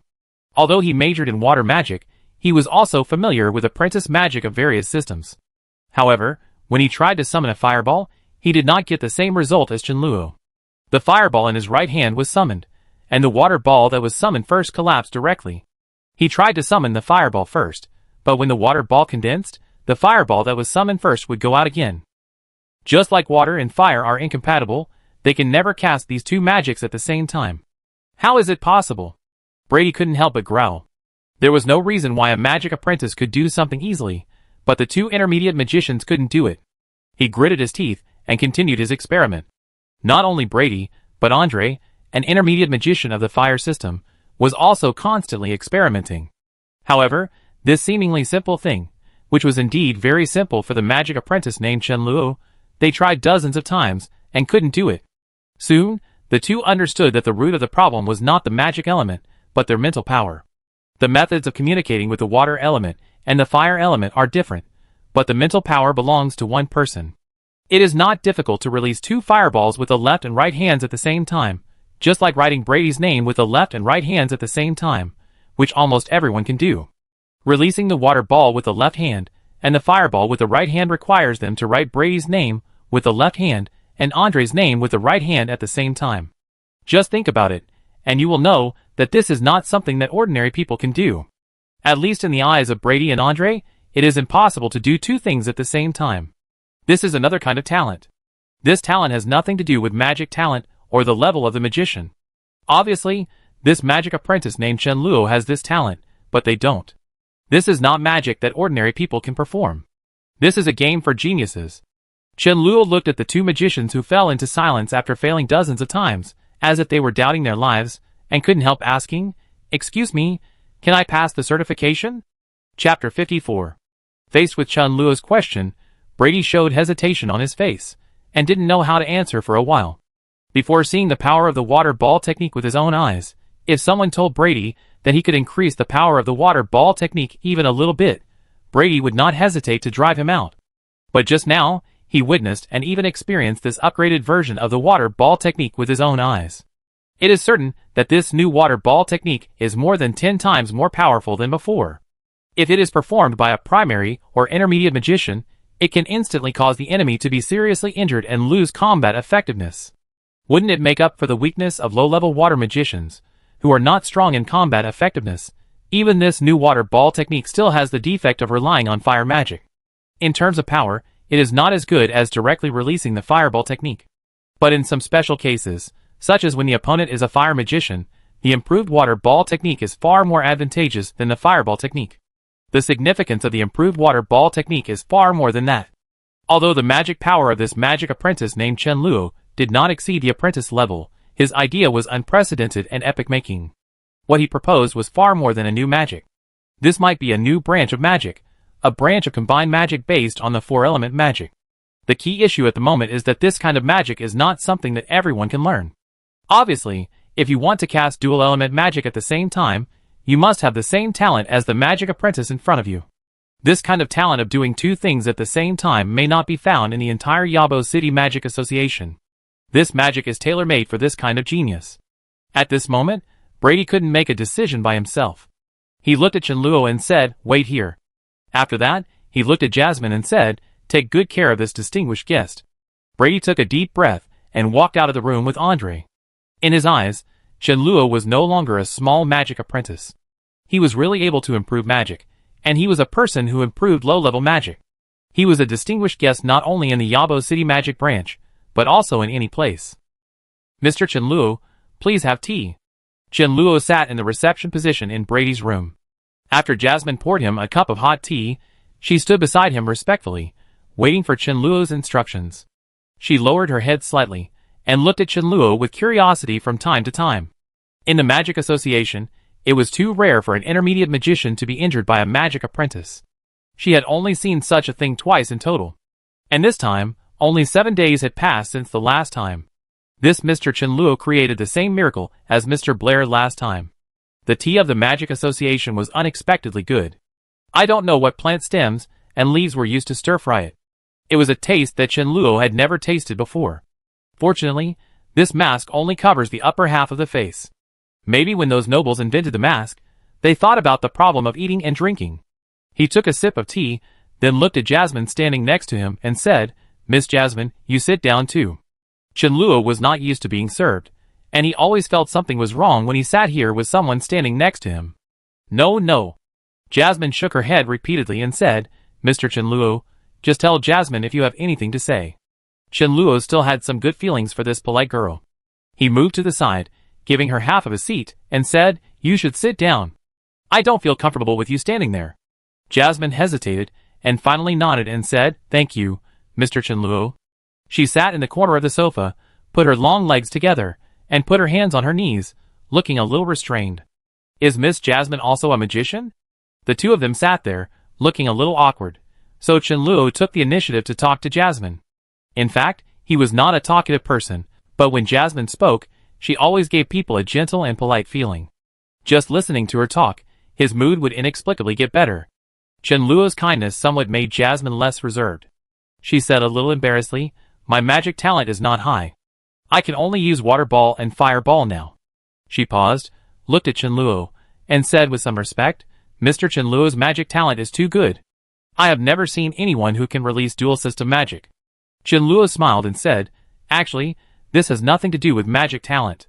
Since he was free, he took 2 feather pens from the pen holder on the table, and pulled a piece of paper over, holding it in each hand, and wrote a few words on the paper.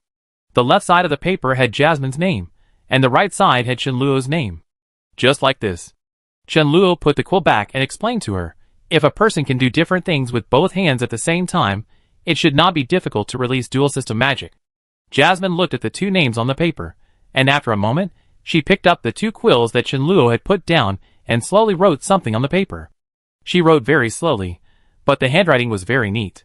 After a moment, there was another Jasmine and Chenluo on the paper again. She smiled at Chenluo, showing 2 playful canine teeth, and asked, "Mr. Chenluo, is that so?" Magic Association.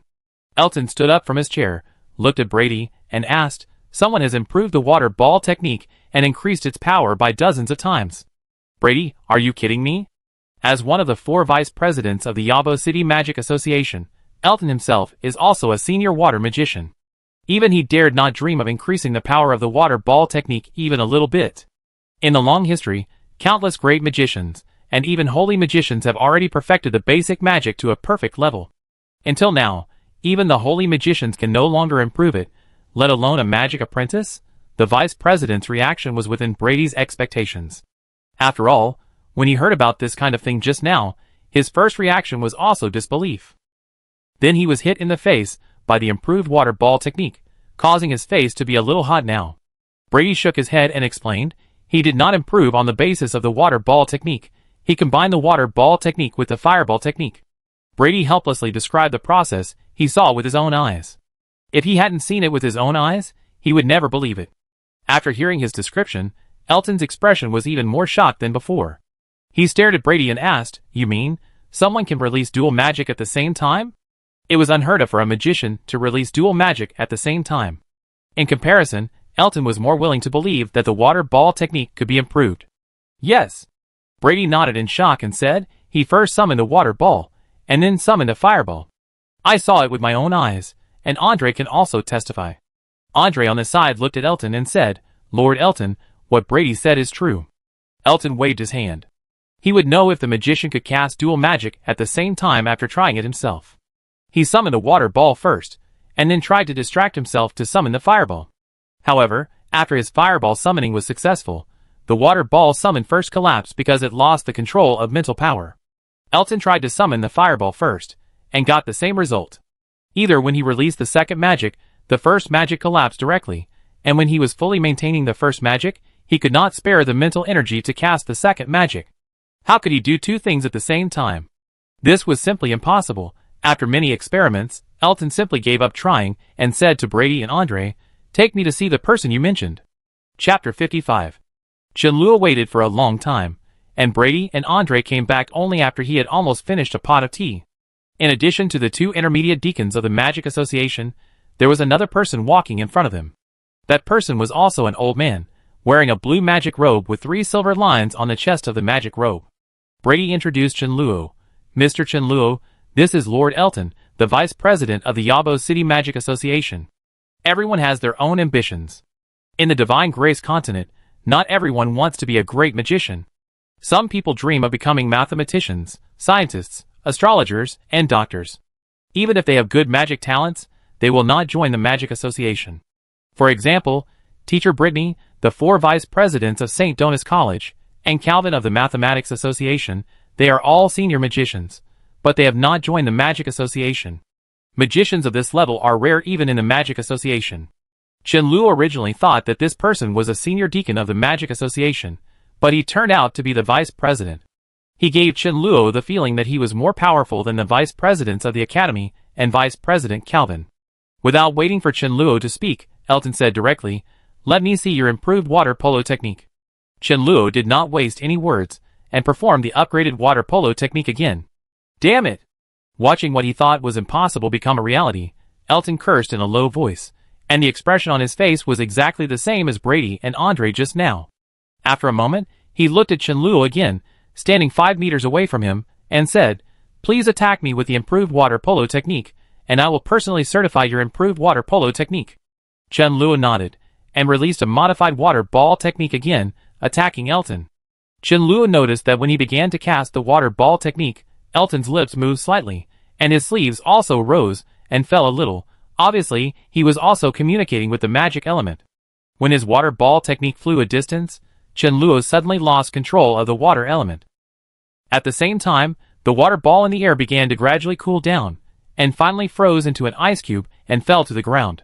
Chenluo's eyes moved slightly, condensing water into ice. This is the strength of a senior magician. Magic apprentices will be completely crushed in front of senior magicians. If senior magicians want, they can't even release magic.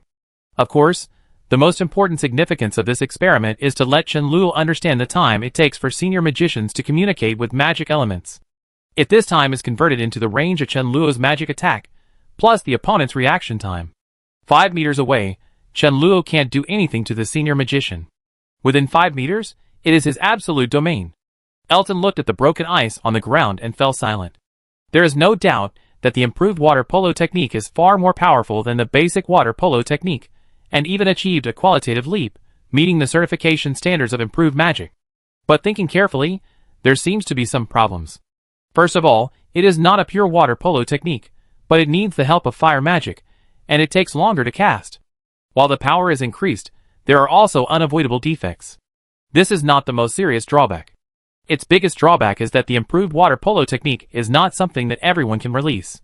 Even he, as a senior magician, can't do it. In addition to this guy who hides his head and shows his face, how many magicians can do it? To be honest, this magic is a bit useless.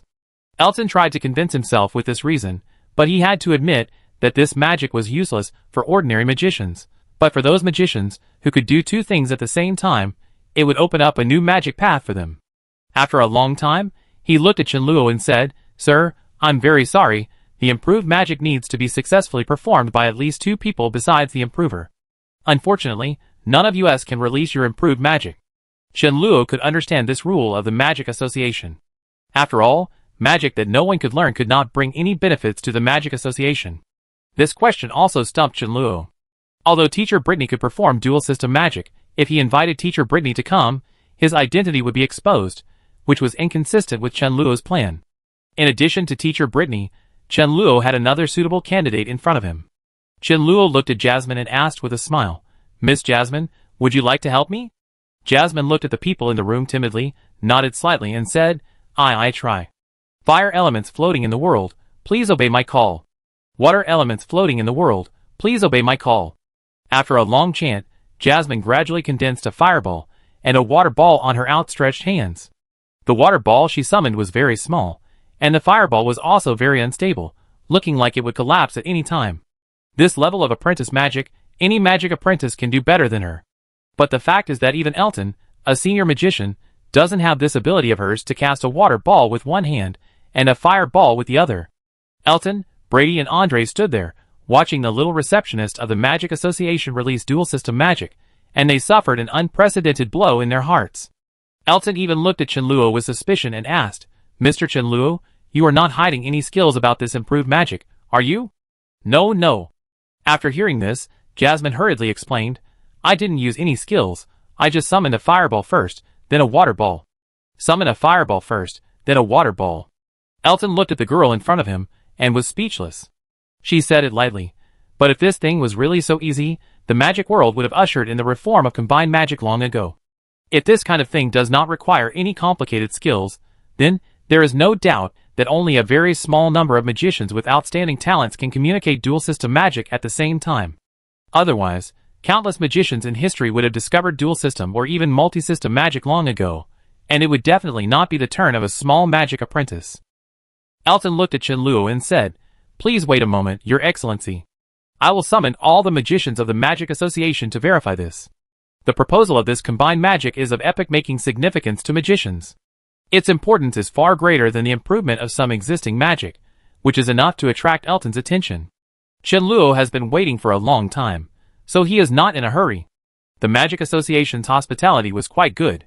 Seeing that it was lunchtime, Elton even arranged for staff to prepare food for Chen Luo. There were barbecue, cake, fruit, and red wine on the tray. In terms of richness, it was not inferior to the mathematics salon at night. Chen Luo made an invitation gesture to Jasmine and said, "Miss Jasmine, sit down and eat together."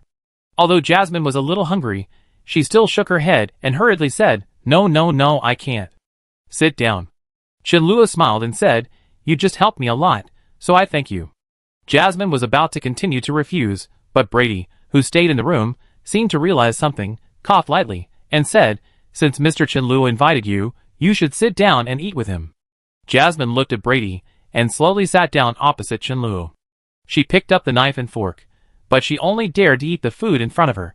She didn't know why the mysterious magician was so nice to her, and she was a little wary. Before she left home and came to work at the Magic Association, her mother warned her that girls must know how to protect themselves when they were alone outside. However, she felt that the magician had no ill will towards her, and reminded her of someone. When they talked to each other, it made people feel relaxed and happy. But soon, she focused on the food in front of her. She had never eaten such delicious food since she was a child. When Chen Luo and Jasmine were enjoying the food, they didn't know that the entire Magic Association had become a mess. Vice President Elton had just issued an order that everyone in the Magic Association, from senior deacons to ordinary employees, should stop their work and gather in the lobby on the first floor no matter what they were doing. Even the front desk receptionists were temporarily gathered together. In the crowd, Bella looked at the serious expression of Vice President Elton and the senior deacons, who were rarely seen. Her freckled face immediately turned pale, and she murmured, "What happened? Why is Jasmine not here?" Chapter 56. "No. I can't do it either. I'm sorry, Master Elton, I can't do this kind of thing. How is it possible to release dual magic at the same time?" In the first floor lobby of the Magic Association, the surrounding void was unprecedentedly rich in fire and water elements.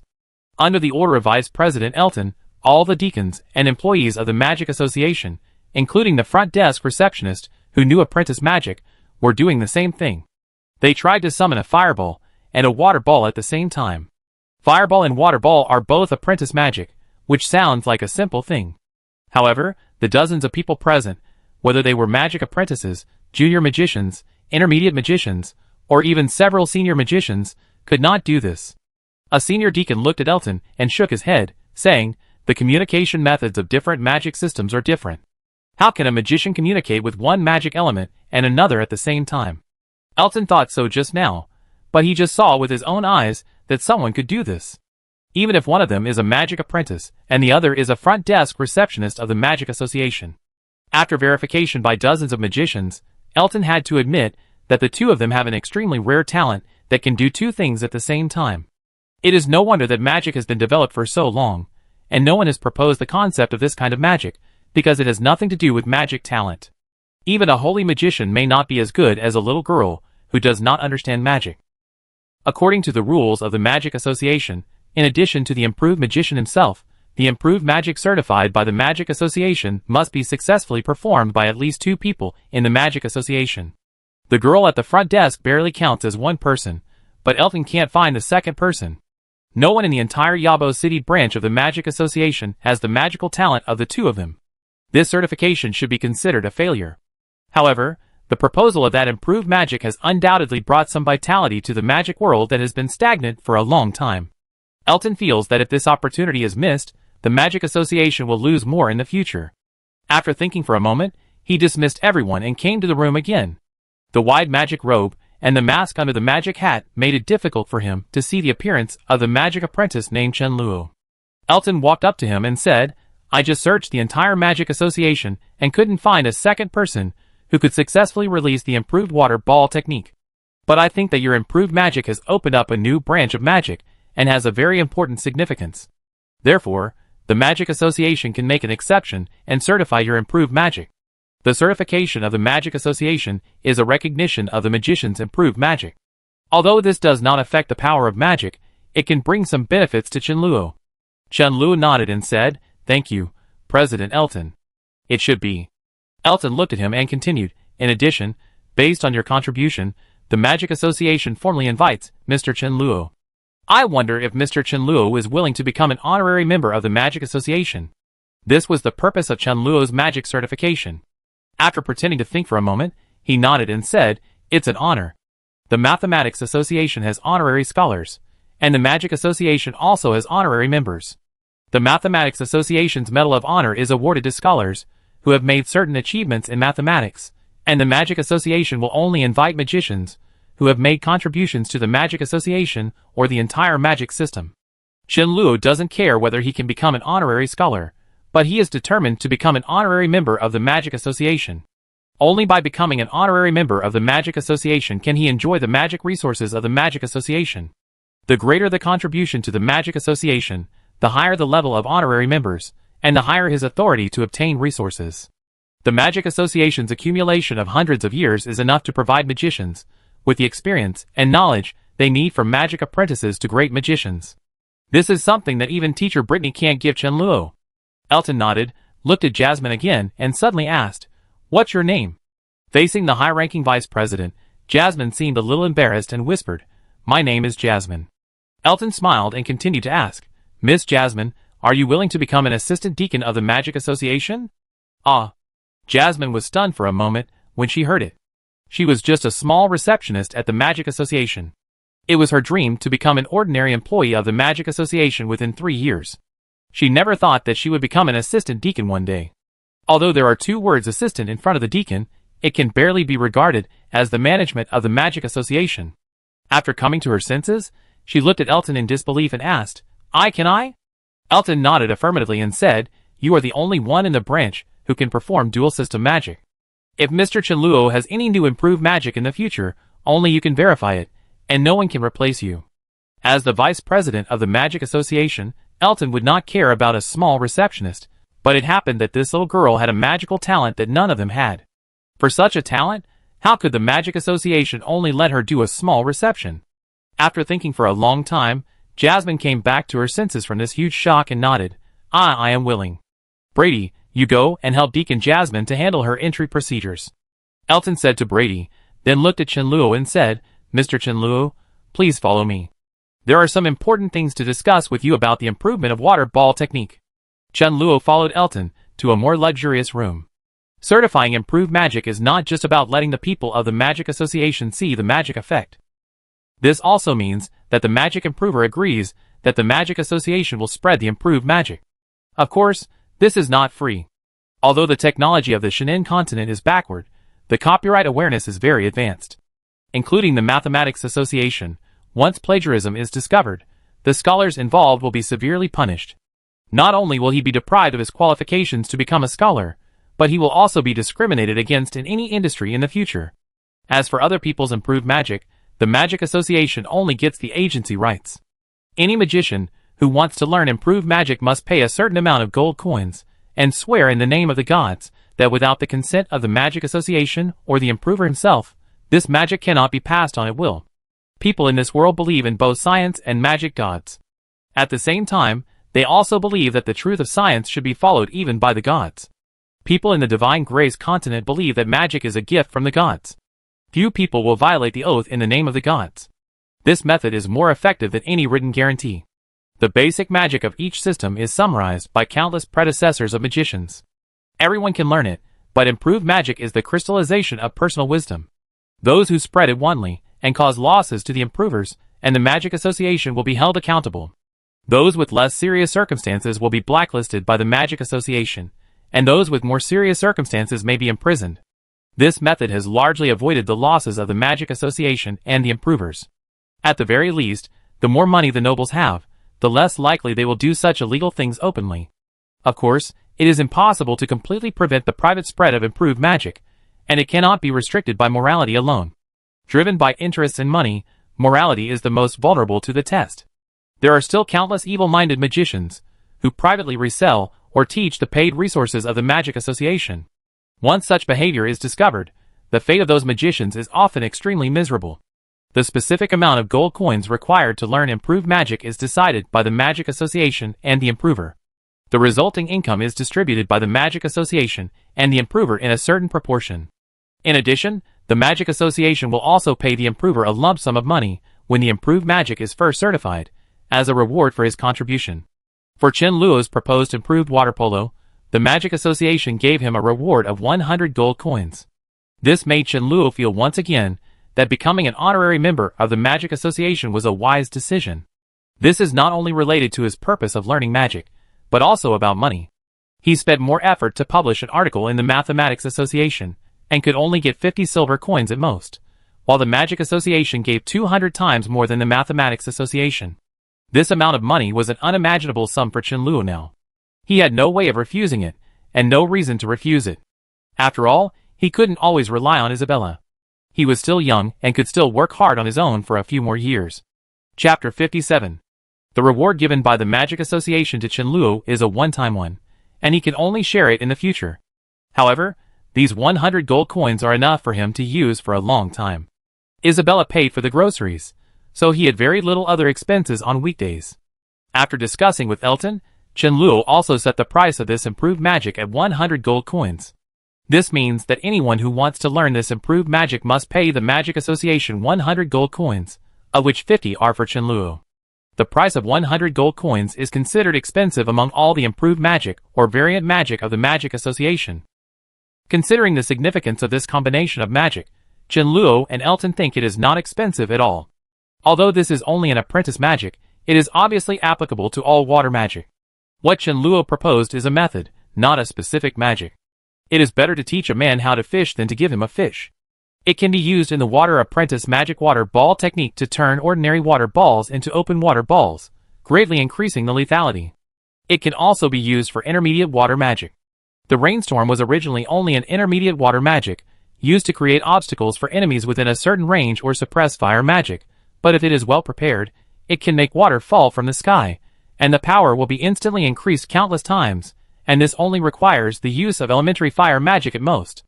Its biggest flaw is that if you want to learn it, you need to have some special talent. Elton looked at Chen Luo and shook his head. This kind of combination magic requires extremely high talent. I'm afraid few people will buy it. Elton's words make sense. The flaws of combination magic are huge. Once the description is too detailed, who will spend this money? Improved magic is the way the Magic Association makes money. If no one buys it, it means that the Magic Association cannot make money. If the Magic Association cannot make money, then Chenluo naturally cannot make money either. Chenluo thought about it, looked at Elton, and said, I have an immature idea about this problem. Considering that describing this kind of magic in too much detail would reveal the core secrets, Elton accepted Chenluo's proposal, and did not describe this kind of combined magic in detail. Instead, he added a line of comments after a kind of improved magic that greatly improves the power of water magic. This type of improved magic has special requirements for the magician's talent. Please purchase carefully. Once sold, no refund will be made. The final right of interpretation belongs to the Magic Association and Mr. Chenluo. Elton looked at Chenluo with admiration and praised, Mr. Chenluo is still thoughtful. Elton's old fox vision made Chenluo feel that he was working with the Magic Association to cheat money. He shook his head, and threw this idea out of his mind. He proposed a new branch of magic, opened up a new path for magic, was a promoter of magic progress, and was the founder of combined magic. The significance of this cannot be measured with gold coins. After discussing these details, Elton looked at Chenluo and said, the certification of improved magic still requires a few procedures. Please wait here for a moment, Mr. Chenluo. Chenluo couldn't wait for the content on the second floor of the Magic Association library and asked, can I check the information on the second floor of the association library now? Elton nodded, of course. Becoming an honorary member of the Magic Association will allow you to access the resources on the second floor of the library. For the third floor and above, you need a higher membership level. The upgrade of the honorary membership level cannot be completed by charging money, but can only be obtained through contributions. However, for Chenluo at present, the first level membership is enough. The certification of the magician level requires the verification of the magician's identity, but the certification of improved magic does not require it. Many magicians are unwilling to reveal their true identities, and the Magic Association will not delve into it.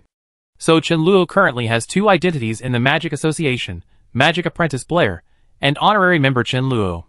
He got his own 100 gold coins from Jasmine, and also received the membership badge of the Magic Association. Now Jasmine is already the assistant deacon of the Magic Association. She stood beside Chenluo and smiled and said, Mr. Chenluo, I will take you to the second floor. Under the guidance of Jasmine, Chenluo came to the second floor of the library. There are also 4 bookshelves in the lending room on the second floor, but the bookshelves are obviously smaller, and there are fewer books on the bookshelves. There are only a few people next to the 4 bookshelves. The first floor is only for magic apprentices. Only honorary members can enter the second floor. Here, you can find the information needed by junior magicians. Chenluo skipped the elementary magic books of various departments. With his current strength, he can't cast elementary magic, so it's useless to read them. A way to compress fireballs. A technique to transform into water ball. 2 fire variant magics that quickly improve mental power.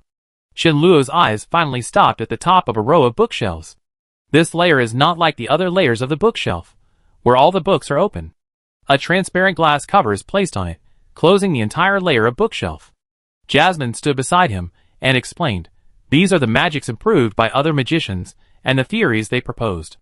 The improved magic of Mr. Chenluo will also appear here in the future.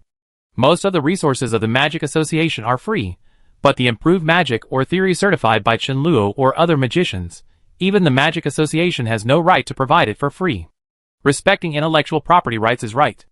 Fortunately, Chenluo's pockets are now more bulging than ever before, and he doesn't care about a few gold coins.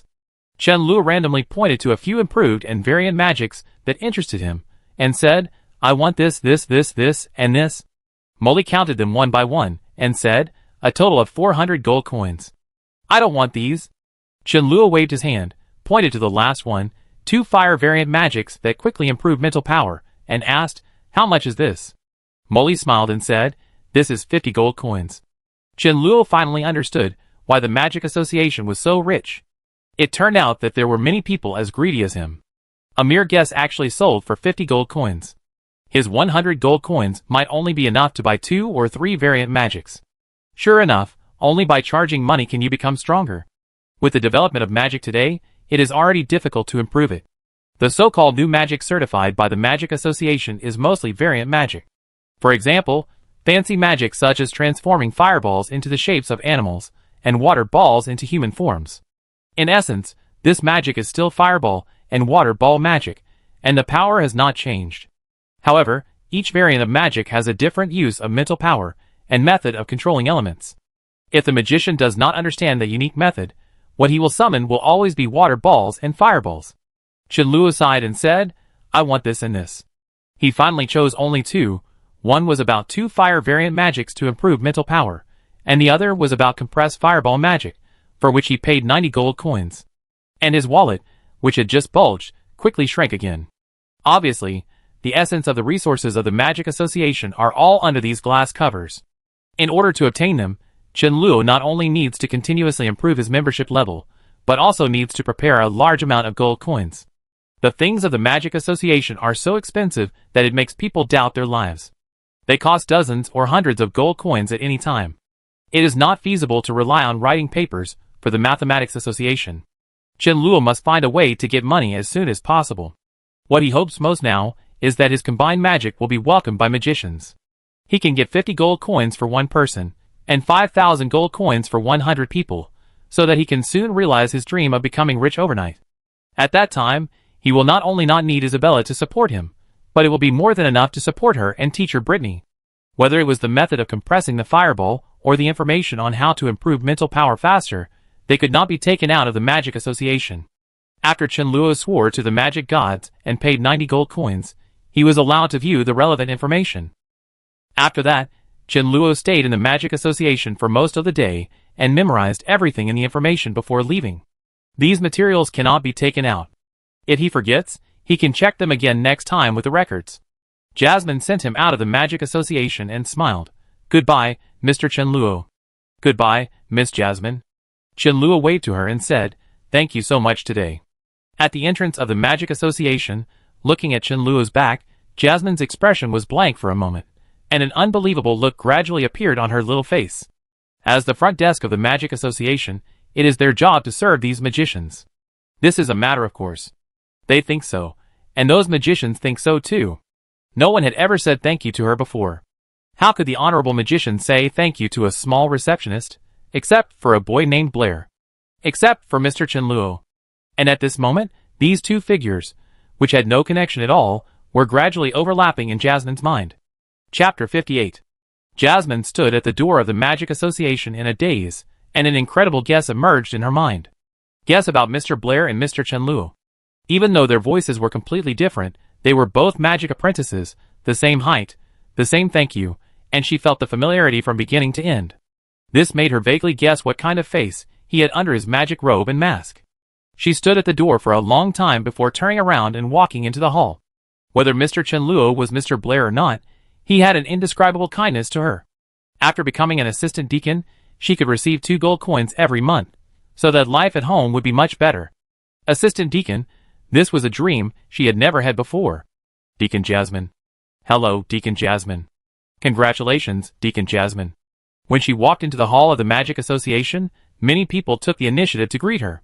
These people included her friends, who worked at the front desk, and formal employees, who had never had to look at them straight in the eye before. Jasmine greeted everyone with a smile. When she saw the timid eyes of the 2 reception girls, she said with a smile, Eve, Connie, what's wrong with you? Don't you recognize me? When they saw the familiar smile and heard the familiar voice, the 2 girls mustered up the courage to run up and started chattering. Sister Jasmine, have you really become an assistant deacon? Sister Jasmine, what's going on? Assistant deacon, even more powerful than Bella's uncle. He, with Sister Jasmine here, who will dare to bully us in the future. Not far away, Bella hid in the counter, looking in the direction of Jasmine and others, her face full of regret. She regretted relying on her uncle, who was a formal employee, to bully Jasmine and others. She regretted her arrogant attitude towards the magic apprentice even more. Obviously, Jasmine was able to change from a front desk receptionist to an assistant deacon with a higher level than her uncle because of the magic apprentice. If it was herself who received the magic apprentice at the beginning, then she should be the assistant deacon now. Bella's regret was beyond words. The only thing she could do was to quit this job as soon as possible and leave here. In the Magic Association, the revenge of an assistant deacon was unbearable for her. Not to mention her, even her uncle could not bear it. Qianluo walked out of the Magic Association, found a remote street, changed his clothes back, and confirmed that no one was following him. Then he walked out of another alley, and walked towards the academy. This trip to the Magic Association was very successful and basically achieved his goal. The only thing that was beyond his expectation was that even if he became an honorary member of the Magic Association, he had to keep spending money to get more resources.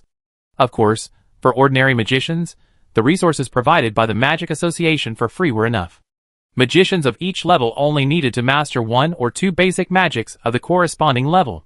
It would be a waste of time to be greedy.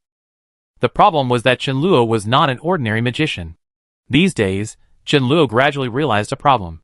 The difference between him and the magicians of the Divine Grace continent in releasing magic seemed to be not only that he did not need spells and gestures. In other words, he doesn't need spells and gestures, it's just a superficial appearance. The magicians of the Shenin continent use spells and gestures to cast magic, which is more like a prayer ritual. Through this ritual, they pray to the gods and beg for the ability to communicate with magic elements, so as to cast magic. And Qianluo is in order. He doesn't need to pray to the gods, and can directly use the magic elements. This is the fundamental reason why he doesn't need spells and gestures. This question once puzzled Qianluo. Is it really because his soul is foreign, and foreign monks are good at chanting? For other magicians, although magic elements are controllable, the process is much more difficult, which means that every time they learn a new magic, they have to spend a lot of time and energy. It takes a lot of time to learn the basic magic of each level to perfection. Spending time to learn those variants and improve magic that do not increase the power significantly is a waste of time. However, for Qianluo, magic elements are just something that can be used immediately. As long as he knows how to use his mental power, it won't take him long to learn new magic. In this case, without affecting his promotion, he would certainly have to learn a few more magics. After all, it is better to have more skills. Who knows if those seemingly useless variant magics will be of great use at some point. In addition, the method of quickly improving mental power that Qianluo just bought is also closely related to these variant magics. The growth rate of a magician's mental power, in addition to being related to talent, has only one way to meditate hard. However, in the course of magic development, some magicians unexpectedly discovered that when learning new magic, the growth rate of mental power is much higher than when meditating. This means that learning new magic can help magicians break through the bottleneck of mental power. In principle, the same is true for the promotion of magicians. When the mental power of magic apprentices reaches a certain level, and they are promoted to junior magicians, they must learn at least one junior magic. In this process, their mental power will have a qualitative leap. The same is true for junior magicians to intermediate magicians, and intermediate magicians to senior magicians. This method of quickly improving mental power is based on the principle of magician promotion. Although learning variant magic of the same level does not improve mental power as fast as upgrading magic, it is much faster than simple meditation. Of course, this method also has great limitations. After all, it is not easy for magicians to learn magic. It is possible that a basic magic needs to be learned for several years before it can be fully mastered. How can they have time to learn other magic? Moreover, what is the use of learning more variant magics with similar power? It is better to master a basic magic and upgrade it to the full level. After all, the magician's promotion is tested by the power of magic rather than the number. Learning 10 variant magics is far worse than upgrading the single fireball of basic magic to 10. So most of the time, they regard this as an auxiliary method.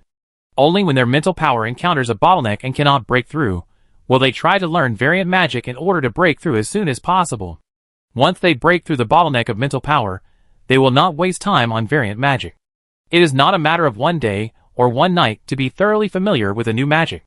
However, for Qianluo, this is indeed a shortcut to improve his spiritual power. The magic elements that other magicians need to communicate through prayer rituals are like his own sons. If he lets them go east, they will go east. If he lets them go west, they will go west. In principle, as long as he knows how the spiritual power changes, there is no magic that he cannot learn in a short time. Those pages of information not only describe in detail the principle of quickly improving spiritual power, but also include 2 variant magics. One is the Firebird spell, and the other is the Chain Fireball, both of which Qianluo can learn during the Magic Apprentice stage. Today's trip to the Magic Association was a huge gain. Qianluo left school in the morning, and it was almost dark when he came back. I don't know why.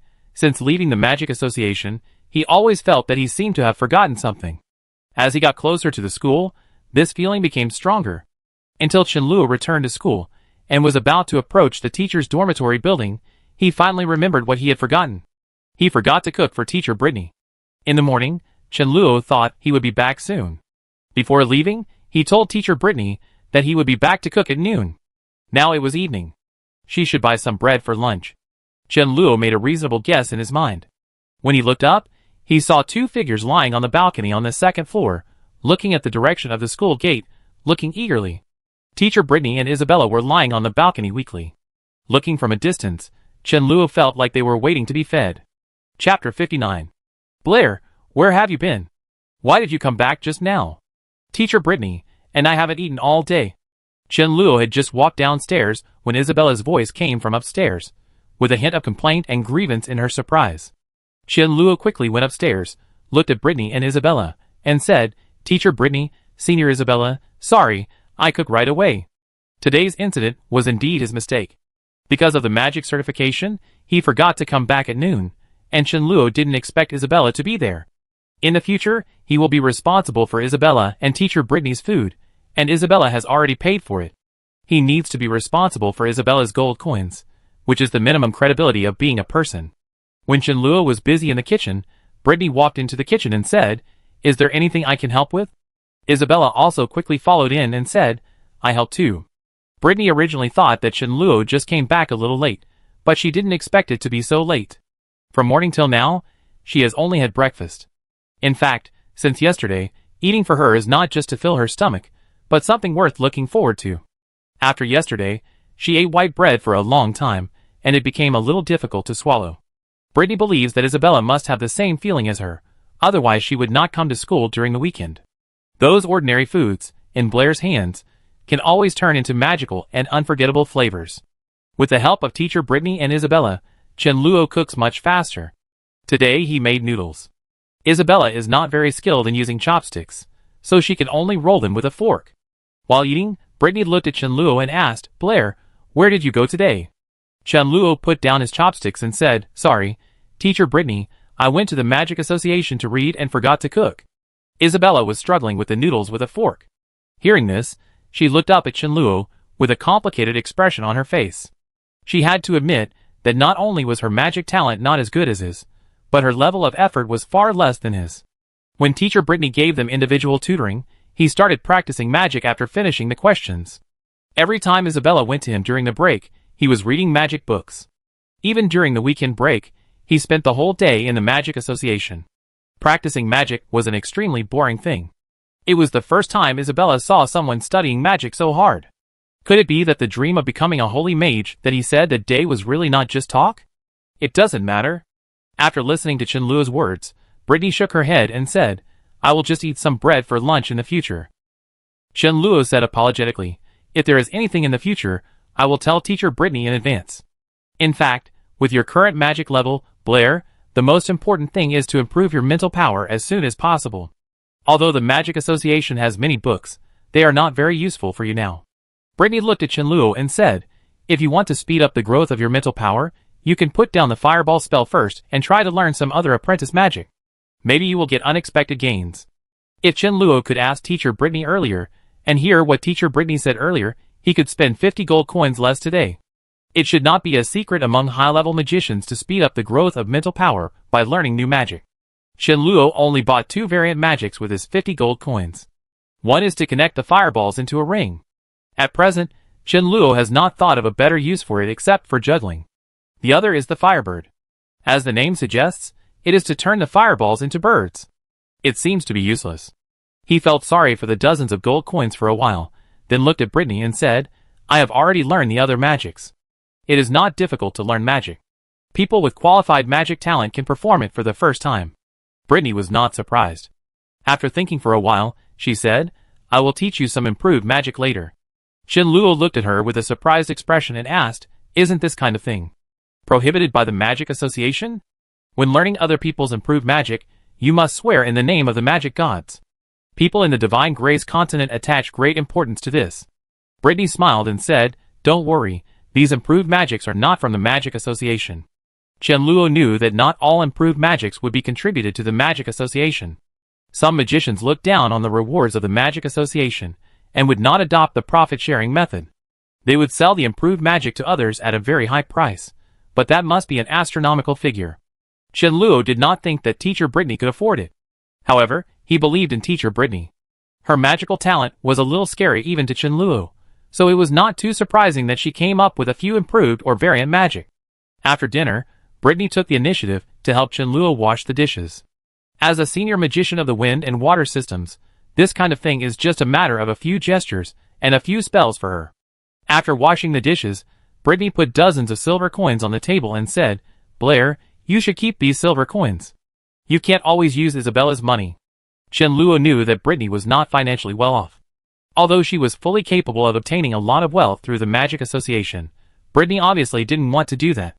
Chenluo did not refuse this. Based on her understanding of Britney, she would not even want the Edwin Award, and she would definitely not enjoy all this with peace of mind. After all, if it were Chenluo himself, he would not be willing to accept Isabella's support. After dinner, it was completely dark. Isabella did not plan to go home today, but slept with Britney. As early as half a year ago, she was a student of teacher Britney. After dinner, she changed into a loose pajamas from teacher Britney's bedroom. It was obviously not the first time she slept here. Chenluo went straight back to his room and prepared to practice several variant magics obtained from the Magic Association today. He put the Firebird spell and the Chain Fireball aside first, summoned a fireball out of thin air, and prepared to compress it with mental power. Compress Fireball spell is another variant magic he obtained today. It compresses the original Fireball spell based on the Fireball spell. This process is a training of mental power, which can make mental power more condensed. Compressing fireballs sounds simple, but it is actually not easy. The compression of the fireball technique cannot be done directly through mental power, but requires the mental power to vibrate at a fixed frequency or frequency range. In fact, the same principle applies to the communication of magic elements, including various variant magics. Under different vibration frequencies of mental power, magic elements will have different forms, either compressed and condensed, or expanded and diffused, which is a bit similar to resonance, but not that simple.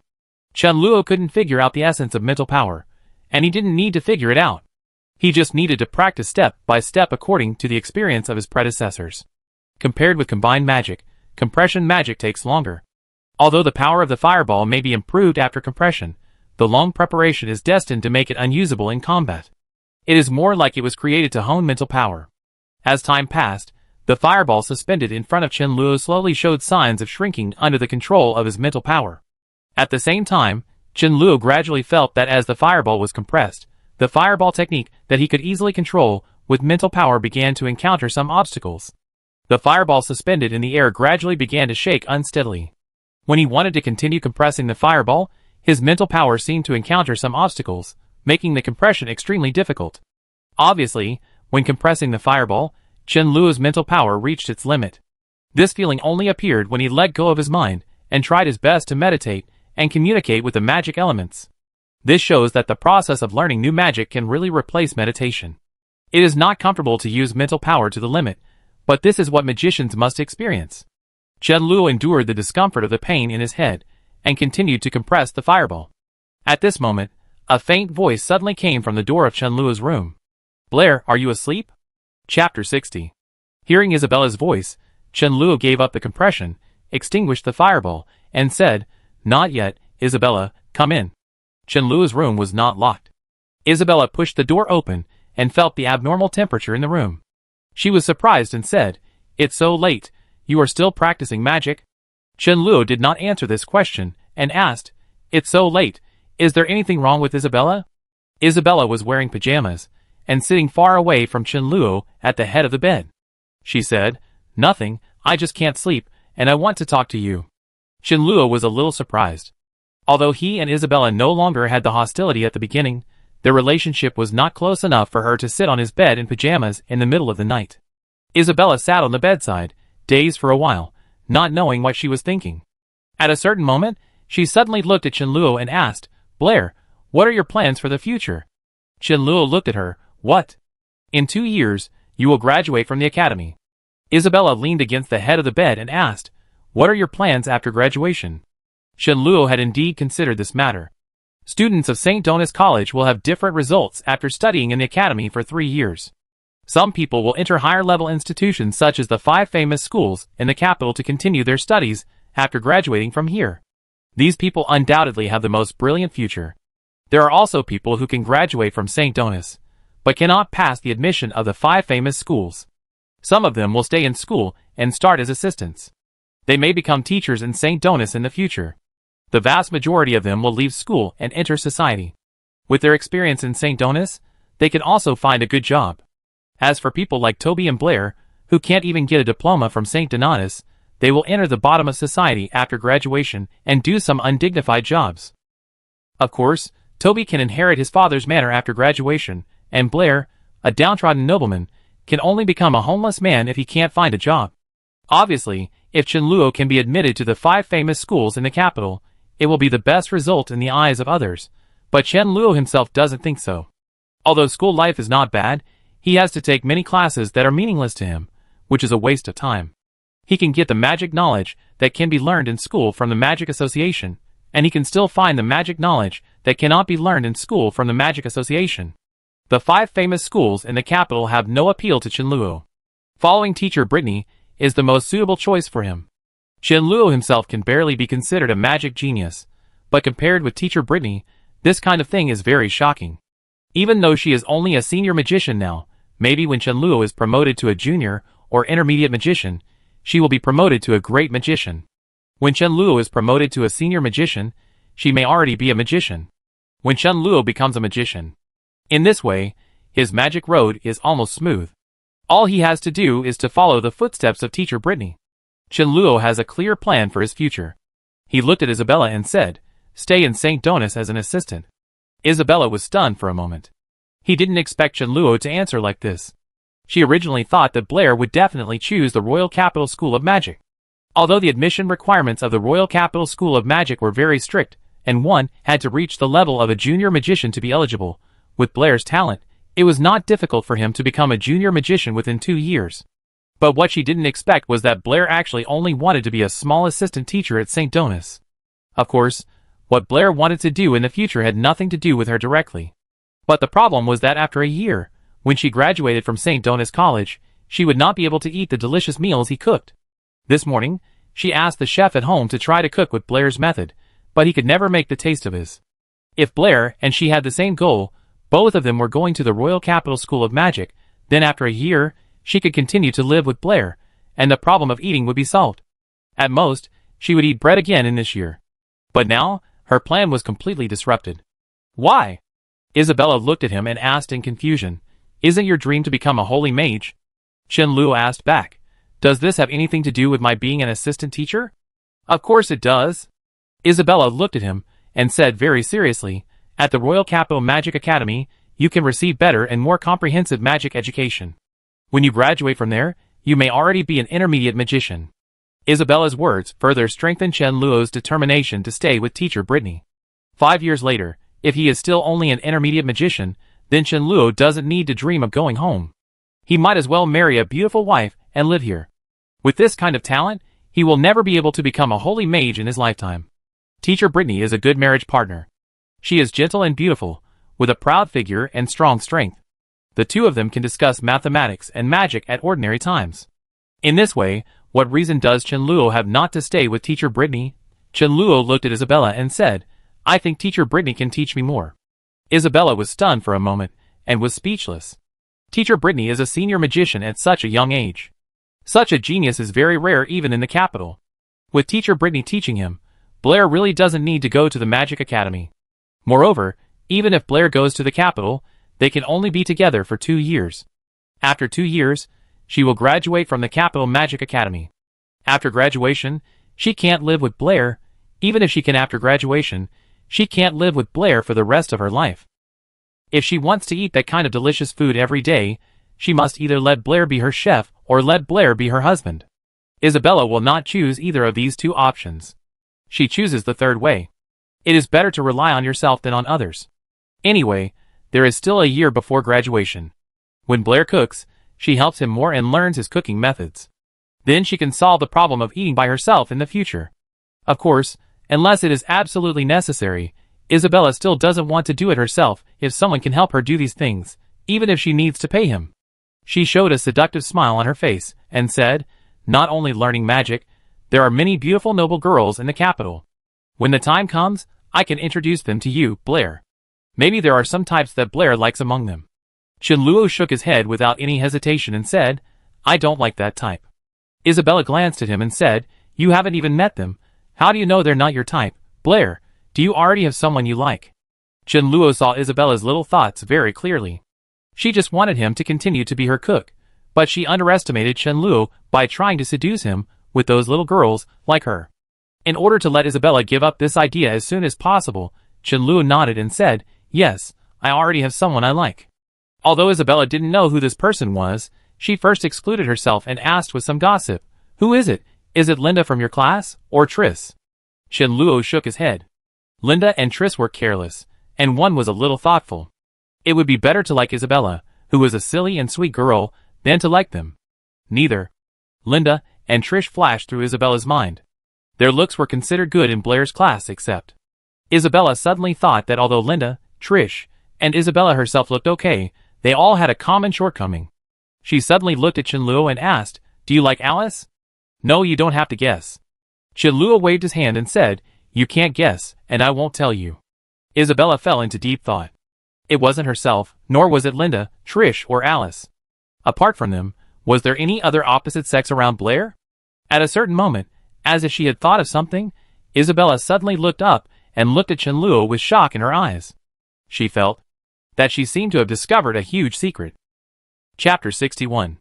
Isabella's plan failed, and she went back to sleep with a heavy heart. Chenluo did not practice compression magic anymore.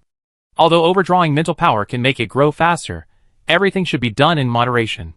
There are many magicians who have become crazy and stupid because of sequelae due to overdrawing mental power. He simply washed up and went to bed. Sleeping can replenish energy very well. After meditating every night, Chenluo's mental power is slightly overdrawn, and he can fall asleep in a very short time. In the small bedroom, Chenluo has fallen into a deep sleep, but in the other bedroom separated by a wall, Isabella is more awake. Abandoning a bright future, not going to the Royal Capital Magic Academy, but choosing to stay in St. Donis as a small assistant, normal people would not make such a choice. Unless he has some purpose. Blair had no interest in the noble ladies in the capital, and he just admitted that he already had someone he liked. Could it be that this was the reason he chose to stay in St. Donis? If so, the person Blair liked must also be in St. Donis. The girls who had contact with Blair, including Isabella herself and Alice, were all denied by Blair, and he was sure that he couldn't guess it. Isabella's brain was working fast, and combined with various clues, she finally came to a conclusion that shocked her. Could it be that the person Blair liked was teacher Britney? As soon as this thought appeared in Isabella's mind, it was out of control, and she instantly remembered more things. What she and Alice have, Britney has, and what she and Alice don't have, Britney has. Isabella can confidently say that she is a little prettier than Alice, but if it's Britney, her confidence will disappear without a trace. What's more, at the academic salon that night, she heard with her own ears that Blair thought Britney was the most beautiful woman in St. Donatus College. That's not all. Douglas coveted the Edwin Award, and Blair insisted on giving it to Britney. When Britney was in trouble, he took the initiative to stand up and help Britney out. He also made such delicious food for Britney every day. Once is a coincidence, twice is a coincidence, it is impossible that every time is a coincidence. All kinds of coincidences combined together completely confirmed Isabella's thoughts. Blair became Britney's student, definitely not to learn math and magic. Britney had changed into pajamas, looked at Isabella, who was sitting cross-legged on the bed in surprise, and asked, Sasha, aren't you going to bed yet? Oh, I go to bed soon. Isabella slowly got into bed, secretly glanced at Britney, and saw her delicate face and perfect figure up close, and a very absurd idea came into her mind. If she was Blair, after seeing a woman like Britney, she probably wouldn't like her and Alice. Since he started working, Chenluo got used to getting up early. He got up very early today again, went out to exercise for a while, and then came back to make breakfast for 3 people. When he was hesitating whether to wake up Britney and Isabella, the door of their bedroom had been opened from the inside. Teacher Britney did not wear pajamas this time, but changed clothes with Isabella. She walked out of the room, looked at the rich breakfast on the table, and said a little embarrassedly, Blair, you got up so early, we were going to help you together. I'm used to getting up early. Chenluo smiled and said, Teacher Britney, Senior Isabella, please sit down and eat first. The meal was very quiet, mainly because Isabella not only did not speak, but also glanced at Chenluo and Britney from time to time. At a certain moment, Britney finally couldn't help wondering and asked, Isabella, do you have anything to say to us? No. Isabella shook her head decisively, lowered her head, and began to eat seriously. After eating, Isabella took the initiative to take the responsibility of washing the dishes, and Britney called Chenluo to the desk. I have some ideas about the last 9 bridges problem. I wanted to discuss it with you that night, but that incident delayed me. Britney looked at Chenluo and said, in the process of solving the 9 bridges problem, you proposed a new mathematical method. This method only considers the positional relationship between objects without considering their shape and size, thereby converting real problems into simple geometric figures for solution. This seems to be an idea that has never been seen in the history of mathematics. The mathematical world of Shannon continent certainly does not have the idea of topology. In another world, the idea of topology only began to sprout in the 19th century and almost penetrated into the entire modern mathematics. Later, it became one of the 3 pillars of modern mathematics. Britney handed a few drafts to Chenluo and said, this idea is very clever. The 2 difficult mathematical problems offered by the Mathematical Association can be easily solved using this method. I think it can form a new branch of mathematics. Chenluo looked at the manuscripts filled with calculations, and couldn't help sighing in his heart. Teacher Britney always said that he was favored by the goddess of wisdom. If Chenluo was only favored by the goddess of wisdom, then she was the biological daughter of the goddess of wisdom. What Teacher Britney lacked was only advanced knowledge. In terms of real mathematical ability, Chenluo was far inferior to her. Before today, Chenluo always felt that it was a waste to study mathematics with her magical talent. Now it seems that her achievements in mathematics are not necessarily lower than magic. Britney looked at Chenluo seriously and said, I can feel that this kind of thinking has great potential in mathematics. If it can really become a new branch of mathematics, Blair, you are the founder of this branch. You will become a great scholar because of this, and your ideas will influence all future mathematical researchers. Chenluo said helplessly, I just solved the 9 bridges problem. Teacher Britney applied this idea to a wider field. The founder of this branch should be Teacher Britney. This time, he said what was in his heart. Although he has a knowledge reserve that no one in the world has, Chenluo really doesn't have the ability to improve and establish a branch of topology. After all, he is not a mathematics major. After Chenluo finished speaking, Britney was silent for a moment, looked at him, and asked, Blair, why do you always give these honors to me? Because of love. Isabella had finished washing the dishes and sat on the sofa, saying silently in her heart.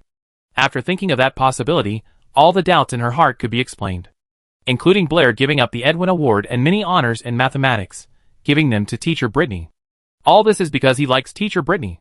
Chenluo thought for a moment and said, because this doesn't belong to me, this is Teacher Britney. No. Britney shook her head and interrupted Chenluo, saying, because you don't like math? You don't care about the Edwin Award, you don't care about the Medal of Honor. Your dream is not to become a great scholar. She looked at Chenluo calmly and said, becoming a great magician, or even a holy magician, this is your real dream, right? Britney looked into Chenluo's eyes and continued, so, you follow me not to learn math, but to learn magic. Blair, am I right? Chenluo and Britney looked at each other, and finally sighed and said, I'm sorry, Teacher Britney, I deceived you. Britney looked at her and said slowly, from now on, you are not my student. Isabella, who was sitting on the sofa, froze, with a nervous expression on her face. She wanted to say something, but stopped abruptly. This time was obviously not the time for her to interrupt.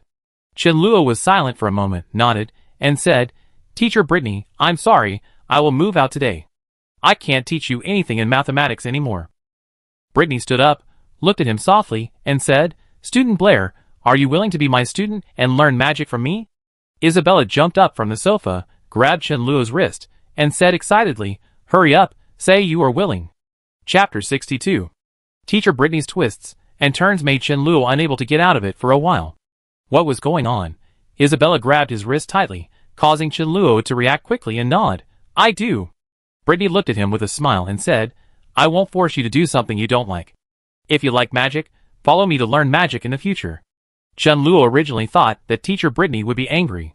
He had never expected that things would turn out like this. The real purpose of approaching Teacher Britney was exposed. Not only was she not angry, she was also willing to teach him magic. At this moment, Chenluo deeply understood that Teacher Britney not only had a broad mind, but also a broad mind. Britney looked at him and asked, Blair, what are your plans after graduating from St. Donis?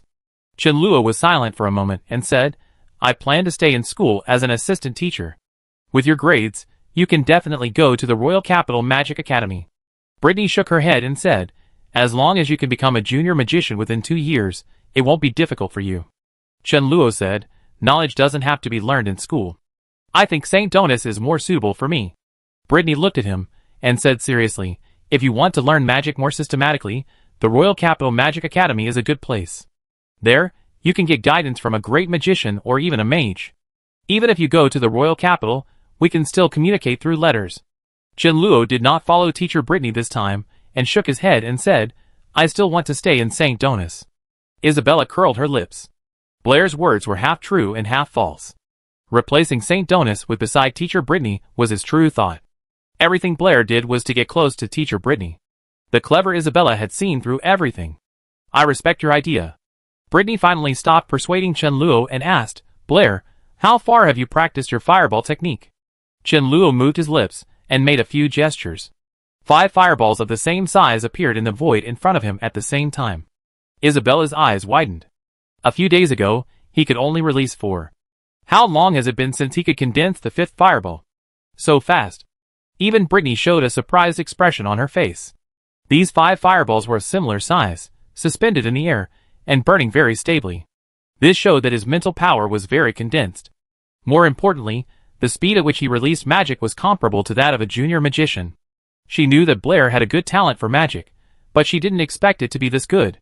You know, a month ago, he couldn't even cast a fireball. Your talent for magic is much better than I expected.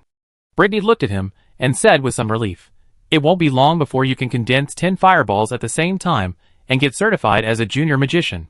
Chenluo hesitated for a moment, looked up at Britney, and said, I have some ideas about magic, and I would like to ask teacher Britney for advice. He finally decided to share the combination magic with teacher Britney. This kind of magic is useless to other magicians, but for Chenluo and teacher Britney, it is a brand new branch of magic. Teacher Britney's unreserved kindness to him made Chenluo feel a little ashamed, and he decided to be honest with her. Of course, Chenluo decided to keep the matter about the blue fireball in his heart. Britney nodded and said, go ahead. Chenluo stretched out his 2 hands, summoned a fireball and a water ball at the same time, and asked, can teacher Britney release multiple magics at the same time?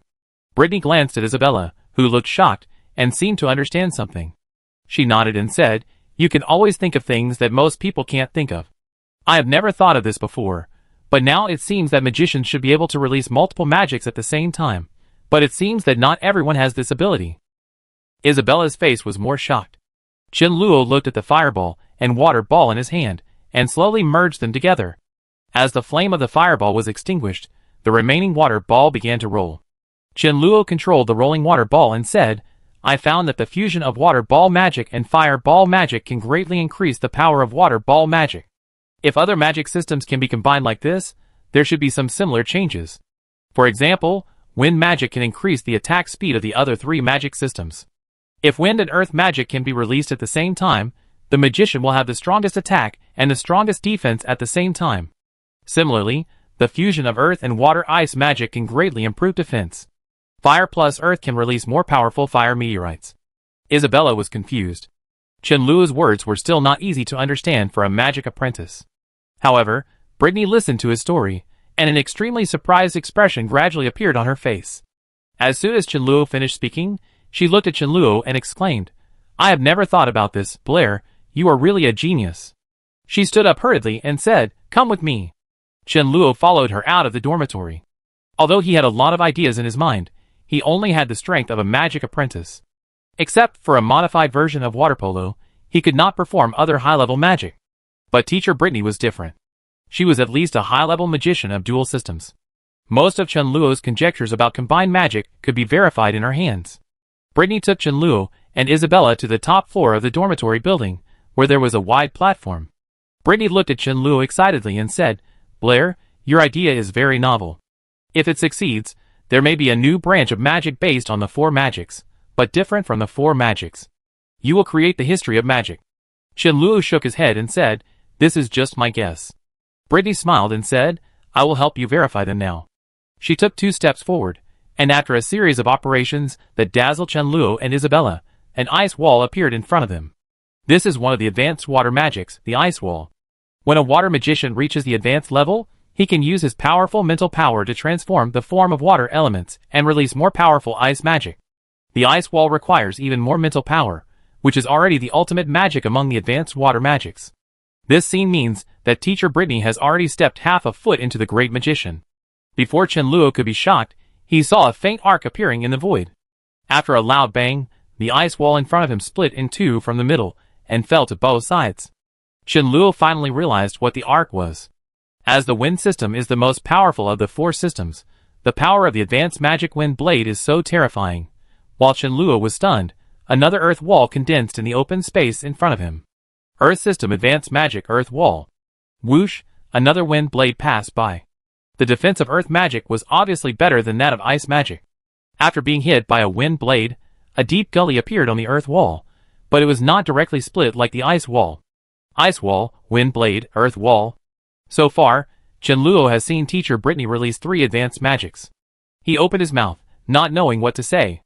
At this moment, teacher Britney made several dazzling gestures, and a wall of earth began to condense in front of her. Looking closely, it seemed that this was not an ordinary earth wall. Inside the wall, there were strands of transparent ice crystals crisscrossing, like the veins of the wall. Obviously, this was a combination of earth wall magic and ice wall magic. In the air, an arc-shaped wind blade condensed again. Bang! Another wind blade came over and chopped on the wall composed of dual magic, leaving only a shallow mark on it. Chen-Luo took a deep breath.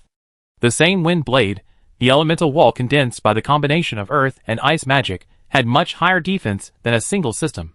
However, this was not the end. Before Chen-Luo could react, countless small holes suddenly appeared on the wall. Isabella and Chen-Luo only felt something whizzing past. Chen-Luo looked at the small hole on the elemental wall condensed by earth and ice magic, which was attacked by the ice cone technique, and couldn't recover for a long time. When the ice magic and wind magic are combined, the ice cone technique has the speed of wind blade, and its power is no less than that of bullets. This is the real power of combined magic. The result of the combined magic is already obvious. Just when Chen-Luo thought that teacher Britney would stop, an extremely thick flame dragon suddenly condensed from the void and hit the elemental wall fiercely. Fire advanced magic, fire dragon technique. Under the impact of the fire dragon, a large area of charred black appeared on the elemental wall, but it still stood upright. Chen-Luo and Isabella stood in the distance, looking at the scene that had become a mess after being destroyed by the 4 advanced magics, looked at each other, and swallowed their saliva at the same time. Chapter 63. In the early morning, the teachers who were still asleep in the teacher dormitory were awakened, and those who had already woken up were hiding in the corner of the room and trembling. Just now, the 4 magic elements around the dormitory building suddenly became extremely violent. Judging from the element fluctuations, it seemed that there were 4 high-level magicians fighting on the roof. The decisive battle between the 4 high-level magicians was enough to raise this dormitory building to the ground. Just when everyone was hesitating whether to escape from here as soon as possible to avoid an unexpected disaster, the movement on the roof suddenly disappeared, and everything returned to calm. A moment later, 4 figures appeared on the roof of the dormitory building from different directions almost at the same time. What happened here? Such a strong element fluctuation. Is there a high-level magician fighting here? The 4 vice presidents of St. Donis College looked at the mess on the roof of the dormitory building with serious expressions. Vice Dean Archer closed his eyes and murmured, "I feel the remnants of fire elements. Someone has cast high-level fire magic here. From the element trajectory, it should be fire dragon magic." Philip Howard, who also majored in the fire system, added to Archer's words. Vice Dean Hill majored in the water system. She closed her eyes and felt it for a moment, and said, "At least one high-level water magician has cast ice magic here twice." The last Vice Dean named Ivan released his mental power and said, "The earth and wind magic elements are also a bit abnormal. According to the element trajectory, it should be earth wall magic and wind blade magic." Akir showed an unbelievable look on his face and said, "In other words, there were 4 high-level magicians fighting here just now." The other 3 also looked confused and bewildered. Even if there were high-level magicians fighting, why did they choose this battlefield? Where were they now? They didn't know whether the other party was an enemy or a friend. The appearance of the 4 high-level magicians, especially the wind high-level magician, made the 4 people nervous immediately. The strength of the high-level magicians was too strong, enough to threaten the teachers and students in the school. Some time ago, there was also a crazy high-level magician of the fire department who burned an innocent tree in the academy. Today, 4 high-level magicians appeared in the school, which was a huge hidden danger for the teachers and students of St. Donis. Akir was silent for a long time before saying, "The academy has been a little unstable recently. It seems that we have to notify the dean as soon as possible." At the desk in the living room, Britney was using the method of permutation and combination to speculate all the combinations of the 4 magics and their possibilities. Chenluo and Isabella sat on the bed in his room, lost in some kind of contemplation, without saying a word. "Blair, did I see it right?" Isabella was the first to break the silence, and there was a strong sense of disbelief in her tone. Chenluo nodded and said, "That's right." He originally thought that teacher Britney was a dual-element magician, majoring in water and wind. Even so, she was already very remarkable. At her age, even if she was only a high-level magician of one element, she could be regarded as a genius among geniuses. I dare not say that there is no one like her. At least there are not many in the entire Luolan kingdom. A 21-year-old dual-element high-level magician can already leave her name in history. As for the 3 systems, there are not many such people throughout the history of magic. She studied 4 systems of magic at the same time, and at the age of 21, she was able to master each system to the advanced level of magic. This shows that she learned magic very quickly, and was very close to the magic elements of each system. She may be one of the most talented magicians in the history of the Divine Grace continent, just like Euler and Gauss in mathematics, Newton and Einstein in physics. A person favored by God, a genius, the darling of the gods, Chenluo could no longer imagine what words to describe her. This kind of talent can be called a miracle. She is basically the goddess of magic. What kind of teacher did he find? The most unbelievable thing is that such a genius with full magic talent actually dreams of becoming a mathematician. This is definitely a loss for the entire magic world, and Chenluo and Isabella can't understand it. But at the same time, a certain idea in Chenluo's heart became more firm than ever. From now on, he is Britney's man. No matter what happens, he will never, never, never, never leave teacher Britney, even if he has to cling to her. It has been a long time since a Saint Mage appeared in Shannon continent. If there is anyone who can become the next Saint Mage, this person must be teacher Britney. If Chenluo himself cannot reach this step, she is Chenluo's only hope. Chenluo lowered his head, his face showing hesitation, as if he was making a difficult decision. At first, he approached teacher Britney in the name of learning mathematics, just to learn magic. Having a senior magician to guide him can help him avoid many detours in magic. Although Chenluo's motives were not pure, teacher Britney really treated him as a disciple. She not only provided him with a place to live, but also took care of him in every way. After Chenluo confessed his purpose of approaching her, she not only chose to forgive him, but was also willing to continue teaching him magic. Whether she was naive or simple, Chenluo always felt guilty about her. Now she was not only a teacher who taught Chenluo magic, but also his hope. Whether for teacher Britney or for Chenluo himself, he hoped that teacher Britney would go faster and further in magic. Thinking of this, Chenluo stood up and walked out of the room. Britney was thinking, and when she saw Chenluo coming out, she stood up and said, "Blair, you have come up with a genius idea. It turns out that these magics combined together really have extraordinary power. It can even be used as an independent system." She looked at Chenluo and said very seriously, "Your current magic level is still too low. When you become a senior magician, you will know what significance your ideas have for the development of magic. I originally thought that your talent was in mathematics, but I didn't expect that your talent in magic is also shocking." Chenluo smiled embarrassedly and said, "Teacher Britney, I actually have another idea about magic." Britney looked at him in astonishment. The proposal of combined magic had already given her a great surprise. "I wonder if he has made any major discoveries."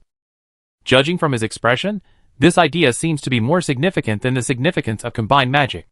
Chenluo looked at Britney and said, "Teacher Britney, since the 4 systems of magic can be integrated with each other, then whether magic elements and element impurities can also be combined to increase the power of magic."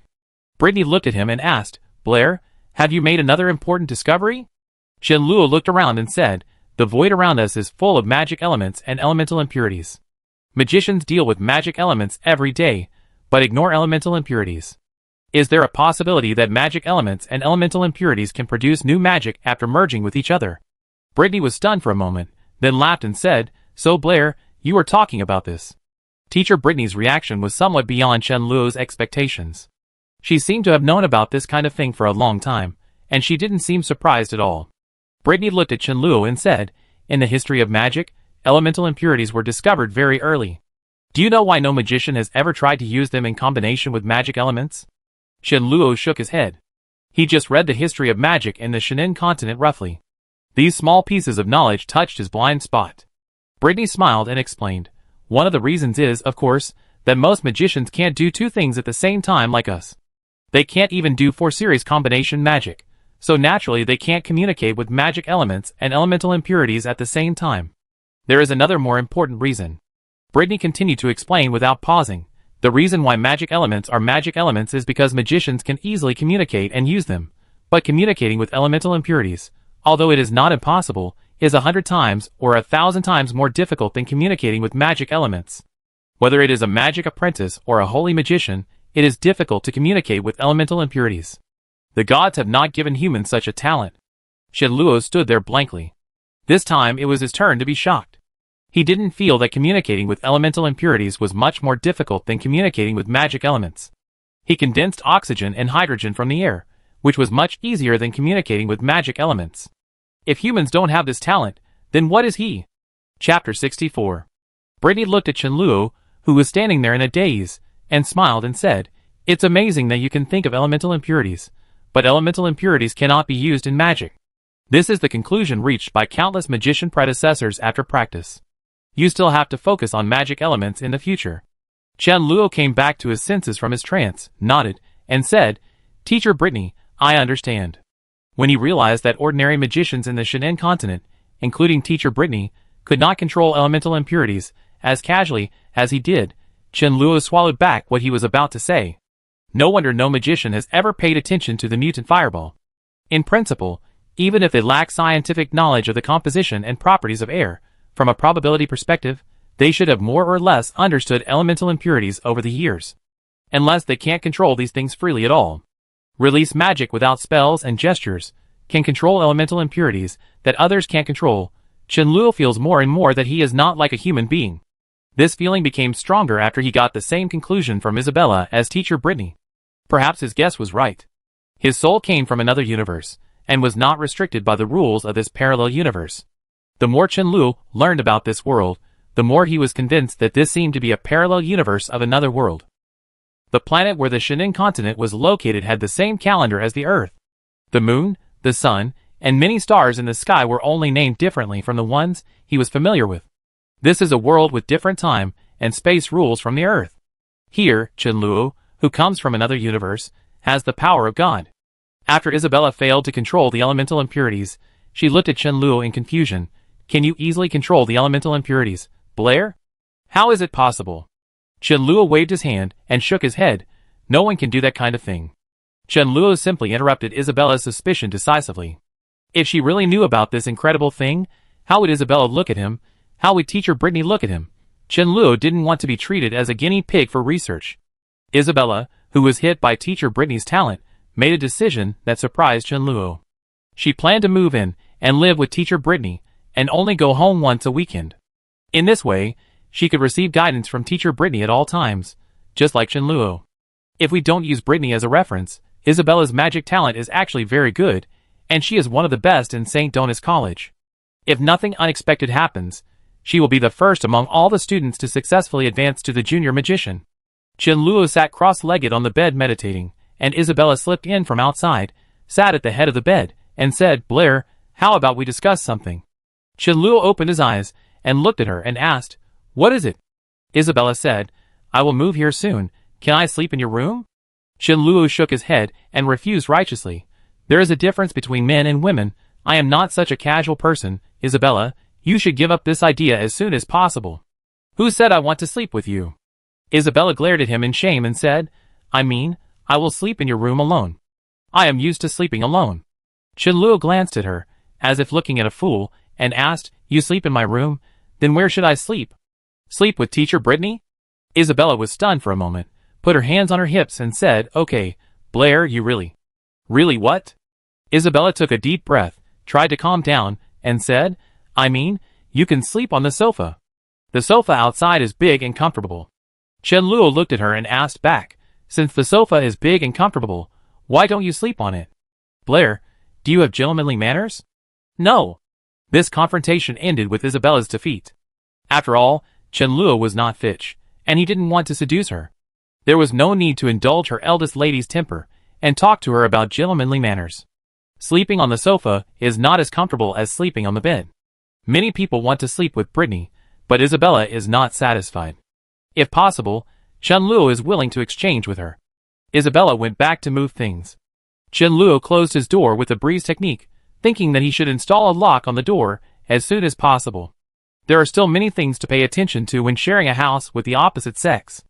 If Isabella or Britney walks in when he is changing clothes one day, Chunluo doesn't know whether he should be responsible for them or let them be responsible for him. After closing the door, he closed his eyes and fell into meditation again. During this period, except for classes and rest, Chunluo spent almost all his time on meditation. This level of effort was no less than when he was preparing for the college entrance examination. The road to becoming a holy mage is far away. Chunluo is not like teacher Britney, who can easily become a high-level magician of the Force system.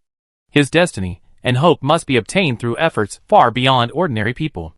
Learning magic is not difficult for him at all. There is also a real and feasible shortcut to improve his mental power. As long as he keeps learning new magic and constantly challenges the limit of his mental power, his promotion speed will be countless times faster than others. The only obstacle at present is that he lacks sufficient funds. The improved and variant magic of the Magic Association is not only not free, but also ridiculously expensive, costing dozens or hundreds of gold coins. Those improvers are as black-hearted as. This is also the crystallization of the wisdom and hard work of those improvers. It is not excessive to sell it for 100 gold coins. After all, knowledge is priceless. As one of the improvers, Chunluo suddenly felt that their hearts are not so black. A Firebird spell, a chain fireball, and a compressed fireball cost him a full 90 gold coins. With Chunluo's speed of learning magic, he will soon adapt to these three kinds of magic. At that time, he still needs to learn new magic to stimulate the growth of mental power. This is something that costs many times more money than eating, so he has to get some money as soon as possible. Isabella pushed the door open and walked in, handed 2 manuscripts written by teacher Britney to Chunluo, and said, "Blair, teacher Britney, and I will go back to move things. You help teacher Britney to send these 2 articles to the Mathematics Association." Chunluo nodded and said, "I know, I will go there in a while." Isabella's living in the school may need to be explained to teacher Britney and her family. Chunluo originally planned to go to the market in the afternoon, and it happened to be a good opportunity to help teacher Britney deliver the paper. Inspired by the 9 bridges problem, teacher Britney had the seeds of topology in her mind. Using the methods of topology, she solved 2 problems offered by the Mathematics Association. This was not a major achievement, but the Ravis puzzle and the 9 bridges problem were not available every day. Most scholars were promoted by slowly accumulating these small achievements. Soon after teacher Britney and Isabella left, Chunluo also locked the door and left the school. Compared with the Magic Association, the Mathematics Association was much more shabby. There was no spacious lobby on the first floor, and the main door of the association was not as good as the side door of the Magic Association. Walking into the main door, there was only a lonely counter, and there was no pretty receptionist inside the counter. There were only a few figures in the not-so-spacious hall. A young man lay listlessly on the counter. When he saw someone approaching the counter, he didn't even raise his head and said lazily, "Submit or reward." Put the submitted manuscripts on the counter. For reward, go upstairs and turn left to find Deacon Galen. Chunluo put the 2 articles on the counter and said, "Submit." Just as he was about to turn around and leave the Mathematical Association, the young man at the counter suddenly raised his head and said in disbelief, You are Mr. Blair." At this time, he no longer had the listless look just now, but looked at Chunluo with extremely admiring eyes and said in surprise, You are really Mr. Blair." Chapter 65. Blair? Blair who solved the mystery of Ravis. Blair who solved the 9 bridges problem. Blair who discovered that number, the devil Blair. The young man's voice was loud. Almost the moment he finished speaking, there was a commotion in the not-so-spacious hall.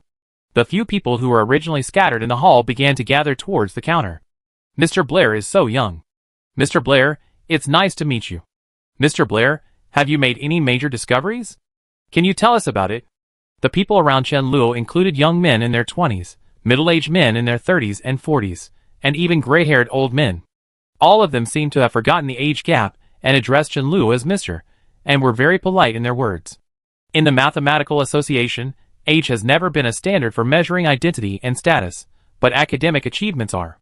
Not to mention his status as an honorary scholar, just as he is the pioneer of the concept of number, he can win the respect of all mathematical scholars, including great scholars. Although many people call him a devil, from the day when that new type of number was discovered, all those who study mathematics will remember this name. Qianluo was surrounded by people, and felt a little overwhelmed. Mr. Blair, Vice President Audrey is upstairs. I will take you upstairs. The young man solved Qianluo's troubles, picked up the 2 papers he had placed on the table, pushed through the crowd, and led Qianluo to the stairs. Although many mathematics enthusiasts wanted to talk to this young honorary scholar for a few more words, they all stepped back knowing that he had something important to do. I won't go up. Qianluo waved his hand and said, just help me pass these 2 articles up. Because of the discovery of irrational numbers, Calvin went to the capital. Qianluo and Vice President Audrey were not familiar with each other. He only knew that he was the Vice President of the Yabo City Mathematics Association, and had the cultivation of an intermediate magician. He was going to put down his things and leave, but as soon as he finished speaking, a surprised voice came from the stairs. Mr. Blair, have you discovered anything again? Qianluo looked at an old man coming down from upstairs and smiled. Vice President Audrey, good afternoon, I'm just submitting 2 papers for my teacher. Audrey smiled and said, Mr. Britney is also an honorary scholar, you can give me her articles directly. He took the 2 articles from the young man, opened them, and looked at them, and said in surprise, these seem to be the 2 coordinated. I didn't expect that the problem that would be rewarded was actually solved by Sir Britney. The method she used was somewhat similar to that used by Sir Blair to solve the 9 bridges problem. Is this a new branch of geometry? Qianluo nodded and said, my teacher is perfecting this theory. I hope you can work out the results as soon as possible. Audrey's smile became even brighter, and he said, mathematics still depends on young people like you to promote it. Qianluo exchanged a few words with Audrey, and said, Vice President Audrey, I have something else to do, so I go back first. Since Mr. Blair is in a hurry, let's go back first. Audrey nodded, looked at the young man, and said, Gar, next time Mr. Blair comes to the Mathematical Association, don't forget to take him to collect the bounty. Bounty? Qianluo, who had already taken half a step, turned around and asked, what bounty? Audrey was stunned for a moment and explained. The 2 questions that Miss Britney answered were rewarded by scholars, who asked the Mathematical Association to do so. According to the rules, Miss Britney can get 2 bounties. When you have time, remember to come to the Mathematical Association to collect them. Qianluo thought for a while, and said, I suddenly remembered that the matter was not so urgent. By the way, where can I collect the bounty? After a while, looking at the 30 gold coins in his hand, Qianluo finally understood that it was not that the academic industry was not profitable, but that he did not find the right direction. Publishing an article can only get a maximum of 50 silver coins, but solving a difficult problem that someone else put in the Mathematical Association to reward the answer can get at least 10 gold coins. Because the minimum reward for a problem offered by the Mathematics Association is 10 gold coins. The 2 problems solved by teacher Britney were offered a reward of 10 gold coins for one and 20 gold coins for the other. Some mathematics scholars or enthusiasts offer rewards through the Mathematics Association for problems that they cannot solve, but are eager to see the results. The reward for such a reward must not be less than 10 gold coins, and all will be awarded to the solver of the problem. If a problem is not solved for a long time, there may be scholars who will add to the original reward. The Mathematics Association has specially set aside an entire wall, and all the rewarded problems are posted on the wall. Qianluo looked at Audrey and asked, is there a reward for the Ravis puzzle? Vice President Audrey shook his head and said, there are too many scholars studying the Ravis puzzle. For so many years, people believed that there was no general solution to the Ravis puzzle, so no scholar was willing to offer gold coins for a reward. Qianluo asked unwillingly, what about the 9 bridges problem? Audrey said regretfully, although the 9 bridges problem has a generous reward, the premise is that a scholar has found a way to pass through the 9 bridges without repeating. Mr. Blair proved that the 9 bridges problem has no solution, so no one can get that reward. Although Qianluo was a little disappointed, he did not show it too obviously. After saying goodbye to Audrey, he turned and left. However, the direction he walked was not the direction of the gate of the Mathematical Association. He walked straight towards a wall. The Magic Association is like a bottomless pit. As long as Qianluo wants to obtain useful resources, he has to pour money into it. But as a poor student, how can he get so much money in a short time except being supported by rich women like Isabella and Alice? Moreover, with the black heart of the Magic Association, even if Qianluo hooks up with Isabella and Alice at the same time, they will squeeze out all the gold coins from them in a short time. Only by doing it yourself can you have enough food and clothing. Chen Luo does not want to choose comfort at the age when he should struggle, not to mention that he has found a way to make money. He walked to the front of the wall, stopped, and looked up. The wall was densely covered with math problems. Chen Luo took a rough look and saw that there were about 20 of them. The questions that can appear on the Mathematics Association's reward wall are naturally difficult, but there are many scholars in the Mathematics Association, and most of them will be solved by scholars soon. The ones left behind are the accumulation of the Yabo City Mathematics Association for many years. For so long, no mathematical researcher has solved or proved them. Either the problem itself is very complicated, or the conditions are insufficient, or the problem is wrong, which makes them stay on the wall. Chen Luo took a look and found that most of them were geometry questions. In fact, early mathematical research was also mostly focused on geometry. In addition to geometry, most of the branches and achievements of mathematics were established in modern times. Chen Luo's eyes slowly swept across the wall.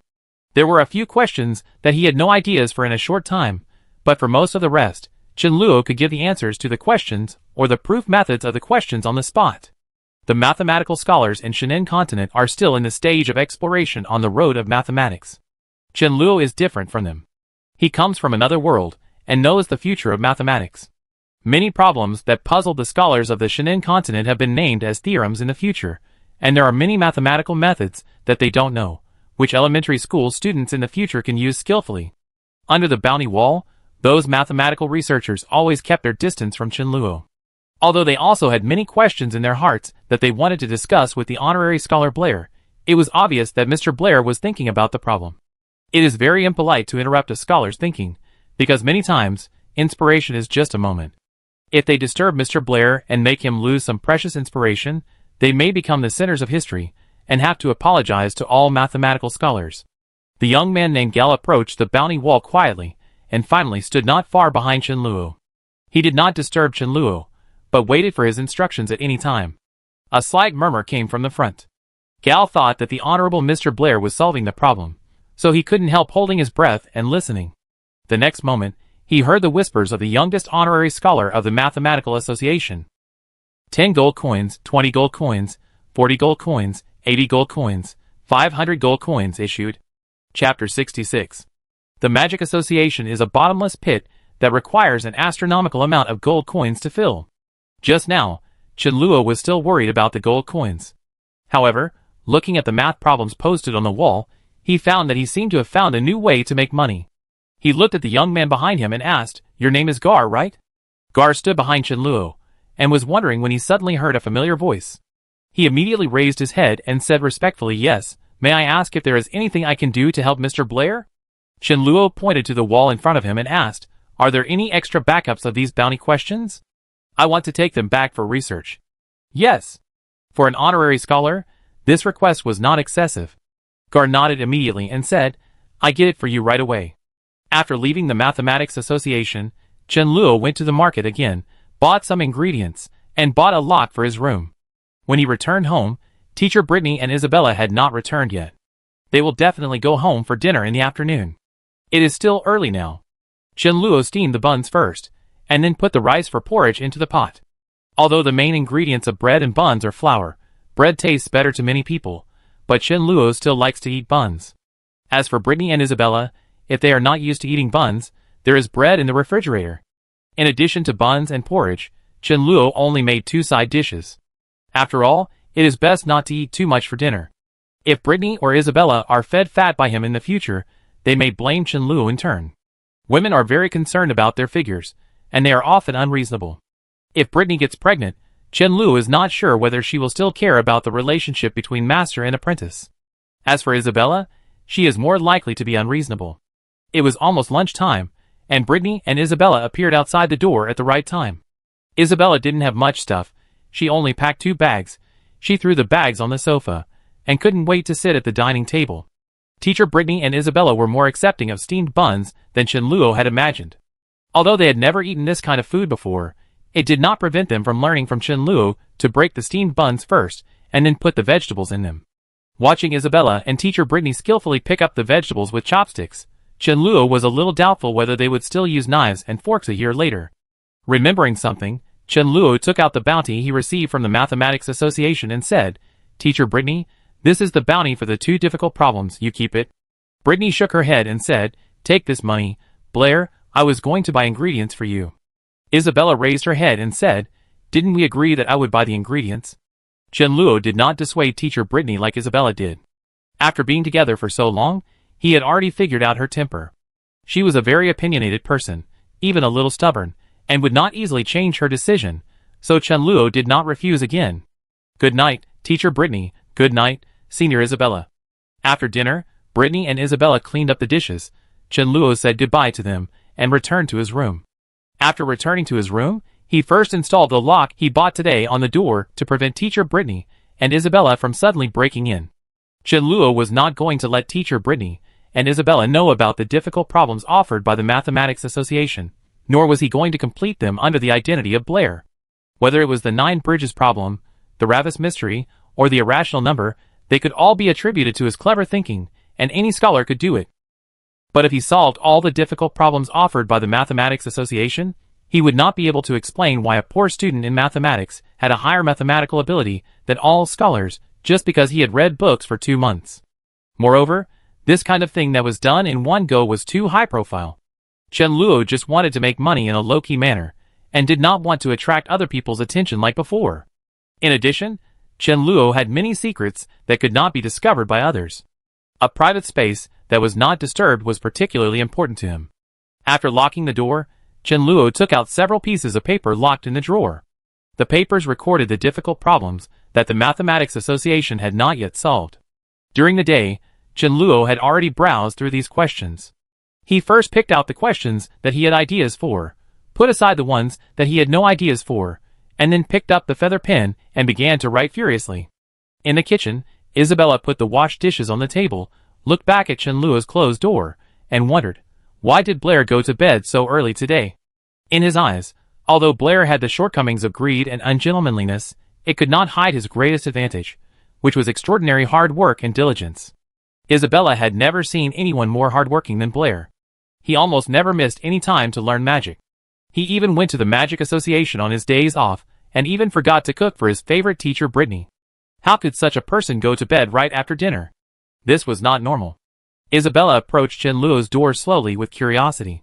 She moved to Chenluo's door and gently pushed the door, but the door did not open a little as she expected, but remained motionless. Isabella's face was more suspicious. Blair's room was not locked. It was just getting dark, and he hid in the room alone and locked the door. Could he be doing something bad in there? Isabella knocked on the door. After a while, Chenluo opened the door and looked at Isabella standing at the door and asked, "Is there anything I can do for you, senior sister Isabella?" Isabella looked into the room and asked, "Blair, what are you doing in the room alone?" Chenluo said, "I found a few math problems in the Mathematics Association today. I think they are quite interesting. I want to try to solve them." "What math problems?" "Let me see." Isabella walked slowly into Chenluo's room. It was still early for her to go to bed. She was a little bored and wanted to find someone to talk to. There were only 3 people here. Teacher Britney was a teacher after all. Isabella was a little uncomfortable in front of her. Although Blair was a little boring, if Isabella was asked to choose someone to chat with, Blair would be better. The only bad thing is that, after being with Blair for a long time, her pocket money always goes away very quickly. She picked up a geometry problem that Chenluo copied and sat at the bedside to read it. Chenluo didn't say anything and sat at the desk to continue solving the problem. Isabella is indeed very smart. In the talented St. Dona's College, she is also an excellent student with excellent character and academic performance. Under the guidance of teacher Britney, she often gets full marks in mathematics. However, she still has some delusions to solve that geometry problem. That seemingly simple geometry proof problem, although there are several ways to prove it, the simplest method also requires 8 auxiliary lines. At the same time, it must be applied to a geometry theorem that has not been discovered by mathematicians in this world. To prove this problem, you need to prove that theorem separately first. The proof problem of the Mathematical Association is not difficult, but the process is a little cumbersome. This hidden theorem is the difficulty of this problem. Chenluo spent 20 minutes writing the detailed proof process. After putting down the pen, she realized that there had been no sound behind her for a long time. She looked back and found that the paper was thrown aside by Isabella at some point, and she had kicked off her shoes and fell asleep wrapped in Chenluo's quilt. Chenluo ignored her, sorted out the solution process of the problem, put it in the drawer, copied it again, and thought seriously. Although these questions can only be regarded as classical questions in the early mathematics, the mathematical researchers at this time have already conducted in-depth research on geometry. Even in later generations, they can be regarded as the final questions of the senior high school entrance examination, which tests the student's real mathematical foundation. Only a very small number of top students can do it. Compared with the 9 bridges problem, these questions are more challenging for Chen-Luo, but fortunately, he has a rich knowledge reserve and knowledge that is ahead of the mathematical world by many years. Solving these questions is nothing more than spending a little more time. After an unknown amount of time, Britney knocked on the door, walked into the room, looked at the bed, and said in surprise, "Why is Isabella sleeping here?" Chen-Luo said helplessly, "She was just sitting at the head of the bed." Britney shook her head, picked Isabella up from the bed, and said, "Blair, you should go to bed early too, you still have classes tomorrow." Even if teacher Britney didn't remind him, Chen-Luo was ready to go to bed. Magic casting consumes a lot of energy, he must ensure enough sleep, and Isabella has already warmed the bed for him, and her body temperature is still in the quilt. If he doesn't go to bed, while the quilt is still warm, wouldn't it be a waste of her painstaking efforts? Chapter 67. Chen-Luo didn't sleep well last night. After sleeping with Isabella, Chen-Luo's quilt was full of her fragrance, which kept him awake until very late. However, he had to get up early in the morning to make breakfast, and then go to class after breakfast. Chen-Luo hadn't experienced this kind of high school life for a long time. For him now, it was really a waste of time. If he used the time for those miscellaneous classes to meditate or practice fighting skills, I believe his strength would improve quickly. After breakfast, Chen-Luo and Isabella went out together and separated at the door of the classroom. He walked into the classroom. There were already quite a few people in the classroom. Chen-Luo came to his seat and continued to solve the questions. Even for him, it would take some time to solve the bounty questions of the Mathematics Association. He solved 2 more questions that were a little easier for him, and Toby walked in slowly from the classroom door. He put down his school bag, sat in his seat, turned to Chen-Luo and said, "Blair, I've made up my mind. I'm not going to be a warrior anymore. I plan to go back and inherit my father's estate after leaving the academy." Chen-Luo nodded and didn't say much. If Toby chooses to be a warrior, as a friend, Chen-Luo will do his best to help him improve his magic and teach him how to fight. But if Toby just wants to inherit his father's estate and be an ordinary person, it is also his own choice, and Chen-Luo will not interfere. Before class was about to start, Linda and Trish, who were sitting in front of Chen-Luo, came late. Linda was outgoing and lively, and she talked a lot. After whispering about something with Trish, she suddenly turned around and asked Chen-Luo, "Blair, what are your plans after graduating from St. Donatus?" Isabella and Britney both asked him this question. Chen-Luo was calculating a problem and said without raising his head, "I think he will stay in the academy." "Ah?" Linda was obviously a little surprised and said, "I thought you would go to the Royal Capital Magic Academy. With your grades, you can definitely go there." Chen-Luo shook his head and said casually, "I still like it here."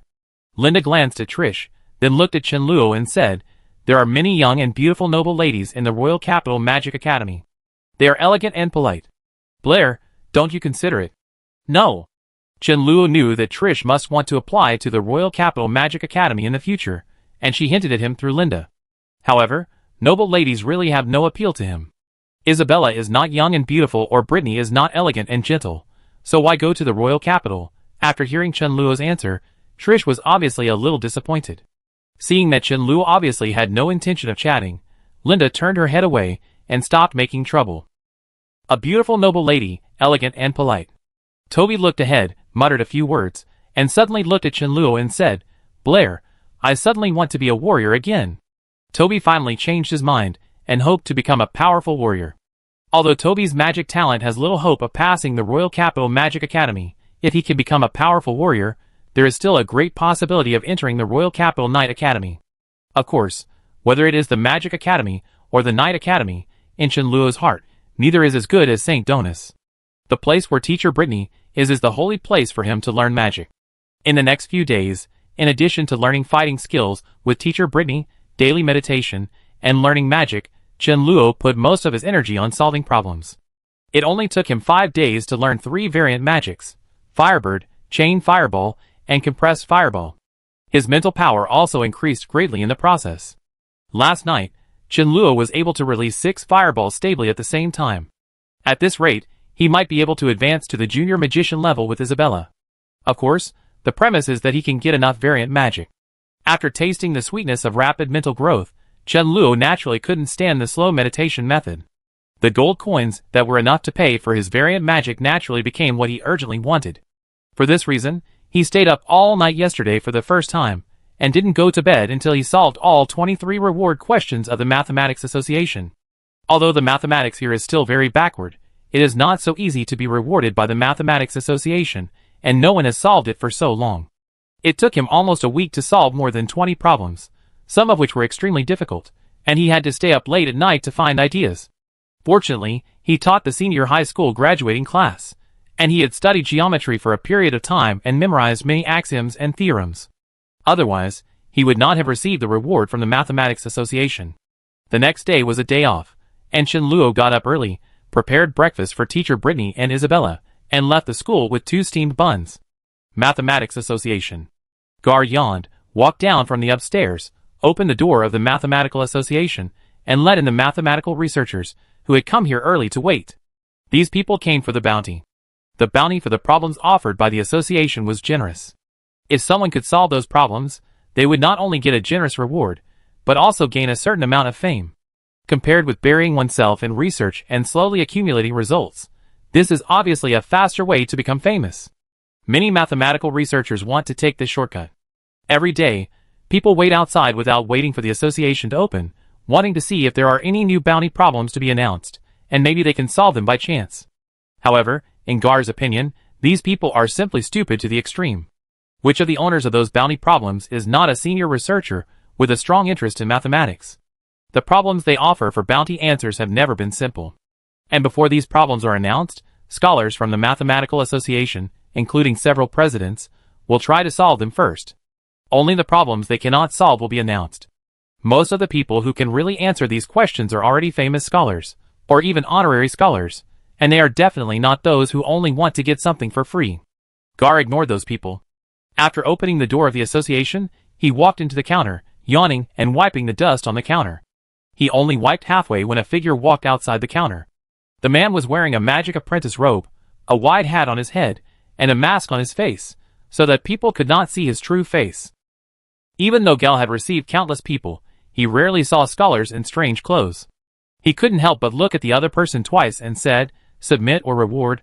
Put the submitted manuscript on the counter. If you want to reward, wait a minute. Deacon Galen hasn't gotten up yet. Luo had limited time. He didn't know when he would have to wait to submit through normal channels. He took out the honor medal of the Mathematical Association and shook it in front of the young man. The honor medals looked exactly the same. All countries in the Shinin continent had the same one. There was no name written on it.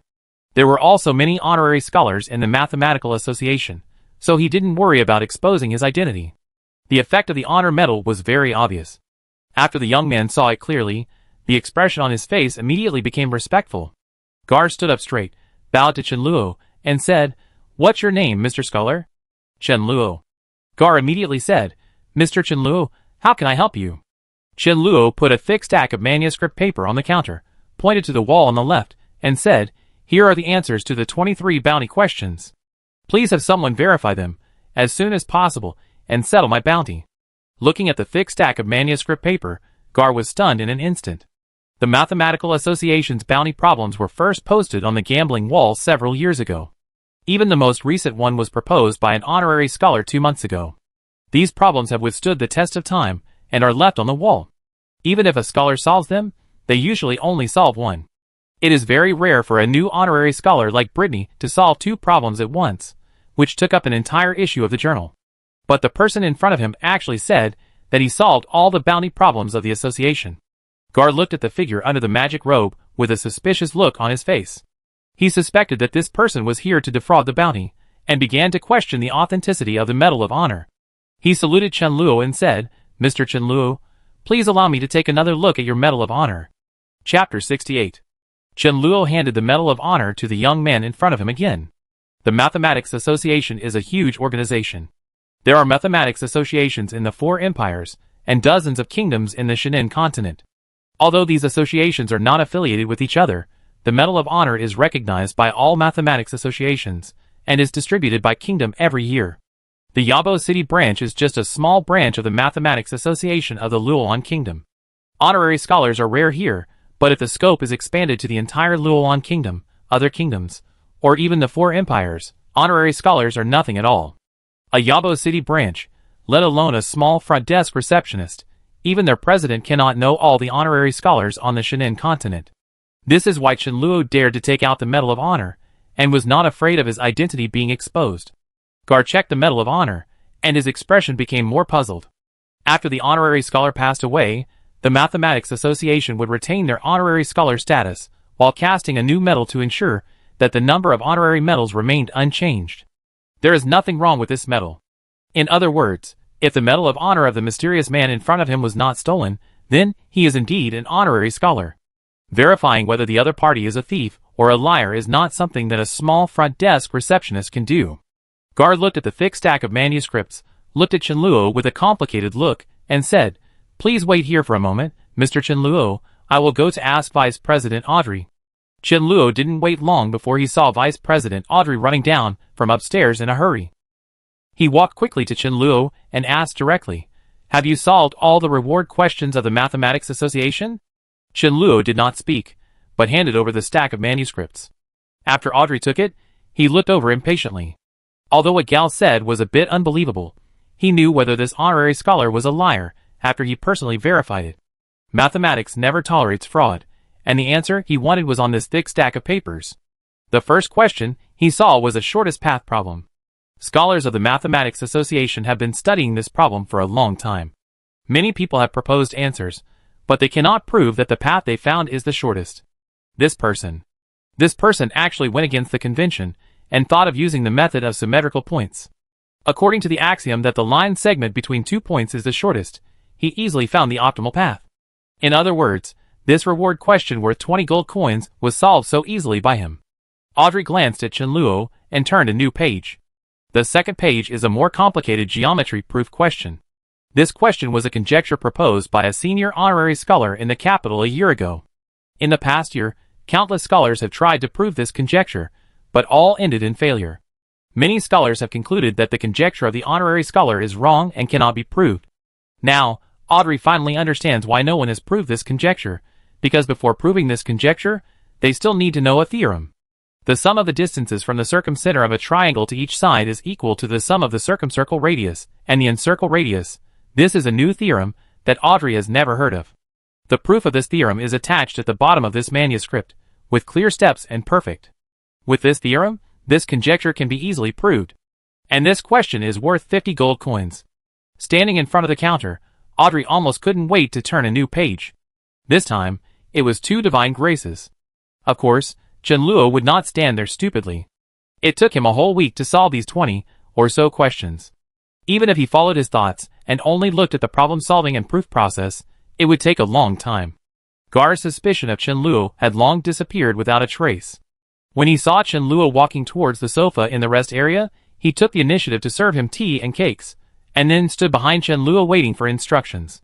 His eyes occasionally looked in the direction of Vice President Audrey, only to see him slowly flipping through the manuscripts, sometimes deep in thought, sometimes slamming the table, with a look of sudden realization on his face. Obviously, if this Mr. Chen Luo was a liar, Vice President Audrey would have been rude to him long ago. The only explanation is that he really solved those bounty problems. This caused a storm in Gar's heart. You know, even great scholars can't do such incredible things. Although great scholars don't know everything, the usual bounty problems are mostly solved by a large number of mathematical scholars, but there has never been a situation where someone has swept the association's accumulation for many years at once. This is something that only the god of mathematics can do, right? Gar's heart was churning, and on the other side, Audrey finally turned the last page of those manuscripts. He swallowed his saliva and pursed his dry lips, still unable to recover from the huge shock. How is it possible? How is this possible? Several great scholars have tried to answer these questions, but even they have not given an answer. It is rare to be able to answer one of these questions. To be able to answer 2 of them, one must have extraordinary mathematical talent. To be able to answer more than 3, one is an absolute genius. To be able to answer 23, this is beyond Audrey's understanding. Since the establishment of the Mathematical Association, There has never been such a genius, not even great scholars. This is something that all great scholars, including the Kingdom of Lauren, the OS Empire, and the Divine Grace continent cannot do. Such a person can be called a god, the god of mathematics. Mathematics is different from the level of magicians. The higher the level, the stronger the strength. Mathematics emphasizes talent and inspiration. Questions that great scholars cannot answer may be solved by new mathematics talents. This is a very common thing in the mathematics world. And great scholars are not omnipotent. They all have their own research fields. They have great authority in their own fields, but their abilities in other fields are ultimately limited. The questions offered by the Mathematical Association cover various fields. Solving one problem is a coincidence. Solving two problems can still be said to be accidental. Solving three problems can barely be said to be good luck. Solving 23 problems is absolute strength. Audrey can't find a second word to describe it except God. Moreover, he not only solved these 23 problems, but in the process, he also proposed and proved 11 theorems, 11 new mathematical theorems. After Audrey's verification, they were all correct. Audrey looked in the direction of the rest area with infinite fear, took a difficult step, and suddenly fell to the ground. He had been standing for too long, and his legs were numb, but he was completely immersed in the world of mathematics, and didn't realize it. Gar immediately ran over, helped Audrey up, and asked, "Lord Audrey, are you okay?" "I'm fine." Because of his numb feet, Audrey's face looked a little painful, and he couldn't stand alone. With Gar's support, he slowly moved towards Chenluo. When Audrey walked to Chenluo, he had just finished the last piece of cake. Chenluo stood up, looked at Audrey, and asked, "Vice President, how is the verification going?" Audrey looked at him with great respect and said, "Respected Mr. Chenluo, your exquisite solution process impressed Audrey." At this moment, Audrey no longer doubted Chenluo's identity. Such a person, even a great scholar, is far inferior to him. How could he pretend to be a small junior honorary scholar? At this moment, in Audrey's heart, Chenluo is no different from God. Gar on the side was even more stunned.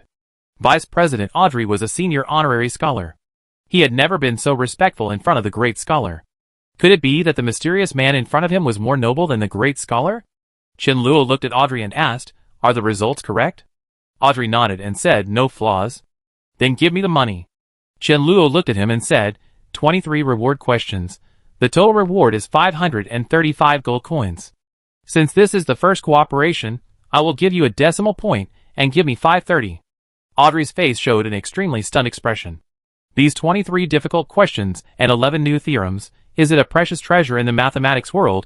Can it be measured by gold coins? Did this great scholar solve these problems for the bounty? Seeing that he just mentioned the bounty, Audrey fell silent. Chenluo also realized that he seemed a little anxious and said, "Don't get me wrong, I just think these questions are interesting, not for gold coins." Audrey breathed a sigh of relief and said, "Your Excellency has made great contributions to mathematics. How can it be measured by just a few hundred gold coins?"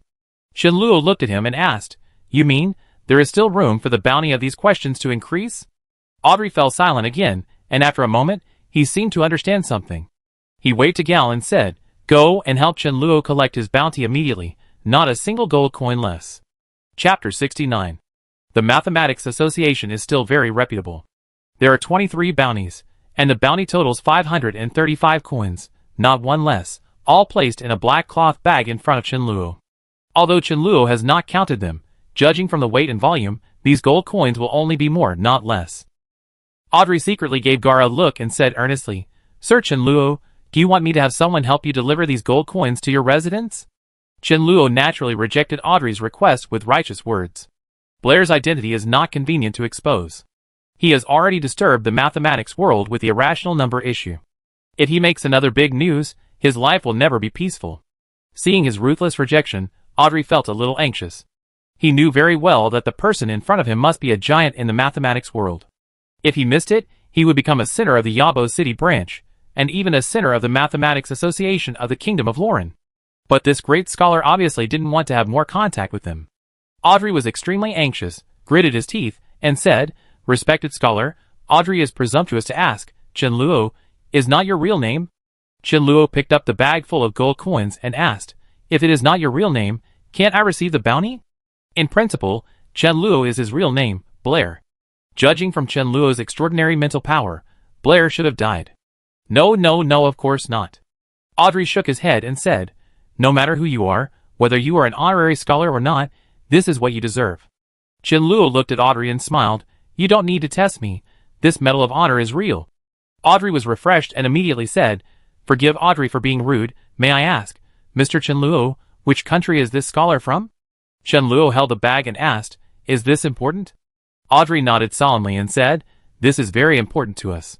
The Kingdom of Lauren." Chenluo replied, picked up the bag, and strode out of the Mathematical Association. Gar swallowed his saliva, looked at Audrey, and said, "Lord Audrey, I will go and check the information of Mr. Chenluo right away." "No need." Audrey shook his head. He knew that Gar could not find out anything. Since the other party is unwilling to reveal his identity, then the name Chenluo is obviously not his real name. So how can the Mathematics Association find it out? The only thing we know is that he is a scholar of the Kingdom of Luolan and has a junior honor medal, but there are many junior honor scholars in the entire Kingdom of Luolan. There are dozens of them still alive in the city of Yabo alone. His voice is very deep, and he should be quite old, so the scope will be narrowed down a lot. But the problem is that he is not necessarily a scholar from the city of Yabo. In this case, it is almost impossible to find out his true identity. Moreover, since he chose to conceal his identity, if the Mathematics Association must find it out, wouldn't it anger him? For Audrey, the identity of this mysterious man is not important. What's important is that he is from the Kingdom of Luolan and an honorary scholar of the Kingdom of Luolan. In other words, the god of mathematics in the continent of God's grace is in Luolan. Thinking of this, he looked at Gar and said, "Have someone take down all those questions. I'm going to the capital right away." All these questions that were offered in various branches were solved by one person. The proposal of those 11 new theorems was a big deal for the mathematics community.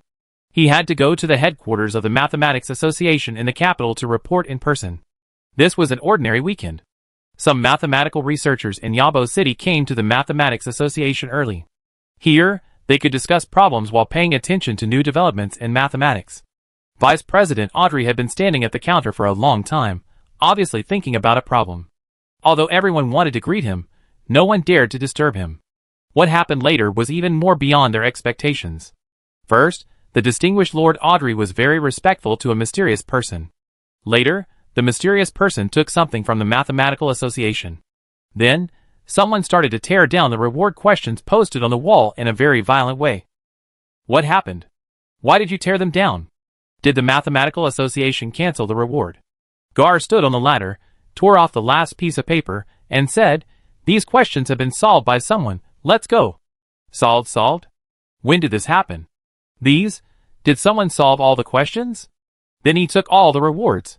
I know, it's the mysterious person just now. It's him. It must be him. He solved all the questions, and took all the rewards. Is he a great scholar? Even if he is a great scholar, he can't do such a thing. The usually quiet Mathematics Association gradually began to boil. At this time, Chenluo, carrying a heavy black cloth bag, had appeared at the door of the Magic Association. More than 500 gold coins are a huge fortune, but it is a pity that it only belongs to Chenluo for a short time, and will be taken away by the Magic Association soon. This money is too big to be taken back by Chenluo. When teacher Britney and Isabella saw it and asked about it, Chenluo could not find a second reason to explain the source of it except that he sold his body for money in order to save a few decades of struggle.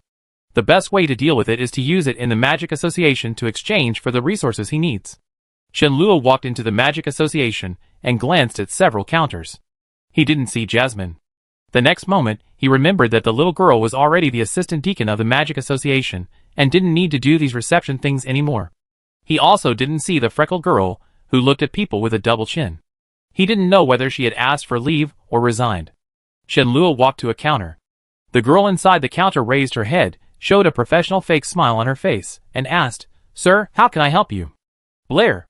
Chenluo was about to speak when a familiar voice suddenly came from behind him. He turned his head subconsciously, and then realized that something was going to go wrong, because he was Chenluo now, not Blair. Not far in front of Chenluo, a beautiful figure was walking quickly towards this side. Isabella was still wearing her favorite black gauze skirt today, wearing a lace-edged hat on her head, and she stepped out her long legs and soon came to Chenluo. Chenluo wanted to turn back, but it was too late. Isabella had just called out subconsciously, and was not sure if it was Chenluo over there. But when she saw him turn his head after hearing the voice, The uncertainty in her heart turned into certainty.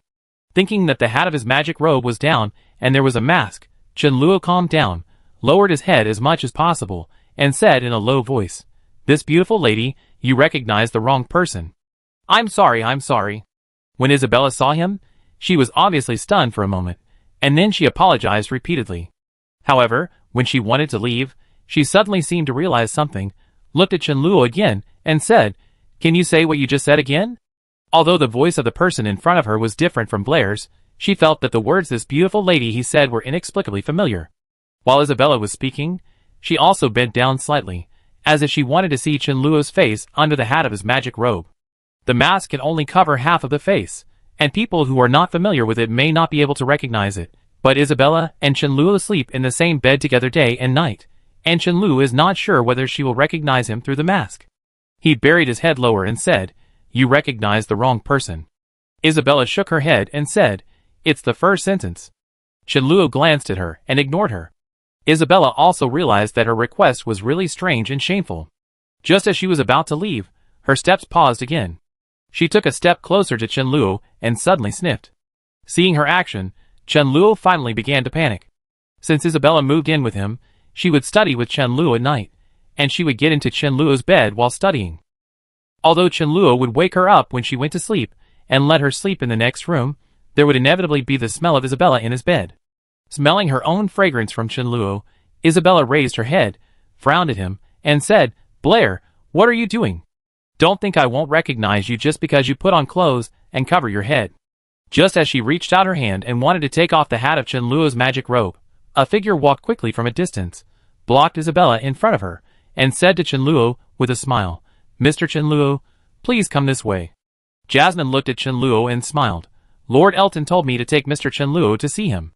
Chen Luo nodded, without even looking at Isabella, and followed Jasmine to the second floor of the Magic Association. Chen Luo. Isabella stood there, stunned for a moment, then spat softly and whispered, "A man actually uses lily-scented perfume." Chapter 70. Isabella finally gave up her guess. Although the man's back looked like Blair, Blair never used perfume, not even men's perfume. He always smelled good because he was always with her and teacher Britney. A girl came from a distance, looked at Isabella, and asked in confusion, "Sister Isabella, what are you doing here?" Isabella came here today to accompany her cousin to certify as a magic apprentice, but she accidentally recognized the wrong person here. She waved to the girl and said, "It's nothing, I recognized the wrong person, let's go." Thinking about that thing, Isabella always felt that something was wrong. When she walked out of the Magic Association, she looked at the girl beside her and said, "You go back first, I suddenly have something to do, I have to go back to school." Magic Association, second floor. Chen Luo followed Jasmine up the stairs, and finally breathed a sigh of relief. It was too dangerous just now. He was almost caught by Isabella. Chen Luo's identity cannot be exposed, and Isabella and Britney cannot know it. There are some secrets that Chen Luo can tell Britney, but there are also some that he intends to bury in his heart forever. After going upstairs, Jasmine turned to look at him, blinked, and asked, "Did the beautiful lady just now recognize the wrong person?" Chen Luo nodded and said, "I think so." Jasmine smiled and said, "I also know a Mr. Blair. Mr. Chen Luo really looks like him. No wonder the lady recognized the wrong person." Chen Luo smiled really. I don't know if it's Chen Luo's illusion, he always feels that Jasmine's smile doesn't seem as professional as before. Her natural smile is beautiful, and of course very comfortable, but this smile also contains a meaning that Chen Luo can't guess. Jasmine didn't go too deep into this topic and asked, "I wonder what business Mr. Chen Luo has in coming to the Magic Association this time." Chen Luo said, "I want to certify a few more combination magics." Teacher Britney has helped him verify most of the conjectures about combination magic. Facts have proved that Chen Luo's conjecture is correct. The combination of magic elements of different systems has higher attack and defense than single-system magic. Since the principle of the upgraded version of Water Ball has been made public, combination magic is no longer a secret.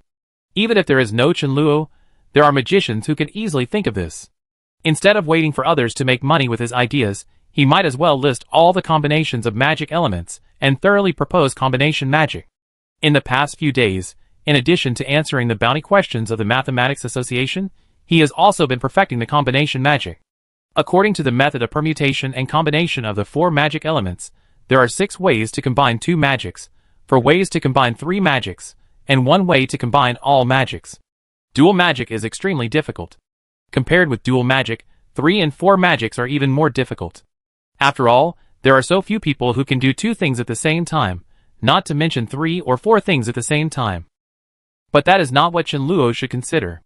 The theory of combined magic is feasible. As for whether his theory can be verified in practice, it depends on the talent of the magician. In the future, those complex and profound subjects are not accessible to ordinary people. People have to admit that in this world, some subjects are completely the domain of genius. The only trouble is that although teacher Britney knows little about the field of magic, combined magic will definitely cause a big wave, and she will know it sooner or later. Chen Luo can make an excuse that someone else thought of it before him, but he doesn't intend to say that. Teacher Britney is the person Chen Luo trusts the most. Apart from his background and those inhuman talents, there is nothing he can't tell teacher Britney. It's just that he hasn't figured out how to say it yet. The identity of the Magic Association was exposed in front of teacher Britney, and the identity of the Mathematics Association could not be concealed. The scholar he admired turned out to be a student who lived with him day and night. This matter might make teacher Britney embarrassed. Chen Luo needs to think carefully about how to coax her when the time comes. Isabella can be coaxed, but teacher Britney is Chen Luo's baby, his hope, and he must coax her. Jasmine took him to a lounge, served him tea and cakes, and said, "Mr. Chen Luo, please wait here for a while, I will go to inform Vice President Elton." Elton soon came in from outside accompanied by Jasmine and another person. To be precise, it was Elton and Jasmine who came in with another person. "Sir Angus, this is Mr. Chen Luo." Elton first introduced Chen Luo to the middle-aged man, and then looked at Chen Luo and smiled. "Sir Chen Luo, this is President Angus." Hearing Elton's introduction, Chen Luo was shocked. Although the Yabo City Magic Association is only a subordinate branch of the Luolan Kingdom Magic Association, the president of the Magic Association branch is at least a great magician.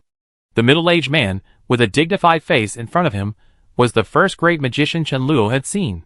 "You are the magical magician." Angus looked at Chen Luo's figure under the magic robe, laughed twice, and said, "I want to thank you very much this time." Chen Luo looked at him with surprise on his face. Angus did not explain, and after chanting for 2 paragraphs, a fist-sized stone suddenly appeared in the void. Chen Luo knew that this was a superclass earth magic, the meteorite spell. With the cultivation of the great magician Angus, once he was given enough time to perform it on a large scale, these meteorites condensed by earth elements would fall from the sky at a high speed. Unless the opponent had an ice or earth magician to build a very strong defense barrier, all enemies in a certain area would be turned into meat paste under this superclass magic.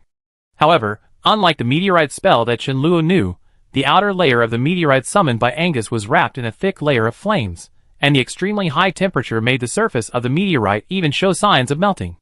This is not meteor magic, this is a combination of fire and earth magic, a new combination magic called Fire Meteorite by Chen Luo. This combination magic has a stronger attack power, and it greatly eliminates the defect that meteor magic is easily blocked by ice magic. Chen Luo thought to himself that it was a pity that magicians had never invented combination magic, not because they had no ability, but because they did not have Chen Luo's consciousness. Once he opened the door to combination magic and liberated the magician's mind, all magicians would open their minds, and must have thought of much more than Chen Luo alone. Obviously, this President Angus also has the talent of multitasking. Elton looked at Chen Luo and explained with a smile, "Lord Angus has comprehended a modified meteorite spell through the combined magic of Lord Chen Luo. 2 days ago, he successfully killed a spy of the enemy's ice magician and made a great contribution to the kingdom." Chen Luo was not surprised by this result. Among the 4 magics, earth and ice are relatively balanced in attack and defense. The strength of 2 earth and ice magicians of the same level will not be very different in defense or attack. The defense of ice superclass magic is not weak enough to resist the meteorite spell of earth. Unless he was hiding under the ice layer, and didn't know that the meteorite that fell on his head was not an ordinary meteorite, but a fire meteorite. Fire and water restrain each other. Even if the meteorite spell with the addition of fire element cannot melt the thick ice layer, it can greatly weaken the ice magic. High-level magicians fight for their lives. This little negligence is enough to kill him several times. This kind of magic that is beyond the understanding of ordinary magicians, if used at a subtle time, is enough to kill an opponent of the same level. Angus looked at Chen Luo, with a trace of fear on his face, and said, "The strength of the enemy magician is still above mine. If it weren't for your inspiration, I'm afraid I can't stand here and talk to you now." Sir Chenluo, you saved Angus' life. Chenluo smiled and said, I can't beat the great magician. It was Sir Angus himself who saved Sir Angus. I, Angus, will remember this favor. Angus looked at Chenluo with a kind look and said, I heard from Elton that Sir has a new combination magic certification. Chenluo took out the things he had prepared long ago from under his magic robe and handed them to Angus. This is an article of more than 10 pages, which describes in detail the principles of combination magic and all the combinations of the 4 magics, including the use of various combination magics and their variants. With Chenluo's strength, some of these things cannot be verified, but according to the theory of combination magic, they must be feasible. Angus looked at the first page, and soon looked at Chenluo, saying, It turns out that Mr. Chenluo had thought of the fire meteorite a long time ago. Chenluo just smiled and didn't speak. Elton and Jasmine stood quietly on the side, also keeping silent. Elton's attention was all on Angus. Jasmine's eyes occasionally glanced in the direction of Chenluo, and then quickly moved away. The room became a little quiet, with only the sound of Angus slowly turning the paper. After an unknown amount of time, Angus finally finished reading the last page. He put down what he was holding, breathed a sigh of relief, looked at Chenluo with complicated eyes, and slowly said, Mr. Chenluo, you have created a new era of magic.